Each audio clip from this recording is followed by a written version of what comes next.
This is the National Awakening School for Adventurers. Each contestant will go to the Awakening Stone for a check. Those who succeed in awakening immediately receive a basic equipment set for their awakened profession, and then proceed to the practical test. While everyone else worries about which profession they will awaken to, this young man simply stands disheartened among the rookies. This was already his third time taking the test. After some commotion, it was finally Ninfong's turn. As expected, as soon as he was called, whispers of mockery spread below. Isn't that the senior from 12th grade? That legendary character who only follows the goddess Weng Yue all day, thinking they must be powerful. But it turns out they're 18 and still haven't awakened. Ninfong walks past the gossip to the Awakening Stone. The examiner for you is Kai Vai, a beautiful and gentle teacher. Kai Vai encourages Ninfong to stay calm, then kindly gives him time to prepare so he can be in the best mental state before starting. Ninfong pressed his hand on the crystal, trying to relax himself as much as possible. This time he was very surprised because unlike the previous 2 times, the crystal responded and was glowing with a blue light, indicating the magic system. After awakening, Ninfong automatically learned the basic skill of earth magic. Next, he tested to see how many stars his profession could awaken. Kai Vai held his breath, anxiously watching. In the end, Ninfong only awakened 1 star, far behind Uong Du Yet, who already had a 5-star profession on his first try. Kai Vai sighed, truly sorry for the student. Below, the loud laughter rang out once again. Earlier they thought Ninfong might be able to defy the heavens and change his fate this year, but in the end he's just a 1-star rookie adventurer. Kai Vai frowned. They're all just kids, but their words are so harsh. She took 2 more steps forward, wanting to ask what skill Ninfong had awakened. But seeing his dazed expression, Kai Vi didn't ask further. Perhaps Ninfong had been deeply shaken, so Kai Vi handed him a basic set of equipment, cheered him up, and after changing clothes, they moved on to the next challenge. Ninfong obediently accepted, but what left him stunned wasn't his 1-star class or rank, but because after awakening, he heard a strange voice echoing in his mind. Ninfong hadn't finished equipping himself when the voice continued to echo, along with a virtual window appearing, informing him that he had gained a passive ability called Dark Abyss, and a mysterious gift. Using dark power will have backlash, but when casting a forbidden spell, you are exempt from all costs. The mysterious gift allows you to cast a new forbidden spell once a week for free. The more Ninfong listened, the more confused he became. Dark power is the most evil force in the world, and forbidden spells are the highest level of magic. So how come he can now use both dark power and forbidden spells at the same time? It sounds like some kind of ghostly Canada Shizuka or something, right? And not only that, the system keeps updating that your initial active skill is actually your summoning place being transformed. A few seconds later, it automatically transformed into a necrotic body skill. Ninfong felt dizzy and confused like a duck hearing thunder. But for now, there's still 1 more live combat trial. He plans to test his abilities right then and there.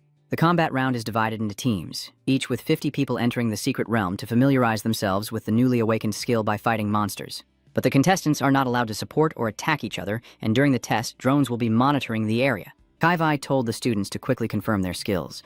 Ninfong also checked that his active skill was now the corpse flesh, an ominous dark curse. When used, Ninfong can summon dark powers from another world to form a protective barrier that can crush all enemies nearby. Ninfong still thinks that the so-called dark curse is very dangerous. If it turns out to be some kind of evil magic that others discover, then you'll definitely be doomed. In the end, I still don't know what that illusion system really is. Ninfong didn't have time to think much, because right after that, Kai Vai signaled the contestants to enter the secret realm. He then followed his classmates inside. As soon as they entered, all the contestants were busy fighting. The first monsters they encountered were goblins. Ninfong carefully observed for a while and realized there were surveillance drones everywhere, so he didn't dare to use that forbidden dark spell recklessly. That's the only way he knows how to attack, so for now, he can only find a safe place to hide. Of course, all the movements of the students are being broadcast live outside, and Ninfong's actions made Captain Chu on the judging panel very annoyed, while everyone else was frantically killing monsters to level up. What is that kid doing? Kai Vai hesitated, trying to find words to defend him. That kid woke up a bit late, his health isn't very good, and the skill that reactivated is a defensive magic, which really isn't suitable for fighting alone. Captain Chu is a strict person and won't sympathize with anyone for such reasons. He asked Kai Vai to call Ninfong out. No need to compete anymore. After all, in Captain Chu's eyes, a 1-star profession can't become a true adventurer. Before Kai Vai could say anything, Chu's subordinate suddenly let out a loud shout. The surveillance drone had just been attacked by something, causing the footage to be interrupted. Furthermore, the monitoring department is warning that they have just detected a power fluctuation, much higher than the average within the secret realm. Hurry and investigate what exactly has happened. Captain Chu quickly ordered his subordinates. While inside the secret realm, the students were gradually being overwhelmed. For some reason, a very powerful monster suddenly appeared. It seems to be a mutated goblin. The Goblin interface is like a wolf-like operating system. It has led the low-level Gobins to stand up against the contestants. Follow my command. Today's intruders will all be buried here. The Gobin horde was originally weak in combat, but with a leader uniting them suddenly, they became a formidable army. Another drone approaches, and the mutated goblin throws a punch into the air. The drone immediately explodes and crashes to the ground. It just so happened that Ninfeng, hiding nearby, fell headfirst. He shouted, accidentally attracting many goblins, including the leader. Ha ha! There's still a little bug hiding here. Ninfeng has been hiding so well that he has no idea what's going on, why the GOP pins suddenly gather together. Moreover, with such an elite leader in the middle, you quickly realized that all the drones in this area had been taken down. Now that no one is observing from outside, it's the perfect opportunity to see if that forbidden spell is real. Ninfeng points to the sky and begins to perform his earth corruption physical technique. The elite goblin's face instantly changes color, because right after, many dry skeletons suddenly emerge from the ground below. Outside, the monitoring team is also panicking because all the drones have lost connection.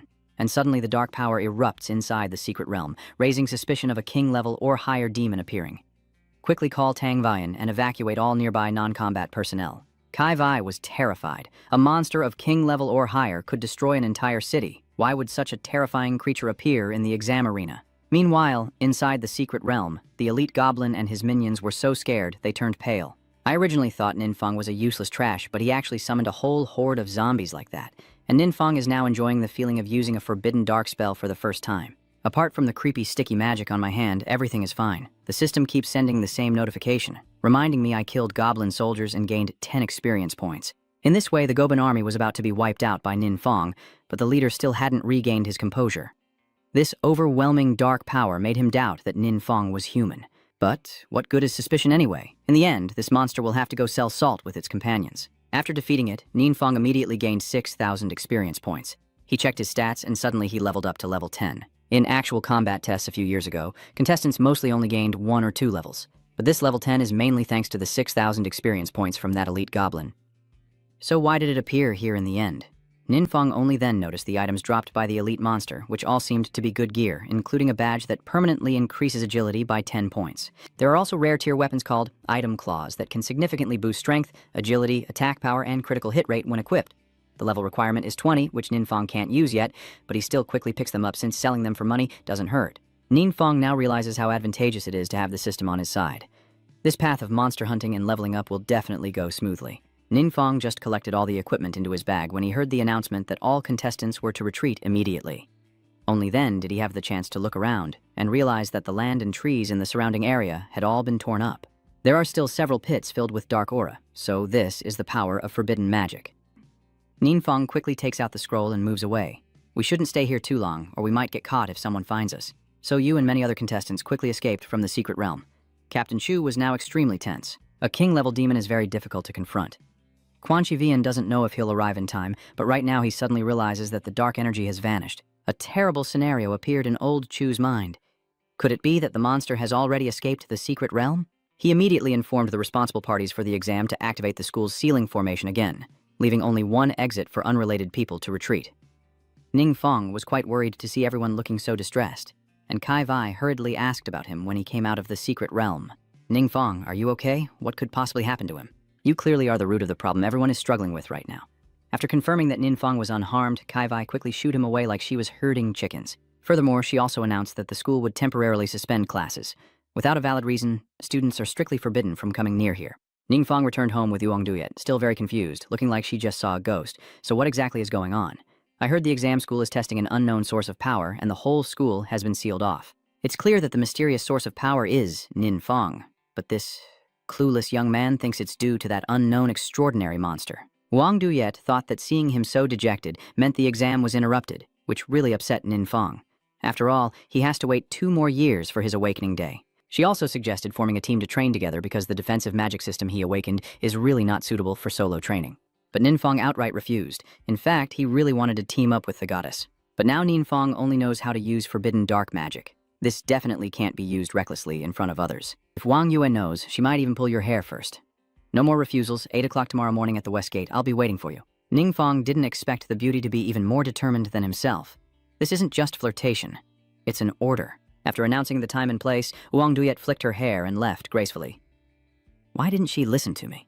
This domineering woman is left with only Ninfong standing there, his mood fluctuating wildly. He doesn't know how to refuse now, initially planning to fake an illness to get through it, but with Wang Duyet's personality, he can't escape today and won't be able to tomorrow either. Ninfong thought so hard his head hurt, then finally came up with a plan, but he wasn't sure if it was feasible. He went to the Vienthan trading post where some equipment comes with skills, and he wanted to buy some gear with summoning skills to fake it a bit for tomorrow and also to sell some of the loot he snatched from that powerful monster. The person who greeted Ninfong was a beautiful female staff member, but this young man was no longer in the mood to pay attention to girls. He asked her to bring him an equipment with Ne Chio Thuat, whether it was a weapon, jewelry, or any accessory. The girl just glanced and knew that Ninfong was a newbie. Are you a newly awakened student? Actually, low-level magic like the Nichu spell doesn't require purchasing equipment. Now let me show you my skills. The girl enthusiastically introduced many high-level magical equipment available in the store, suitable for level grinding. But Ninfong remained firm in his choice. After all, he was buying mainly to temporarily deceive Wang Duyet, not for leveling up. That girl employee's attitude immediately changed 180 degrees when she saw how stubborn you were. Someone come here and serve him, causing chaos all day long. Turns out he's just a poor ghost, and I definitely won't bother to serve him. It turns out he's just someone who looks at the customer's wallet to decide how to serve. Seeing that Ninfong wasn't planning to buy high-level equipment, she immediately handed the task over to a new staff member. This girl looked much more obedient this time. Ninfong still expressed his wish, and as a result, she took him around several shops to try on various suitable equipment. In the end, Ninfong found a ring he quite liked. The equipment purchase is complete. Now it's time to sell the loot. The girl then led him to the appraisal and deposit area. In the appraisal room, an elderly man called Master Wang was examining the item, and Ninfong handed it to him as he activated his appraisal skill. This is an orange weapon, equivalent to a rare grade, belonging to the agility system with a low-level requirement but excellent attributes. It is very suitable for beginners and also has 3 socket slots, allowing customization to optimize its effectiveness for the user. This is a good item. We might have a few customers interested in it. Do you have any specific requirements regarding the price? Ninfong is selling items for the first time. Of course, he wants the highest possible price. Master Wang immediately contacted the client, leaving the young female staff named Xiaoyang to pour tea and serve Ninfong. The first person Master Wang reached out to was Director Zhang. He has always wanted to find a top-quality equipment for his son, and it just so happens that the claw weapon is a perfect fit, so they quickly exchanged. In the end, President Zhang agreed to buy the weapon for 50,000 spirit coins. After deducting the transaction fee, Ninfong would receive 46,000 spirit coins. When Master Wang announced this price, both Ninfong and Yaoyang were stunned. He never thought he would earn so much. Outside, that beautiful but mean-spirited female employee is busy gossiping with her colleagues. Hey, isn't she into handsome guys? Why did you let that little rookie go just now? I only like handsome guys who are both rich and powerful. This cheap stuff isn't even worthy of a thick book for me, she replied arrogantly. The crowd was gossiping when they saw Ninfong coming out of the energy room with Master Wang. The news spread quickly indeed. They quickly heard that Ninfong had just sold an item for 50,000 spirit coins and was now looking to buy a few more things. 50,000 spirit coins is a huge amount for these employees, and the commission for this deal is definitely not small either. That mean-spirited girl now looked as if she had been struck by lightning. If she had tried to treat Ninfong well earlier, she would have already earned the 50,000 talent commission. Before Ninfong left, the young attendant politely asked if he wanted a quick adjustment.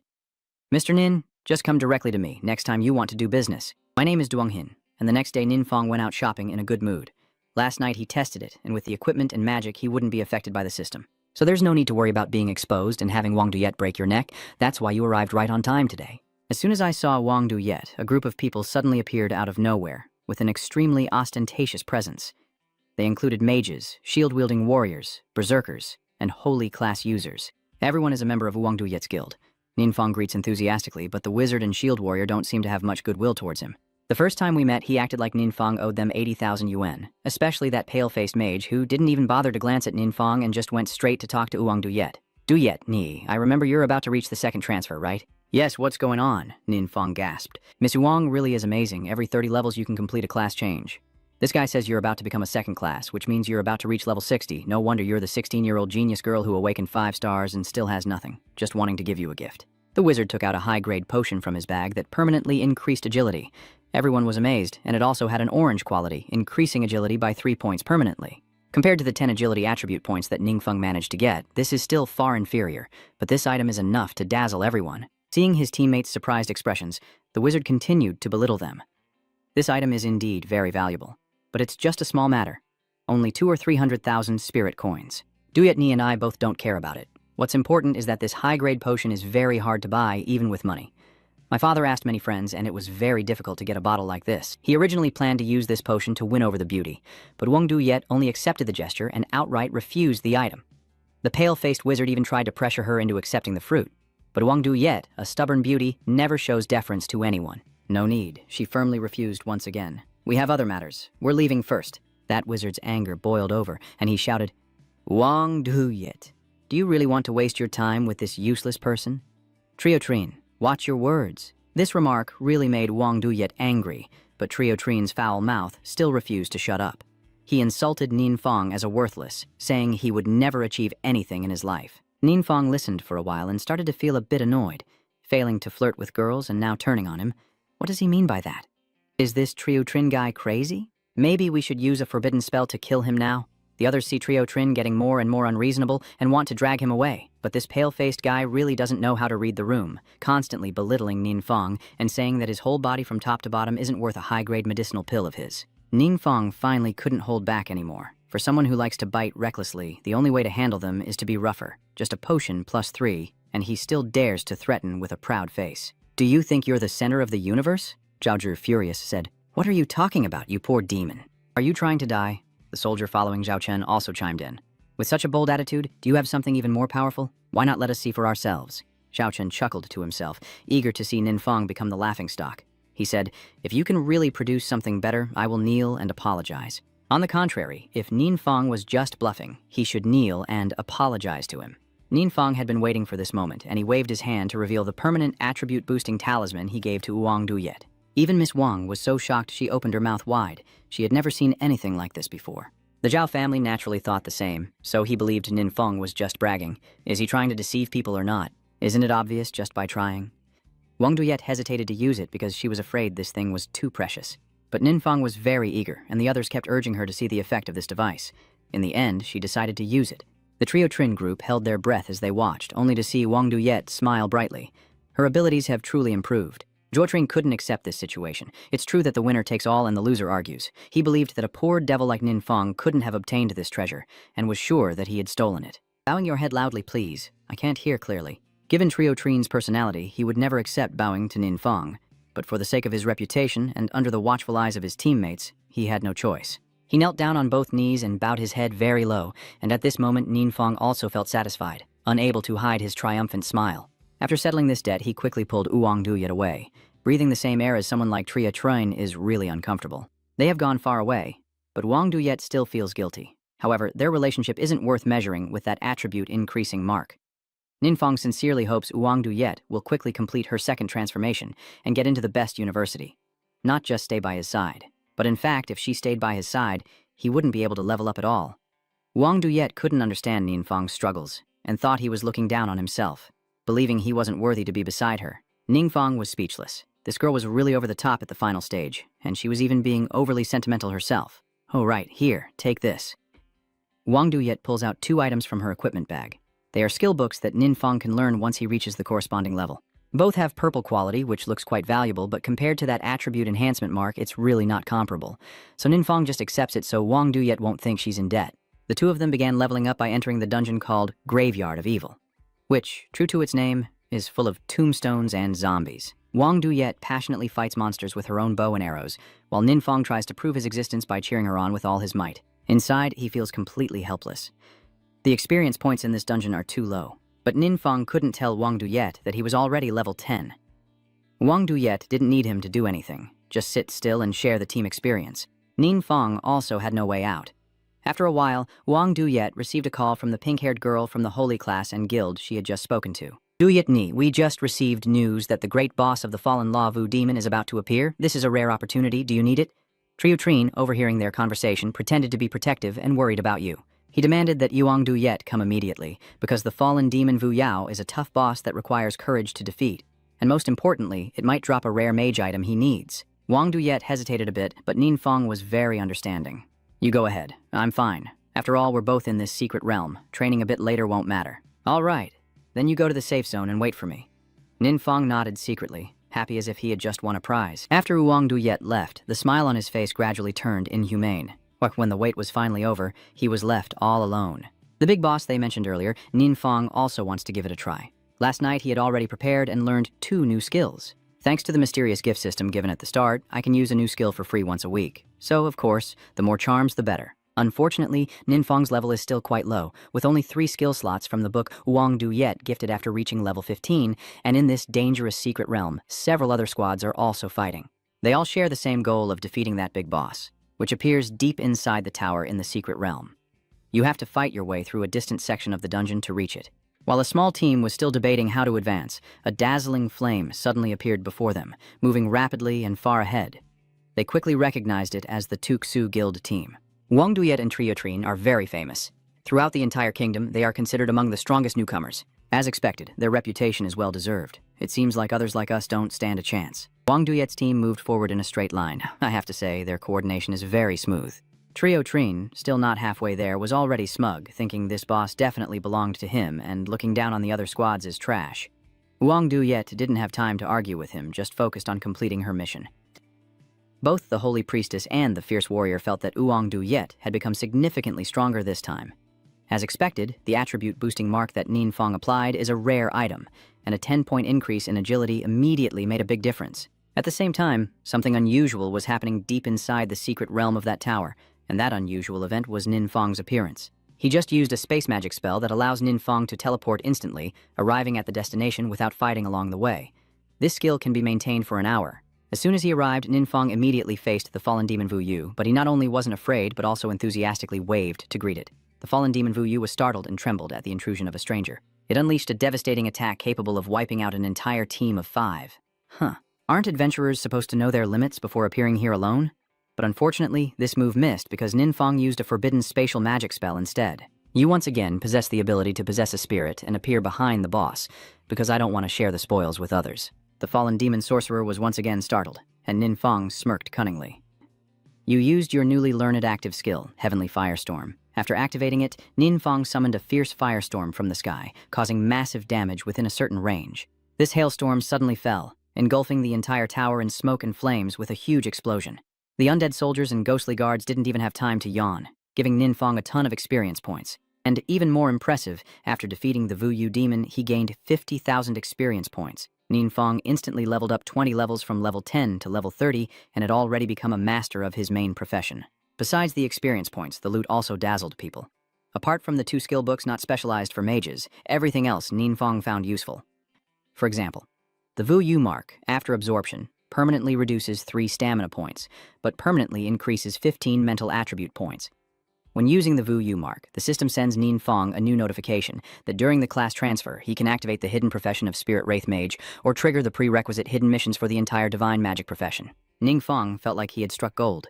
Hidden professions are extremely rare. Maybe 1 in 1,000 people have one, and they are innate, beyond the reach of ordinary people to influence. Using these marks can also activate hidden professions.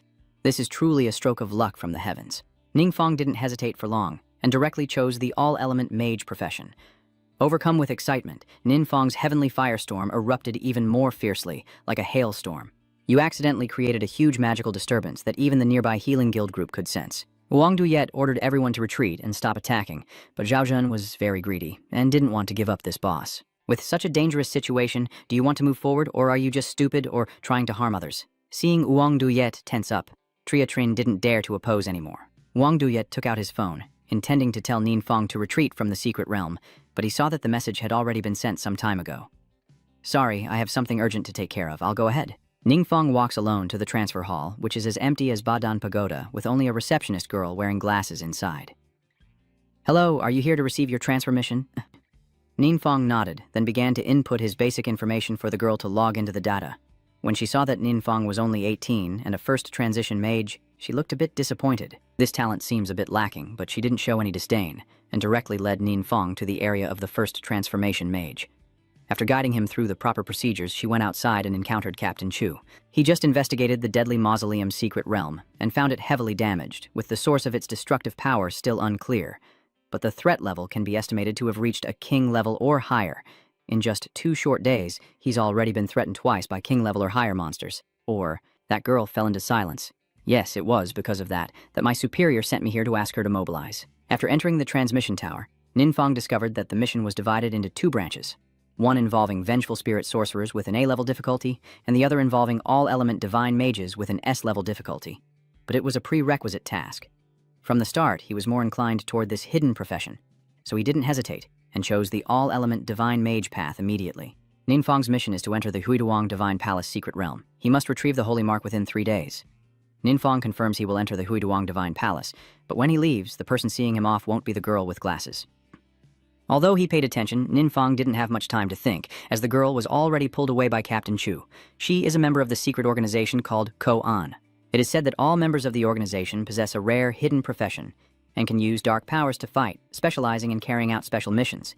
The sister is carefully assessing the situation inside that dangerous tomb secret realm. The dark power here is so strong that even though it has diminished significantly, it still affects her deeply. With no clues left behind, they cannot grasp the perpetrator's intentions. Captain Chu was extremely uneasy, because recently they had been receiving reports of strange signs at several locations. It seemed like a warning of some impending crisis. He wanted to ask that mysterious woman if these incidents were connected, but she only said she would report to her superiors to send more people for investigation. Sorry, is there confirmation that the culprit is a monster? Or maybe it's... Captain Chu wanted to ask something, but kept hesitating and couldn't finish his sentence. Did he want to ask if the culprit could be a mutant like me? Sorry, I didn't mean anything by it. The mysterious sister didn't think this was caused by humans because the level of threat here exceeds even that of a king. To control such enormous dark power, the cost isn't just human blood and flesh that can bear it. In other words, there's a powerful monster hiding within the city, and it could bring disaster at any moment, right? That mysterious sister nodded, confirming Captain Chu's concern was correct. I'm afraid it's hiding in the shadows and needs to be found quickly. But in reality, the monster they mentioned is actually very advanced in their own home, because he instantly reached level 30 and unlocked 4 new skill slots. Just then, Ninfang immediately took out the 2 skill books Oolong Duyet gave him to learn. The first one was the magic shield. After confirming the skill, the system automatically merges it with the corrupted body to create the passive skill, Waste Protector. This skill activates automatically when attacked. 100% of the damage will be absorbed by the corrupted flesh body, and the amount absorbed will be equal to the damage caused by the corrupted flesh body. After the attack ends, the corrupted body will automatically recover. Ninfang chuckled softly, so even the forbidden spell can fuse with low-level magic to produce such amazing effects. Now you have a new method of defense. Normal damage no longer affects you at all. The second skill book is Lak Nam Thuat. The system also automatically merges it with the Corpse Earth Body and Heavenly Sky Fire Vortex. The passive skill gained is Mastery of the Earth Element, which enhances all Earth-type magic by 20%. After a busy period and still having some skill slots available, Ninfang went to the trading area to buy some new skill books. As soon as he entered, he ran into that arrogant and mean-spirited salesgirl again. This time she greeted Ninfang very politely, but he directly stated that he wanted to find Duong Hin. Duong Hin is with another customer, so I should take you today. The girl tried to put on her most charming face, but Ninfang refused outright. Then I don't need it anymore. I can go myself. The arrogant girl didn't think any man could refuse her, so she kept clinging to Ninfang. But after walking a few steps, she saw Duong Hin hurriedly running out. She wasn't busy entertaining guests, she was just eating a quick bite to stave off hunger earlier. As soon as she heard Ninfang was coming, she quickly came here, and Duong Hin led him to Vuong Dai Su again. Ninfang handed over 2 skill books he didn't need, and then went with Duong Hin to buy more spell system skill books. After he left, Vuong Dai Su fell into silence. Last time it was an orange weapon, this time it's a purple skill book. Ninfang's background is starting to interest him. That night, Ninfang invited Duong Hin to dinner, but when it was time to pay, he realized she had already paid. He felt embarrassed, but Duong Hin explained she had her reasons. Whatever the reason, she couldn't say it. After saying goodbye to each other, Duong Hin took a taxi to hospital number 2 in the city. The reason she mentioned was her father, who was seriously ill and in the hospital for treatment. Thanks to Ninfang, she won and just now earned a lot of commission, which helped her cover the expenses for free. But today her streak of bad luck finally caught up with her. The taxi Duong Hin was in was attacked by not just one monster, but all 7 of them. They arrived through a space door that appeared in the sky, and the driver barely had time to yawn. In the urgent situation, Duong Hin could only open the car door and rush out. What is going on? Why are monsters appearing in the safe zone? Duong Hin has no idea that a blood-clawed monster is slowly approaching her from behind, while at the same time, a sinister-looking man with a cunning smile appears in the sky. When Duong Hin discovered the monster, she hurriedly shot a fireball, but it was ineffective. She is actually a first-tier mage with a 1-star element. Because her previous attack couldn't hurt the monster even a little, Duong Hin was thrown into a defensive position as the monster lunged at her, aiming to seize her. In the urgent situation, a man appeared and cut off its head. Are you all right? Oh, it's Captain Chu again. He advises Duong Hin to run to the hiding spot first. Everything around here has been shattered. The secret realm is gradually merging with the outside world. But the monsters appearing here are fundamentally beyond what ordinary people can handle. Captain Chu has never faced such a serious situation before. He still thinks this is caused by the monster hiding in that city. While Captain Chu was lost in thought, he was almost ambushed again. But this time it's not a monster, but a human. Are you a mutant? Mutant? I'm not that kind of trash. That man has a fierce face, and one of his arms has completely mutated. I am the Zhuan Kojia of Dark Power. What the hell is a Zhuan Kojia? Old Chu has never heard of it, but now is not the time to care about such titles. He only knows this man definitely has no good intentions towards him. Captain Chu fought desperately, but he didn't expect him to be stronger than he thought. His strength was at least equal to that of 3-stage warriors or higher. The man placed a finger on the ground and chuckled. This is my territory. A powerful force surged from his fingertip. A chicken like you can't possibly fight back against me. That bastard charged at Captain Chu with increased speed, and the dark, swirling power around him condensed into a spear aimed straight at his chest. Fresh blood spurted out as old Chu was knocked back dozens of meters. The man looked up and laughed loudly, feeling immensely satisfied as the surge of power within him fiercely awakened. But just as he was reveling in his pride, a voice suddenly echoed from his left chest, saying, "Miserable human, stop deluding yourself. Your power is granted by me. Without me, you are just like your kind, a mere worm or ant." The man who was raging and attacking old Chu just a minute ago now kneels humbly on the ground, a strange face seemingly appearing above his head. It keeps urging him to turn everyone in the city into sacrifices, paving the way for a king like him to enter this world. Obey. Nin Fong just stepped out of the public restroom, and the scene of destruction before him stunned him. He was only gone a few minutes, but outside there were dead bodies everywhere. As soon as it noticed the movement, the monster turned and saw him, then charged to attack. But before it could reach Nin Fong, the ground beneath his feet cracked open, forming a spear that pierced through the creature's body. This was the effect of the magic spell Nin Fong had just learned, called Earth-Shattering. Luckily, today, you just spent a lot of money to buy this weapon. It comes with purple skills and also boosts your Earth magic. Ning Fong opened the restaurant door and stepped outside, only to find that things were even worse outside than inside. As soon as he stepped out, he ran into the mutated man. He is frenziedly killing, his eyes already filled with bloodlust upon seeing Nin Fong. "Ha ha, did I let some bugs like you slip away again? What the hell, what is this now?" Before Nin Fong could react, the man was already right in front of him. His right arm grew larger, reaching out to grab Nin Fong instantly. He tried to crush him in his palm with force, but he couldn't squeeze him at all. The man felt extremely puzzled. Clearly Nin Fong was just an ordinary human body, yet he managed to block his attack. Moreover, he could sense from him a strong aura of dark energy, even more powerful than himself. Damn it, why do I feel an aura from him that's even more terrifying than death? Nin Fong also doesn't dare to underestimate him. This guy seems pretty formidable too. If he unleashes a wide area forbidden spell in the city, it would be disastrous. To win, we must strike first. Nin Fong fought back with all his strength, ultimately overpowering his opponent. His giant steel arm was shattered, leaving only a thin, bony arm like a twig. The man immediately panicked and frantically called out for the leader. But of course, no one responded to him in this situation. The monsters were now fleeing as fast as they could because that space gate was slowly closing. As they all slipped through, the space-time crack completely closed, leaving the strange man struggling desperately, as if his power had vanished. The so-called mutants or Esper users are those who, during their awakening, receive the hidden profession of Shadow type. Just by being able to wield this dark power, their strength surpasses others of the same level. So once the power of darkness is gone, it's like a person suddenly paralyzed in all 4 limbs. That is the situation of the strange mutated man. After the space gate completely closed, he kept getting beaten up by Nin Fong. Thanks to his ability to control earth element skills, he managed to send the opponent away with a salt bed. Even if it takes a bit of effort, the situation outside is probably in chaos. As usual, Nin Fong gathered the loot and slipped away. If no one happens to find out, it would be hard to explain even with 100 mouths. Over here, the mysterious sister that Captain Chu calls her is also busy assessing the situation. Her real name is Tu Lam. The sudden retreat of the mysterious invasion and monsters left her feeling very confused. What exactly is the enemy's plan? Our superiors also reported that this attack caused significant damage to the infrastructure, but overall human lives were preserved. Only the team in Chengyan suffered serious losses, and we haven't been able to contact them yet. After hearing that, Talam's face darkened a bit. Chengyan is under Captain Chu's jurisdiction. Could it really be that something has happened? Let's go and see what's happening there. When Talam arrives at the Nam City area, he encounters a strange man. Doan, a member of the Van Ngoai Huyan Khan organization. This is an unofficial organization entirely formed by martial artists. They usually operate in secret. Today, Duan also came to investigate the scene. Because this mutated man, who was originally a traitor member of Van Ngoai Huyan Khan, opened the way for the secret realm to invade reality and led monsters to attack his old base, causing many casualties. Talam's face grew even more grim upon hearing this. Could it be that because he died, the secret realm invasion stopped? Danan didn't answer, instead asking back, "Did you guys kill him?" Talam shook her head, still not knowing who had eliminated the opponent since she just arrived here. Duan observed the traitor's corpse for a long time.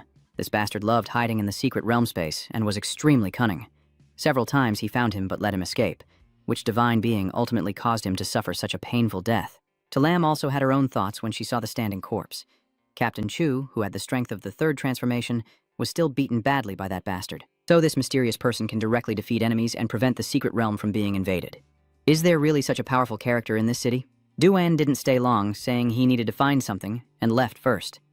That night, at Nin Fong's house, laughter echoed non-stop. The bastard dropped 2 sets of orange equipment for the warrior class. This is even better than fighting a boss, but during the fight he wasn't wearing them, probably because he wasn't high enough level. There's also this skull-shaped pendant, but there's no information about it at all, and its quality is slippery too. Nin Fong carefully examined it for a while. Probably there's nothing evil or demonic inside this one. I think young Nin Fong shouldn't be a daredevil anymore. He should become a fortune teller instead, because he always predicts accurately.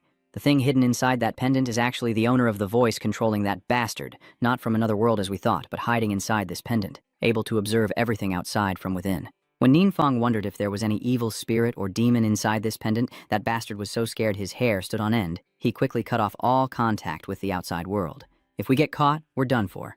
The next day, Talam visited Captain Chu at the city hospital. According to what he said, Duan is the one who saved me from adversity. That mutated bastard immediately fled into a space crack after seeing him.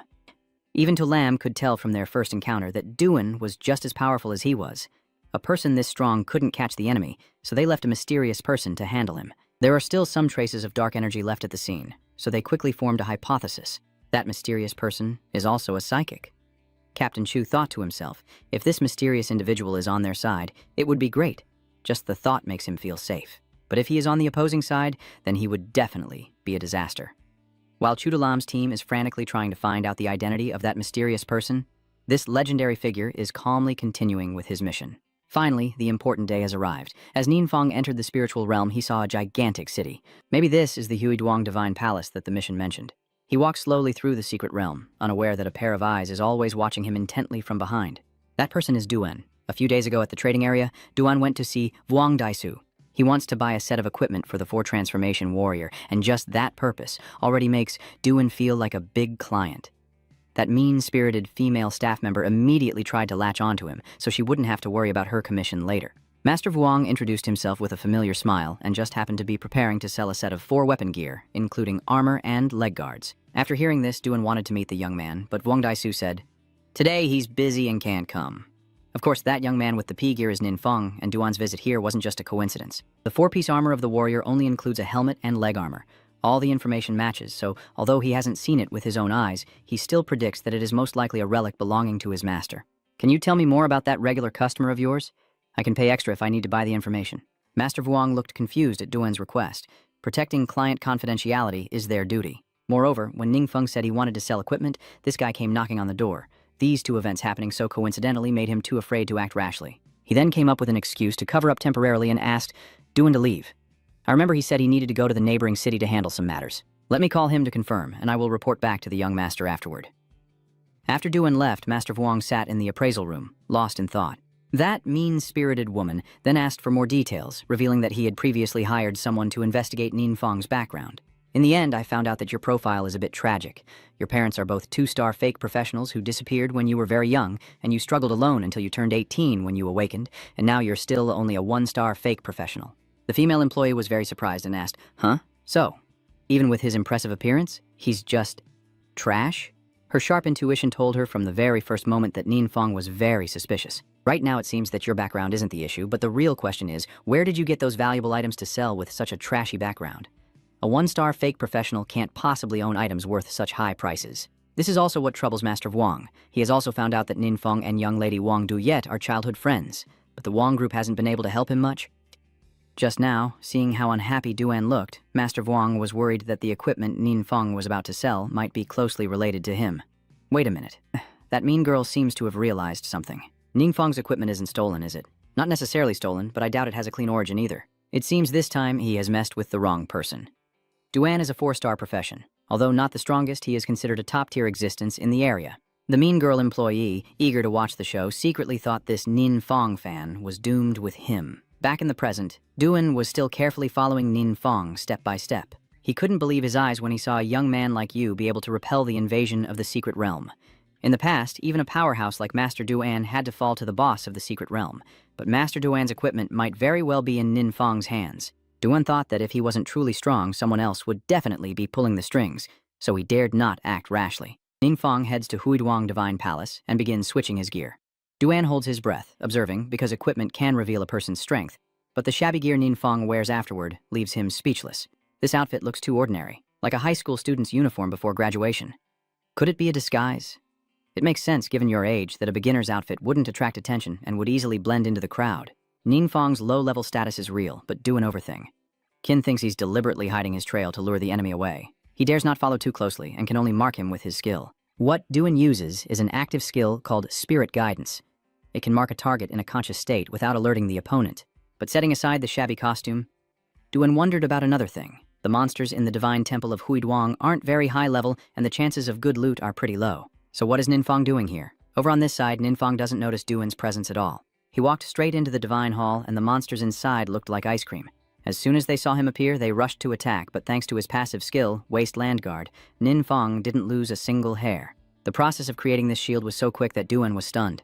The monsters in this secret realm aren't too strong, but Ninfang's absolute defensive skill is just too overpowered. After the first attack failed, the monsters started to avoid him, which only made Duan more convinced that he was no ordinary person. Ninfang walked straight to the largest statue in the temple. This is the final boss. Duan thought you wanted to solo it, but strangely the statue didn't move as expected. Clearly, it was already frightened by Ninfang's dark power, defeated before the fight even started. He also ignored this huge thing and directly went around it. There was still a secret chamber behind the statue, where a giant armor with 2 pairs of wings hanging behind it was located. This is the 6-winged Celestial. It's actually the hidden boss the system mentioned, not the sluggish statue outside. As soon as it saw Ninfang, the eye sockets of the armor suddenly lit up, but the strange thing was, it didn't attack him, only flying straight up to the ceiling. Why did this guy run away? Ninfang wondered. And Duan outside is even more confused. This is his first time discovering this secret chamber in the Huiduang Divine Palace. Clearly, a rare hidden boss. So how does Ninfang know about this? No wonder it's an S-rank mission. If it were a normal first-tier task, who would bother? Ninfang eagerly followed Luduchi Tianshi, but it seemed this thing, like the statue outside, was also overwhelmed by his pressure. Luduchi Tianshi was desperate and wanted to give up, feeling this battle was already lost before it even started. That young man's pressure is terrifying, but this is his secret realm. Where else could he run to? Seeing the opponent trying to escape, Ninfang immediately activated his new skill, Thunder Demon Trap, which summons a massive storm of lightning and wind, capable of rivaling a heavenly tribulation. The skill just unleashed caused Lord Luke Duke Tiansu to be struck by lightning and turn to smoke. His imposing appearance was shattered in an instant, and even a part of the divine palace of Huiduang was unable to withstand that attack and was reduced to ruins. Duan collapsed to the ground. Oh my god, this world-destroying magic is the first time he's seen it. That scrawny young man's strength is also terrifying. Duan suspected that Ninfang's strength had far surpassed his master, possibly reaching the legendary 8th-tier powerhouse. Ninfang looked at the ruined divine palace in front of him and could only sigh in regret. If it were a normal mission, defeating the 6 Medicine Celestial would have earned quite a bit of experience. But this is a first-tier mission, so the level can't increase until it's completed. This experience is wasted. The mark is in his hands. Ninfang took out the teleportation scroll to leave, but at this moment, Duan suddenly rushed out from the wreckage. Boss, wait a moment, please. Who is this dark-skinned guy? Where did he come from? Could it be that he saw everything just now when you used the forbidden dark spell? Boss, please don't be angry. Let me explain. Ninfang was confused. Why does this person always call me boss every time he opens his mouth? But before Duan could explain, the alarm siren sounded. Let's leave this place first. We'll talk about it later. Duan obediently agreed and then left the secret realm with Ninfang. The two found a quiet place to talk about their youthful days. Ninfang finally understood why Duan was following him. His master back then was considered one of the strongest in the region, but he also had to sacrifice himself to temporarily seal the invasion of the secret realm. And that traitor has already escaped. For years, he's been using sacrificial humans to try to break the seal. Duan kept chasing him but kept failing. Today, seeing Ninfang with his own eyes, he went from being cautious to worshipful. Ninfang sighed and looked at the opponent, who was a 4th-tier expert. If he hadn't volunteered to come out, he wouldn't have realized he was being followed. Duan had no idea that the person he admired had just completed a 1st-tier mission. Ninfang is extremely annoyed. After all, his level is still too low. With this situation, being exposed is only a matter of time. This gloomy expression of yours looks even more dangerous from Duan's perspective, making him extremely tense. Could the boss suddenly be silent because he wants to kill me to keep quiet? This thought just crossed his mind and made Duan terrified. He forced himself to stay calm, thanking Ningfeng for avenging his master earlier, and now promising that if Ningfeng ever needs anything in the future, he can call him at will. Coincidentally, Ningfeng also wants to build a good relationship with this person. After all, his level is high and he often goes solo, so it might be useful in the future. So he forced himself to make the most intimidating and dangerous face possible. What happened today, I hope no one else finds out. Rest assured, I will keep it a secret. This comes from Duan's true feelings. He sees that Ningfeng possesses great dark power, but he doesn't harm innocent people. And moreover, he even retreated from all the secret realms to save the city. A person who is both strong and humble enough to hide himself like that makes Duan both admire and respect him. After all, he has nowhere else to go, so for now, he decides to stay in Tandu City with his new idol, Ningfeng. The misunderstanding between the two has been cleared up, and just as they are about to go home, Ningfeng's phone rings. Kaivai is calling to discuss a few matters and is waiting for Ningfeng to return. Ningfeng felt puzzled. Why did Kaivai suddenly call him? What urgent matter could it be? Of course, there must be a reason she did this. The main reason is that Talam went directly to the location. She has been monitoring Ningfeng's movements. Because he's only a new student who woke up a few days ago and quickly advanced to the highest level, Lam is suspicious, but Kaivai firmly believes in her student. Ningfeng may not have high talent, but he has a good personality and studies hard.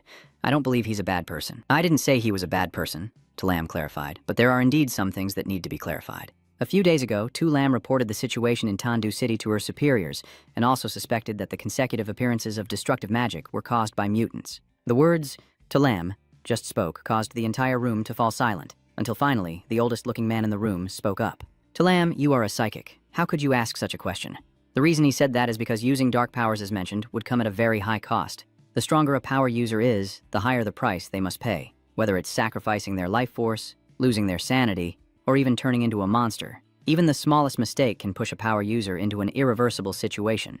But lately the threats have all reached royal-level danger. The old man believes that having a power-leveling ability equal to a king is impossible. Hey old friend, you're getting more and more off topic. How could you possibly imagine a king-level Esper exists? The man with Son Goku's hairstyle sitting next to her sneered. If you like stories like that so much, you might as well become a writer instead of being a psychic. Why bother with that? Talam couldn't believe her thoughts were being so strongly challenged. After all, she still believed it was entirely possible, she just hadn't found the evidence yet. Son Goku from Shopee kept mocking Talam, saying she talks more nonsense than actually doing, and even boldly claimed that if a king-level Esper really existed, he would let Talam kick his head around. The old man cleared his throat and signaled the man to be quiet.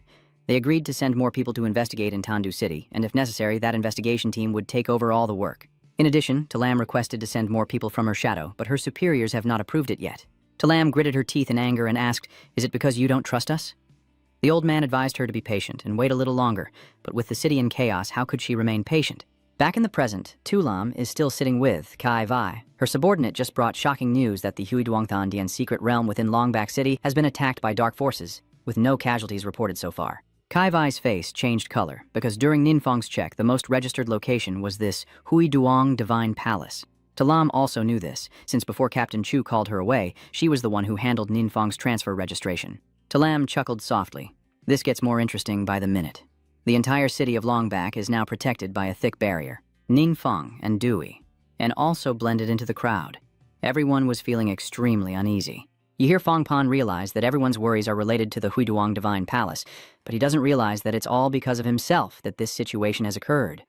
Ningfeng feels troubled, as Longback City has immediately activated the highest alert level. Now it seems the only option is to wait for them to lift the alert before catching a ride home, but no one expected that afterward a crack would appear in the sky over Longbacks. The old story repeats itself. Monsters start emerging from that narrow space, and when they see the magic barrier, they find it utterly ridiculous. Humans are indeed weak. Hiding in their shells is just normal. From that crack, the monsters keep growing larger, and the leader looks the most ferocious with 2 large horns like demon horns on its head. It sneered. Longback's barrier was as thin as paper and couldn't stop them. Then the leader signaled, saying to give humanity a big surprise. All the monsters follow orders and rush toward the city center. They attack simultaneously, and holes gradually appear in the barrier. It wasn't until that hole became too obvious that the citizens realized something was wrong. What is that? They couldn't react in time. The monsters had broken through the barrier and launched a large-scale attack. A scream of terror echoes as innocent civilians trample over each other to escape, and the so-called protectors of the city finally begin to panic. They don't understand how the monsters managed to break through that barrier. It was supposed to be extremely sturdy. The pushing and shoving caused many innocent people to be accidentally wounded by the guards' spears. In response, Duan seriously stepped in front of Ningfeng and created a protective barrier for them using his martial arts and internal energy skills. Duan thinks this might be a manifestation of the secret realm intrusion, but at a higher and more dangerous level than before. He cautiously asks Ninfeng for advice. Should we intervene? Oh, I see. Do you have a way to handle this? Last time during the secret realm invasion, Ninfeng defeated the traitor, unintentionally stopping the process. But he had no idea how significant his actions were, so the question he just asked Duan was not a foolish act at all. But Duan was very confused why the boss, who clearly could handle this easily, was still asking him for a solution. Could this be some kind of test? So, you're asking if I can see what he's really thinking inside his head. The more Duan thought about it, the more he found this hypothesis convincing, so he started to loosen up his joints, planning to give a performance that wouldn't disappoint Ninfeng. I understand now, boss, rest assured. Leave everything to me. What do you mean you understand? What is supposed to be handed over to whom? But there are also many people here, so I can't use my dark forbidden spell openly. It's best to let Duan handle this. Fine, you do it. Duan observes the scene before him, with monsters attacking one side and frightened civilians fleeing on the other, while a few professional fighters stand up to oppose them. But their strength is truly insignificant. Especially when facing the horned leader, the disparity became even more obvious. One after another, people were thrown back by it, and not even a scratch could be made on its body. The leader, after fighting for a while, clearly shows disappointment. What a letdown. I thought there might be a few strong ones among humans. He, with his bloodstained sword, slowly stepped forward. Everywhere he aimed, the scene was even more tragic than tragic itself. Everyone was frantically fleeing in despair. To it, humanity was no different from a bunch of trash. His desire to slaughter humanity grew even stronger. The leader raised his sword to kill a helpless female student, but at the moment he brought his weapon down, it was blocked by a much smaller sword. Duan has stepped onto the stage. That monster seems surprised that someone has finally stopped its advance. And Duan on the opposite side also showed a face full of resentment, clearly unwilling to be on the same side as the opponent. Although the boss didn't really need my protection, since I was here, I couldn't let him fight alone. Boss, leave it to me here. Ninfeng really didn't want to interrupt the cool display of this long back by Duan. Hey, can you stop calling him the boss? It's a bit embarrassing. That ugly monster chuckled happily. Well, it seems not all of them are just illusions, huh? Duan ignored it and focused all his strength on his sword. A counterattack sent the monster flying away. It coughs up a mouthful of blood, utterly amazed by the strength of this tiny human, but before it can regain its stance, Duan is already closing in. He wields two swords in each hand, his eyes cold and piercing. Duan swings the two swords in his hands, creating dozens of cuts in just a blink of an eye. These crisscross cuts obviously didn't hit the monster at all, and everyone watching the battle had to hold their breath, following his every move. What level is this powerhouse? That fierce monster doesn't stand a chance at all. Careful observation of his skills shows they are not ordinary, probably a high-level hidden profession. Duan steps out from the battle, looking cool and heroic. Just as the passerby said, he has a 5-star hidden warrior profession, and his current level is already 137. Watching this scene, Ninfeng's inner turmoil is screaming wildly. Oh my god, this person is really powerful, but in the end I still have to hold back, he said casually with a calm expression. Yeah, that works. The monster leader has been defeated. The other profession players seized the opportunity to counterattack. They were like headless snakes, no longer a match for humans, and frantically fled back through the crack. And Duan walked straight up to Ninfeng and asked, Boss, what else do you want me to do? No need. You did very well. Ninfeng couldn't hold back his emotions anymore, directly giving a thumbs up and praising him, even smiling with his eyes closed. That last scene with Duan was truly a feast for the eyes. Passers-by watching how these two talk only found it more confusing. Is he really just a young master from some wealthy family bringing bodyguards to train? Then that's a bit too showy. Moreover, Duan also gained some spoils from defeating the leader monster, but he didn't keep them for himself and instead brought them directly to Ninfeng. First are two orange items that left passers-by dazzled after seeing them. Even if I can't use these myself, selling them casually would bring in tens of thousands of spirit coins. Next is the agility system skill book, called Destiny Pursuit. Ninfeng was very pleased because he could give this to Uang Duye. Finally, there's a demonic bone shield that looks a bit ugly but probably sells for a good price. Two powerful warriors, please. Wait a moment. At this moment, several adventurers and the mayor of Longback City arrived, expressing their deep gratitude for Ninfeng and Duan for saving the city from disaster. Mayor Tai Dongming even bowed to thank him, very polite, and said, I don't know why Ninfeng's expression always looks dangerous in others' eyes. Tai Dongming thought it was because the city activated the highest level of barrier, disturbing the great hero's movements, so he bowed again. Li Si apologized to Ninfeng and ordered his subordinates to fetch the flying scroll he had just bought as compensation. Ninfeng's eyes lit up when he heard this. The flying city scroll was a valuable item, and it was hard for him to find one. This item can only be used once, but is extremely convenient for short to medium distance trips. At this moment, Tai Dongmin cautiously made another request, as the city has been in chaos for days, and he wanted to invite Ninfeng and Duan to stay in Longback City for a few days because its defenses are somewhat weak. Sorry, I am not available at this time and probably cannot fulfill your request.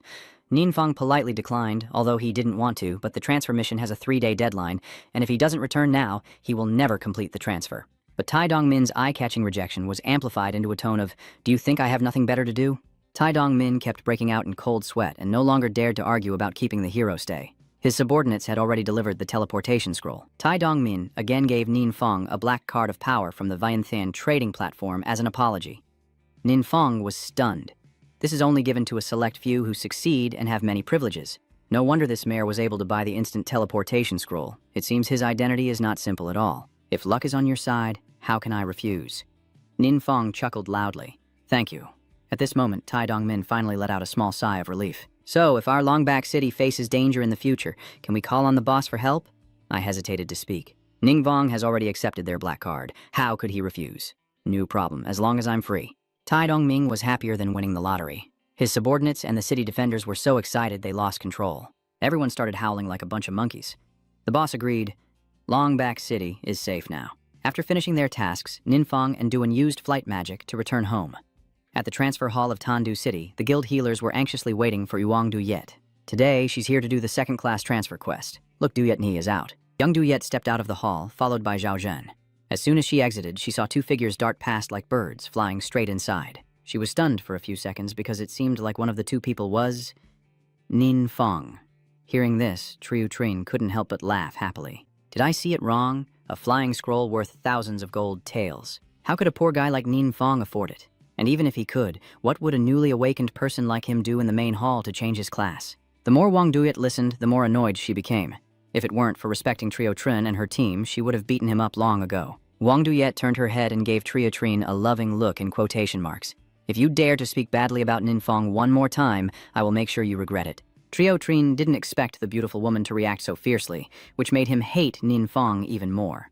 He also couldn't understand why someone like Uang, the stunning beauty, kept defending such an unambitious guy. Hey, forget about those things. Have you two received the secondary transmission mission yet? Trio Trin feigned regret for only getting an A-level mission instead of S, while his teammates sighed in relief. A was already good enough, and this was a once-in-a-lifetime opportunity.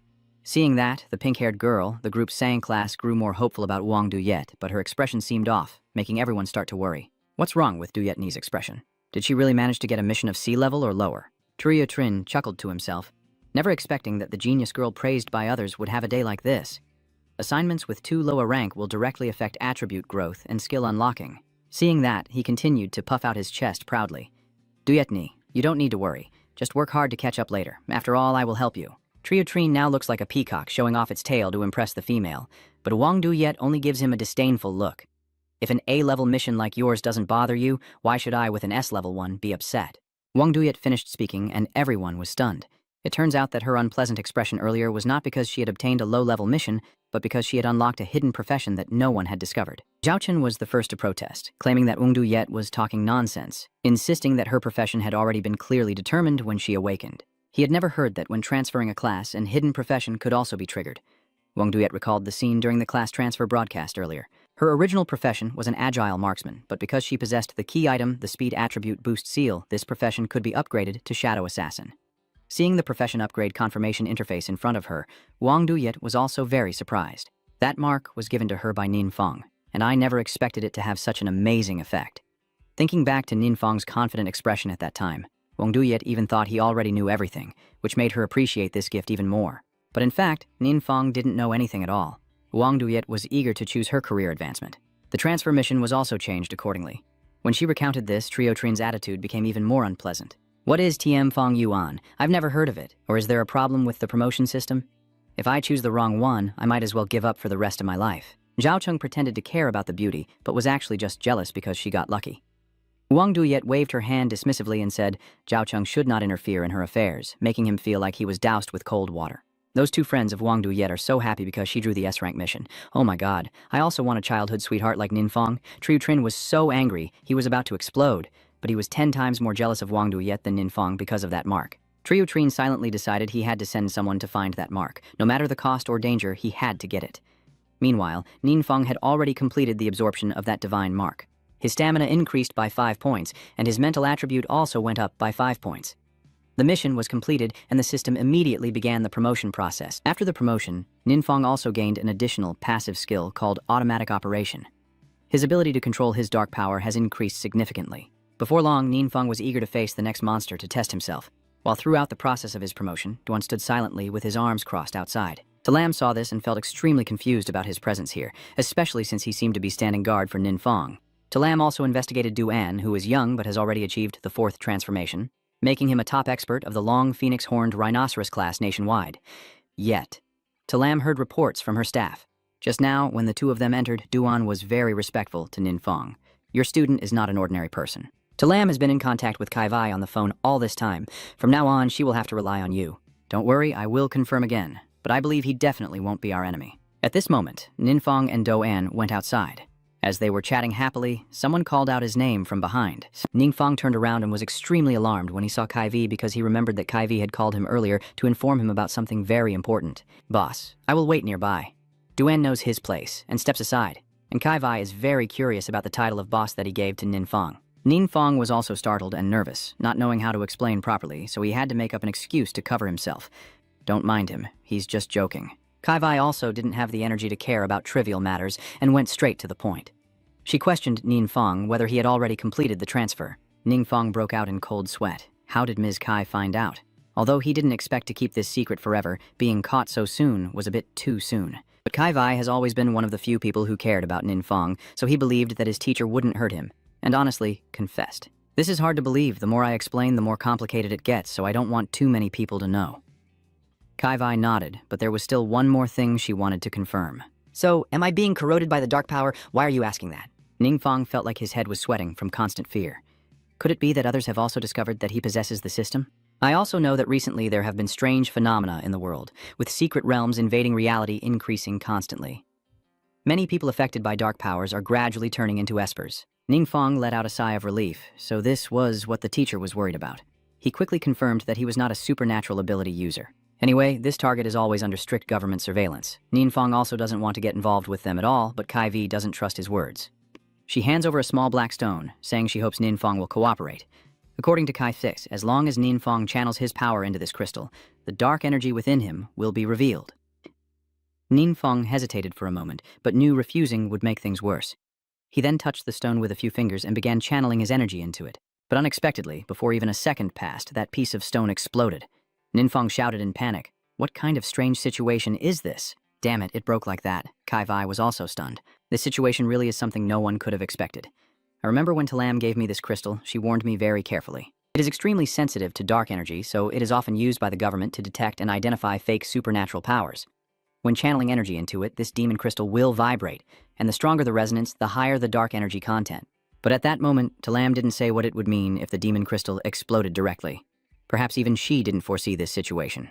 Miss Kai, I know it's a bit strange that you just awakened and already changed roles, but I also know you for a long time, so at least you should trust me as a person, right? Kai Vi fell into silence. Indeed, little Ninfong lost his parents and awakened 2 years later than others. Your situation is very unfortunate, and maintaining such a positive spirit isn't easy at all. Kai Vi always trusts you, but she still bears her responsibilities. Today, Kai Vi still has to report to the higher-ups, and she hopes Ninfong will understand her about that.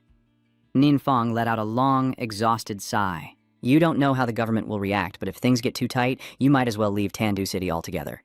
The confirmation is basically done, so Kai Vi then pulls out a skills book. This is a gift she prepared earlier to congratulate Ninfong on successfully completing his first transfer.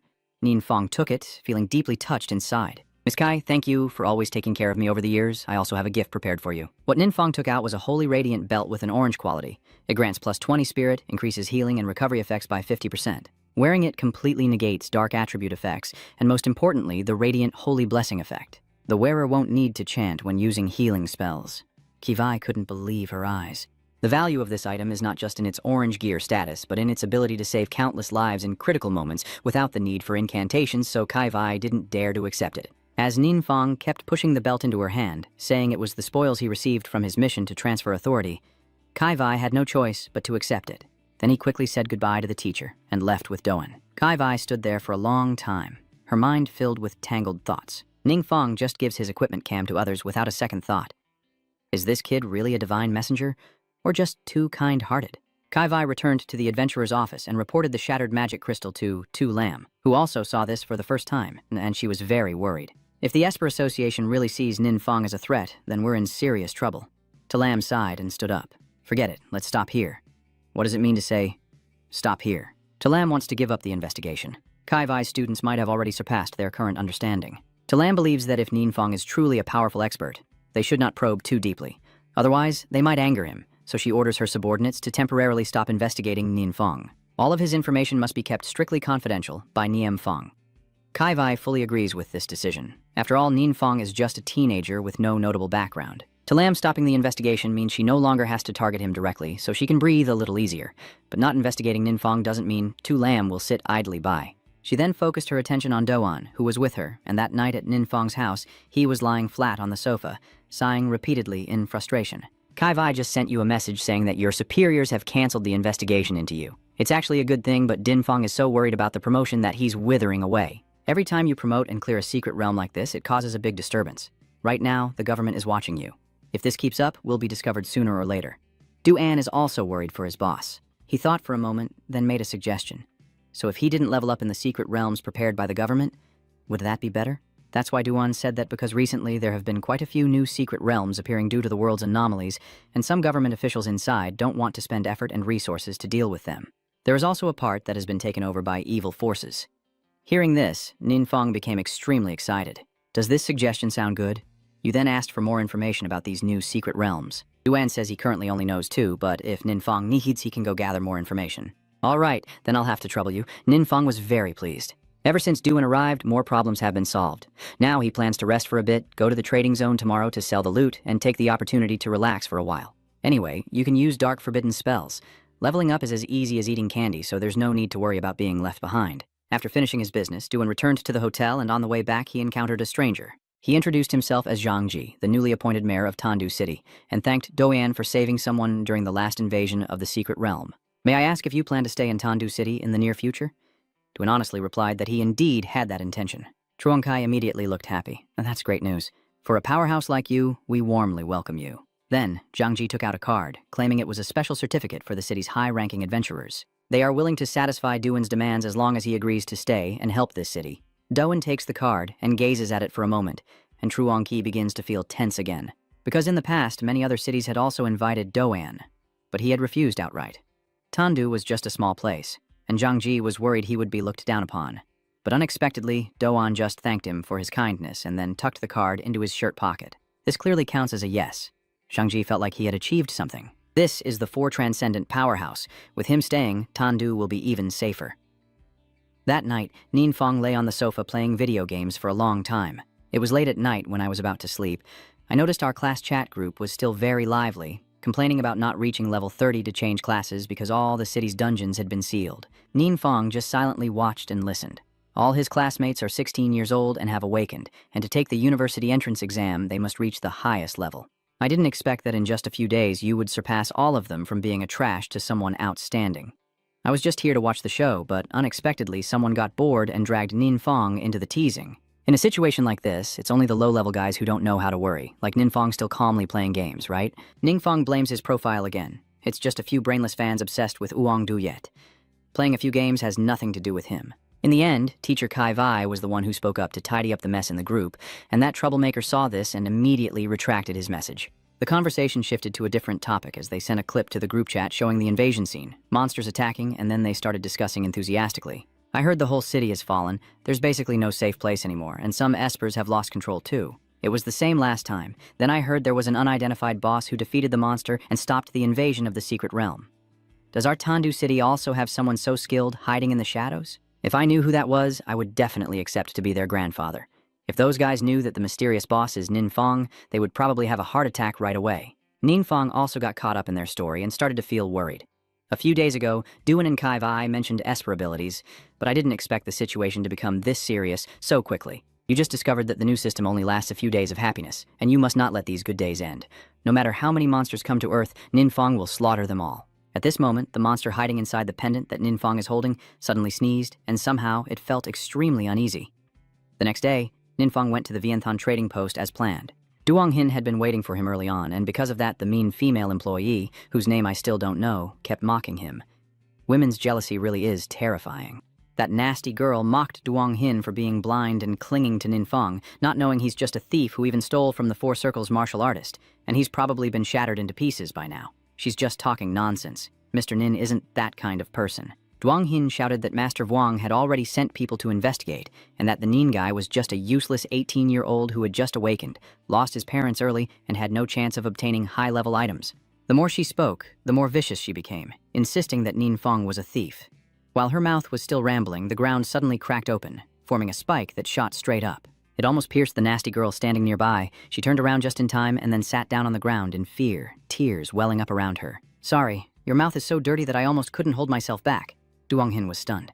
The nasty girl saw Nin Fong using offensive magic at the trading house and quickly shouted for security. Duong Hin worriedly advised Nin Fong to leave before the guards arrived. Anyway, the forces in the Vientiane trading house are not small. Causing a commotion here and getting caught would be really troublesome. Immediately after, Master Vuong approached with several security guards behind him. Since investigating Nin Fong's background, he had turned hostile and no longer looked respectful or flattering. "Nin Fong, who gave you the guts to act so arrogantly at the Vientiane trading house?" "Master Vuong, I hear you're investigating me behind my back and even accusing me of being a thief." Master Vuong not only shows no remorse, but becomes even more arrogant. Whether he's a thief or not, he knows best himself. "If you want to question me, you're not qualified yet." As soon as he finished speaking, the two large guards behind rushed forward. Nin Fong was extremely disappointed with how the Vientiane trading house treated its customers. He was also too lazy to fight, so he simply showed the powerful black card given to him by Mayor Longbak before. The two guards rushing toward him had to quickly break in front of him, and Master Wong's face immediately turned as pale as a sheet. Even if he's blind, he should recognize that supreme black card. How could this be possible? It's fake. It has to be fake. That nasty girl isn't any better.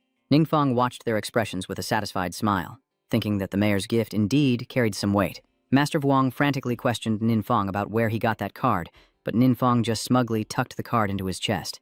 "Isn't it true you've already investigated me? If you're so capable, go find out yourself." Vuong Daisu fell silent, then he took out his phone and made a call. The entire Vientiane trading office was temporarily sealed off. A while later, the Tai Duong Min market called Vuong Daisu directly with a rather unfriendly tone. "The person from headquarters told me, you're investigating the fact that I gave Mr. Nin a black card? What's going on?" Master Vuong really is scared now. He hurriedly explained that it was just a small misunderstanding. The mayor's father, Tai Dong Min, was one of the founders of this trading house, and he absolutely cannot offend Tai Dong Min. "Just a small misunderstanding. I spent so much effort to win over Mr. Nin, you try offending him and see what happens." Tai Dong Min's voice on the phone still carried enough authority to make Master Vuong feel guilty and think. He also didn't expect Master Vuong to have truly offended Nin Fong. "You idiot, wait for me, I'll be there soon." The call was cut off, and even Master Wang is crying now. He couldn't understand what kind of relationship Nin Fong had with that mayor that made him so angry, so he thought of another way out, calling Duan to report that he had found the equipment he needed. If a fourth-tier powerhouse were present to defend, Mayor Tai would have to show some respect to him. Outside, everything was chaos, but Nin Fong was still calmly sitting in the waiting area with Duong Hin. A moment later, Mayor Tai hurried over, followed by Doan, who looked just as anxious. Nin Fong was a bit surprised. Why had both of them come here? Duong Hin was also surprised. How come her client knew so many people? And Mayor Tai and Do-An, as soon as they arrived, shot a deadly look at that nasty staff member. She was extremely frightened. Only a blind person wouldn't notice the murderous aura in his eyes. She turned to Master Vuong, wanting to seek help, but realized he looked even more miserable than herself. Master Vuong looked completely defeated, muttering to himself over and over, "I'm doomed. I'm really doomed." Tai Dong-min originally wanted those two to kneel and sincerely apologize to Nin Fong, but he was straightforward in refusing, because he believed that people like them wouldn't change even if they apologized. Tai Dong-min immediately ordered them to pack up and leave without saying a word, causing Vuong Daisu and the young woman to turn pale with fear. Immediately after, he turned to punch the female employee to vent his frustration, blaming her for his miserable state. Clearly, both of them were at fault, yet he beat her until her mouth bled. Tai Dong-min couldn't bear it anymore and ordered the security to take both of them out, and the peaceful atmosphere returned.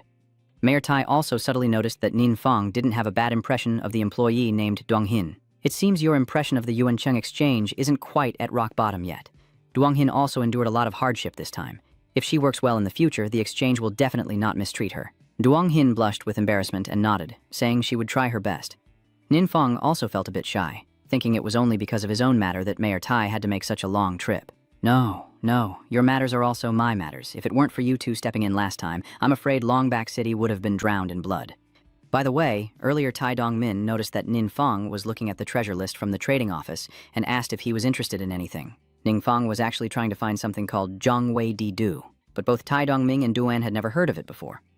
Seeing their confused expressions, Nin Fong started to feel uneasy. He quickly lied that he had seen it online yesterday, but in reality, he had to check back last night. Ning Fong studied the skill book that her teacher gave her to try. It is called Spiritual Energy Extraction, used by mages to replenish their magic power in battle. When he learned the skill, the system automatically upgraded it based on the dark power as usual, resulting in a new passive skill called Fusion Seal. It says that Nin Fong can absorb the residual dark energy's poison and transform it into his own attribute, which is why he came here today to try it out. But it seems that both Mayor Tai and Duan are also clueless about this. After everything was settled, Mayor Tai bid farewell to the two and left on a flying scroll. Nin Fong felt a bit hungry and wanted to invite Duan somewhere to eat.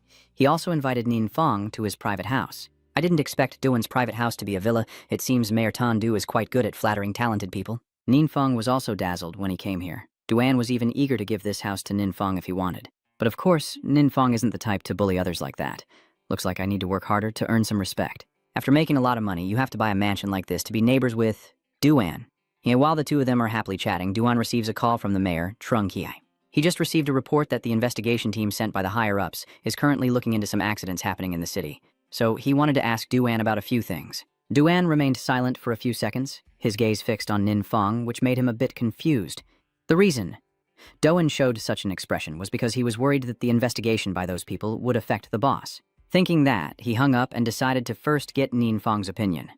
Dong'an told Nin Fong what Zhang Ji just said, which also made him curious. A detective team? I don't know what kind of people they are, but we should still be careful. And over here, Ma Troyan has another mysterious man showing up.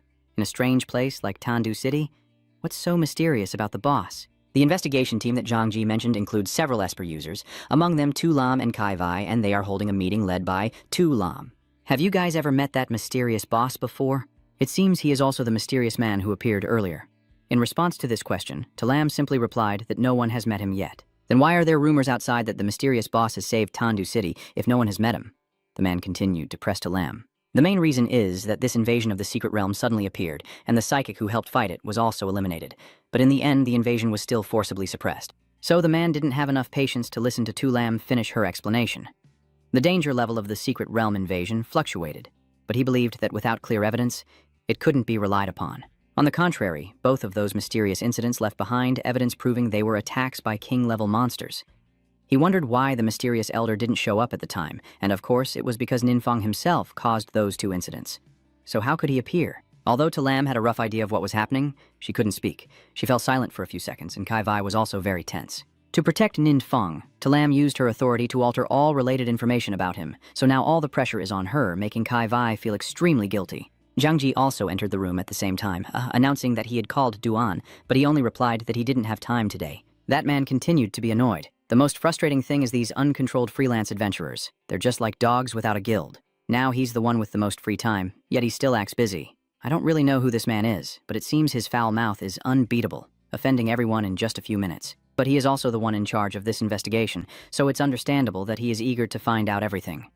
That night, even though it was late, the guards of the dangerous secret garden still had to welcome an uninvited guest, the stern-faced man. They immediately recognized him as a member of the investigation team, so they didn't dare to interfere with his duty. The man entered the secret realm. Although it was his first time here, seeing the severely damaged state of the secret realm, he couldn't help but be surprised.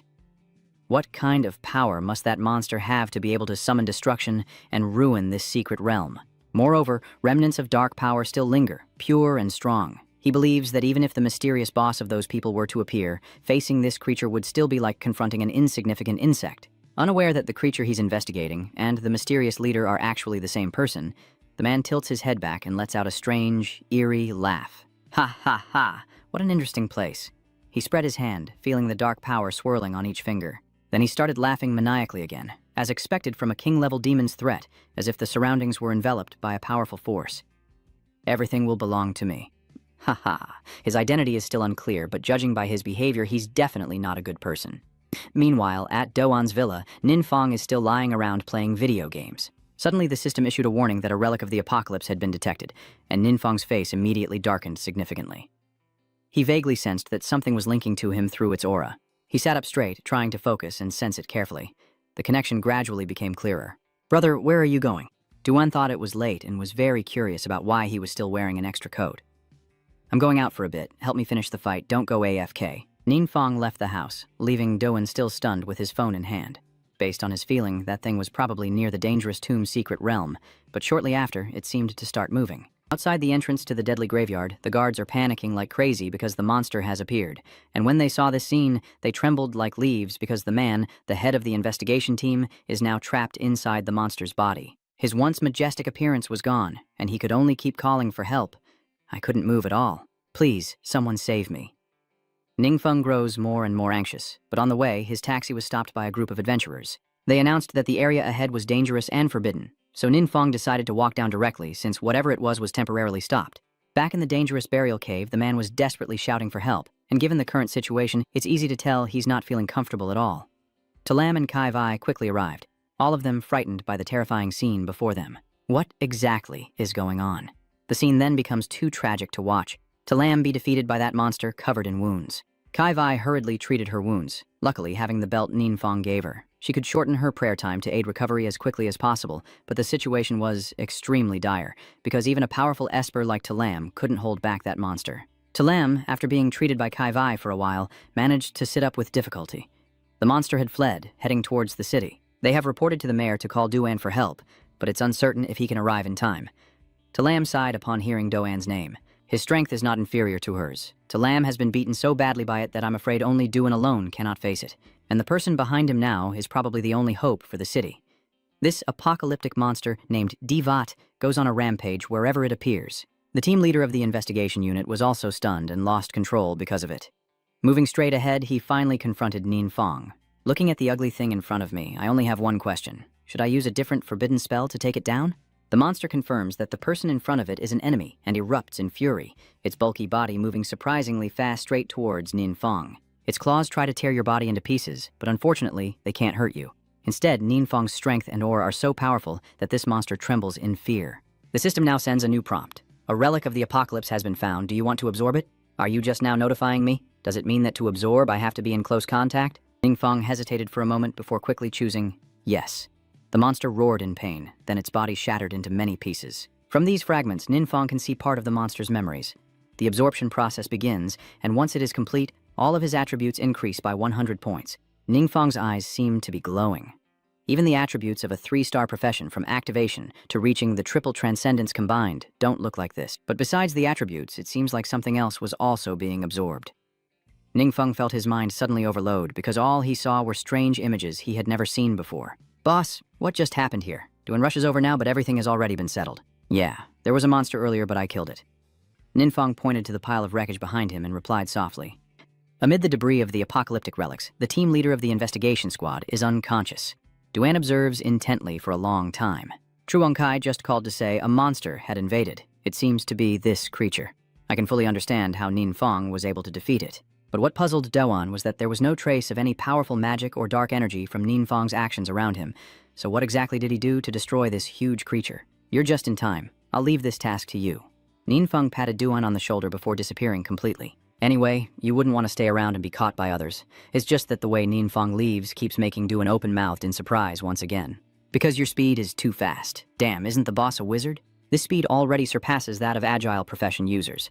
Donan increasingly finds Ninfeng mysterious, constantly leading him from one surprise to another. And then the team leader of the investigation bureau was also imprisoned. During the investigation, he confessed everything. According to him, during a raid into the secret realm, he discovered a demon creature that could control dark powers and turn them into its own. So he took the opportunity to investigate and entered the evil tomb garden to absorb the dark energy, but unexpectedly he was controlled by the demon creature and lost all consciousness. This incident was also resolved thanks to Duan and the mysterious boss behind him. Truong Kai Myung is even more impressive than Thido, the university student.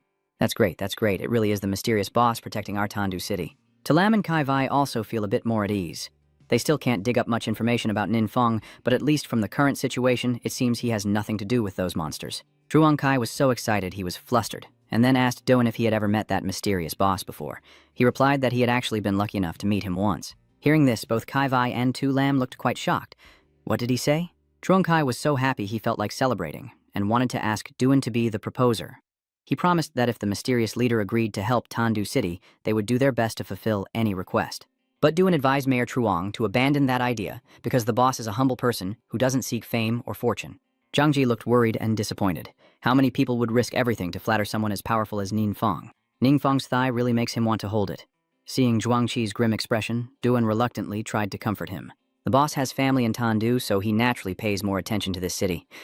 You don't need to worry too much, but you should also be considerate, as their family members don't want to be disturbed either. Hearing the words, family and relatives, both To Lam and Kai Vai grew serious, especially To Lam, who, from doubting Nin Fong was the mysterious person, now began to wonder if the enigmatic boss might be an elder relative of his. Nin Fong is still relaxing at home, reflecting on what just happened, and finally understanding what the so-called relic of the end times is. It is the remains of a few demon kings from secret realms left behind after their defeat. Earlier, countless scenes replayed in my mind, but in reality, they were fragments of the memories of the demon king when he was alive, absorbed together. Nin Fong had no intention of becoming a demon king. At first, he thought these things were useless, but after thinking carefully, he realized they might actually be useful. Specifically, with these memories, he can conquer the secret realm more easily. Secret realms accumulated with dark power will experience stage-based enhancements. Once the invasion of time and space becomes unstoppable, the apocalypse will begin. In the time and space where Ningfeng is, it is the path to nurture incomplete, awakened ones. Therefore, very few powerhouses reach the fourth stage. Moreover, the professions of these awakens are almost never at their best state. If things keep going like this, humanity will only have the option of selling salt together. Even if Ninfeng has enough strength to protect himself, he doesn't want to live in solitude in a world full of monsters. Fortunately, the time you are living in is not the only one invaded by the mysterious realm. Some other timelines have successfully repelled the intruders. Ninfeng thought to himself that if he accumulated a little more apocalyptic relics and passed on all the useful experiences, it could have a significant impact. But he still needed to consider carefully how to transmit them. Anyway, these matters are beyond humanity's current understanding, and if not handled properly, they could lead to unpredictable consequences. The ringing of a phone interrupted Ninfeng's thoughts as Wang Young Lady called. She happily announced that she had completed the S-rank promotion mission and achieved the title of Shadow Assassin, and the process went smoothly thanks to Ninfeng, so Wang Duyet wanted to invite him to a proper celebration. After leaving the transfer ceremony, Wang Duyet's teammates were already waiting, and fireworks were being set off to celebrate. That little prince has also completed his promotion, happily basking in everyone's praise. He even cleverly chose the best restaurant in the city to invite the beauties for celebration. But of course Miss Wang politely declined, saying she was busy with something. After just finishing such a tiring task, she needed to rest a bit too. Is it something really important? Can't it wait until later? Triotrin still wants to hold on. Yes, it is a very important matter. Wang Duyet replied briefly and left, leaving Triotrin behind with the other 3 teammates. He was so furious he gritted his teeth, thinking that Wang Duyet had just succeeded in switching sides and quickly turned his back on him. Seeing the tense atmosphere, the fake saint quickly waved her hands to defuse the situation and said, "Don't think badly of her, Duyet Ni. Isn't that kind of person. Maybe she really has something important to deal with." But unexpectedly, Zhutrin decided not to let this go. Seeing that he couldn't win the goddess's heart, he decided that if he couldn't have her, no one else would, and started provoking the others. You guys must be exhausted trying to keep up with her, right? She has completed the S-rank class transfer mission and awakened a new hidden profession. The gap between her and everyone else is growing, and what Ji Chuan just said is not wrong.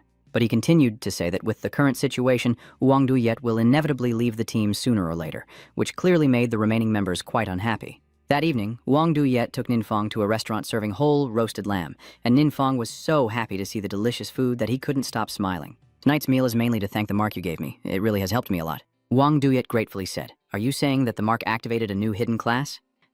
Ninfeng tore off a piece of lamb, chewing loudly as he asked again. Only now did he remember from the Demon King's memory that it is indeed possible to see the profession of awakening candidates who haven't reached the perfect state. But Wang Duyet was able to unlock a super rare hidden profession. Could those marks be one of the ways to level up? Wang Duyet nodded and asked Ninfeng about finding more of those marks, wanting to buy them to give to him and the others. But Ninfeng only stumbled upon the badge by luck. It was Wang Duyet's trustworthy appearance that made him feel deeply touched. "Forget it.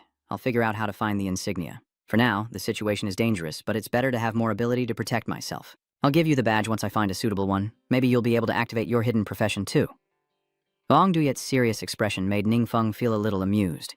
"You jokingly said, leveling up by myself is a hassle. Just protect me from now on. Don't joke around. I'm serious." Wang Duyet shouted, but due to exerting too much force, a sharp pain suddenly shot through her right shoulder. Ninfeng stopped chewing and asked worriedly, "What's wrong, beautiful lady?" Wang Yu clenched her shoulder in pain. She was injured during a careless moment while completing a mission. Even though she had treated her wound, it was still an S-rank mission, and the boss's attack was quite severe, so she needed to rest for a while. Just then, Ninfang's phone rang again, and as he answered, an extremely aggressive voice came through the line. "Hello, are you Ninfang? Who are you?" Ninfang responded lazily, while on the other end, the person almost shouted into the phone rudely. He said Ninfang doesn't need to care who he is, just tell him where he got the mark, and Ninfang lost all patience with this crazy guy, hanging up directly. Then he recounted what just happened to Uong Duyet.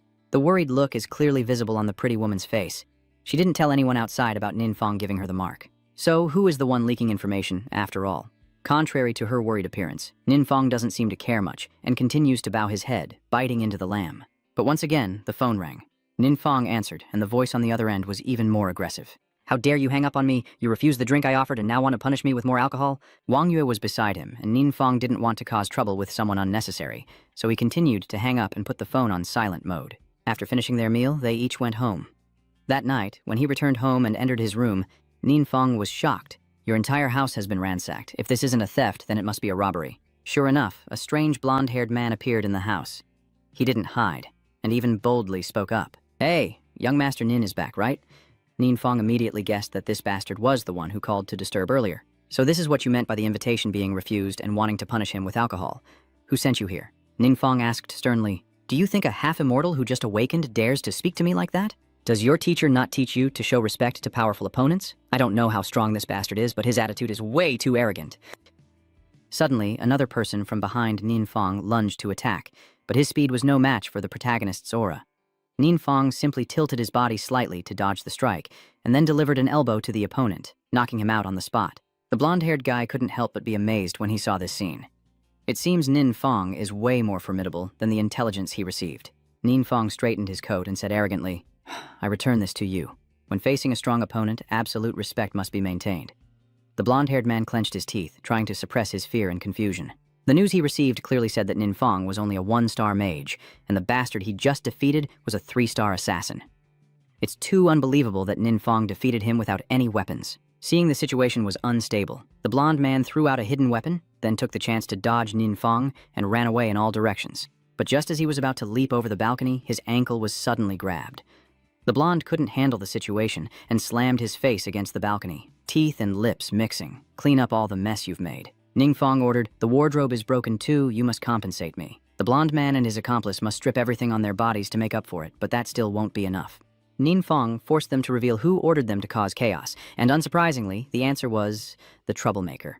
After learning about the mark Ninfang had given to Uong Duyet, he hired these two thugs to gather information. Ninfang was not surprised. In fact, he was quite pleased. Since the opponent was so stubborn to strike first, he saw no need to hold back anymore. Coincidentally, Ninfang has a forbidden spell he hasn't used yet. This eager little bastard is the perfect test subject. This sealing spell is an active skill that Ninfang has never tested before. It uses the user's mental power to control the target's mind, turning the target into a powerful clone for a short period. Before testing on that bastard Zhao, Ninfang decided to try it out on these two thugs first. Meanwhile, Zhao and a close friend of his were whispering about Ninfang. At tonight's celebration, Uong Duyet refused to come, so he was too lazy to socialize with the remaining teammates. Through their conversation, he learned that these two bastards had even meddled in Uong Duyet's promotion process before. That guy wants to let the boss into her mission to create a tense situation, and then Zhao King will step in as the hero to save the beauty, winning her admiration. But unexpectedly, Uong Duyet turned out to be even more tough than expected.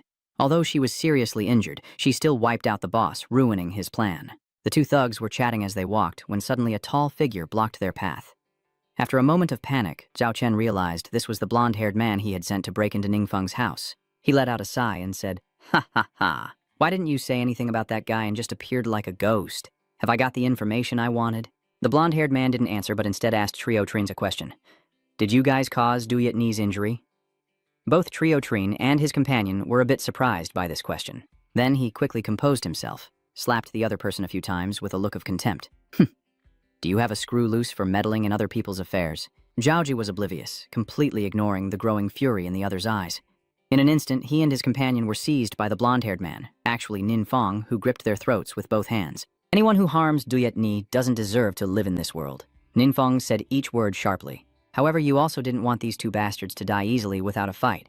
It was Trio Trine himself who said earlier that he wanted you to live worse than death. If that's the case, you want the other party to experience these 4 words yourself. Ninfang's grip tightens even more. Trio Trin and that bastard felt like their 3 souls and 7 spirits were about to be completely drained by Ninfang. About a minute later, their bodies officially turned to dust. This is definitely the shortest, yet longest minute of our lives. After finishing, Ninfang also turned the blonde's body into dust. This is the best way to dispose of the body traces, but this time it's still quite dangerous because the place Ninfang is in is just an ordinary neighborhood. If high-level awakeners want to investigate, there's nothing you can do to stop them. Although with Ninfang's current strength, he's definitely not afraid of any of them, but he can't stay home 24/7 to prevent someone like the yellow-haired guy from coming. Originally, Ninfang wanted to rely on the remnants of the Demon King's memory to arrange a few important matters. Luckily, he hadn't recorded them yet, or else intruders would have discovered them, causing no small trouble. Ninfang stood up, stretched a few times, and decided to tidy up the house first before temporarily moving to Doan's place, since he was a 4th-tier powerhouse and also received special treatment from the city mayor. The high-end villa where Doan lives probably has much better security. Ninfang left that night, and after arriving, he told Doan what had just happened. As expected, as soon as he heard the news, he lost his temper and dared to attack the boss. These guys really think they're invincible. Boss, rest assured I'll investigate quickly. There's definitely someone behind this. He truly is a passionate person. Ninfang lazily slumped onto the sofa, then kept shaking his head. There's no need to rush. Actually, I have something else I want to ask you. Do you know any trustworthy alchemists? Duan nodded and asked what Ninfang's request for that alchemist was. He pondered for a moment before stating his own requirements. First, their skill level should be quite high and trustworthy. Second, their background should be as free as possible, with minimal connections around them. And silently scanned a few names in his mind. I know a relatively skilled alchemist, but unfortunately he has already joined a major guild. Oh, then that's not suitable, Ninfang Tiuniu said. In the fragmented memories he absorbed, the Demon King slaughtered several high-level alchemists. The medicines they produced were highly effective, clearly comparable to modern world standards. But exactly how it happened, Ninfang also didn't know, only able to gather the remaining medicines and then find someone with some expertise to study them. However, alchemists involved in major guilds are truly not suitable. With that lack of freedom, the risk of leaking secrets is very high, and it will probably cause a lot of trouble like Chu Trin. If there's a chance later, help me pay attention, and I will also look into other people. Ninfang told Doan to rest and went to sleep. The next day, he inquired at Uang Duyet's place, and surprisingly found some results, and it was even from someone he knew very well nearby. The saintly mage Tu Din from Uang Duyet's guild has a brother who is a potion master, and he's quite skilled. He originally planned to join their guild, but he and Trio Trin hate each other like cats and dogs, so they couldn't reach an agreement. If you're interested, I can introduce you to meet them both. Ninfang sighed. It's Trio Trin again. Wang Duyet's luck with teammates like him is really bad. Luckily, you helped her get rid of this potential troublemaker, or else there would be even more problems down the line. That's right. What are you looking for an alchemist for? Wang Duyet asked curiously. I found some recipes at home and want to find someone to help review them. Found at home again? Wang Duyet asked with suspicion. The mark from before, Ninfang also said he found it at home. Does your house contain a treasure of Zhang Meilan or something? Although Ninfang has been very suspicious lately, Miss Wang has never doubted her childhood sweetheart. So she still enthusiastically introduced the alchemist to him. His name is Tu Ngui, and from his appearance he seems quite knowledgeable and steady, someone trustworthy. Ninfang handed him some prescriptions, and Tu Ngui examined them carefully. As for the ingredients, he didn't see anything unusual. However, he had never seen the method of making the medicine before, and it seemed quite complicated. Are you sure you understand the effects of this medicine? Tu Ngui asked. I heard that after taking it, the experience gained can increase by 100%. Ninfang pondered for a moment before casually speaking, but your careless remark caused Tu Ngui to lose his composure. Currently, the highest experience-boosting drug on the market can only reach 40%. Just that alone is already very expensive. If there were a drug that could increase experience by 100%, it would allow even 1-star or 2-star professionals to rapidly break through and level up. I'm not entirely sure either, but I can't just go ask others casually, so I came here to seek your guidance. Tungui didn't dare delay and immediately went to her laboratory to research. Meanwhile, Tudin and Uang Duyet took turns chatting idly with Ninfang. Sometime later, the three of them heard a loud noise coming from upstairs.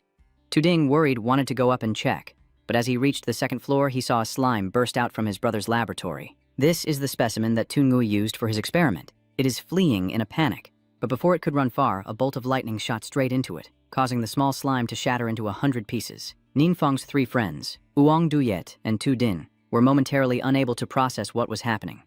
Tu Din looked toward the direction of the electric spark, only to see his brother laughing loudly with his mouth stretched wide to his ears. It's a success. It's a success. Really 100%. A bunch of question marks appear above Uang Duyet and Tu Din's heads. Tu Nguoi, ignoring the beautiful girl and his little sister, directly rushed to Ninfang, then grabbed his shoulders and shook him crazily. My brother Ninfang, I took a little medicine mixed according to your formula. Then he used slam to experiment again, and his experience truly increased by 100%. Ninfong didn't show much emotion on his face, but deep inside, he was actually very happy. If this medicine has taken effect, then the other medicines you've accumulated might also work. Tunyu is even happier than you, constantly using fireballs on the experimental slams. Tuding thinks her brother must be crazy. Tengui has always been protecting this laboratory and wouldn't even let her step inside, yet now he's messing it up like this. To explain his bizarre actions, Tungui finally told the two girls about the successful experiment, then asked Ninfong about Tudin's upcoming plans, suggesting that if he intended to trade, he could make an unimaginable amount of money. Now everywhere is dangerous. No one would refuse an item that boosts their strength. Ninfong thought to himself, indeed, business can bring great profit, but it also comes with many troubles. This needs to be carefully considered. At this moment, the phone rings again, a message from teacher Kai Vai to the whole class. The school is planning to hold a level-up training session at a secret realm in a nearby city for all senior students, starting next week. Because the training grounds are very crowded, the areas need to be divided among the classes. Right after Kai Vai's announcement, the whole class quickly turned into a chaotic market. The students also started discussing the experience-boosting pills, originally wanting to buy some for self-defense, but they found out the market was already sold out and the supply was extremely scarce. Ninfong looked at those messages and thought even more, then made a decision. The 100% experience-boosting medicine will be used by my people first and only sold after some time. Boss, am I really one of your people? Tuding eagerly looked at Ninfong. Of course there was, Ninfong replied generously. With these words from the boss, Duyet Ni and I will work together to be your bodyguards. And my brother, you can use him as you wish, no need to hold back. From Din was so excited that he stammered, and Ngui was at her wit's end with her greedy younger sister. Ninfong thought this was the best solution for now. The treasures he had acquired would definitely cause a stir if presented to the mayor, but their great benefit was also a double-edged sword. By then, there will be countless groups like Chao Trin, making it hard to control. To avoid causing a fuss, Ninfong wants to nurture his allies first and strengthen his power. At that point, only if someone wanted to join would he consider it further. Ninfong suddenly remembered that in Uong Duyet's group there was another decent teammate, who also didn't side with the Triu Trin faction. He has the warrior obsession class, Chujiang Thu, so some of the experience points can also go to him. Uong Duyet and Tudin's eyes immediately lit up. Chujiang Thu a few days ago was still worried about not being able to take the entrance exam for the same university as his teammate. Now, with Ninfong's 100% experience water, he probably doesn't need to worry anymore. Ninfong naturally isn't someone who likes to do charity work. Chujiang Thu is quite capable, straightforward in character, and has a good relationship with Uong Duye. This person could also help you in the future. Ninfong's younger brother. No, now he's called Nin the boss. Do you have other types of medicine there? Tu Nguyen had been silent all along. Now he finally spoke again. Ninfong trusted him completely, so he handed him the remaining drafts of the formulas without hesitation. But these things are much more complicated than the experience-boosting medicine. It lists many herbs that even Tu Nguyen has never heard of. Only 2 formulas are familiar to him. However, with his current level, he still can't invent it. Ninfong wasn't surprised. Zhongkui is still a foreign substance, and it's a bit too much for an awakening individual right now. Some of them being usable is already lucky enough. In that case, I have a suggestion. Once the experience potion is ready, we'll call Chu Jiangshu and level up together, Uong Duyet said excitedly. That's good. Tuding also fully supports it. Of course, young Miss Wang doesn't plan to let Ninfong escape, so he has to go with her to level up. Tungui also calculated that with enough medicine for all of them, they could be ready by next Monday, so Uong Duyet decided to officially set the training plan to start from next Monday. Ninfong, once a great hero, has become a nobody, completely overshadowed by Uong Duyet. On Monday next week, he will go to the location Uong Duyet arranged in advance. While he was waiting for the others, a car drove by, carrying students from his class who, according to the school schedule, were heading to a training session in a nearby city. They saw Ninfong and started mocking him as usual. Is the useless Ninfong not participating in the training today? What is he doing? Carrying a bag for the class or something? Even if he comes, our class doesn't need him. With such a low rank, once inside the secret realm, no one will know who is protecting whom. Forget about that useless guy. You might as well sleep a little more. The traffic light turns green, and the car carrying students continues on. When Kai Vai led these little brats to the place, the entrance to the secret realm was already crowded with people. Based on the situation, their class would probably have to wait another 2 hours. After all, it's just an unselected class. Getting in is already a privilege, so they have to wait patiently. The bored students suddenly see Ninfong, whom they just mocked and laughed at. You went with Wang Duyet's team, except for Trio Trin and his brother, so it's just 5 people including you and Tu Ngui. The students immediately pouted and complained. As expected, he's with Uong Goddess. It's really annoying. The boys in the class are so jealous they're almost red-eyed, but the anger doesn't stop there. Because right after that, Ninfong and the other 4 were respectfully invited straight into the secret realm, without having to wait in line like the others. Kai Vai explained that Ninfong was with the Guild of Summoners, so he was allowed direct entry. Wang Duyet's healing guild is well known and small, so this is normal. The jealous boys started teasing Ninfeng after entering the best secret realm and got crushed by monsters. How am I worse than that useless Ninfeng? I also want to be led inside by the guild healer and young goddess. One of them shouted out loud, drawing the attention of the strange awakened individuals. They approached the students with murderous intent and then began to question. Do you mean to say that the Uang goddess is Uang Duyet? The 5th place in the national supernova chart. Uang Duyet, right? The students didn't know who these people were, or whether they meant well or ill towards the goddess, but seeing their aggressive and intimidating attitude, they had no choice but to tell the truth. That's right. After confirming the information, they didn't even bother to thank anyone and directly headed to the entrance of the secret realm. A perceptive female student noticed that they, like Wang Duyet, are all new stars ranked on the national supernova list. The only girl in the group is Thuong Mok Thu, who is ranked 4th. The burly guy carrying the big sword is Li Kei, ranked 3rd, and the arrogant Hach Waikiu leading the group has the highest rank. 2nd is Guo Yun Chu. After venturing deep into the secret realm, Ninfeng finally handed Chu Jiangshu a bottle of 100% experience-boosting potion. He seemed to have found gold, and couldn't help but shout out loud. Is this really a 100% experience boost potion? Tudin couldn't help but give him a hard knock on the head. Does this fool think no one can hear him or what? Chu Jiangthu chuckled foolishly, constantly apologizing for getting too excited. So Chu Jiangthu turned to ask Tu Ngui again. This medicine must be really expensive, right? Tu Ngui shook his head. The ingredients for this medicine are not expensive at all, and the process of refining it is not too complicated, which is why it is even more valuable. If people could really increase their experience at a fair price, no one would refuse, and Ninfeng would become a guest of honor in any guild. Xu Jiangthu pounded his chest vigorously as if he was willing to risk everything for Ninfeng. Tuding also didn't want to be left behind, constantly thanking and praising Ninfeng until his nose almost burst. Everyone is family, no need to be polite. Ninfeng scratched his head awkwardly in response. Wang Duyet watched this scene from the side, feeling quite happy inside. Ninfeng has never been fond of socializing, so his friends have always been few, especially after turning 16 and experiencing his first failure, when classmates started mocking him, making him even more isolated. It's rare to see Ninfeng so happy and relaxed like this. Wang Duyet hopes that from now on he can be more sociable and quickly regain his spirits. But Han Huyan's arrival is enough. Wang Duyet cleared his throat a few times and then began to explain the strategy for breaking through this secret realm. This time they lost the Thousand Step and his comrades, meaning they are missing a mage and a shield, so the battle process must prioritize the safety of the team members even more. Wang Yue advised Ninfeng not to intervene to avoid attracting the monster's attention. After all, although she didn't look down on him, in her eyes, Ninfeng was still a 1-star mage who was somewhat useless. Instead, she will be the one attracting the monster's attention. Chu Jiangshu will be in charge of defending, Duding will focus on healing and protecting the team members, and finally, Tu Nui will use herbs to adapt to the situation. Seeing how quickly she assigned tasks like that, Ningfeng felt very annoyed. If things went on like this, he wouldn't level up much at all. But since everyone has shown their intention to protect you, Ninfeng couldn't bear not to cooperate with them. After all, he uses forbidden spells, so he levels up faster than others, and being a few days late isn't a big deal. You need to understand the strength of these 4 new teammates first. The mission has been assigned, and Wang Yue should act quickly. She pulled the bowstring tight and shot a dazzling yellow arrow that exploded upon impact, destroying 3 zombies in 1 strike. The remaining zombies, enraged by the commotion, charged at full speed. Seizing the moment, Tuding raised his scepter and activated the Thunderbolt rally skill to empower Chu Jiangshu. This guy usually looks a bit silly, but when fighting, he's pretty impressive. After being boosted with power, Chu Jiangshu raised the axe in his hand and struck the ground with a mighty blow. This powerful strike sent several zombies to their graves, causing the others to hesitate. Tu Ngui also refused to be outdone by his younger siblings. He charged forward and threw out several fireballs. The 3 zombies standing there like statues will immediately meet the same fate as the SAMs in the laboratory. The significant increase in experience points makes Tu Ngui even more bloodthirsty. If this continues, Ninfeng's new medicines will be within reach soon. The 2 from the pavilion, Chu Jiangshu, also happily clapped hands in celebration. With this 100% increase in experience points, their level-up speed will double. Completing the 2nd transformation before the college entrance exam is also very feasible, so they can enter a prestigious university together with Wang Duye. While everyone was still celebrating, suddenly a cunning laugh echoed from the nearby cave. The group looked over cautiously, and Chu Jiangthu couldn't help but speak up first. Who was that? I thought it was some kind of monster. I didn't expect it to be a human. Sorry, I didn't mean to laugh, but I really couldn't hold it in. It turns out to be Ko Van Chu and his 2 teammates. As soon as they stepped out of the cave, he started mocking Chu Jiangthu loudly.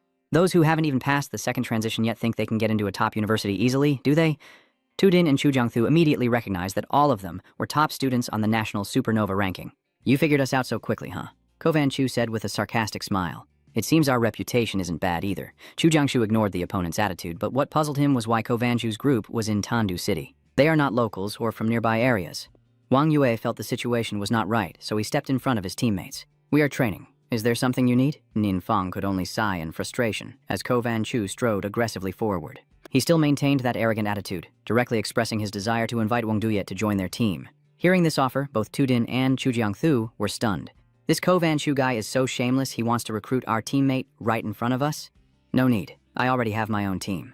Wang misconfidently refused, not disappointing everyone's expectations. I know your team also has a 14th-ranked rising star mage named Zhao Chen. If he agrees, he might as well give it a try.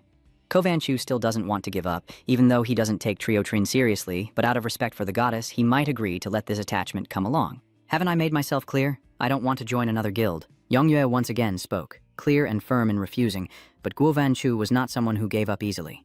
Seeing Yang Yue stubborn, he patiently stayed to explain. Recently, nationwide updates have been made. Due to frequent changes in the secret realm and increasingly difficult monsters to deal with, the 3 major universities have raised their evaluation standards.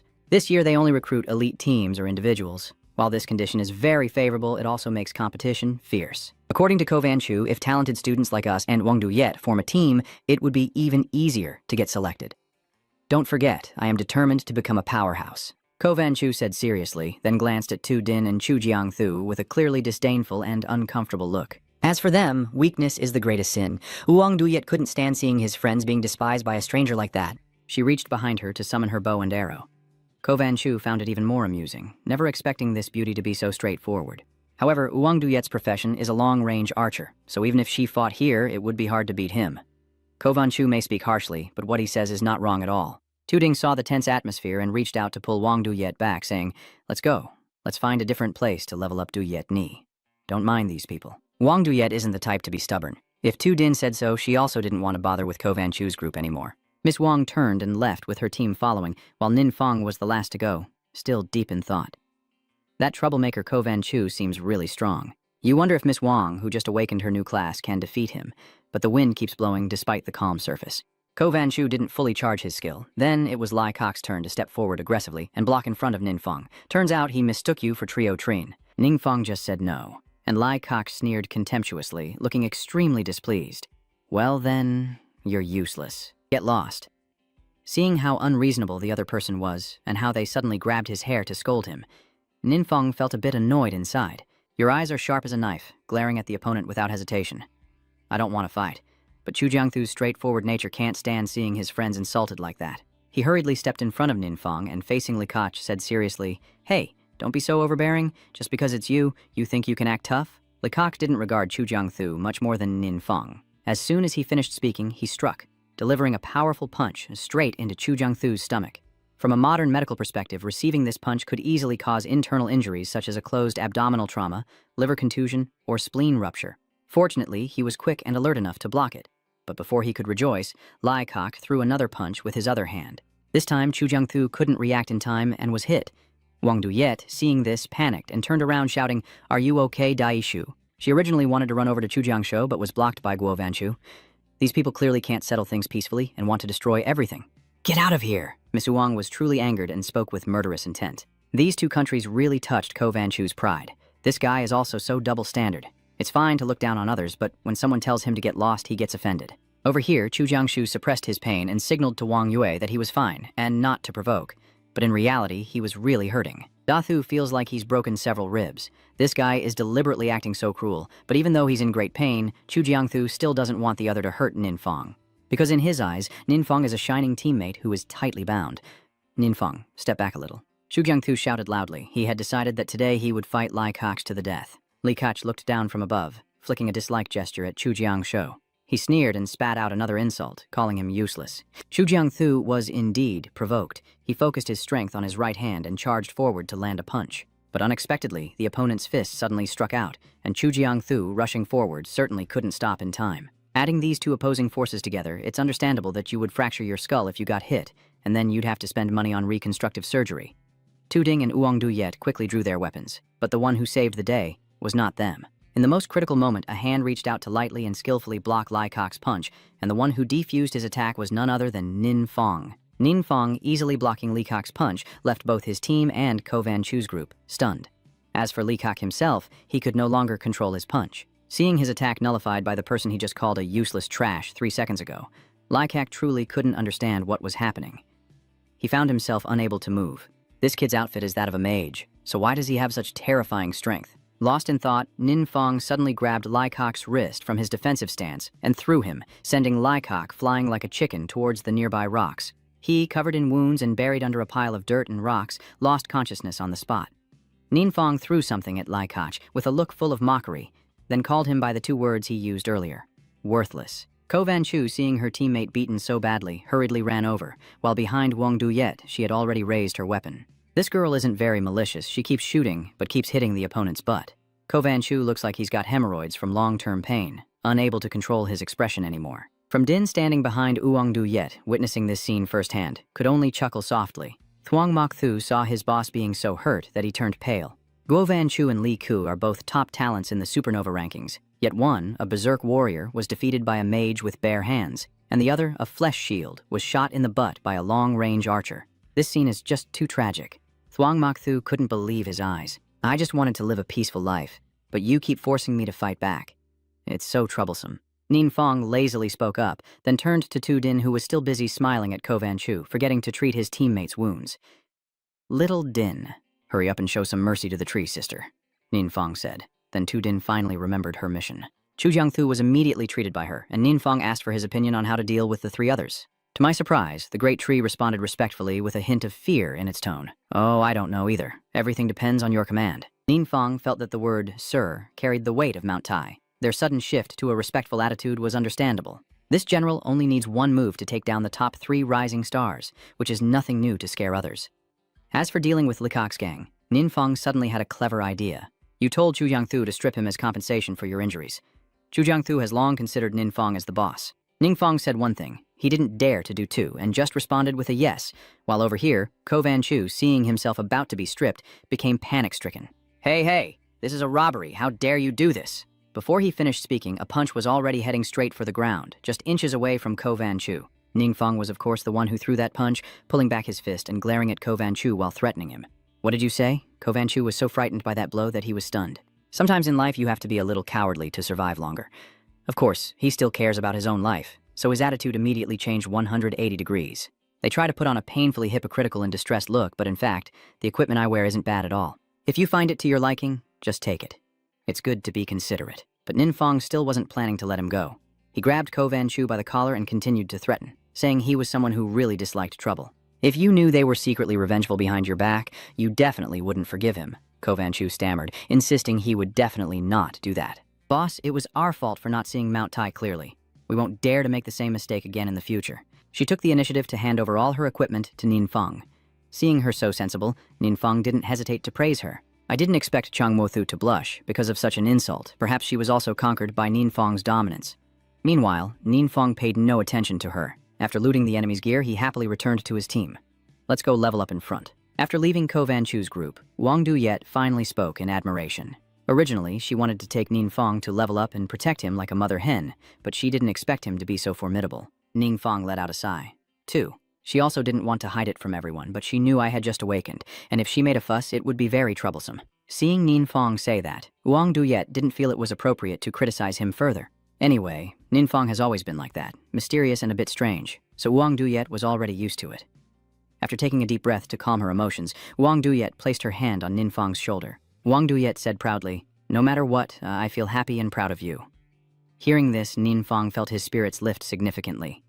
Chu Jiangthu and Du Ding also happily rushed over at this moment. After learning about Ninfong's true strength, they became very curious about his future plans, such as which university he would attend or which guild he would join. But Ninfong really hadn't considered that step yet, as both the university and the guild are relatively strict in management, and if he's not careful, his information could be exposed immediately. For him, it's even a place he doesn't necessarily need to participate in. The immediate priority is to accelerate into the secret realm and continue leveling up. After his strength was exposed, Ninfong found it a bit easier to breathe. Now he no longer has to hide in pain and can confidently take on the role of the leader.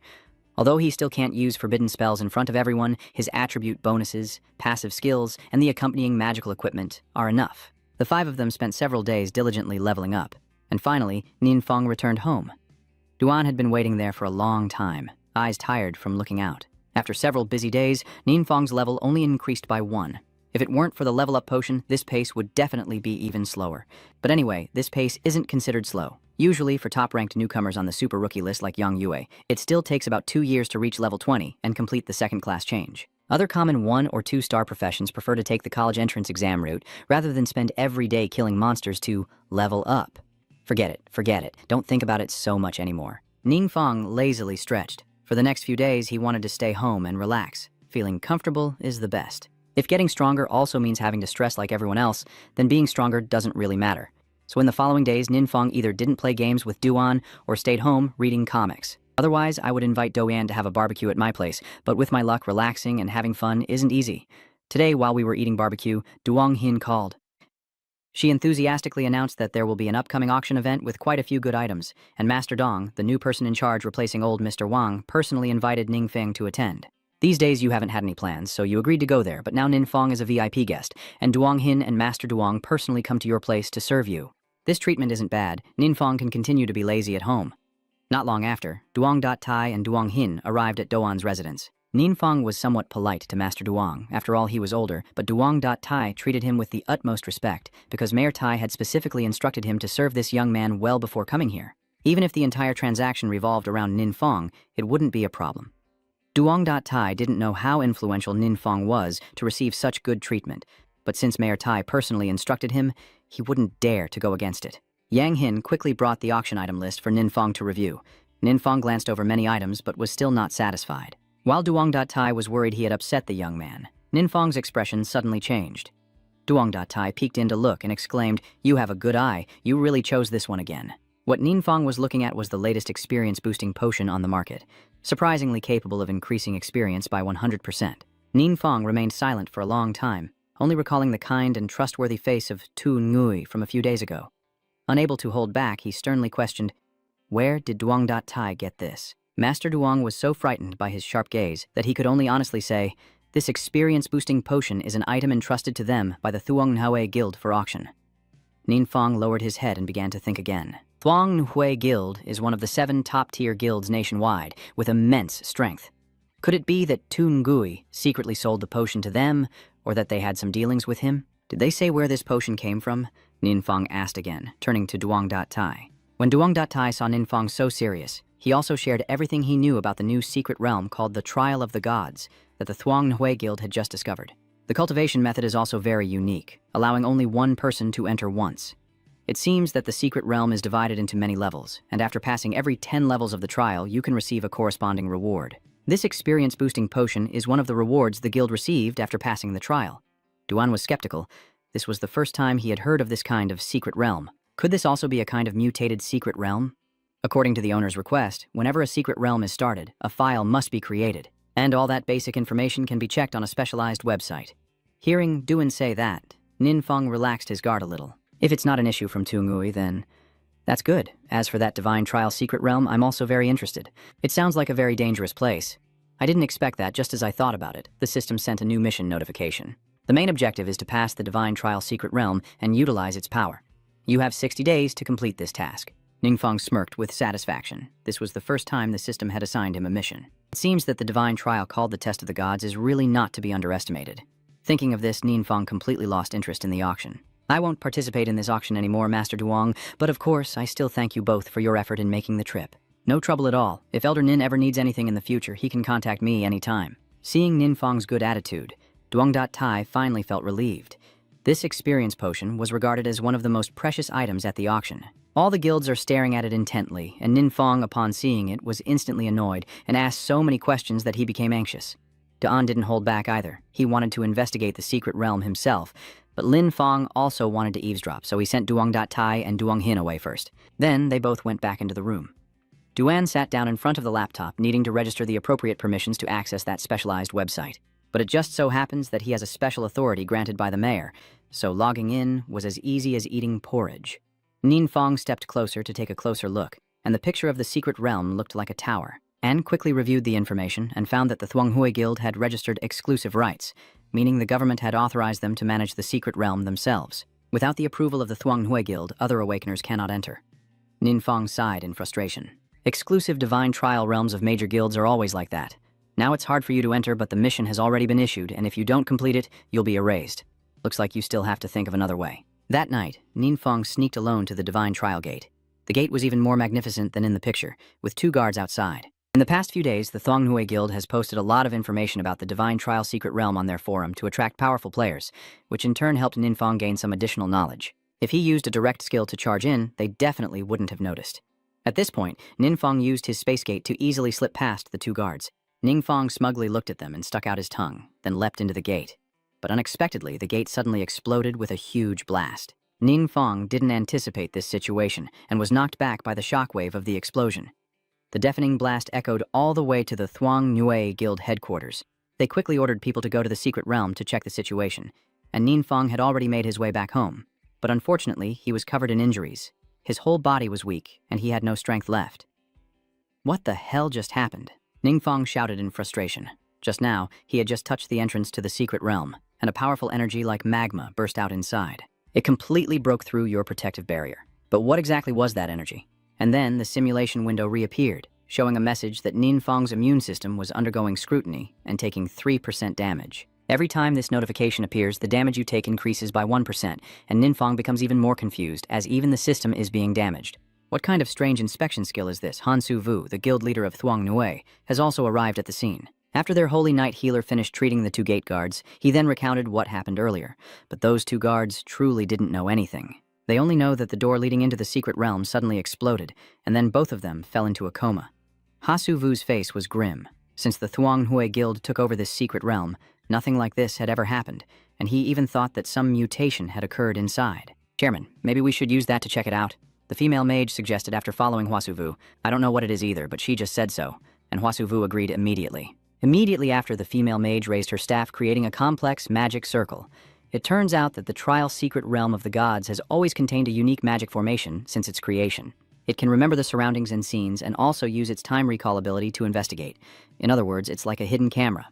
The time magic array kept changing, but what Hasuvu and the female mage were waiting for was beyond all expectations. From within the magic circle, a dark, sluggish figure with a human shape stepped out first, followed by a tall man who shouted loudly, "You dare to trespass into my territory, evil god." The man carried the radiant light of the sun, his voice full of authority, seeming like a true god. Then this god gathered his power in his hand and unleashed a mighty attack towards the black shadow, but unfortunately, the strike hit only the air. Hasuvu stared in shock as the summoning array vividly replayed the past, making him feel suffocated by the power of the divine god. That shameless bastard ran away again.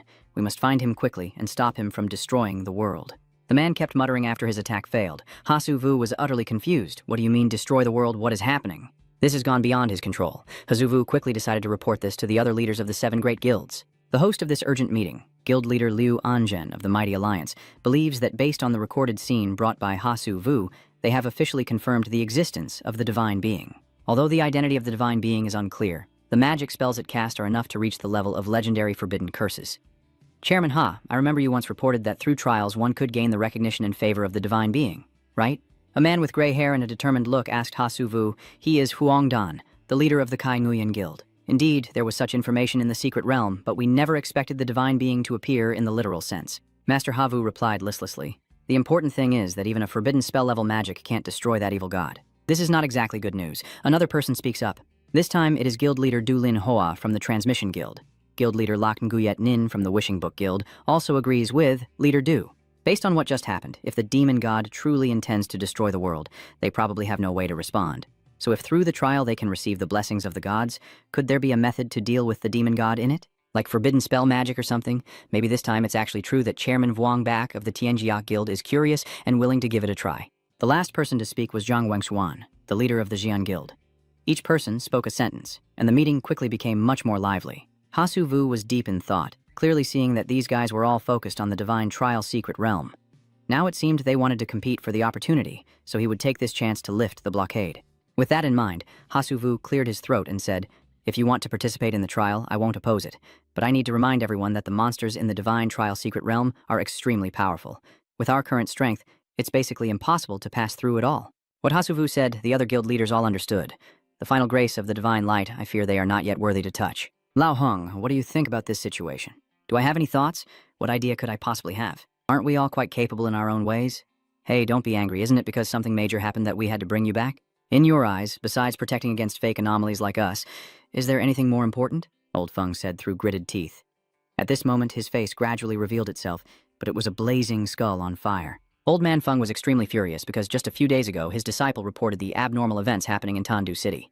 These guild leaders not only ignored that person, but even formed a separate investigation team. In the end, the investigation yielded no results and even triggered a natural disaster. If it weren't for that mysterious elder stepping in, this city might have been wiped out. Furthermore, this old man Feng is actually Feng Ngach, the former leader of the Shadow Organization and Talam's senior. Besides Lu Anchan, most of the young guild leaders here are meeting Feng Ngach for the first time. They all have heard the legends. He paid a heavy price for using dark powers and eventually couldn't take it anymore, so he applied to withdraw. Unexpectedly, today he appeared at this secret meeting. Lu Anchan shamelessly ignored Feng Ngach's anger and still wanted to leverage the power of the Koan organization in this urgent situation. Old Master Feng, could you have your disciple send a recording of the Thuangnhui Guild scene to the mysterious elder of Tandu City for a look? If he has the strength of the mysterious elder, he might learn something. Feng Ngach found it extremely funny. Only now did these profit-hungry people remember him and his disciple. Feng Ngach was about to scold and puff up his cheeks, but Lu Anchan preempted him with a promise to praise his disciple's achievements and sent 2 more bottles of fine wine, causing Feng Ngach to finally calm down and the anger burning in his head to gradually fade. Then his face returned to its normal expression.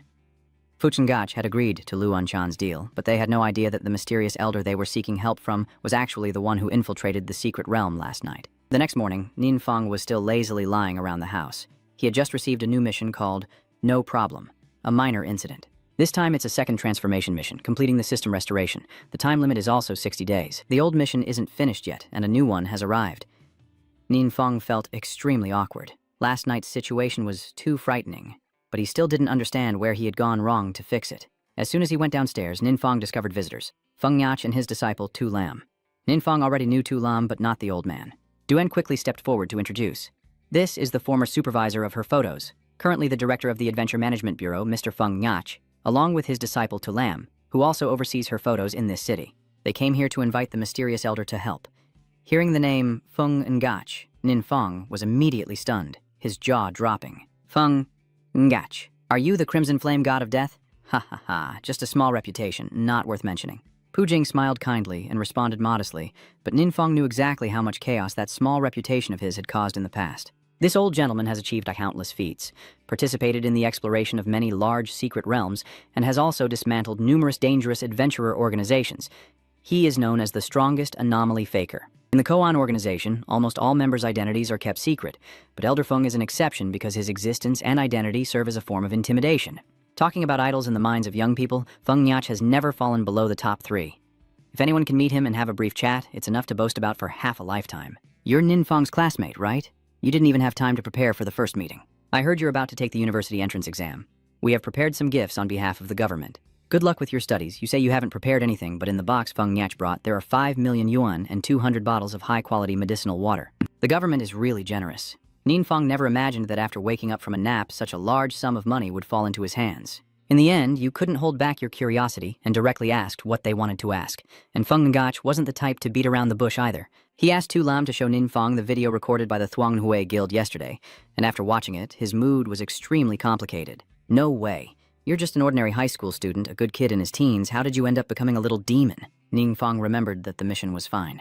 That small incident ignited a furious rage. It's fine. That little mishap of yours is nothing, system. Things outside are probably in chaos like grasshoppers right now.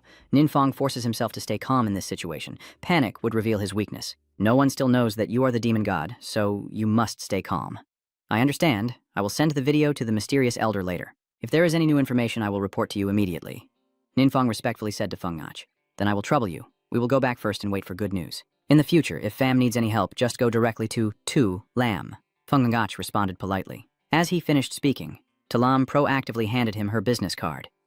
Nin Feng had always felt that this sister looked familiar, but only now did he remember she was the one who greeted him on the day of the ceremonial transfer. No wonder you were quickly targeted. After finishing their greetings, Feng Ngach and Tu Lam also left Duan's residence. On the way back, he kept praising Nin Feng, saying that the kid was not bad, humble and polite, with a mature mind. The government even considered trying to recruit him. Tu Lam hesitantly finally shared his long-held thoughts to ask his master if he felt that Nin Feng and the mysterious elder could be the same person. Is it that important? Feng Gach's answer seemed very indifferent, which surprised Tu Lam a bit. If Ninfeng hopes that we only see him as a student, then he truly is a student, which is good for everyone. Giving 5 million spirit coins to a student, don't worry about what others think. In terms of etiquette, there's definitely nothing to criticize. And if that student later becomes a mysterious leader, then what standard should we use to treat him?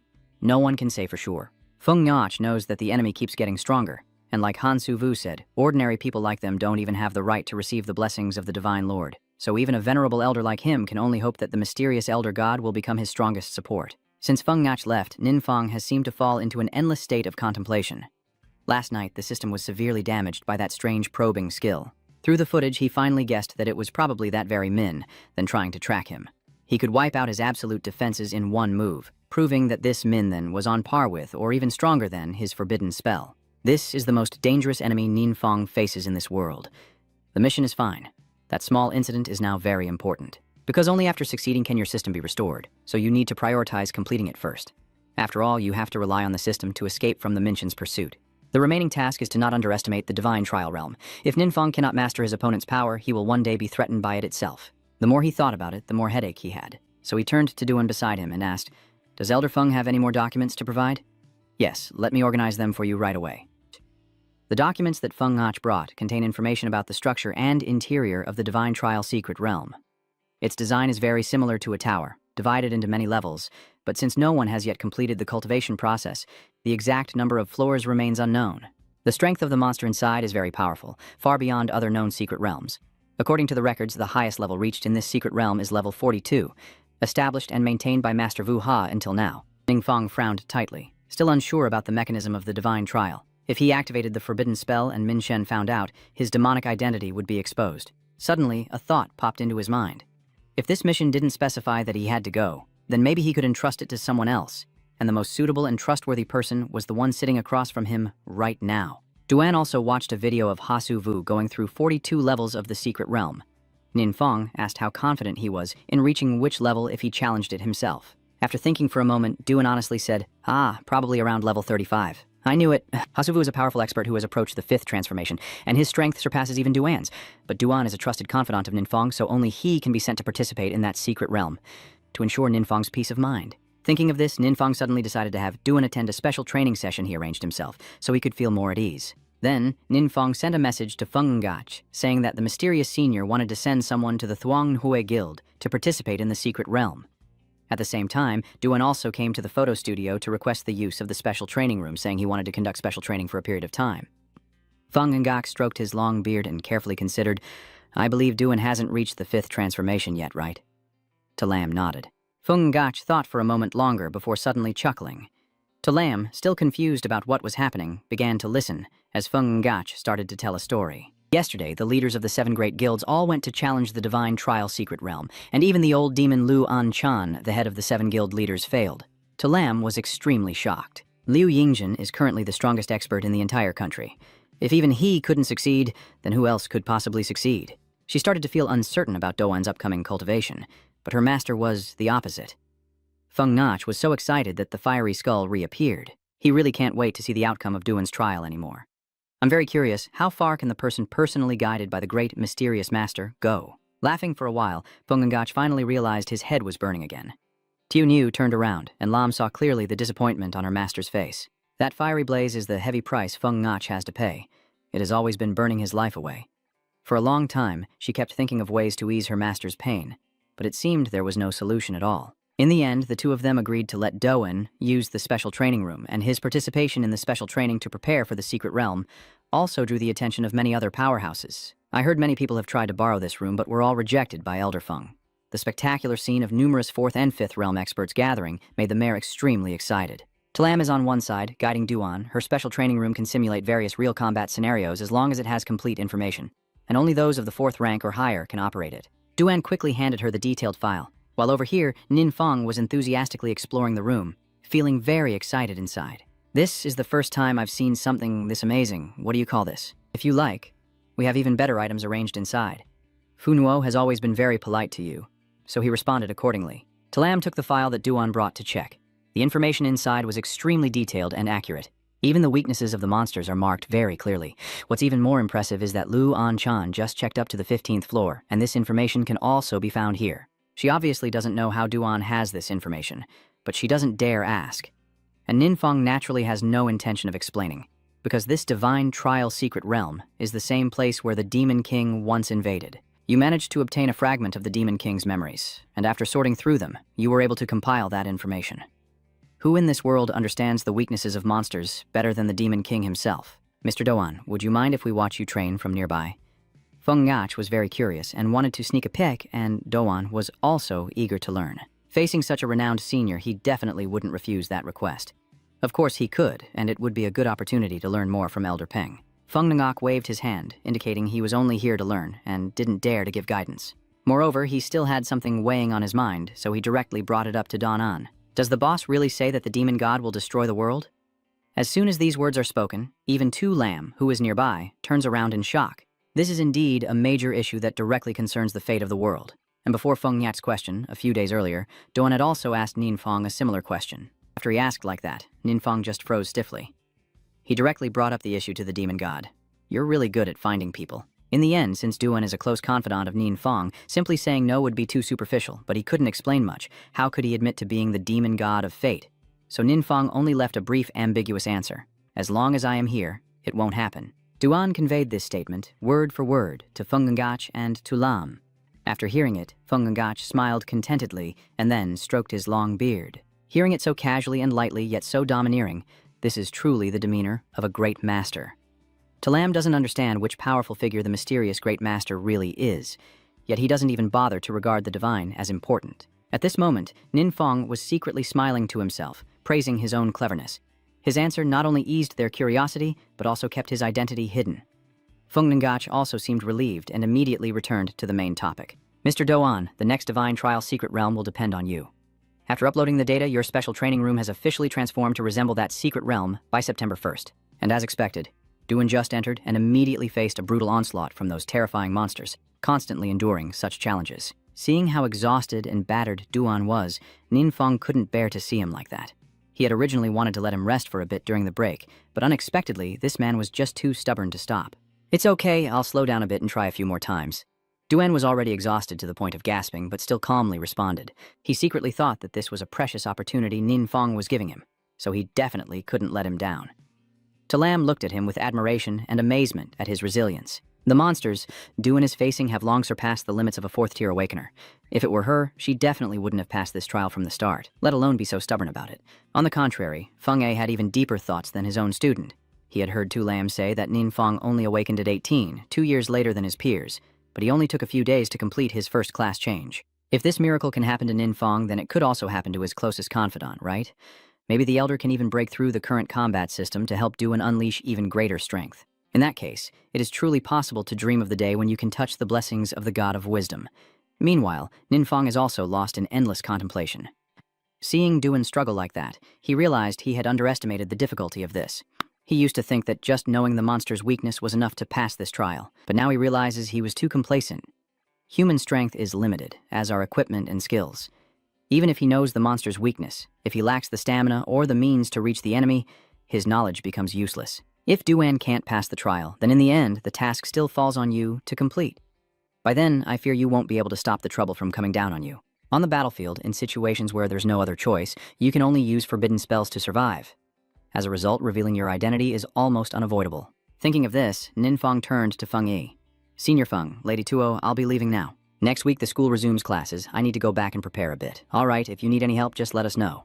Ninfeng left Duan there to continue training while he went back claiming he was preparing for the new semester, but in reality he wanted to take the chance before classes started to level up a bit and hoped to find some powerful skills or equipment to replace Doan. Ninfeng walks into a secluded alley. Now, the best way to leave without being monitored is to use the flying scroll. He had previously asked the transaction office in Vientiane to buy a batch of them. Now is also a good time to use it freely.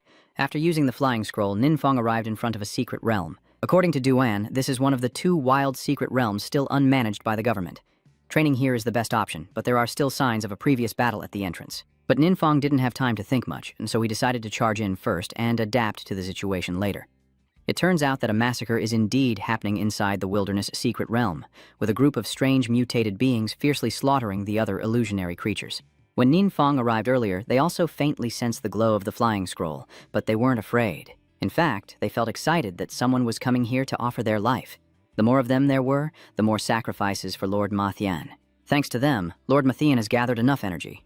The white-haired masked leader laughs triumphantly. Although I don't know who Lord Mathian is, according to what they said, today is the day he descends. The followers behind, hearing their leader say that, became even more excited, shouting like a bunch of rock smashers on meth. All the words spoken by these mutants have been recorded and transmitted through a listening device attached to a subdued awakening fake, and this information has been relayed to his teammates outside the secret realm. Matian's arrival means the secret realm invasion is reopening. Everyone heard this and was terrified, as the invasion will turn the city into a hellscape immediately, and the nearest city is Zhuangling. It's probably in danger now. Captain, what should we do? A fake awakener spoke anxiously, and the man called the team leader was not in much better spirits. The 4 scout teams sent ahead have all been completely wiped out by the fake mutants. Now, even if they attack with all their might, there is no way to stop the emergence of the secret realm invasion. The monsters inside the secret realm are very strong, and the magic shields in the city are not enough to provide effective protection. They basically won't be able to defend against them. Go back and inform the government about this so they can evacuate the civilians urgently, as many as possible, the captain ordered, but his unusually calm request made the other team members extremely worried. Captain, what about you? Actually, when they asked this, they already guessed the answer. They are in a difficult situation now. Without surveillance equipment, they can't know the exact time the secret realm invasion occurred, so someone must stay behind to report the situation at any moment. The other team members didn't want to leave their captain alone here, but they no longer had time to waste. Under the relentless urging of the team leader, the entire team was forced to leave. After they all departed, the man lifted his head, a glimmer of despair appearing in his eyes. Why does it have to be today? Saying that, he took out his phone and dialed a number to call his daughter. He tried to calmly tell his daughter that he might have to attend a rehearsal soon, also reminding her to listen to her mother, then decisively hung up. The little girl immediately called back. Dad, why did you hang up so quickly? I still haven't finished saying what I wanted to. What does my little one want to say to Dad? Dad, happy birthday. The innocent voice of the child made the man unable to hold back his tears, as his team members now boarded the car and left. The infiltration of the secret realm with the dark forces has begun. Their hearts are heavy, and no one is not worried about the team leader. Now their team leader's tears could no longer be contained and started to fall. Clearly, he knew he wouldn't be able to go back today. In contrast to the somber mood of the captain back then, the mutants are now very happy to see the great power of the dark forces. Ha ha ha. Lord Mathian will surely give us even more attention and care. The old boss tilted his head back and let out a loud laugh, while Ninfeng continued to stroll through the secret realm completely unaware. You just learned a new active skill called Dark Demon Curse. When activated, it can summon an extremely cold snowstorm that freezes everything it touches. Thanks to this skill, Ninfeng has defeated many monsters. The experience points from the monsters in this secret realm are also quite good. In just a moment, Ninfeng had already reached level 37. Outside the secret realm, the sky was now covered by a thick layer of dark clouds. The sky is even gloomier than Dao's future, and the gate of the secret realm is now trembling violently as it slowly begins to open. The mutated creatures quickly knelt down in panic, and their leader stepped forward to speak on behalf of the group. The majestic Mathian Great Lord appears, walking slowly closer. The eyes of the fake mutants fell on a pair of old shoes, and when they looked up, they realized the person who had just come out was not our noble Lord Mathian, but Ninfeng. Ninfeng at this moment also didn't understand anything, only knowing how to pick his nose, with a bunch of question marks appearing above his head. The two sides looked at each other, and the atmosphere seemed to freeze. A few seconds later, Ninfeng suddenly became panicked and broke the tense silence with a shout. What kind of hellish situation is this? The boss on the other side also doesn't understand what's happening. He points at Ninfeng and shouts, "Where is our Lord Mathian?" Ninfeng doesn't know who they are referring to, but the truth is that the Lord Mathian of these mutants was just now sealed inside a block of ice by your dark Chiyu Machu. Right now, he could only weep silently, feeling extremely aggrieved. I am so cold. The leader facing Ninfeng had countless complicated thoughts in his mind. Ninfeng didn't recognize them, which made him certain that he was not the incarnation of Lord Mathian. But seeing how poorly dressed Ninfeng is, clearly just a newcomer, how could he possibly have a treasure in this secret realm? Moreover, the flying scroll he used earlier is of great value. The boss began to piece together these events, and concluded that Ninfeng was an opportunist trying to gain the favor of Lord Mathian, but was scared off by the Dark Force's power and fled the secret realm in a panic. Thinking of this, he rudely pointed at Ninfeng and shouted again, "Kid, are you here to cling to Lord Mathian and ask for his help?" Ninfeng still didn't understand what he was trying to say and simply replied, "No." "Then what exactly are you here for?" "Does this have anything to do with you?" Ninfeng retorted sarcastically. "Your arrogant attitude has driven that big boss crazy. It's the first time he's met someone with such a bold attitude." That guy then pretended to be tough and said, "Do you know who my dad is to threaten me?" But Ninfeng obviously didn't know, so he just pointed at himself, proudly introducing himself. My name is Ko VH, an A-level wanted criminal with over 200 lives on my head, a real lunatic, proud to boast like I'm some top scholar when I'm actually a fugitive. Ninfong couldn't stand it and muttered, "This is so annoying." Kovan didn't expect this young man to be more arrogant than himself. Ninfong now had regained his previous nonchalant attitude, wiggling a finger at Kovan like calling a dog. If you want to fight, then fight. If not, get lost. This is truly an irresistible challenge. Kovan's hot-blooded nature surged to his head, vowing to teach this reckless kid a lifelong lesson. The henchmen behind him started shouting and cheering for their boss, but their fierce desire to kill Ninfong was quickly snuffed out. Because the sky suddenly darkened inexplicably above their heads, they all looked up in horror and saw a gigantic, shadowy figure with a strange smile. All the mutated pretenders who were eager to devour Ninfong are now trembling with sweat and constantly crying for help. But Ninfong is now filled with bloodlust. This is his latest forbidden spell. This forbidden spell is called an insult to their vision. When he uses it, Ninfong can trap the enemy in an illusion, revealing all their weaknesses and unleashing a brutal spell of torment, with each flaw quickly appearing before him. For example, the leader of their group has a shoulder crack caused by long-term misuse of his abilities, along with many other weaknesses all listed out. Ninfong can now read enemies like an open book, and within the illusion he creates, he can trap opponents and repeatedly attack their weak points, like a demon playing with its prey. No wonder this skill is called an insult to vision. It's truly insidious. Although tormenting the enemy is quite inhumane, being able to see their weaknesses is definitely not useless at all. He returned to the team leader, crying for a while, convinced that he would have to stay here today. But after waiting for a long time, he found no signs of the secret realm intrusion, so he made a reckless decision to go straight up the mountain to investigate. Anyway, if the secret realm invasion is real, escaping would be difficult no matter what. Whether you're above or below the mountain, it's just a matter of a few more steps. The man thought to himself and courageously took step after step up the mountain. The higher he went, the colder the air became. But when he reached the top of the mountain, the scene before him left him in shock. The notorious prisoner to Ko VH with the blue tongue mark and all his subordinates had been wiped out, and the brutality of the method suggested divine intervention. They sacrificed 4 teams of adventurers chasing after Kovan Bixie, but gained no results. And yet he just ended his life like that?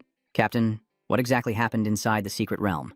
The team member on the other end of the phone asked anxiously. It seems that inside the secret realm, an ancient 1,000-year-old ice storm has wiped out all the monsters, leaving none alive. The man inspecting the realm is amazed. Even the boss of the dungeon was shattered by him. Seeing it frozen, he wanted to check if it was still alive. I didn't expect that just one strike would make it fall, with no items dropped and no valuable experience gained, so it's clear that it was already sent on its way by someone beforehand. Now that the main boss and the secret realm have been cleared, Kovan's team has gone to get their lunch. The team member on the other end of the line just asked a blank question. So, will he still attempt to enter the secret realm today? His team leader on the other end of the line was at a loss for words in this situation. On this side, Ninfong has returned after clearing out the wild secret realm. Duan is still frantically locked inside the training room. Ninfong didn't expect this guy to sell his life so recklessly and hurriedly pulled him out. Duan had only just broken through to level 45 and felt extremely ashamed of himself.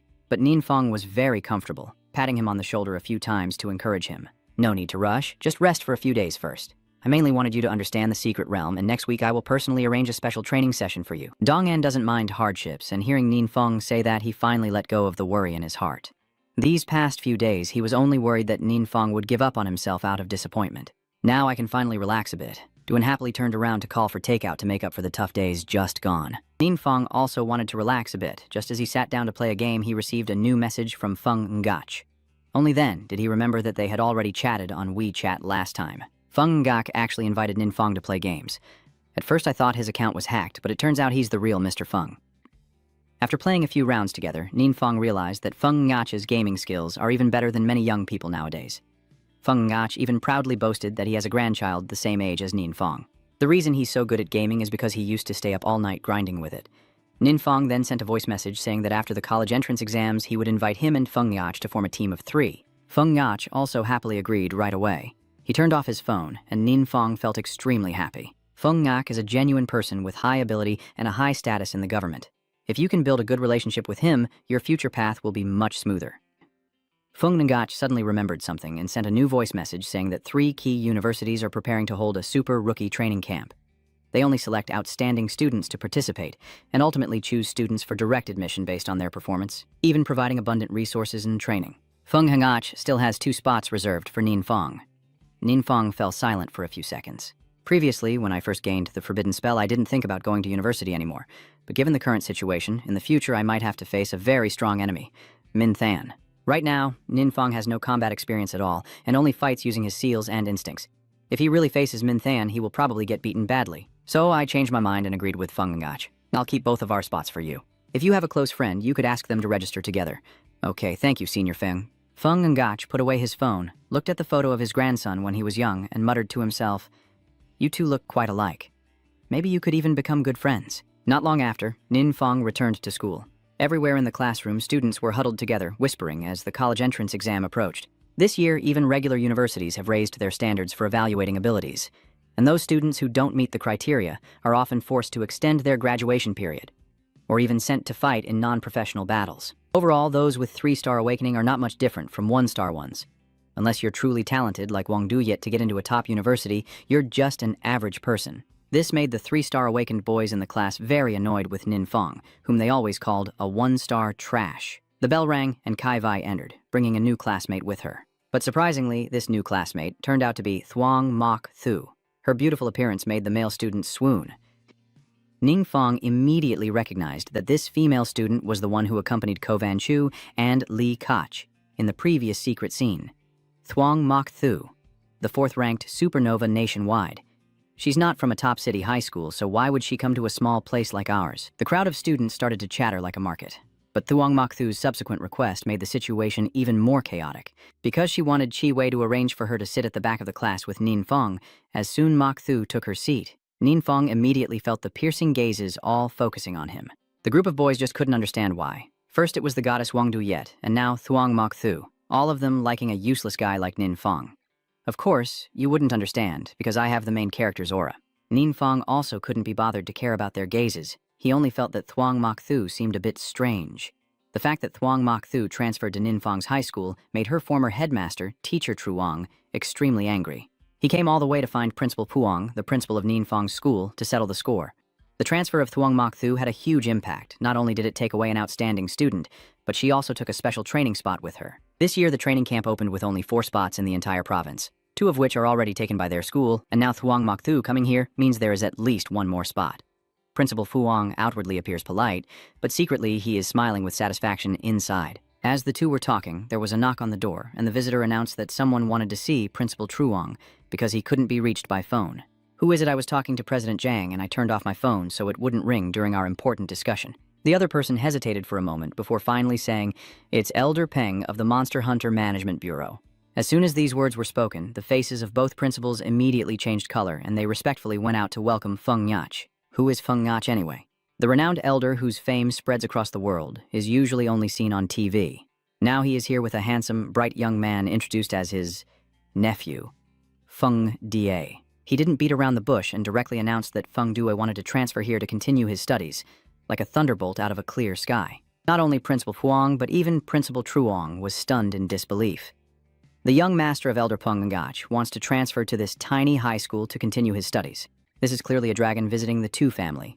According to Principal Puong's memory, Feng Due also ranked among the national supernova talents. He is ranked 12th in the dark elemental knight profession. I heard that initially Feng Yue was worried that the dark power would devour and control him, so he didn't dare to show his full strength. If not, reaching the top 5 is entirely possible, but he doesn't understand why this young man chose to come to this school with no reputation. Principal Zhang clenched his teeth in anger as everyone on the supernova rising star list came from the training camp. If Feng Yue comes here to study, then this school will have 1 more spot. Not only that, Feng Ge also announced that the Guild of Adventurers has 2 spots for students to join the training camp, and he has personally assigned students from the school. Principal Zhang was even more astonished. On what basis? It's just a local high school in Lakhao province, yet there are already 3 or 4 spots for the training camp. He doesn't understand what they see in this school. Principal Puong now considers himself allied with Feng Ngach, and immediately turns against Principal Truong, who was previously intimidating him. Now he openly drives him away.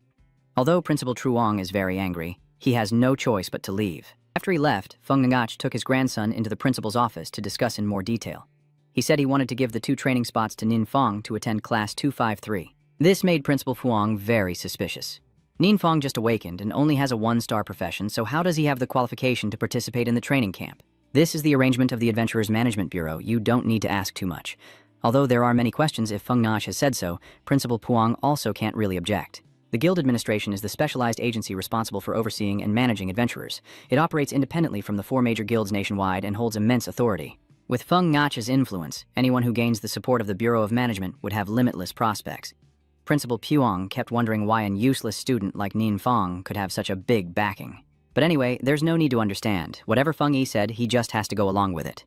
So besides Shang Miushu, Feng Dui also directly transferred to Nin Feng's class, and Wang Duyet, Tu Ding, and Chu Jiangtu also all moved to different classes. Nin Feng suddenly felt like he was a strange creature. Opening my eyes, I saw someone staring at me. Tu Din sat down beside me and kept smiling with his eyes crinkling. The reason is that the school contacted Zhao Chen, but I heard he declined to participate in the training camp, so that ticket was transferred to her. One of the 2 spots given by Feng A is partly reserved for Chu Jiangshu. Wang Yue sat in the top 5, so she naturally had her own ticket. That means all the student representatives at the training camp this year are now gathered around Ning Feng. Feng Yue also quickly integrated into Chu Jiangshu's group, even blending in completely. Only Thuong Mook Thu couldn't hide the bullet-like gaze when looking at Wang Duyet. She realized that Nin Feng's charm wasn't exclusive to her, so she pushed herself even harder to win his favor, even bringing along her youthful feelings and a gift to meet Nin Feng. The students couldn't process what was happening right in front of them. Why were all the star student groups gathered together, and why were they surrounding a trash like Nin Feng? And Nin Feng was already used to this way of calling, so he didn't mind. He only cared about one thing right now, which was the meeting. According to Tu Ding, he voluntarily gave up on participating in the training camp. This is really strange.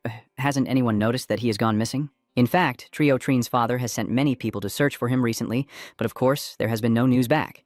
He even invited a powerful expert to help investigate, but despite his unease, he could only wait. His assistant helped Zhao Chen request a long leave to participate in special training, which is why the reason for joining the training camp was passed on to Tu Din. Liozzi's face didn't look very good.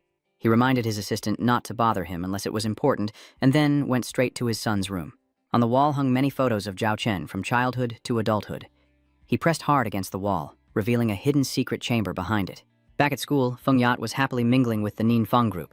He even generously offered a water element summoning magic skill book, claiming it was a recent loot he had acquired. If Nin Feng can use it, just take it freely. Moreover, summoning magic is an extremely rare profession, so this skill book is also very hard to come by. Extremely valuable. Feng Yuet is so generous, he really is a true young master. Not only Feng Du, but even Thuong Mok Thu also had a meeting. The thing she offered was also a combat mage skill book. This is also a rare profession, and this skill book is also quite rare. But for now, Nin Feng can't learn either of these 2 books. Because before returning to school, he went to the remaining wild secret realm to level up. And something unexpected happened to Nin Feng. That secret realm required a team of 5 to challenge. Nin Feng ran alone. Despite his efforts, his level didn't increase, nor did he unlock new skills, but given the current situation, those 2 skill books are truly too tempting. And he also needs to build relationships with a few more people to gather information later. Therefore, Nin Feng agreed to accept their gift and, of course, reciprocate. He offered each of them 20 high-level experience water bottles as a token of thanks. Thuong Mok Thu sincerely recognized this as the only treasure of the Thuong Hui Guild, unaware that Nin Feng and Tu Ngui could also produce it, and she had heard that only core members of Thuong Hui could receive priority access to these high-level experience water bottles. Feng Dui's mood was just as complicated as Thuong Mok Thu's because he knew that this item was being auctioned at a sky-high price on the market. Even money couldn't buy it. Yet Nin Feng casually spent 40 bottles in one go. At that moment, both of them, without prior arrangement, shared the same thought, that such a thick thigh must be held tightly. Wang Duyet, seeing the lively scene here, also joined in the fun. She mimicked Shang Mothu's tone and manner and said she also had a gift for the meeting.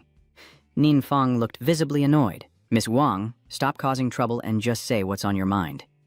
Wang Duyet giggled and pulled out a bottle of medicine, saying it's a new potion Tu Nui just developed and asked her to deliver it to Nin Feng. He looked at the shimmering potion in front of him with some surprise and, after receiving the bottle, Nin Feng hurried back to Duan's residence. Anyway, the school doesn't control the student's time during the training camp, so if he wants to drop out, he can. Duan is feeling very heavy-hearted right now, because Nin Feng said that taking a week off would allow him to join the demon training.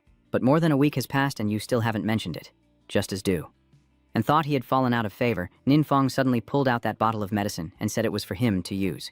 This is a nourishing medicine carefully prepared by Tu Nui. It can heal internal injuries accumulated over a long period. Use this one first, then we will begin the demon training. Donan's eyes immediately lit up as he reached out to take the water bottle, his mood lifting again, secretly thinking that the elder still hadn't abandoned him.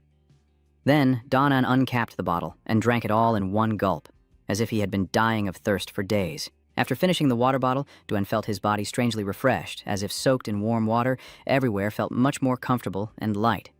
Nin Feng nodded in approval. This is indeed good medicine. You previously rushed into the secret realm and was struck by Minthan's forbidden spell, leaving some internal injuries when you returned.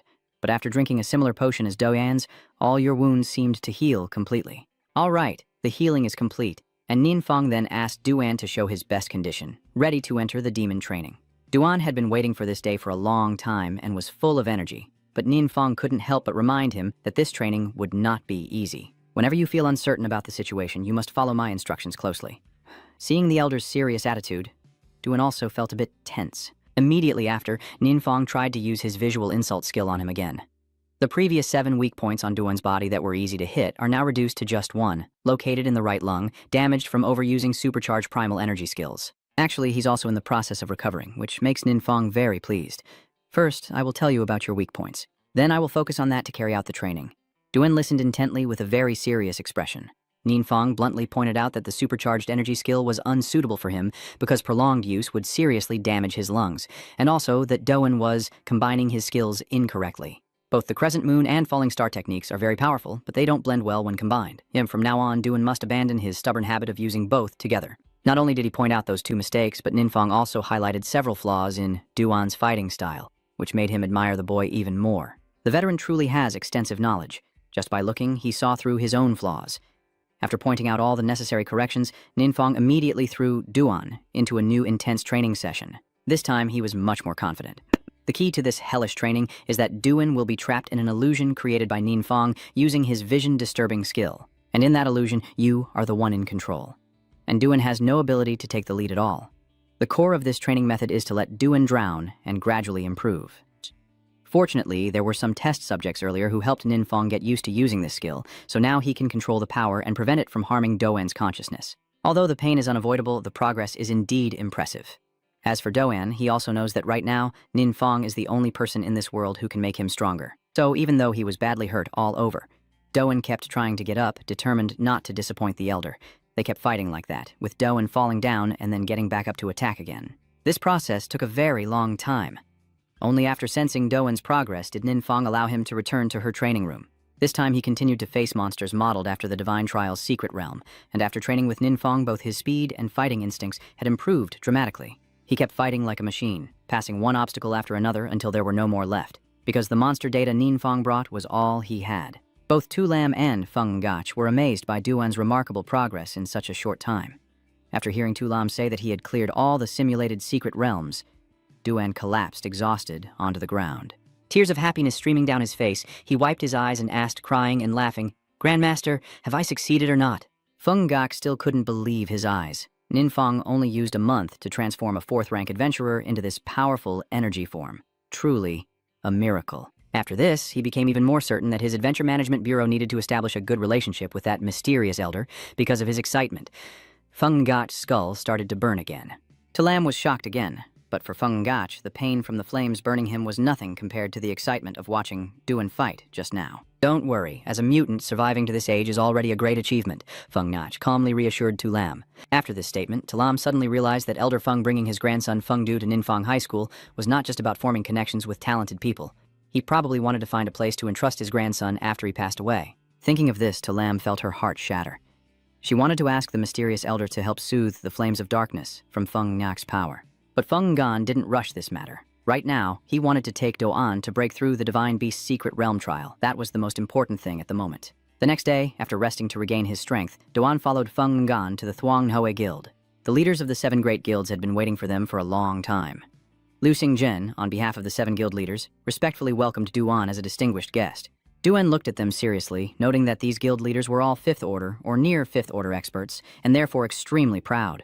In the past, even his master couldn't get them all to come out and greet him like this. But now, even a 4th-tier powerhouse like Duan has made them gather together and put in effort to welcome him. It seems that the Divine Figure's imposing presence has truly made these people restless. Now, facing the Divine Lord and still remaining so composed, perhaps only Ninfang can do the same. Over here, Hasuvu is feeling very dissatisfied. "I just broke through to the 5th stage, so why should I go all out to welcome a little kid at the 4th stage? He thought to himself that compared to annoying Duan, Hasuvu was even more irritating than Feng Gach. In his eyes, Feng Gach was just an old man pretending to be a god or devil all day long and wouldn't tell anything to the 7 great guilds. And the other guild leaders in his eyes are just a bunch of hypocrites. Giving away the guild's secret realm to others to curry favor is truly shameless. But even so, Hasuvu had no voice in this situation at all. "Mr. Do, I hear you just completed training and everyone here wants to see the demeanor of a powerhouse. We hope you can give us this opportunity to live stream through the secret realm's formation." But unexpectedly, Duan agreed immediately and even prepared a personal phone to stream the live footage to Nin Fong. The guild leaders were extremely tense once they learned that the person on the other end was the mysterious master. They really want to see the face of the mysterious person, who is considered the strongest on the continent right now, but everyone fears that if they anger the old master, they will face a terrible backlash. The old mysterious master is now at Duan's residence, leisurely eating chips and watching the live stream. At first, his speed was quite fast. His strikes were decisive and fierce, clearly surpassing the 4 transformations, and even Liu Xingzhen had to admit that Duan's skill and speed might even be beyond her own. Hasu Vu now also looks at Duan with a dismissive gaze. If this person says he's Luke Chuyin, then I believe it. Duan fought with increasing enthusiasm, first surpassing 30 levels of the secret realm, then 40, then 50 levels. Everyone watching live was amazed. They didn't expect that a young powerhouse like Duan would even break the record set by Lu Anchan and Hasu Vu. At the final level, Duan also faced a monster similar to the one he fought in the simulated secret realm.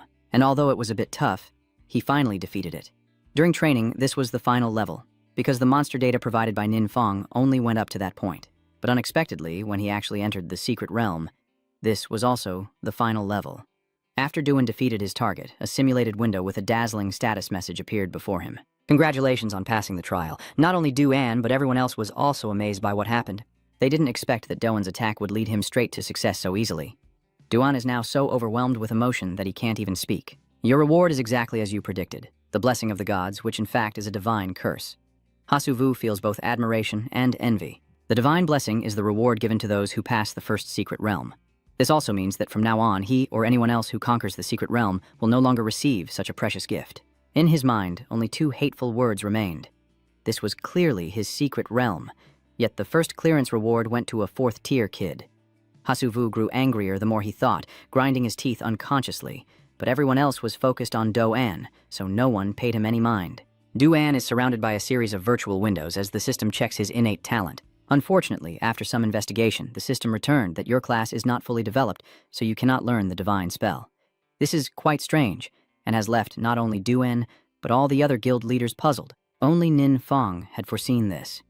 In the Demon King's memory, it was mentioned that the careers of adventurers in this era had not yet reached their optimal state. Duan was no exception, so unfortunately he couldn't learn the divine spell. While Nin Fong was lamenting that this reward had been wasted, the system automatically adjusted it to suit Duan, turning the divine spell into a mark of the gods. Duan's profession belongs to the divine power system protected by the gods, the true sacred primal among the 12 main gods. Now the system offers him 3 different career paths, and his task is to choose one of the 3 to advance. The first career path is the martial spirit sword sovereign, who confidently uses aura to control and attack with the sword. When facing strong enemies, they will always burst out with combat power exceeding the norm. The second path is the extreme martial saint from nothing, using external aids to boost strength, constantly seeking to discover the ultimate fighting potential within himself. Every punch and kick carries extraordinary power. The final career path is martial arts soldier, specializing in using various weapons to defeat opponents and even observing and understanding their power skills during battle. Duan's weapon is a short sword, so he chooses to become a mighty warrior spirit sword sovereign. Immediately, a mark appears before him. The divine imprint is actually formed by divine power condensing, containing the fundamental rules of strength in the universe. Faced with this, Duan is not afraid, only focused on absorbing its teachings. As Duan absorbed the divine mark, others focused on a different point. The entire city sky now shone brightly, sparkling as if it were coated in gold. The divine trial secret realm has been completed, raising this world's level by 1 rank. This announcement was broadcast through a giant simulation window and was seen by all people worldwide. Seeing the sky suddenly light up like that along with those strange symbols, many people took out their phones to record the scene. Nin Fong stood by his window, looking down and enjoying an unprecedented sense of fulfillment. The divine trial of the secret realm mission assigned by the system has been completed. Now, Nin Fong can harness its power. A short while later, Duan also emerged from the secret realm, but now he is in a different position. From now on, the abilities of the guild leaders here can no longer compare to him. Lu Anchan also realizes this. From now on, Duan's strength can no longer be measured by the 4 transformations, and it could even be said that the world's power limits will be overturned because of his existence. Everyone naturally wants to cling to such a powerful expert, so the guild leaders started inviting Zhang Mo to join their guilds. But Duan initially wanted to be a free adventurer. Now he only wants to follow Nin Fong, so he never thought about joining a guild. He hurried straight home, and upon seeing Nin Fong, tears streamed down his face uncontrollably. Big brother Duan kept talking, but he couldn't finish his sentence out of emotion. I really succeeded. I didn't let you down. Nin Fong gives a thumbs up and praises. This young man's interface is a battle system, but his inner world is so fragile. Your own efforts are also very important. I won't take all the credit myself. Then the two of them sat down to talk about the divine mark. Earlier, Ninfong couldn't see it clearly through the phone, so he relied on his memory to redraw the mark, and it turned out to match the one Duan received. You know this symbol too? Duan was surprised. Yeah, I accidentally gave Wang Duyet a gift after clearing a dungeon before. The atmosphere suddenly fell silent. Duan felt a bit of sadness. That divine mark could only be obtained by risking his life and breaking through a secret realm. Yet Ninfong casually gave it away to someone else. Duan suddenly became serious, feeling that his efforts were never enough. Meanwhile, Ninfong was also feeling quite suspicious. Duan said that the divine mark is formed by condensed divine power. Could it be that because he also has divine power, he can create a similar mark in an ordinary secret realm? Although Ninfong didn't want to admit it, the demon god is also a god. There's also something he paid close attention to, the 12 main gods mentioned when Duan chose his career path. Could it be that Ninfong's strongest enemies now are not just one, but as many as 12? Duan said that to find the divine mark, the 7 major guilds have already started acting, searching for more trial caves. He is confident that soon, not only the major guilds but all guilds will join this race. Ninfong remained silent, and Duan had completed the trial. The system also considers that mission completed, which means that as long as he can control the people who have passed the trial, he can harness its power. But the real question is, what if the person who passes the trial is an enemy of yours? That divine mark may sound grand, but in reality it's just a small matter. What worries Ninfong the most is that after passing the trial secret realm, people can learn forbidden spells. If these spells fall into the hands of enemies, it would pose a huge threat to him. Furthermore, if your existence were to be exposed to the 12 gods, Ninfong would face even greater trouble. The only way to solve this problem is to make everyone who passes the trial their own people. But how can we do that? Just thinking about it already feels difficult. Seeing Ninfong remain silent, Duan hesitantly spoke again. Boss, actually, there's one more thing. I don't know if I did the right thing. What do you mean? Donan recounted the situation at that time, after he passed the trial, and it was Ha Su Vu who was the first to demand repayment. According to their agreement, the Thuangnui Guild has the right to reclaim all the rewards Dua received from the trial secret realm. A powerhouse like Dua naturally isn't too eager for those equipment items. Therefore, besides the divine mark he had already absorbed, Duan quickly returned all the items he had stolen to Ha Su Vu, but clearly Ha's expression didn't look very good. No, you have to leave the divine mark for me, or don't even think about leaving here. Even though he didn't speak, those words seemed to be written all over his face. Ha Su Vu sighed in frustration. Duan had already absorbed the divine mark, and he had no way to get it back. The other guild leaders were dazzled by the equipment. All orange items, high-grade gemstones, and most importantly, the method to craft the reincarnation potion. This medicine can erase a designated skill and restore that skill slot to an empty state. Because leveling up is difficult, making the skill slot extremely valuable. It can even be said that a person's choice of skills will directly determine their future.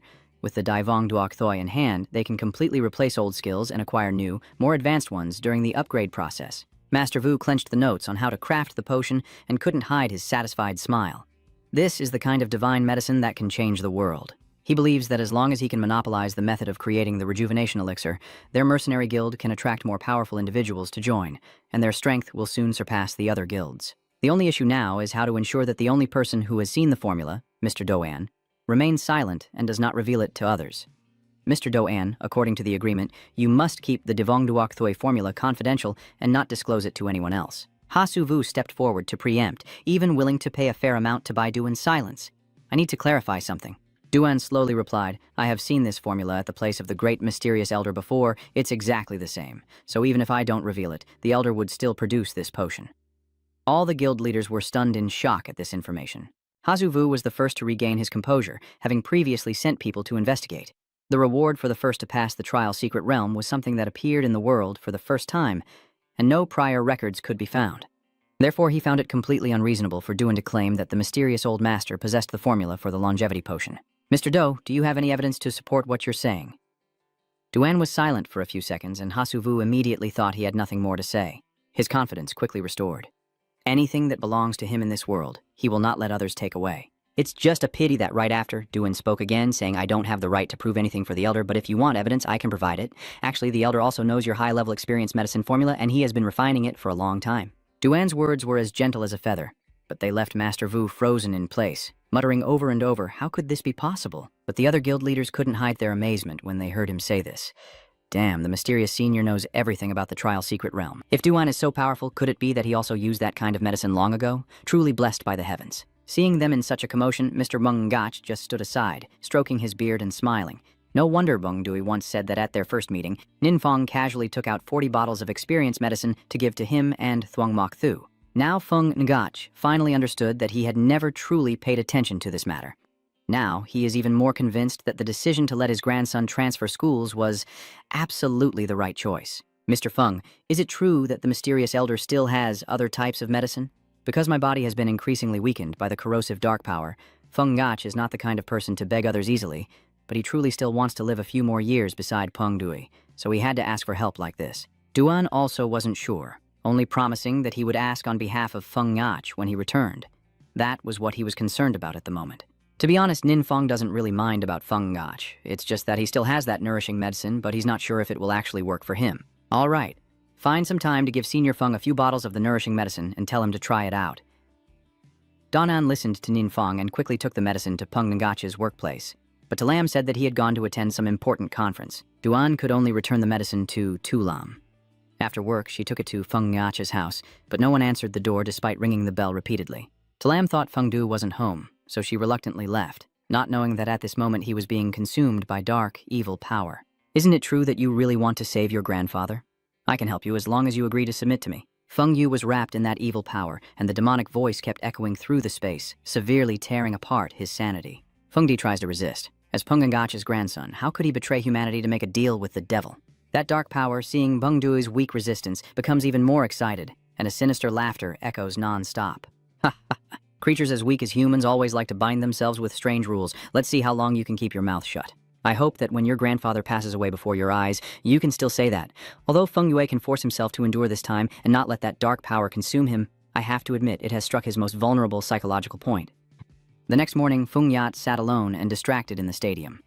Nin Feng happened to come by, and just a glance was enough for him to know that Feng Yat was not in a good mood. To lift his spirits, Nin Feng simply suggested playing a game with the boys, but unexpectedly, Feng Dui refused. Sorry, Grandpa doesn't let me play games at school. Nin Feng didn't force him either. All right then, let's wait for Senior Feng to come back, and we'll team up together. Senior Brother Feng's skills are no joke. They really opened my eyes back then. Mentioning Feng Ngach made Feng Dui even more discouraged. Grandfather learned to play games just to get closer to him. When Feng Dui was young, his parents sacrificed themselves during a mission.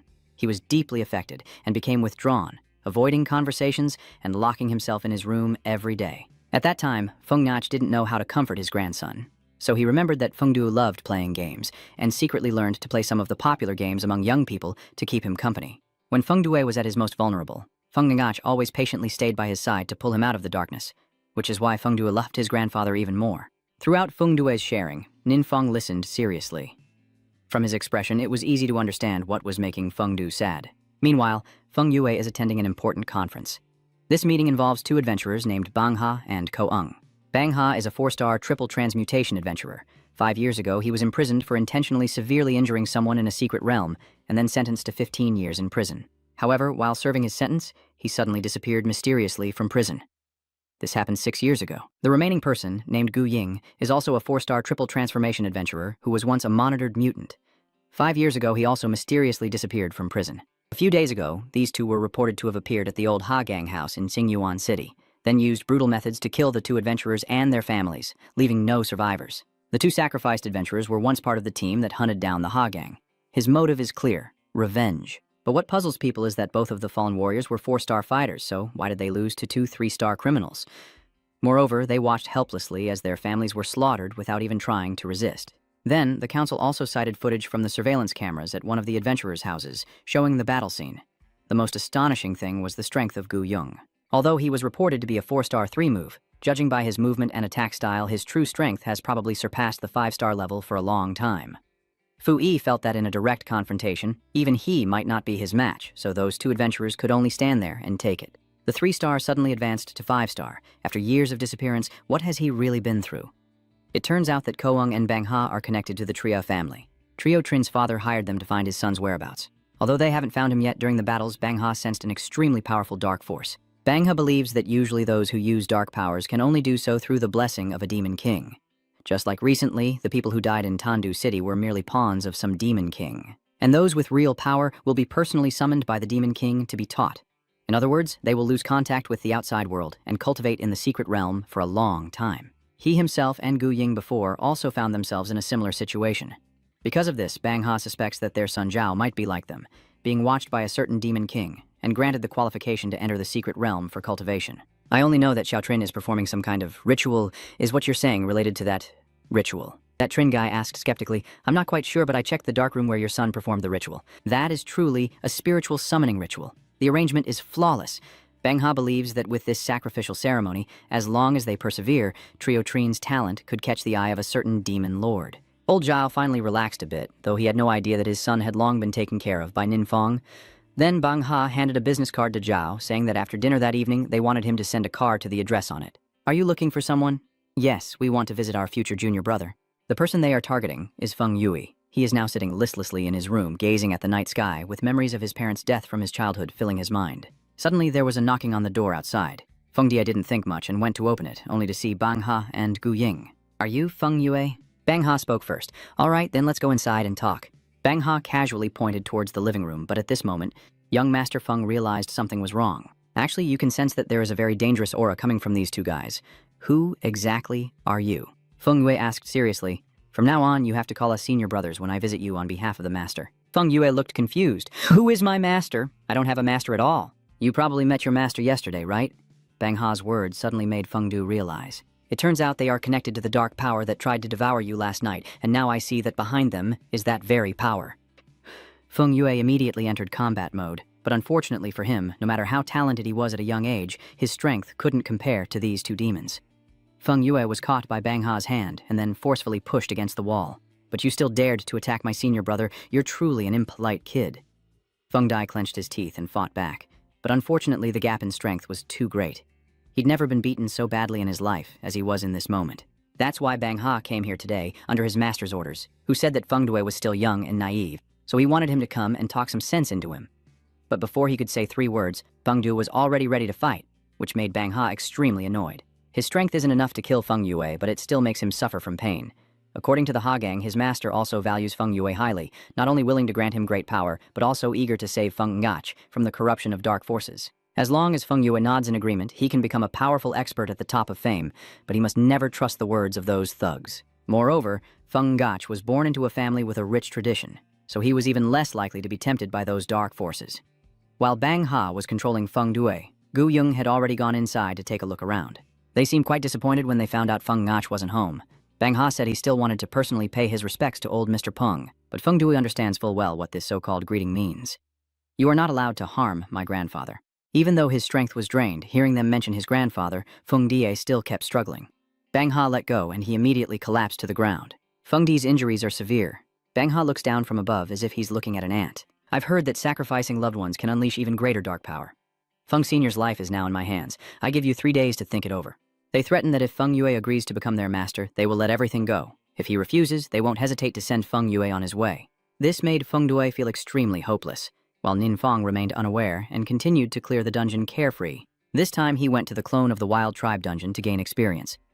Ninfang's combat power and fighting experience continued to grow. That boss was quickly defeated by you, but after completing the dungeon, Ninfang felt no sense of achievement at all. These days, I haven't been able to find a suitable place to level up, so I have to accumulate combat experience in these normal, secret realms. As for the mission, it's no problem.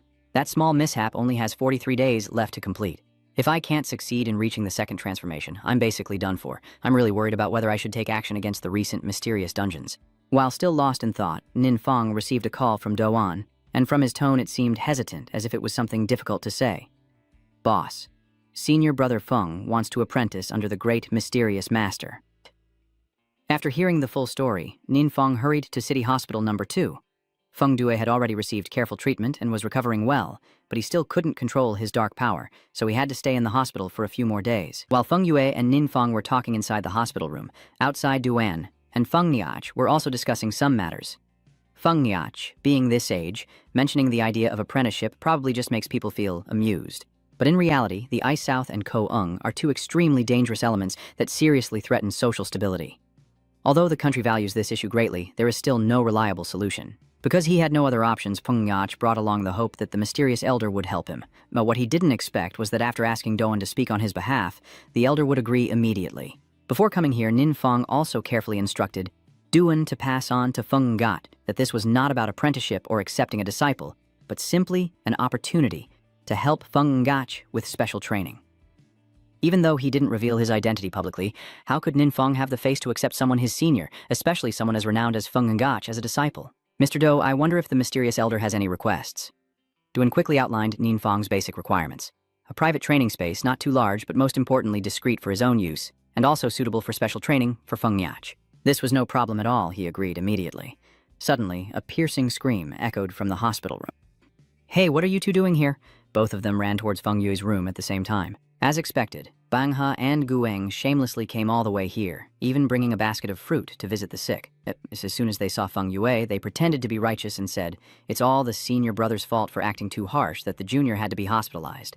My senior has always been worried and came to check on me quickly, also to make amends."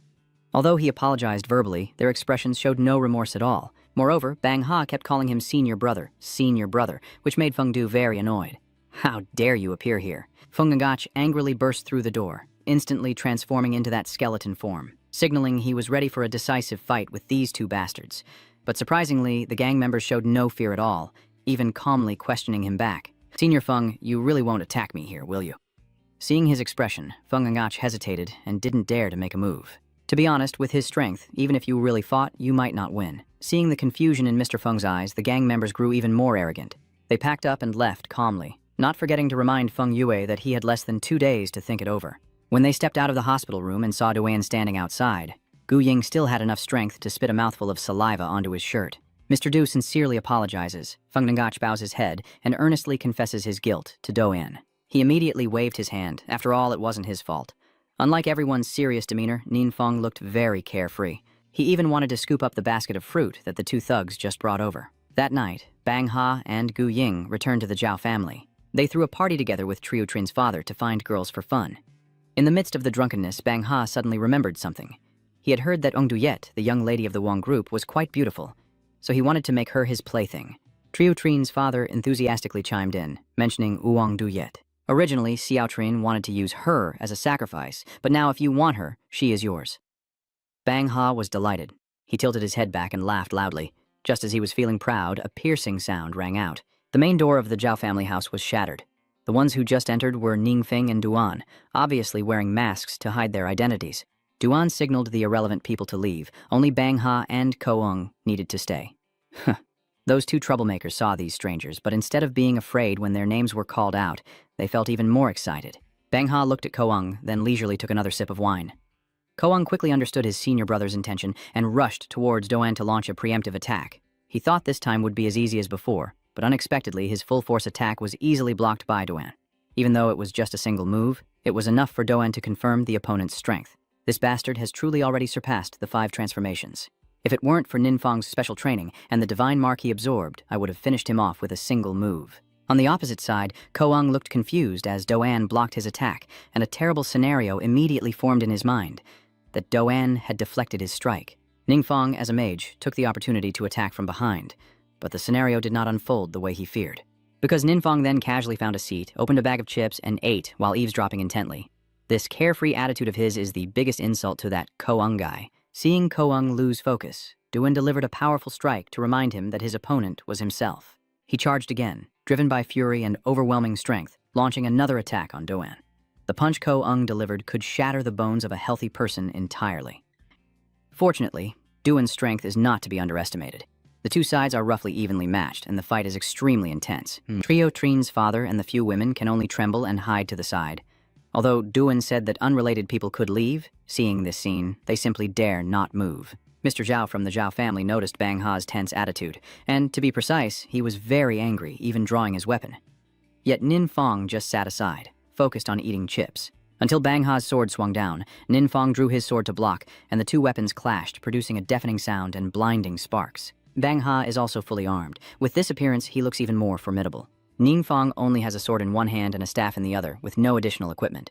This dual-wielding tactic is not something he haphazardly came up with. He originally possessed a passive skill called Dark Nature Forbidden Spell, which allows all attributes to increase by 100% when using magic weapons and melee weapons simultaneously. Ningfeng's aura suddenly changed. Even Bang He couldn't help but feel a bit cautious. This was the first time he had encountered such a powerful fighting mage. Ningfeng strikes first, forcing the opponent to step back a few paces. Although his attack is quite fierce, Bang He feels they are not very effective, as if the opponent is a rookie with no combat experience. On the other hand, he felt that Ninfeng was deliberately acting clumsy like that.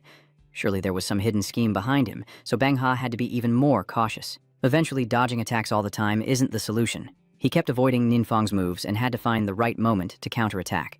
The two sides once again closed in on each other. Ninfeng's thin sword was not weak when facing Bang Ha's blade, while the opponent gritted his teeth and fought fiercely. But on the other side, he looked incredibly calm. The two fought in close combat for a long time, with Bang Ha clearly at a disadvantage. He knew the opponent was hiding a secret, but he didn't expect Ninfeng to become even stronger the more they fought. "Wait a moment, I don't know who you are, but can we sit down and talk nicely with each other? We are both powerful cultivators. There's no need for us to fight to the death, right?"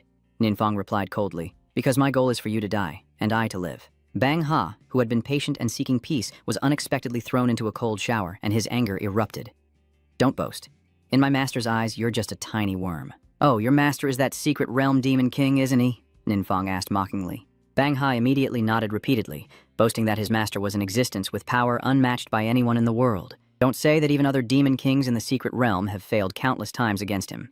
Moreover, what this master loves most is turning the bones of powerful enemies into exquisite jewelry. Did your master really defeat a demon king before? You even like collecting their bones too?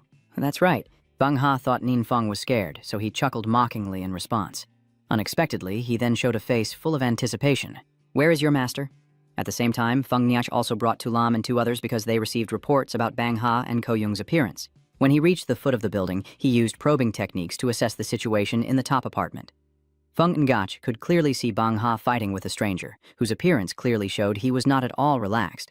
Meanwhile, Ninfeng seems to be holding up well. His attributes keep increasing over time. Feng Ngach didn't realize it was Ninfeng. He only felt that this person was too powerful, with techniques that seemed simple but had attributes that suppressed the opponent from start to finish. When Ninfeng's attributes increased by 80%, he was completely swallowed by the ice demon. A giant mouth with sharp teeth emerged from its belly, swallowing Ninfeng's entire body.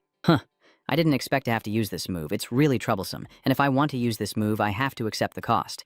The situation changed in an instant, shocking Feng Ngach. On this side, Gu Ying is still busy confronting Do An. Seeing Ninfeng being swallowed, he taunted, to make Do An lose his composure out of worry, but unfortunately, this guy still firmly trusts Ninfeng, partly because of his abilities, which Do An is no longer unfamiliar with. On the contrary, it was Ko Ung who lost focus and was immediately struck in the chest. "Wanting to worry about the boss, I am not qualified, and you definitely do not respond to Do An Ko Ung's deafening scream." Over here, Old Man Triu, after seeing Bang Ha swallow Ninfeng's palm strike, finally stood up from his hiding spot. "Master Bang, you're so powerful that these lowly scoundrels are no match for you." Old Man Zhao certainly didn't expect that just for a bit of flattery. He would pay with his life. Bang Ha, like he found a place to vent, instantly slicing the other trio in half. "You're the real trash fish," he sneered dismissively. At this point, Bang Ha's body had completely transformed, and he no longer looked anything like a human. Bang Ha thought that since he had already transformed, he didn't mind swallowing a few more adventurers to strengthen himself. As he finished speaking, he turned his head to look at Feng Yi's surveillance orb. Old Master Feng knew he had been spotted as soon as he saw Bang Ha's gaze directed at him. Before he transformed, it was already hard to win against them. Now, after changing form, if he didn't run fast, he would only have the option to sell salt together. Unfortunately, Bang Ha's plan to swallow Elder Feng was still far off, because just as he was about to attack, his stomach exploded, and Ninfeng, like a divine being, tore through his body and emerged outside. Seeing Ninfeng unscathed while Bang Ha's body was torn apart and now collapsed on the ground, Ko Ung couldn't focus anymore on Duan. As a result, he was also defeated by him in a single move, and Ko Ung was left with only a faint breath of life. But Ninfeng wasn't going to let him go so easily, because he still had questions to ask this bastard. Not long after, a problem arose in the Bloodfog Hollow secret realm as someone infiltrated the entrance. It was not too hard to guess. Ninfeng interrogated Gu Ying about the location of their master. This demon king doesn't know how strong he is, but his aura isn't bad. When he saw the alarm indicating an intrusion, he immediately guessed that the enemy had come to find him in person. Bang Ha and Gu Ying's spiritual energy had already shattered. Before dying, Ko Ung activated his spiritual energy, so this demon king could faintly hear a few words. Ninfeng's final question was to ask where their master was. "My master is in the secret realm of Dutu Mountain. He will avenge us." After Ninfeng arrived, the Demon King immediately ordered his subordinates to retreat, because he knows that anyone capable of defeating both the gang and the Ancient Eagle is not someone to be underestimated. These little monsters are no match for that person. After the little monster guarding the door retreated, the Demon King sighed. Although his subordinates were loyal, in this situation he could only rely on his own strength. The skulls on his armor glowed simultaneously. Then a new blood-red skull appeared right in the middle of his chest. The Demon King grasped it, continuously caressing it like a treasure. Actually, many years ago, he was just an ordinary Demon King, but luckily he accidentally obtained the bloodline of a high-level Demon King. It not only gave him immense power, but also taught him how to manipulate humans. With its help, this guy can defeat his old enemies and turn them into sacrifices. He doesn't know who is coming this time, but he feels that no matter who it is, it will just add to his collection of bones. On this side, Ninfang is also very confused because the dense fog in this secret realm completely obscures his view. Ninfang casts the forbidden spell Thunder Demon Collapse to summon a giant storm of lightning, hoping to clear the way, but it only makes things more confusing. The important thing is, so far, he hasn't even caught a glimpse of a little monster, let alone any real combat practice. He took a few more steps and then the system sent a notification that the Zhongwei poison had been detected. Ninfeng immediately became happy. As expected, the Zhongwei poison exists here and seems to be unharmed. He followed its aura and quietly moved forward, finally seeing the Demon King, with the mid-level demon poison inside the glowing skull in his hand. But the Demon King, who was full of energy earlier, now looked like a black statue. Even if Ninfang took the skull from his hand, he couldn't fight back. This guy was probably struck by Ninfang's lightning storm just now, turning into a charred lump of coal. I never expected that the master of the two evil demons, Bangha and Gu Yi, would be easily crushed by Ninfang. As for Ninfang, after absorbing the deadly poison, all his attributes increased by 100 points. Now, even without using any skills, Ninfang can easily suppress most of the adventurers. Moreover, his level has jumped to 43, and he can now learn new skills. Ninfang took out the water element summoning skill book. Honestly, he was a bit worried because he feared that this summoning spell could summon a great demon king or something like that. Thinking too much won't solve anything. Ninfang directly pressed to learn the skill. As usual, your skill automatically transforms into a dark curse. This water element summoning ability has become a dark magic gate. When used, it will open a dark gate and continuously summon dark creatures for 12 hours, or Ninfang can also summon a high-level demon soldier with unlimited time. Ninfang held his head and laughed bitterly. You guessed right this time. This skill is way too obvious. You're trying to hide your identity but can't even do that. Opening the dark door and summoning dark creatures is no different from revealing myself here. Actually, the second ability to summon a high-level demon lord without time limit doesn't seem too bad. Ninfang thinks this one is less obvious, and whenever he has the chance, he wants to try it out. Returning to the Ha Gang and Gu Yi's situation after they were defeated, Old Feng kept thanking Doan repeatedly, knowing that this battle was personally fought by him and the mysterious elder, and that eliminating those thugs was a salvation for the country, which made Old Feng forever grateful. Talam stood to the side, also feeling quite happy, glad that everything went smoothly. In the past, officials and high-level adventurers were quite suspicious of the identity of the mysterious elder. But after Feng Ngach risked his life to guarantee it, they were willing to trust his judgment. After this battle, all doubts about the mysterious elder were dispelled. The most important thing is the threat from the gang, and Gu Ying has already been eliminated. After this battle, Ninfang's reputation soared. Regarding your wish to find a secluded place for training, the officials did not dare to delay. They went to survey the area and selected a few suitable locations. The place they are looking for is a training facility carefully built by the nation, including a good environment and facilities, and ensuring privacy without any interference from outsiders.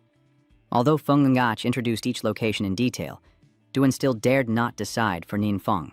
The reason you want a special training space is to hide it from the outside world and not reveal the actual training methods, so Duan can only bring back the documents about those special training locations for Ninfang to choose himself. The next day, they visited the most standard training facility, and upon arrival, Ninfang was immediately overwhelmed by its massive scale. According to Doan, this is the new exploration base built by the Blue Secret 051 Nation. It has never been used, but if Ninfang needs it, the country can hand it over directly to him. This whole place? Ninfang confirmed in amazement once again. Yes. Duan confirmed firmly that this training base is a large building with 10 floors. The interior space includes training areas, offices, entertainment zones, living quarters, and more, with a capacity of up to 2,000 people. The infrastructure here is truly top-notch, like Sony. Everything has been fully built and is managed by an intelligent control system. If Ninfang wants, and he can live here for a year or two without any problem. They took a tour around the base, and Ninfang was very satisfied. This place is perfect for him to retreat and cultivate his strength. Just looking at the high-quality infrastructure is enough to excite him, not to mention how to utilize it. After the tour, they returned to meet Feng Ngach. Old Man Peng also predicted that the mysterious leader would be satisfied with that base, because he and Doan are benefactors who saved Tandu City twice, Longbak City once, and eliminated the threats of the Ha Gang and Ko-Ung. So, the government is especially interested in the two of them and is even willing to fully support that great base. Ninfang and Duan don't have to pay a single cent, just sign the confirmation document. The boss doesn't like dealing with trivial matters, so let me and Brother Nin handle the base management. Donan said, because they still need to keep Ninfang's identity secret, you reluctantly became Donan's senior brother like that. Feng Yi nodded, showing he was willing to do everything he could to support the mysterious boss, even helping to establish a guild if needed. Suddenly, Duan remembered that Ninfang had mentioned this before, but what he really needed was a way to gather information quickly without forming a guild. The mysterious boss isn't good at using the internet or anything similar, so how can we quickly update information with the help of Senior Brother? That's easy. For national-level powerhouses like the boss, the government can set up a special information channel. It's just that it isn't highly secure, so all information can be shared simultaneously with the government, Feng Ngach replied. In his words, Ninfang only paid attention to the phrase the national-level powerhouse. It seems that his status within the country has risen from the bottom of society to the very top. Again, compared to the hard work of you and Duan gathering intelligence, government channels are indeed more effective. Of course, Ninfang doesn't intend to rely solely on these pure information sources. You plan to develop some additional channels in the future. As for establishing a guild, Ninfang has indeed considered it, but there are too many things to manage to make it happen. Anyway, you also have plenty of high-level resources, so maybe in the future you can build the base into a different model. After signing the confirmation, Duan and Ninfang left. On the way back, Duan also reminded Feng Ngach that the training session for him was scheduled for next week. Just then, Feng Ngach's phone rang. His subordinate called to report a series of mysterious disappearances, similar to those of Bangha and Koung years ago, making them worry that such enemies might appear again in the future. After hearing that, old Feng felt a deep chill in his heart. Even with the Secret Master's special training, this old body couldn't face all the enemies. Feng Ngach was deeply troubled, wishing there was a way to quickly cultivate more powerful warriors like Doan. That night, when Feng Ngach returned home, Feng Du was already waiting. There's a suitcase open with some clothes packed inside. Where do you want to go, kid? Feng Wei nodded excitedly. Since the training camp is about to start, Feng has arranged a special training course, including the 5 of them, which will begin the day after tomorrow. Feng Ngach didn't expect the mysterious elder to be so generous as to nurture all these kids. In his excitement, he transformed into a fiery skull again. Sir, you're on fire again, Feng Di quickly said. Feng Ngach waved his hand, indicating not to worry about it. He had been taking the medicine Duan brought for a few days now, and his body was clearly improving. But his dark power still couldn't be fully controlled for the time being. What Feng Ngach cares about more right now is who Ninfang invited to the special training. It's probably just a few close friends. Besides his nephew, they are all people who have known Feng Sa for a long time. Feng Du's response made Feng Ngach even happier, showing that the mysterious senior also takes good care of the newcomers. Old Mr. Feng's worries earlier can now be considered somewhat eased. With the mysterious leader nurturing them, he believes these young people will soon achieve success to confront the dark forces. After unburdening his heart, Feng Ngach was even more excited than his nephew. All evening, he was busy preparing things for Feng Du to attend the Dahuan, not forgetting to tell him to definitely listen to Ninfang. 2 days later, Feng Du was taken to the base by his grandfather first, while Wang Duyet's group arrived later. From Din looked around for a while before finally letting out a sigh of relief. Luckily, Ninfang didn't call Thuong Mok Thu over. The scale of the base overwhelmed them. Even the main base of the 7 great guilds couldn't compare to this place. Wang Duyet was very curious and wondered how Ninfang managed to find such a good base. But Ninfang could only make up a reason to cover it up, saying that the owner of this place was an elder in his family. Everyone else believed it, only Wang Duyet was suspicious. They had been childhood sweethearts, but she had never heard Ninfang mention any family elders before. Since awakening, Ninfang has become increasingly mysterious, but Wang Duyet believes he would not harm her, so she doesn't want to expose him. When everyone was gathered, Ninfang introduced Du An as the person in charge of this special training. Before Chu Jiangthu could react, Feng Yue spoke nervously first. Hello, Senior Du. Duan is very gentle and cheerful with these children, which makes Wang Duyet's group even more curious. Feng Due, do you know Senior Duan? You look worried like you're about to meet your mother-in-law. Don't you guys know him? Feng Due asked back, and they all shook their heads in unison. Feng Due quickly explained to them that Doan was the first to pass the divine trial and was much stronger than Luan Chan. The kids were immediately frightened, surprised that the gentle older brother in front of them had such an extraordinary background. The atmosphere quickly grew serious as Doan led them to the special training room, suddenly feeling that everyone's resolve had greatly strengthened without realizing he was the cause. Ningfang watched them silently from above. This base was built very solidly. This training room is quite well camouflaged. Even if I cast a forbidden spell here, it would be less likely to be detected. Bringing Wang Duyet's team here for special training was an idea Ninfang just came up with not long ago. He was too lazy to establish a guild, but nurturing strong players was very feasible. As long as you have a firm grip on resources and strength and choose trustworthy members, you can create an alliance that is more reliable and of higher quality than a guild. Wang Duyet is considered one of the most promising seeds here, yet just after starting training, she was thoroughly beaten. Throughout the entire battle from the moment of awakening until now, Wang Duyet has never felt such terrifying suppression. Luckily, this is just special training. If this were an attack from a real battle, I'm afraid Wang Duyet's willpower would be shattered too. Wang Duyet believes that Nianfang's rapid progress is precisely because he has endured such brutal tests. As for Chu Jiangthu and Tu Ding, neither of them are prodigies. They've never expected to surpass others' talent, just through hard work. But Ninfeng appeared and gave them hope, so this special training they have to put in 200% effort to fight. As for Feng Duo, his young brother's willpower is even stronger. Young Master Feng doesn't want to rely on his grandfather's protection for his whole life. Moreover, he also knew how dire Veng Ngach's situation was, so he wanted to protect him even more. The other person is Tu Ngui. Although this older brother is deep and unpredictable, it's clear that he has an unhidden determination. Their reactions make Ningfeng very satisfied, and it seems that bringing them here for special training was indeed the right decision. The 5 of them truly exhausted all their strength. Even Chu Jiangthu, who is in good health, felt like he had been tortured for hundreds of years. The special training room door opened and Doan entered with a serious expression. Today's training session is over. Rest well, everyone. Starting tomorrow, I will guide you through targeted training. That night, they gathered together to eat and rest. Wang Duyet felt that although this special training session had just begun, what she gained was even more than what she had accumulated over the past few years. Indeed, relying solely on one's own insight makes it impossible to detect one's weaknesses. Feng Yui is more reserved than others because he feels the dark power within him acting strangely today. Although Feng Yui had already used all his strength during the special training, there were no signs of losing control like before. While everyone had their own feelings, Tudin's emotions remained the strongest. While everyone was chatting happily, she suddenly collapsed onto the table. According to Wang Duyet, recently Tudin and Chu Jiangthu have been under a lot of pressure. Because their school this time has as many as several tickets for the Super Rookie training camp, the internet is full of rumors and gossip. Most people think Tudin and Chu Jiangthu are average and don't deserve to attend the training camp. Many people even think they took the easy way out and would teach them a lesson after arriving at the training camp. Among all those comments, only one person dared to stand up and defend the Ninfeng group. They looked up the information, but it turned out to be Shang Moshu. It seems this girl has truly been captivated by Ninfeng's strength. To comfort Tu Ding and boost everyone's morale, Ninfeng promised to give them a gift in a few days, as long as they kept practicing hard. That night, Ninfeng sat on his bed, lost in thought for a long time. Previously, when you absorbed the Demon King's memories, you could gather quite a bit of information.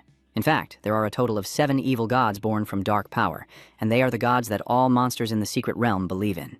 But the owner of the memory you absorbed is different from those 7.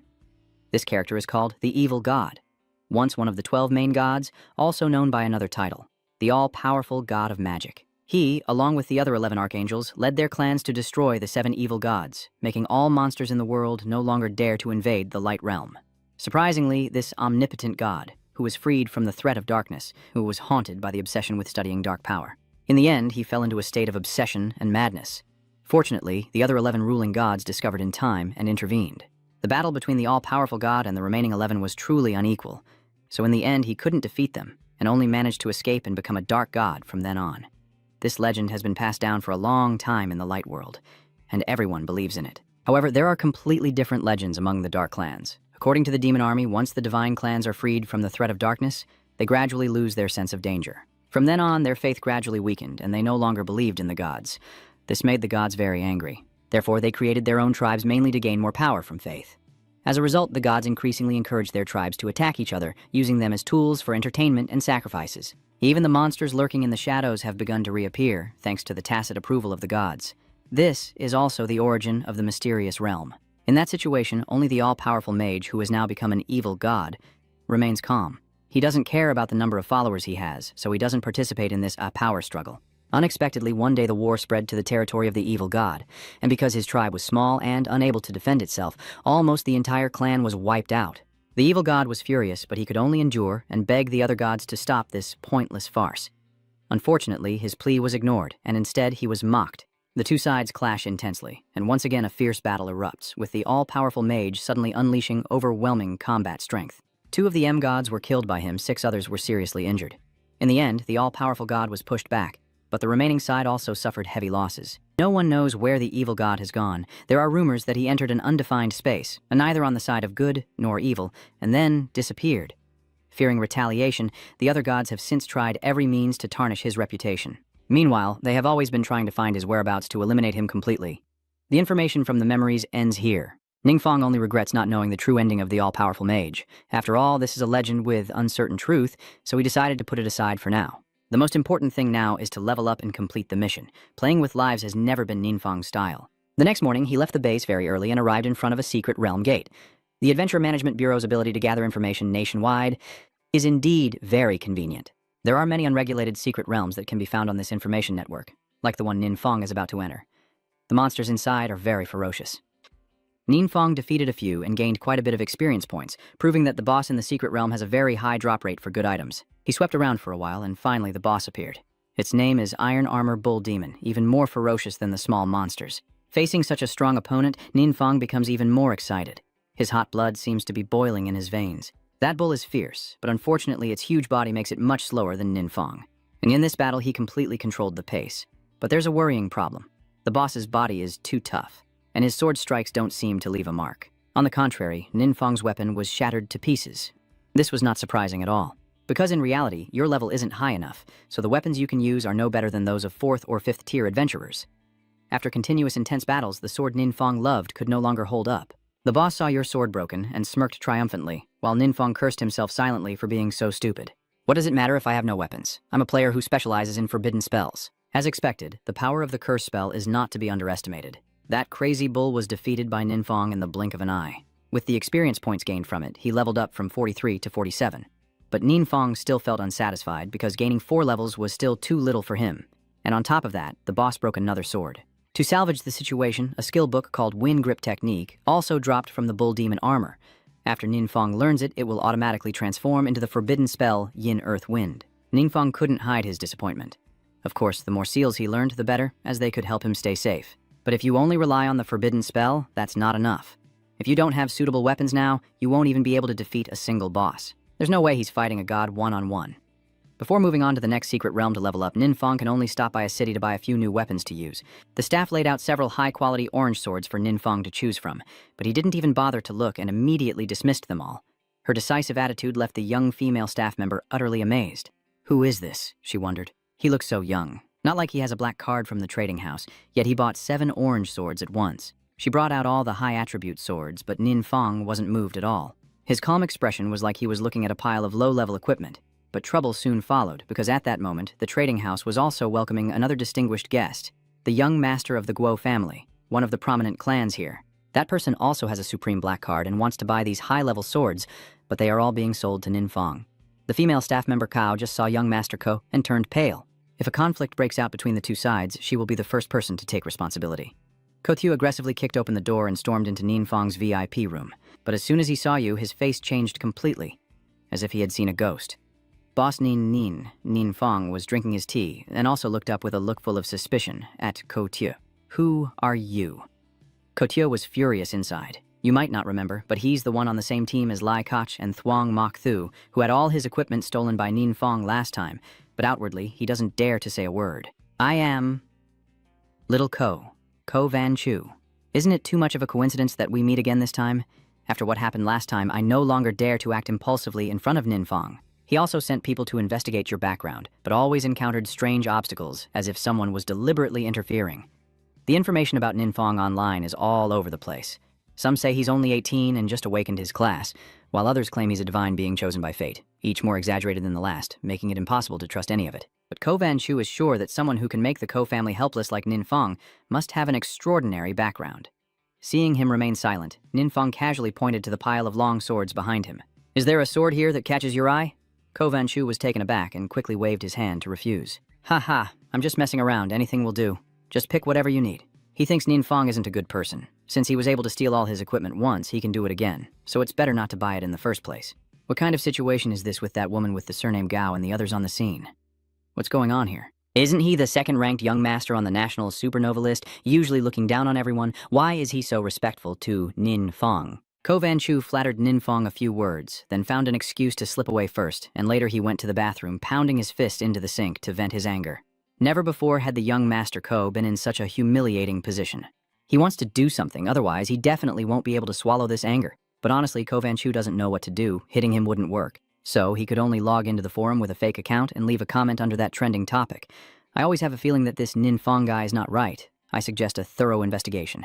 Someone quickly replied to his comment, basically saying that Ninfang is not a bad person and that if you don't understand him, don't talk nonsense. Goyanshu went crazy when he found out that the owner of the comment was Chang Mokushu, and he was even more furious when his former teammate now sided with the enemy. Meanwhile, after shopping to his heart's content, Ninfang happily heads home with his new weapons, tirelessly clearing one secret realm after another. The experience points gradually increased, and finally Ninfang reached level 60.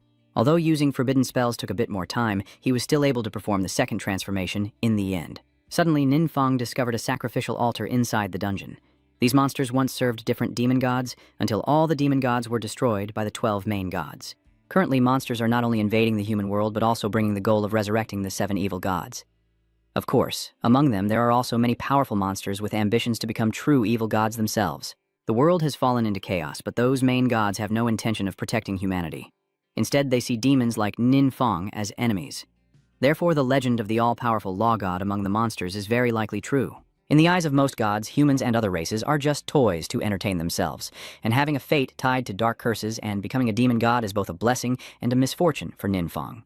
But he is certain that in this era, both demons and gods are not good things, and only strength can be relied on. At this moment, Ninfang received a message from Tu Ngui, telling him to return to the training base for a mission. Ninfang checked the time and realized it was time for him to go back and take on the second transfer mission. That's why Tu Ngui called him back, because he had just made a new discovery.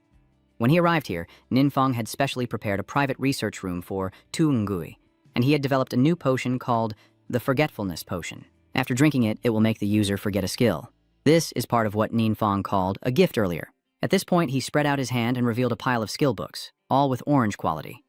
These are the skill books that Ninfang carefully selected to suit each person's profession. The Chujuangthu team's eyes lit up as soon as they saw it. Usually, they could only buy purple skill books on the market. This is still the first time they've seen orange skills, and this feeling of excitement is hard to describe. Wang Duyet held the skill book in her hand, feeling a bit unreal.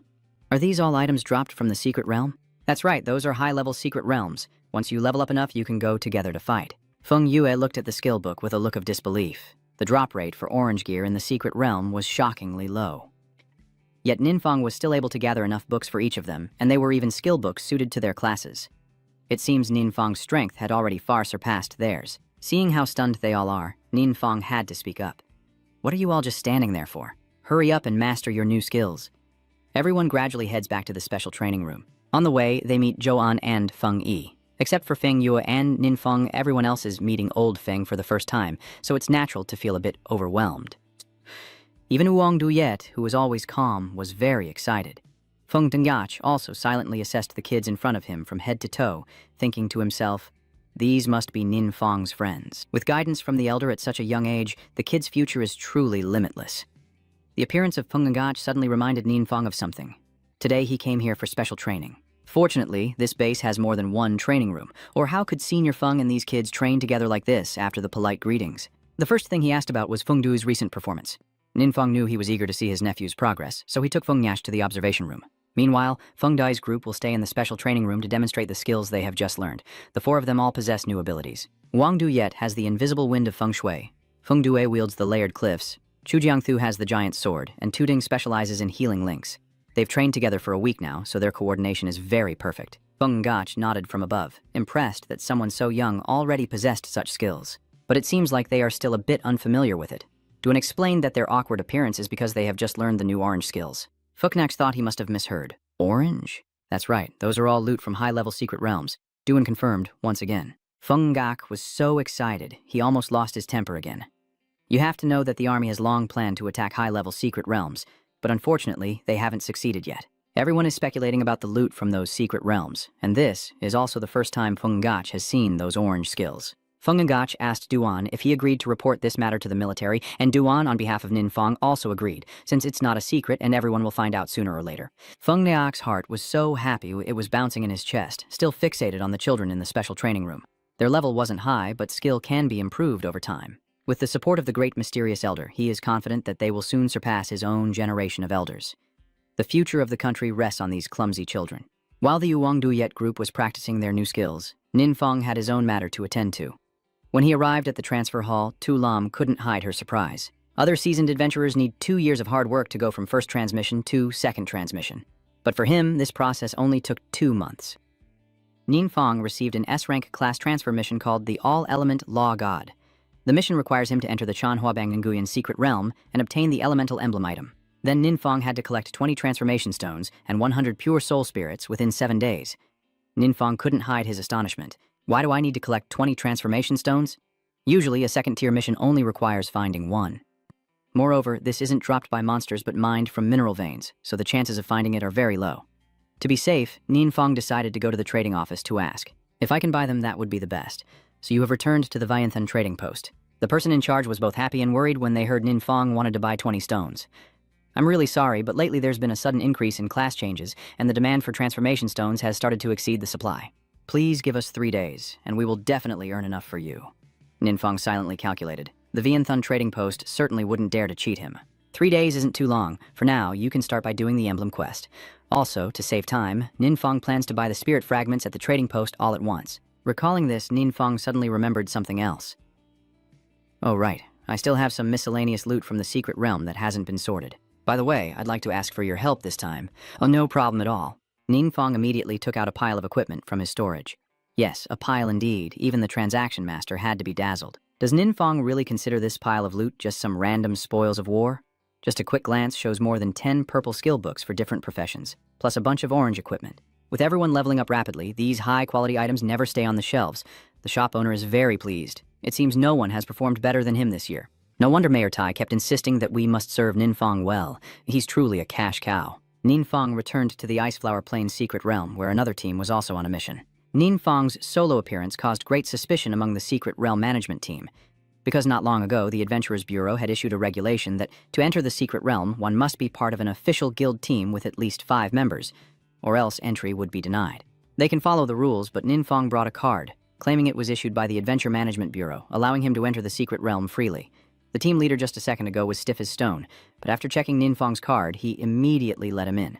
The team leader kept watching Ninfong's back, wondering what his background really was. The timing of that pass seemed to coincide with the new regulation, as if it had been prepared especially for him. Maybe it's not the higher-ups sending an inspector for an unannounced check on us, right? The casually speaking staff member said something that made the captain panic. He immediately ordered his team to lift their spirits, because if Ninfong really was an envoy, then all the management of the secret realm must be done meticulously. Ninfong smoothly stepped through the secret realm's gate, letting out a quiet sigh of relief. Luckily, he warned Feng Ngach beforehand so he could get this special pass. Just beyond the secret realm's gate is a wooden bridge. Ninfong looked at it thoughtfully, then made a bold decision to jump down into the abyss beneath the bridge. With his rich combat skills and full of forbidden spells, he quickly descended to the lowest point of this gorge. From here, you can no longer see the bridge above. It seems quite high, and Ninfong's first opponent in this secret realm has also appeared. Seeing its strange appearance, he felt sure this was definitely the hidden boss in this secret realm.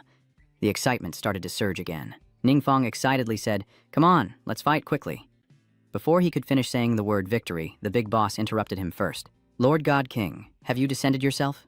This unexpected situation left Ninfong stunned for a moment. Before I could even understand what was happening, the big boss continued speaking with an extremely excited tone. And although the subordinate couldn't see it, they could always feel that he was the divine lord.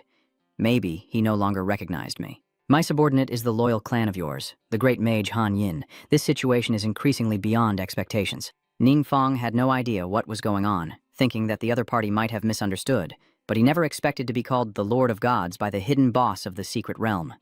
It seems Ninfong truly has the aura of a dark god. In this situation, if I keep denying it, it might bring trouble, so Ninfong decided to go along with it. "So, how did you end up like this?"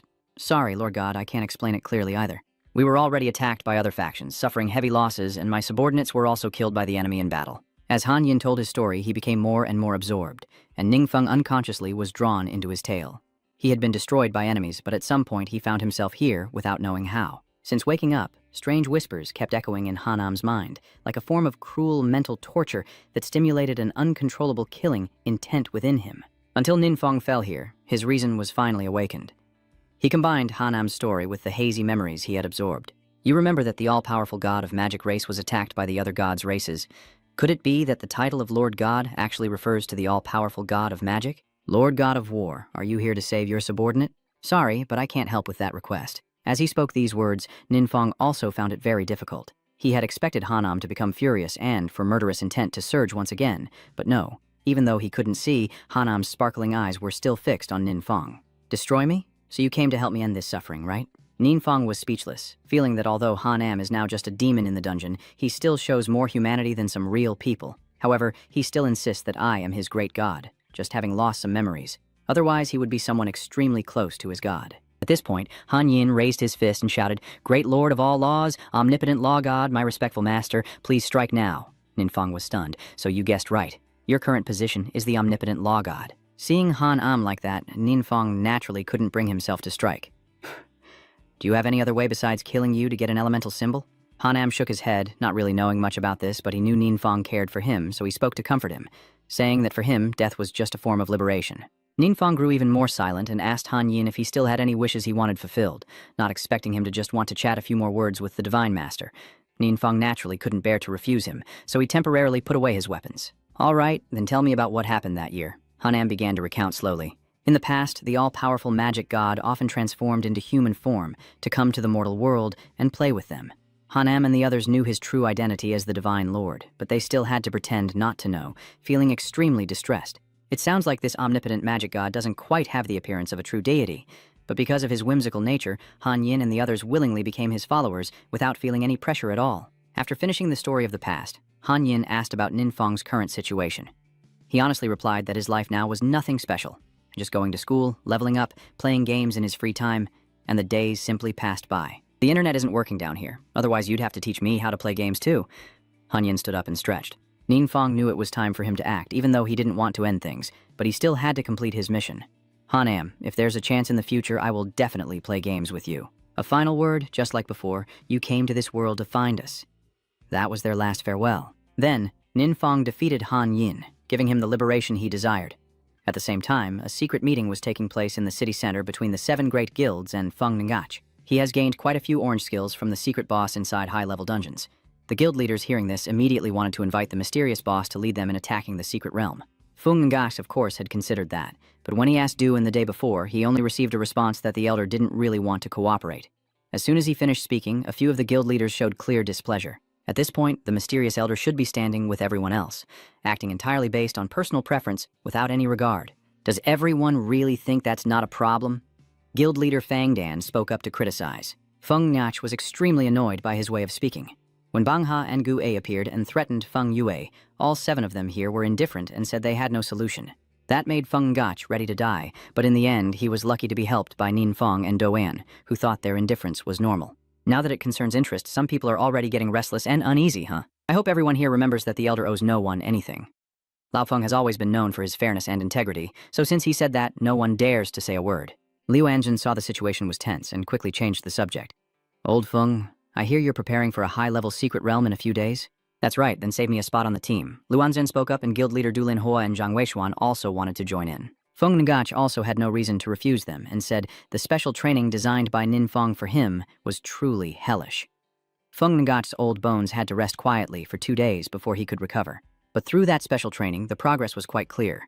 Feng Ngach now is like night and day compared to Feng Ngach before. Nifeng has now completed the transfer of authority and received a new passive skill called Demon Proof, which can help him resist all interrogation skills.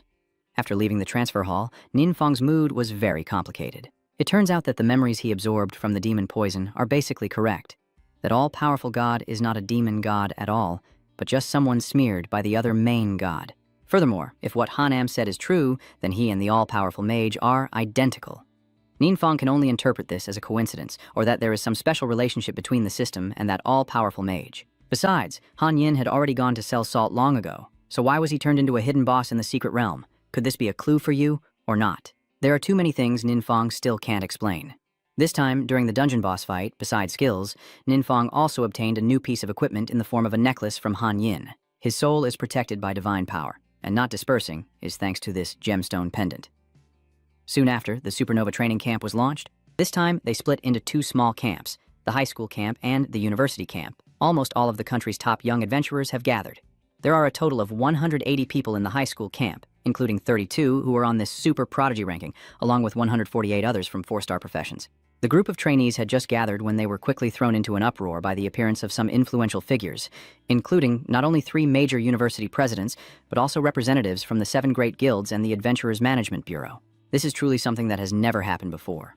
They also heard that the outstanding trainees in this training camp would be directly signed by the senior experts, so everyone was even more enthusiastic. Because after signing the contract, not only can they enjoy the resources provided by that organization, but after graduation, they can also directly serve under a senior expert.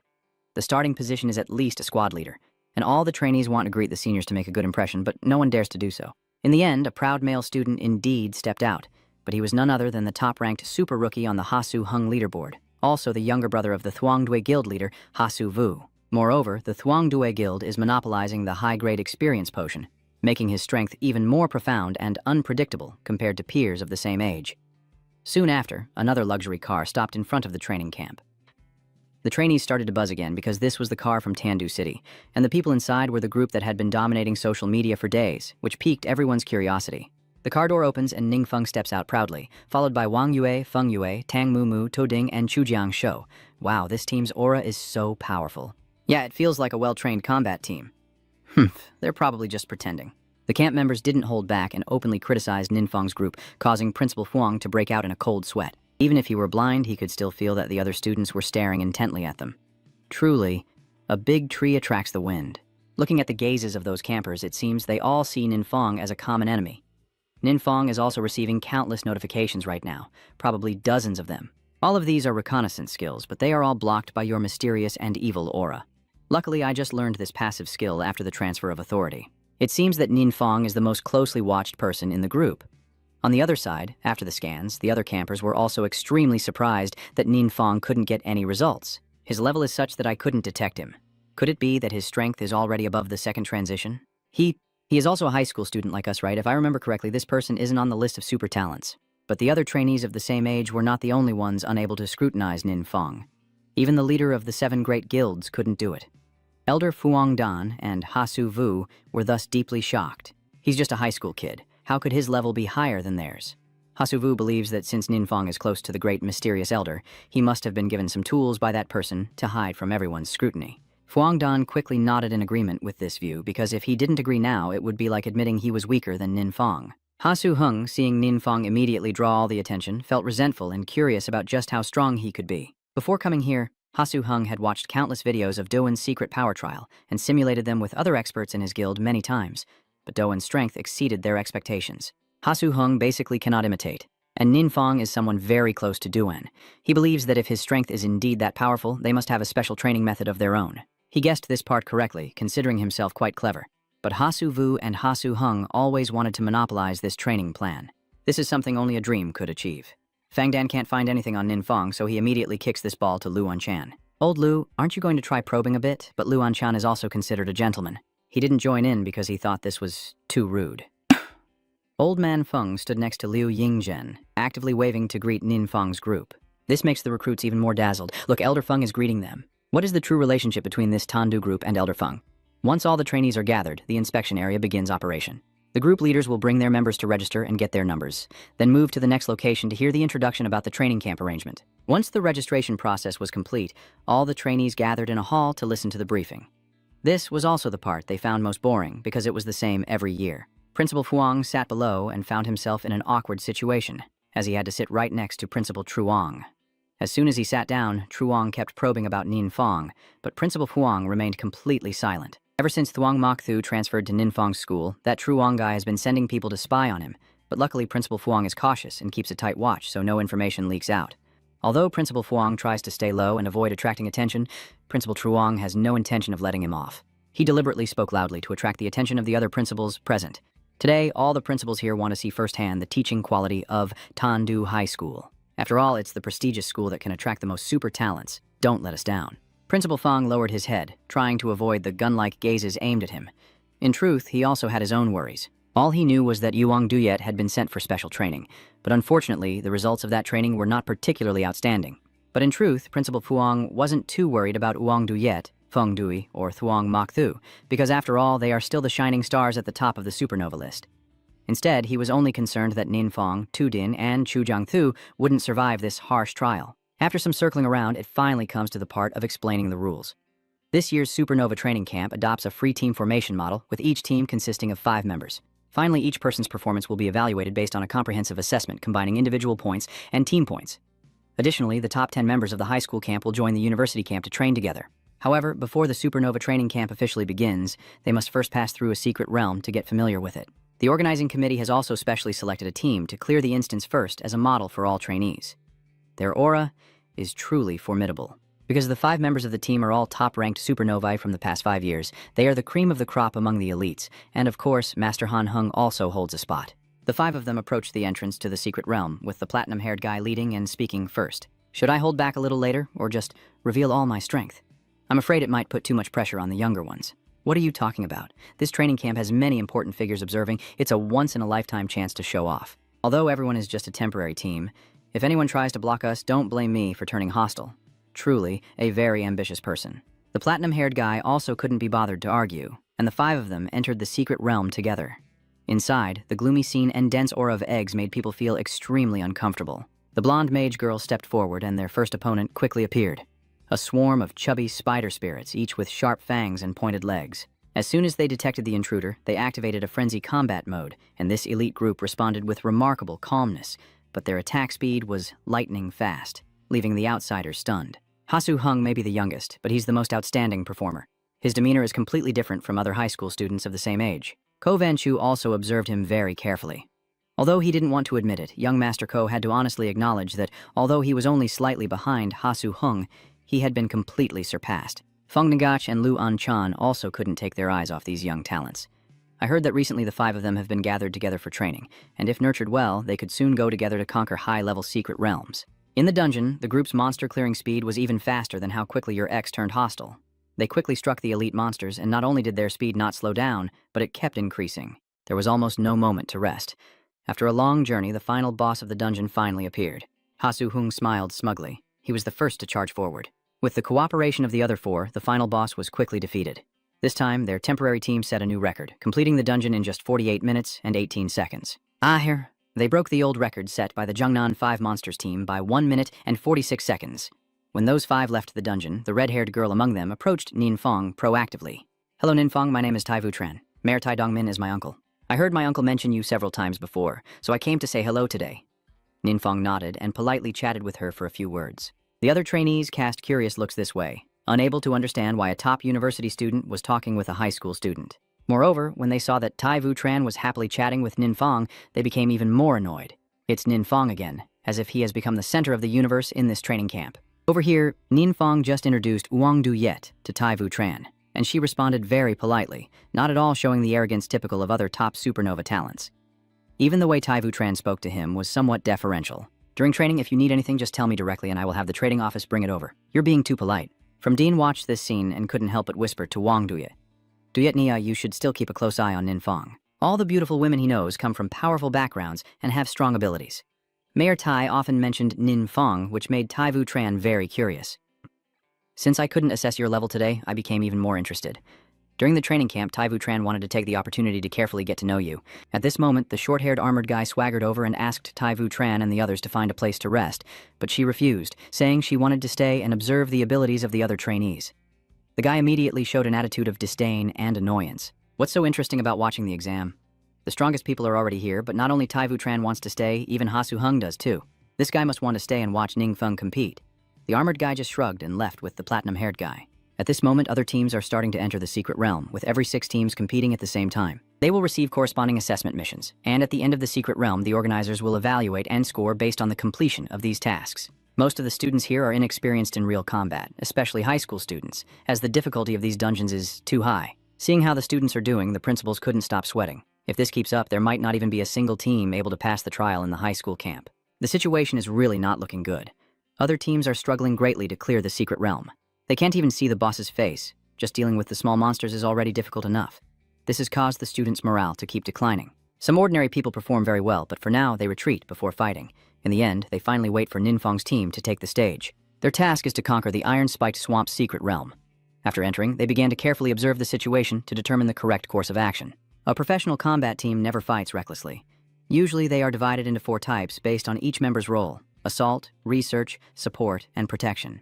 The assault team mainly possesses combat strength and is responsible for conquering the entire secret realm or leading the charge against powerful enemies. The research team needs to investigate the secret realm and clarify the hidden knowledge contained within, serving as data for humanity. The protection team is responsible for guarding controlled secret realms or protecting non-combatants in unexpected situations. The support team's role is to supplement battlefield strength, enhance continuous combat ability, and reduce casualties by implementing measures such as emergency medical support. Ninfeng focused on the mission list in front of him. Each type of team has a total of 10 missions, each worth 10 points. There is also a main mission to defeat the final boss through the secret realm to earn 50 points. Ninfeng is the team leader, so everyone respects his decision. Wang Yu let Ninfeng choose the type of battle team he wanted, so let's go with the research type. As expected of the top scholar in theory, Ninfeng chuckled happily. Actually, it's not because you're the top student or anything, but the main reason you chose the research system is that there are still many things you haven't deciphered, like the gods, the Quan race, the world levels. Tu Din, Feng Dui, and Chu Jiangthu also have no objections. Wang Duyet scrolled through the research system's task list and found a difficult problem. They had to capture live monsters for research, but bringing living samples to fight bosses seemed quite troublesome. This is easy, we just need to go fight the boss first, Ninfeng replied calmly. No high school team has managed to clear the dungeon so far, yet Ninfeng claims that fighting bosses and conquering secret realms is as easy as eating candy, making the principal outside can't help but shiver. But they say what they can do, and after finalizing the plan, Ninfeng's team began clearing the dungeon like a storm. Their speed was no slower than Ha Su Hung's temporary team, even faster several times over. All eyes from the camp and the top players now focused on Ninfeng's team. Tai Vutran also now understood why his uncle held him in such high regard. Liu Anzhen quickly realized the difference of Ninfeng's team compared to the other squads. All 5 of them were using orange skill sets. Even this skill alone has surpassed other trainees, and with the abilities of the 5 of them, they are not to be underestimated. The combination of excellent skills, perfect timing, and seamless teamwork has created an unbeatable situation. Liu Anzhen stared so intently that he couldn't blink. Clearly just 5 high school kids, yet their team looked more professional than veteran elders like him, especially Ninfeng. At first glance, it seemed he wasn't using any advanced skills, but even a simple move from Ninfeng could completely disable the enemy. Ninfeng's strength is truly profound and unfathomable. Some people wanted to speak up, but Principal Fang was already too exhausted to care about anyone else. All of his focus was now on the 5 kids from his own school. Ninfeng's team had determined looks, decisive actions, and their coordination was nothing short of perfect. The final boss quickly appeared before them to be attacked. Without anyone saying a word, Wang Duyet and Chu Jiang took the initiative to split into 2 sides for the first attack. Ninfeng, Feng Dui, and Tu Ding only stayed in the back to support, hardly needing to lift a finger. After the boss fell, they quickly completed the remaining tasks and then returned to the main hall to report the results. The leaderboard has seen a major shift, with Ninfeng's team surpassing Ha Su Hung's team to claim the top spot in an astonishing time of 8 minutes and 14 seconds. They swaggered out of the secret realm gate, all eyes fixed on them. The first to react was Thuong Mok Thu, who started clapping enthusiastically, followed by Ko Van Chu's group joining in. Although he hated Ninfeng before, after seeing him fight, even young Master Ko was probably convinced. The rest of the trainees also clapped along, creating a wave like welcoming a king home. The group of trainees then started to approach Thuong Mok Thu and Ko Van Chu to ask about Ninfeng and his team. Thuong Mok Thu, of course, would speak well of them, given her sincere wish for Ninfeng to succeed. But it was Ko, the young master, who truly surprised everyone. The person who just defamed Ninfeng online a few days ago is now threatening everyone. No one is allowed to insult him anymore. Seeing the students' morale rise, the principals are also very pleased. So this is the true power of a strong expert. They are like seeing Liu Yingzhen and Feng Yi in their youth. Not long after, the trial for the high school recruits concluded. The top 10 was about to be announced. All the other trainees thought that Ninfeng's group had already taken 5 of those spots, but strangely, they weren't in the top 10. The 4 top names are Han Su Hong, Guo Yun Chu, Li Kach, and Thuong Mok Thu. The contestants looked at each other in confusion, and finally, young Master Guo was the one to speak up the most. Why didn't Ninfeng's group make it into the top 10? Oh, they didn't take a spot from the regular campers. The organizers have decided to give them the assistant instructor treatment. Truly astonishing after another. Ninfeng's group, who once faced criticism and insults online, has now won everyone's favor through a battle. Now they are just one step away from reaching the sky with the assistant instructor treatment. They were taken by the organizers to a tall, modern building. This is a guest house specially for teachers, with extremely excellent facilities. From now until the end of the training camp, they won't be staying in the students' dormitory anymore. Just as they pull their suitcases into the new room, someone knocks on the door. The person in charge couldn't hide his surprise when he saw old Feng approaching, and it wasn't just Feng Ngach. Liu Anzhen, the leader of the 7 great guilds, was also here. In addition, there are many other powerful figures. It seems these 5 kids truly have extraordinary backgrounds. The person in charge stammered as he went to fetch water for the distinguished guests, still stunned to see all the top powerhouses of the country gathered here. Ninfeng's group's room, which was originally spacious, is now crowded with people, and each of them begins to introduce themselves, including the 3 principals of the major universities of Northan, Wesleyan, and Sungvu. They didn't come just to exchange pleasantries. After Ninfeng's martial team match, everyone wanted to seize them and take them for their own school. Ninfeng suddenly felt an equal amount of pressure. Until now, all external affairs had been handled by Doan. Now that we're at the training camp, without him, I don't know how to handle this kind of situation. Feng Ngach carefully noticed Ninfeng's confusion, so he spoke up to help him. Headmasters, please don't get too excited or make things difficult for them. Let's just let them finish the training camp first and discuss other matters later. The kids have already worked hard all day. With Feng Ngach stepping in to speak up, Ninfeng felt much more at ease. The subsequent conversations in the room also became much more cheerful. The room remained lively and noisy until late at night before everyone gradually left. The next morning, Ninfeng woke up quite early. As soon as he entered the living room, he was startled by Chu Jiangshu and Feng Dui's zombie-like appearance. It turned out that since before dawn, Daishu had been receiving calls from his family, asking which university he wanted to attend. I heard that the principals of the 3 major universities have all contacted them, and Feng Yue, sleeping in the same room as Daishu, was also kept awake by his phone. The girls' dorm room isn't much better. Wang Yue is still on the phone even now. However, Tuding was in a very good mood. I heard her father was very happy and even held a 3-day celebration. Chu Jiangshu's parents also experienced for the first time what it's like to be the parents of a legendary child. Friends and relatives kept coming over to visit. Although I am happy for them, hearing the enemies keep mentioning my parents makes Nin Fong feel a bit upset. At this moment, he receives a call from teacher Kai Vi. Fortunately, Kai Vi always cares, making Nin Fong feel a bit of family warmth. Her call was to check if he was adjusting well at the training camp. The second thing is that the 3 key universities contacted her to ask which school Nin Fong wanted to attend. See, Nin Fong has always known that besides his parents, only teacher Kai Vi understands him best, so he also wanted to hear her opinion. After hours of phone calls, the trainees entered the second day of the training camp. As mentioned, today the top 10 students from the high school will go training with the university camp. But having 5 high school students jump to the assistant instructor level is unprecedented. Even more strange is that among them, 3, Nin Feng, Tu Din, and Chu Jiang Thu, are not listed among the Super Rising Stars rankings. Today, they will officially begin the first special training phase, the Secret Realm Challenge. The instructor must remind the trainees that the secret realms they will explore have never been fully uncovered before and may contain many different dangers. Therefore, they must follow the proper instructions and act within their abilities. Before entering the secret realm, the 10 high school students will be divided into teams, each joining a college camp team. Only Thuong Mok Thu was assigned to Nin Fong's combat team. After all, her recent performance has been decent, and the Wang Duyet group isn't petty enough to exclude her. They entered an unnamed secret realm filled with countless strange monsters. Nin Fong carefully recorded their characteristics, while the other members handled the combat missions. You almost didn't have to lift a finger. Although she had witnessed Nin Fong's speed in clearing the level firsthand, Thuong Mok Thu still felt a bit overwhelmed traveling with them. Their dungeon clearing speed was lightning fast, quickly reaching the deepest abyss in the secret realm, as the team kept fighting forward and their experience points soared. Thuong Mok Thu is not stupid. She can easily tell that compared to their first meeting, the Wang Duyet group has truly changed and their strength has increased significantly. She wants to prove herself in hopes of being recognized by them and also to gain training privileges like theirs.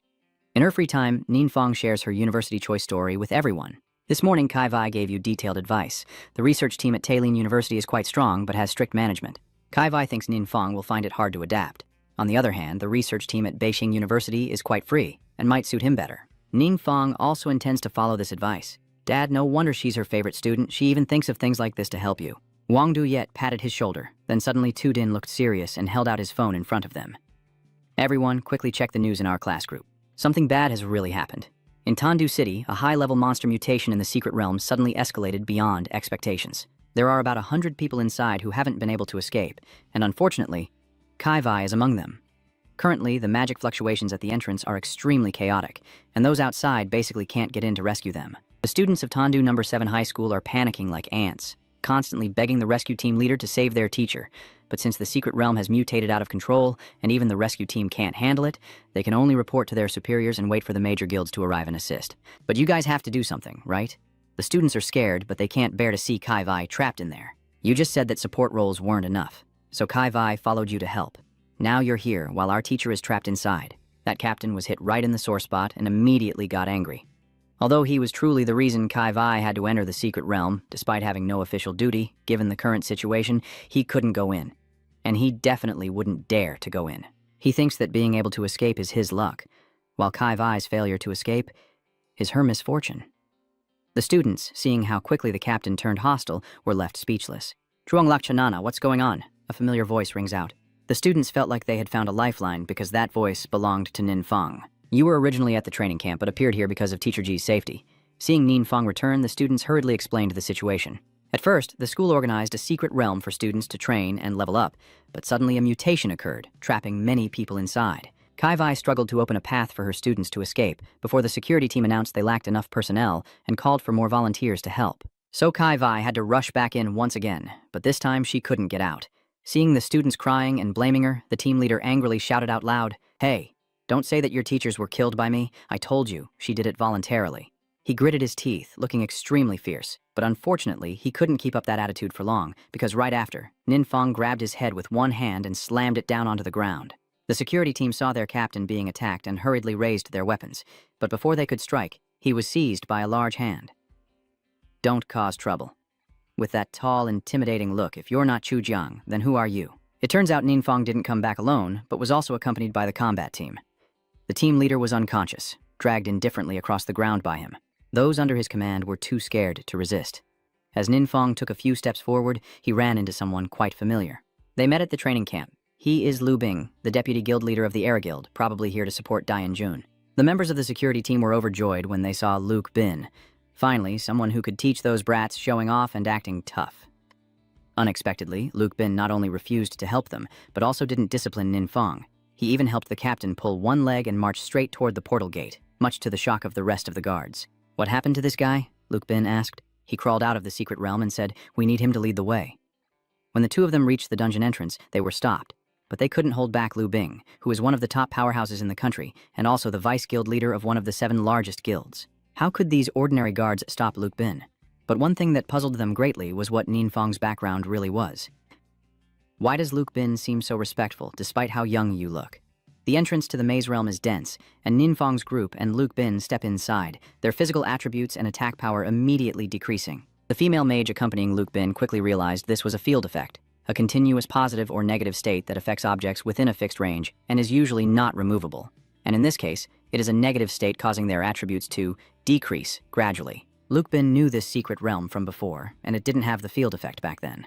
It seems it only appeared after the mutation, and among them, only Ninfang appears the most composed. Luke Bin guesses that he was not affected by the field effect.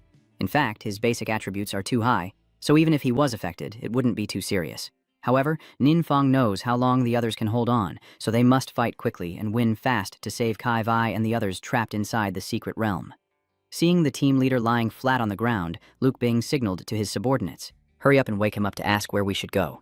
That team leader was forced to wake up by that girl's magic. His words were extremely frantic. Those people are far from the exit, and the path is filled with fierce monsters. You can't get through. I don't want to climb onto the cabinet to watch the naked chickens. Please let me go. Ninfang obviously has no intention of forgiving him. You give him 2 options. Either lead you to Kai Vai, or he will be left behind here. Meanwhile, deep inside the cave, those trapped are facing extremely ferocious monsters. Moreover, most of them are seriously injured, and only Kai Vai knows how to heal here. She has been tirelessly saving everyone all this time. Although her face was already pale, she still didn't stop.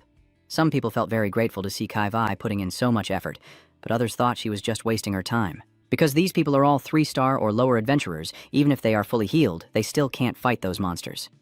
It's been quite a while since they got trapped. The trapped people are still waiting for rescue, and everyone is extremely anxious. Suddenly, the cliff face in front of them was thrown aside. Unfortunately, no one has come to save them yet. The culprit breaking through that rock wall is a monster. As soon as they see it, the faces of those hiding inside, including Kai Vai, turn pale. They are no match for this enormous creature. In a moment of life and death, the adventurer Kai Vai, just healed, rushed forward to sacrifice himself. His chest was pierced by the sharp teeth of the monster, creating a tragic scene. His daughter, who was standing beside him and had just been happily thanking Kai Vai for saving her father, now fell into despair. Kai Vai didn't dare to linger here any longer and immediately pulled the girl deeper into the alley because a whole pack of monsters was following the creature, and if they delayed, they would be overwhelmed by them. It was just because of the size difference that even if they ran at full speed, it was hard to escape their claws. Just as Kai Vai and the girl were about to be caught, a solid ice wall suddenly appeared, blocking their path and the monster. As expected, Ninfang arrived just in time, followed by the eager crowd of Iwangdu Yet behind him. Compared to the special training sessions, facing a real, genuine monster is truly much more exciting. From Ding and the female mage accompanying Lu Bing quickly tend to the wounded. Kai Vai is safe now, and Ninfang has rescued her father's body from the monster's mouth. The daughter embraces her father's corpse, crying uncontrollably, a heartbreaking scene. The immediate danger has been temporarily resolved, but the female mage counted again.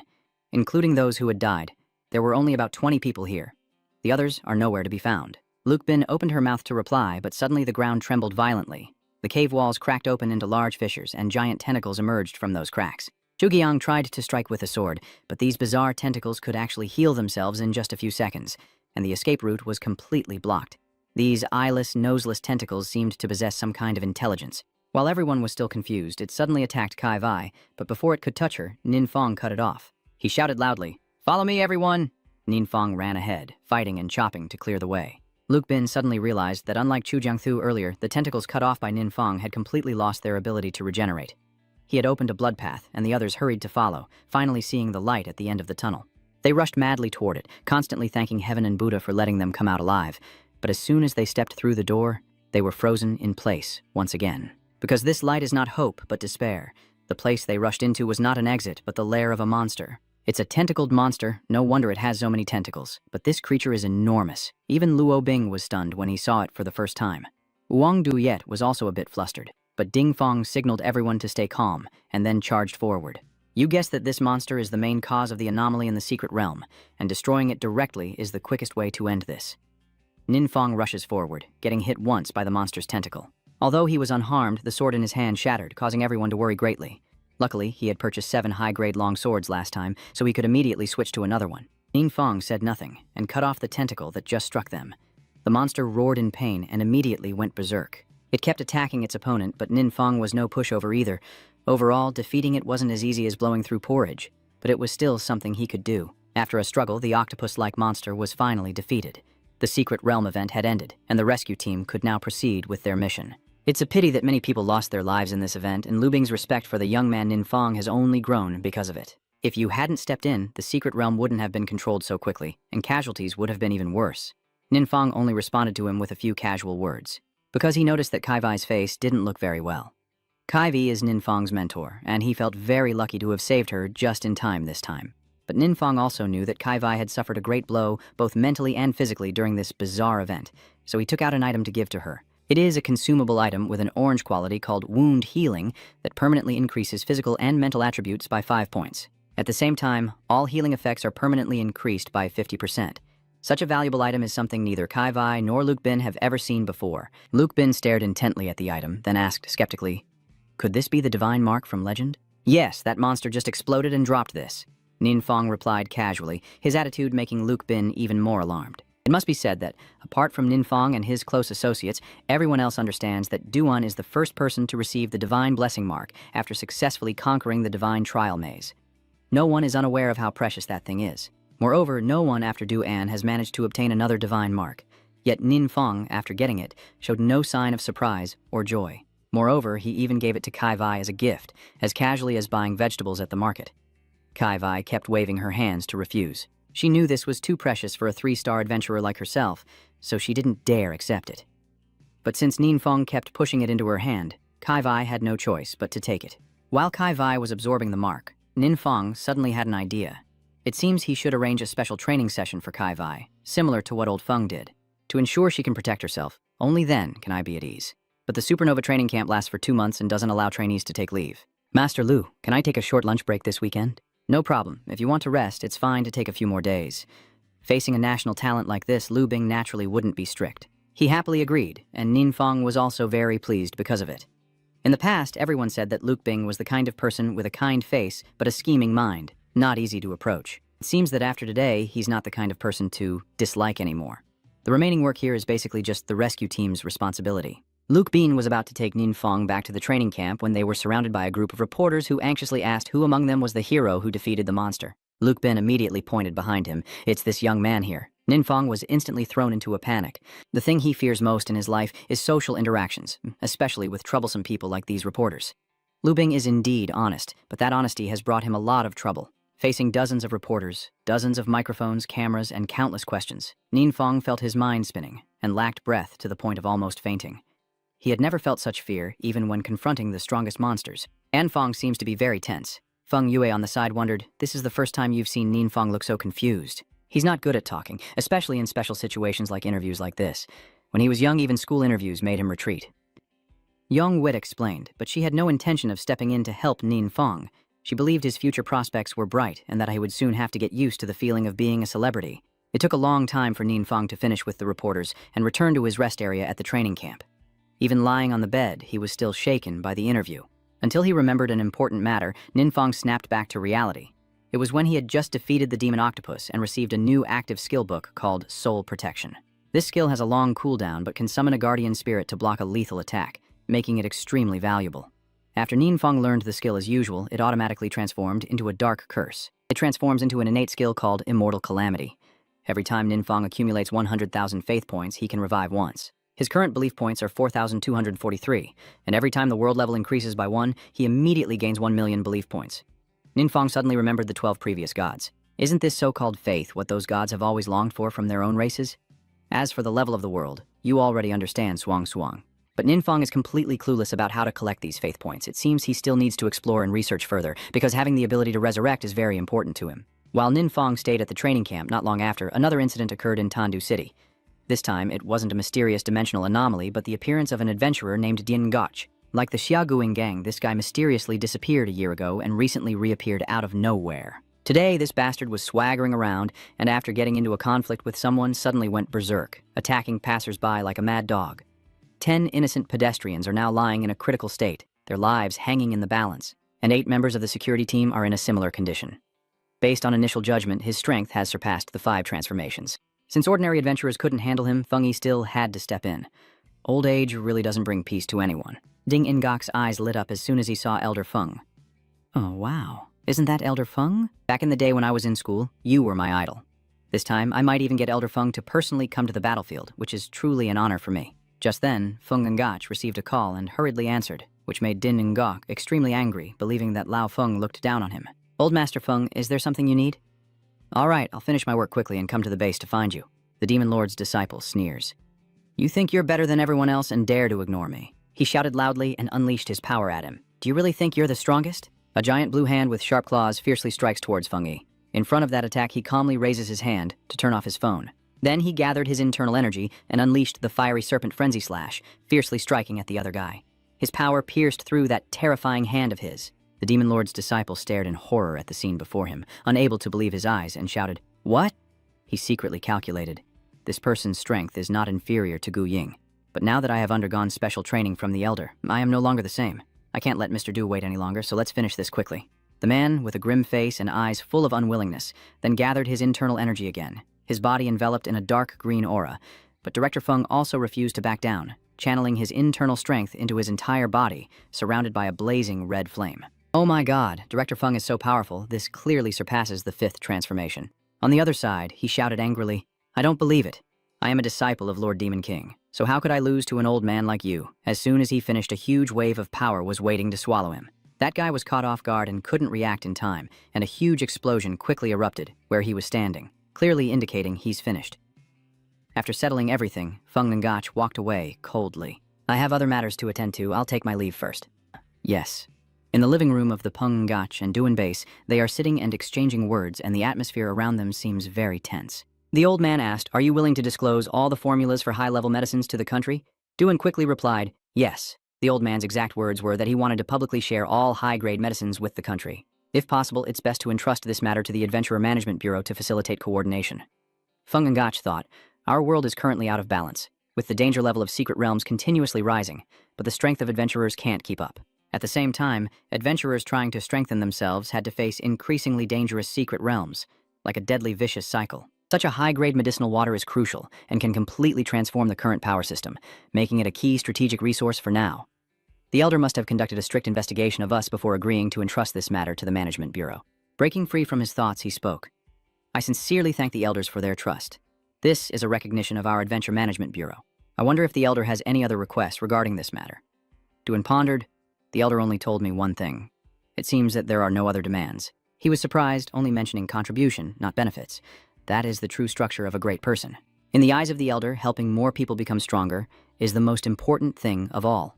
Duan thought of his friend and happily replied, yes, that is also what I respect most about the Elder. Every trivial matter in the eyes of the Elder can become a great act that saves many people.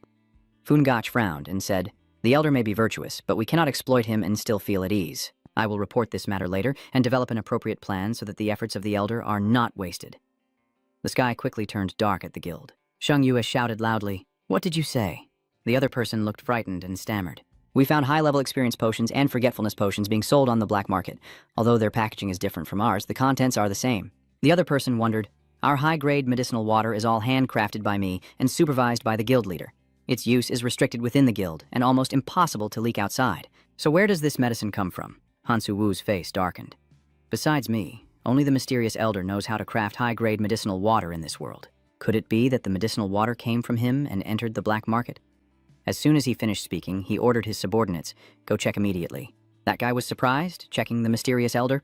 Master Vu Han was annoyed and loudly declared, of course it was checking the black market. That guy quickly obeyed the order. Yes.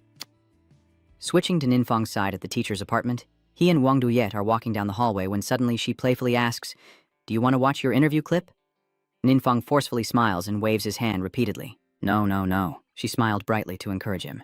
Actually, it's not bad. Many viewers are rooting for you. Everyone in the comments is praising Ninfang, so this seems to be a positive change. He silently thought that in recent days his faith power had increased rapidly, probably because of these interview clips.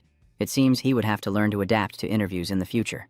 He and Wang Duyet were walking together on the street when suddenly someone on the side saw him. The two young men happily waved their hands in greeting. Zhangjiang Ning Market. Ninfang also happily responded, "Good morning," Wang Duyet pondered. Ever since Ninfang demonstrated his strength far beyond normal perception, no one has spoken strangely anymore. Now, even the senior students of the four greats would sincerely call him Assistant Instructor Nin. Wherever they went, people would greet him everywhere. Assistant Lecturer Nin. Hello, Assistant Lecturer Nin. He looks so charismatic now. The naive boy from before is gone. The sound of exams still echoes behind him. Is that Ninfang? Truly impressive. If I had half of his strength, that would be great. The scene shifts to Tandu City. Captain Chu watches his phone in surprise. This time, Tandu City is famous because of Ninfang too. Mayor Chuang suddenly looked at his phone, then held his head and sighed. Captain Chu asked, "Mayor Zhang, why are you sighing?" At the same time, Talam turned around and left. "I'm going out to take a call. Mr. Ninfang, you definitely have to go to university, right? If he leaves like that, I'm worried the mysterious elder will go too."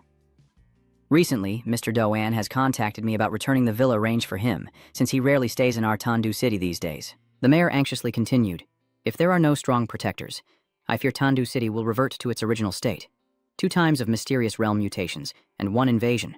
Just thinking about it keeps me from sleeping well." Captain Chu's gaze suddenly fell on To Lam, who was lost in thought, and he was surprised before quickly speaking loudly. "Captain To, what's wrong?"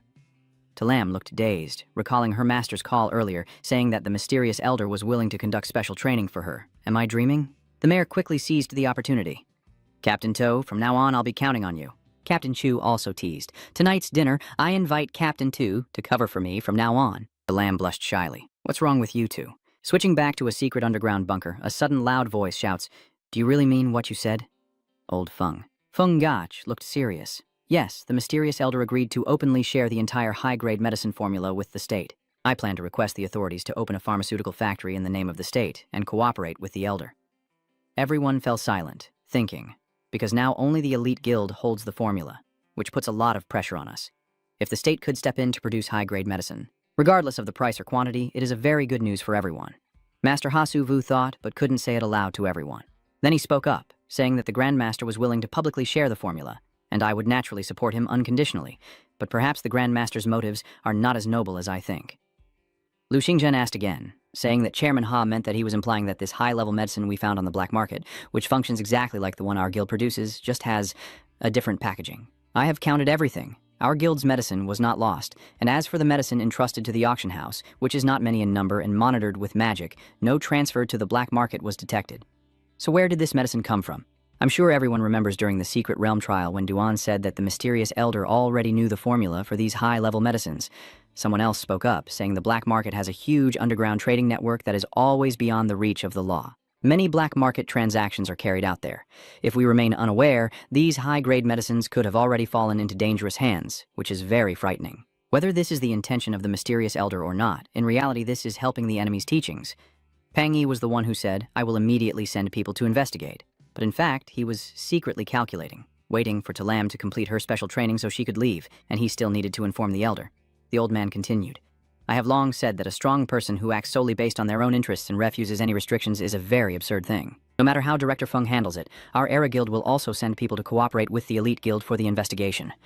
If we find out then that these high-grade medicines are indeed related to the great mysterious elder, I hope Director Feng handles this matter properly and stops making excuses." Old Feng replied, "I assure you, if this is confirmed to be related to the mysterious elder, I will take full responsibility. My brother's manager is very strict about the medicine. All entries and exits are recorded. Nothing unusual or secretive has been found." Feng Ying also reported, "The medicine in my house is managed by me and him. We must regularly compare and count the amount every day, once in the morning and once at night. I always thought these medicines were insignificant. I didn't expect everyone to value them so much, but luckily that's how I was able to determine the direction of the drug." Ninfang said, "If it wasn't leaked from our side, the Thuong Nhui Guild would deny it, so how did the drug appear in that black market?" Could it be that besides me and Thuangnui technology, no one else knows the formula for the medicine? At the black market, the atmosphere is very gloomy, and all the vendors are wearing masks to hide their identities. A man with a very cunning expression is watching someone. An unexpected voice suddenly sounds, saying that even the 7 great guilds send investigators, and the masked person replies, "Don't worry. People in this low-level world don't know about our existence. Anyway, I've already checked in front of them." With that, he cheerfully exclaimed, "Oh, another customer for medicine?" The purple-haired girl grimaced. "This place is really hard to find." The man leading ahead stepped forward and said, "Sir, these 2 are here to buy high-quality medicine." She quickly spoke up, "We're not here to buy medicine. We're looking for someone. A week ago, a young swordsman in white came to buy medicine, and he still hasn't returned today. Do you know where he is?" The man behind the cloaked man steps forward with an evil look on his face. "Master, they are causing trouble." As soon as he finished speaking, the man in the cloak looked up, revealing terrifying tentacles from within the garment. He was not a human, but a monster. The tentacles quickly wrapped around the 2 of them, and he tightened his grip more and more aggressively. The 2 of them arrived too late to react and had to accept the attack. Suddenly, 2 tentacles with sharp needles pierced into their necks. Both of them felt their sense of inferiority start to fade as a wave of pain hit them, and soon, they stopped struggling. Both of them took their last breath shortly after. The subordinate, witnessing this scene, was so frightened he broke out in a sweat and stammered, "My lord, sorry, they tricked me into buying medicine outside." The other person replied, "It's okay. I chose this place specifically to handle situations like this. Missing people from the black market won't attract too much attention." Then he quickly dropped the 2 corpses and ordered them to lead the way. The subordinate quickly obeyed. Yes, in the secret room, the corpses were thrown into a carefully sealed pit covered with a bizarre purple slime. A voice commands, "The number of people this time is enough. Everyone rest for a while. Wait until the next warrior wakes up before starting the new plan. Then we will become the new owners of this world. I can't leave for too long." After finishing, the purple light quickly flew out of the abandoned building. He headed toward a very grand house, which seemed to be some mysterious entity. The purple beam of light quickly merged into a man reading a book, his face suddenly changing expression, a sinister smile spreading across his face, looking extremely creepy. A few days later, Nin Fong was on the phone. Still no clues found. Duan reported that a few people who had been at the black market were advertised through high-grade medicine, but then the advertiser disappeared. I don't know if the other side heard something and decided to hide for now. I was listening to the phone and thinking. Then I responded, "I see, it's okay, just let me know if there's any news." Duan hung up and thought, if even this little thing can't be done, I'll have no face to follow the boss anymore. Just as he was thinking, his phone suddenly rang. "Captain To, have you found out anything?" Delam's team is also investigating in the black market and reports that nothing has been found yet. The scene shifts to the abandoned villa area, where the atmosphere is extremely gloomy, and strangely, all the corpses in the pit have suddenly disappeared without a trace. Those people who suddenly died have come back to life, all with fierce purple eyes. The office staff are sitting together preparing to eat, and everyone looks very happy. Captain Chu quietly observed that Assistant Teacher Nin's personality remains very simple and approachable, without the slightest arrogance or coldness of a young expert. After this period of interaction, everyone has become quite familiar, so the room also has its own underlying plans. This place is filled with the most talented young people in the country, and as they elevate the world's level and gain the power of faith, they will likely receive a lot of help from them. A girl quickly asked, "Assistant Instructor Nin, have you considered joining any guilds?" "Someone as outstanding as you must have received many offers." He cheerfully said, "I have no intention of joining a guild for now." Another person also spoke up, "So are you planning to establish your own guild, or is the Sutra team actually your guild's team?" Nin Fong said, "The Sutra guild is Duyetni's guild. We are just using the existing name." Everyone has their own thoughts. The Priest Guild seems to be just a small local guild with no fame nationwide, but with such a talented group, the future of Xiandu will surely be bright. Assistant Instructor Nin calls Assistant Instructor Wang Duyetni. "Does this relationship need any more explanation?" The young boy cheerfully asked, "Wang Assistant, I want to join the Healer Guild. Are there any requirements?" She was momentarily at a loss. "Huh?" Another student also spoke up, and the others all joined in. "This year, I am about to graduate from university, and I also want to join the Summoner Guild." From Din happily looked at everyone's impressive backgrounds, suddenly feeling like he had become part of the top 4 guilds. Hearing this, everyone smiled happily, and the tense atmosphere quickly disappeared. Ningfang thought to himself that he originally planned to find some promising recruits at the training camp, but the results turned out even better than expected. After all, without that trio Tring rat, Duyetni's guild is entirely under her control and could serve as his reserve force. As for Trio Trin's disappearance, he also blames his bad luck. First, his father colluded with Ban Ha and Ko Ung. Then, during the investigation by the government, they discovered an evil magic circle inside Trio Trin's house and his servants. The government has issued a wanted notice for the 2 Trio Trin, and Uni has also removed their names from the guild, saving me a lot of trouble. Suddenly, your phone rings, interrupting my thoughts. Ningfang opened his phone and saw the images Duan sent him, finally realizing those strange pits. The message was quickly sent. Elder Talam discovered this place in a building at the black market. There are drug manufacturing equipment and several high-level experience bottles with packaging similar to the ones the Thuong Niue Guild found. We suspect that the drug was somehow leaked from here. Ninfong looked at the image, momentarily stunned. This is a cut to the abandoned house. Talam checks the residual darkness energy, suspecting it might be a unique mutated creature. As she finished speaking, Duan entered. No, this is a type of demon we have never seen before. Parasite demon? Explain it to me. Generally, spirits cannot leave their living realm for long, but parasitic spirits are different. They need to parasitize to reproduce on other creatures and completely control their thoughts and actions. Without a special method, it's very difficult to distinguish between normal life forms and parasitized ones. Parasitized life forms are extremely vulnerable at this stage and need to hide. These holes in the ground, called parasitic nests, are used to incubate parasitic demons. Hearing this, Talam couldn't help but get goosebumps and spoke up. So now, does Duan understand what she wants to say? Yes, the demon parasite here must have successfully hatched. Seeing the situation seemed serious, Talam gritted her teeth, realizing that there was indeed a group of unknown number of parasitic demons infiltrating humanity. Duan focused his thoughts, but that wasn't the most important thing. At night at the Thuong Hui Guild, Hasu Vu was annoyed. So many days had passed, but they still hadn't uncovered anything. Suddenly, the door slowly opened, and a man with a fierce expression walked in. Seeing him, Hasu Vu asked, "Old King, is something the matter?" As Su Vu finished speaking, he already wore a sinister smile. The tentacles quickly shot out, rushing straight toward them. Like those at the black market, Su Vu and Phuong Dan were swiftly entangled by those tentacles. As soon as Su Vu looked, he realized he was not Vue Lao Huang. What is this?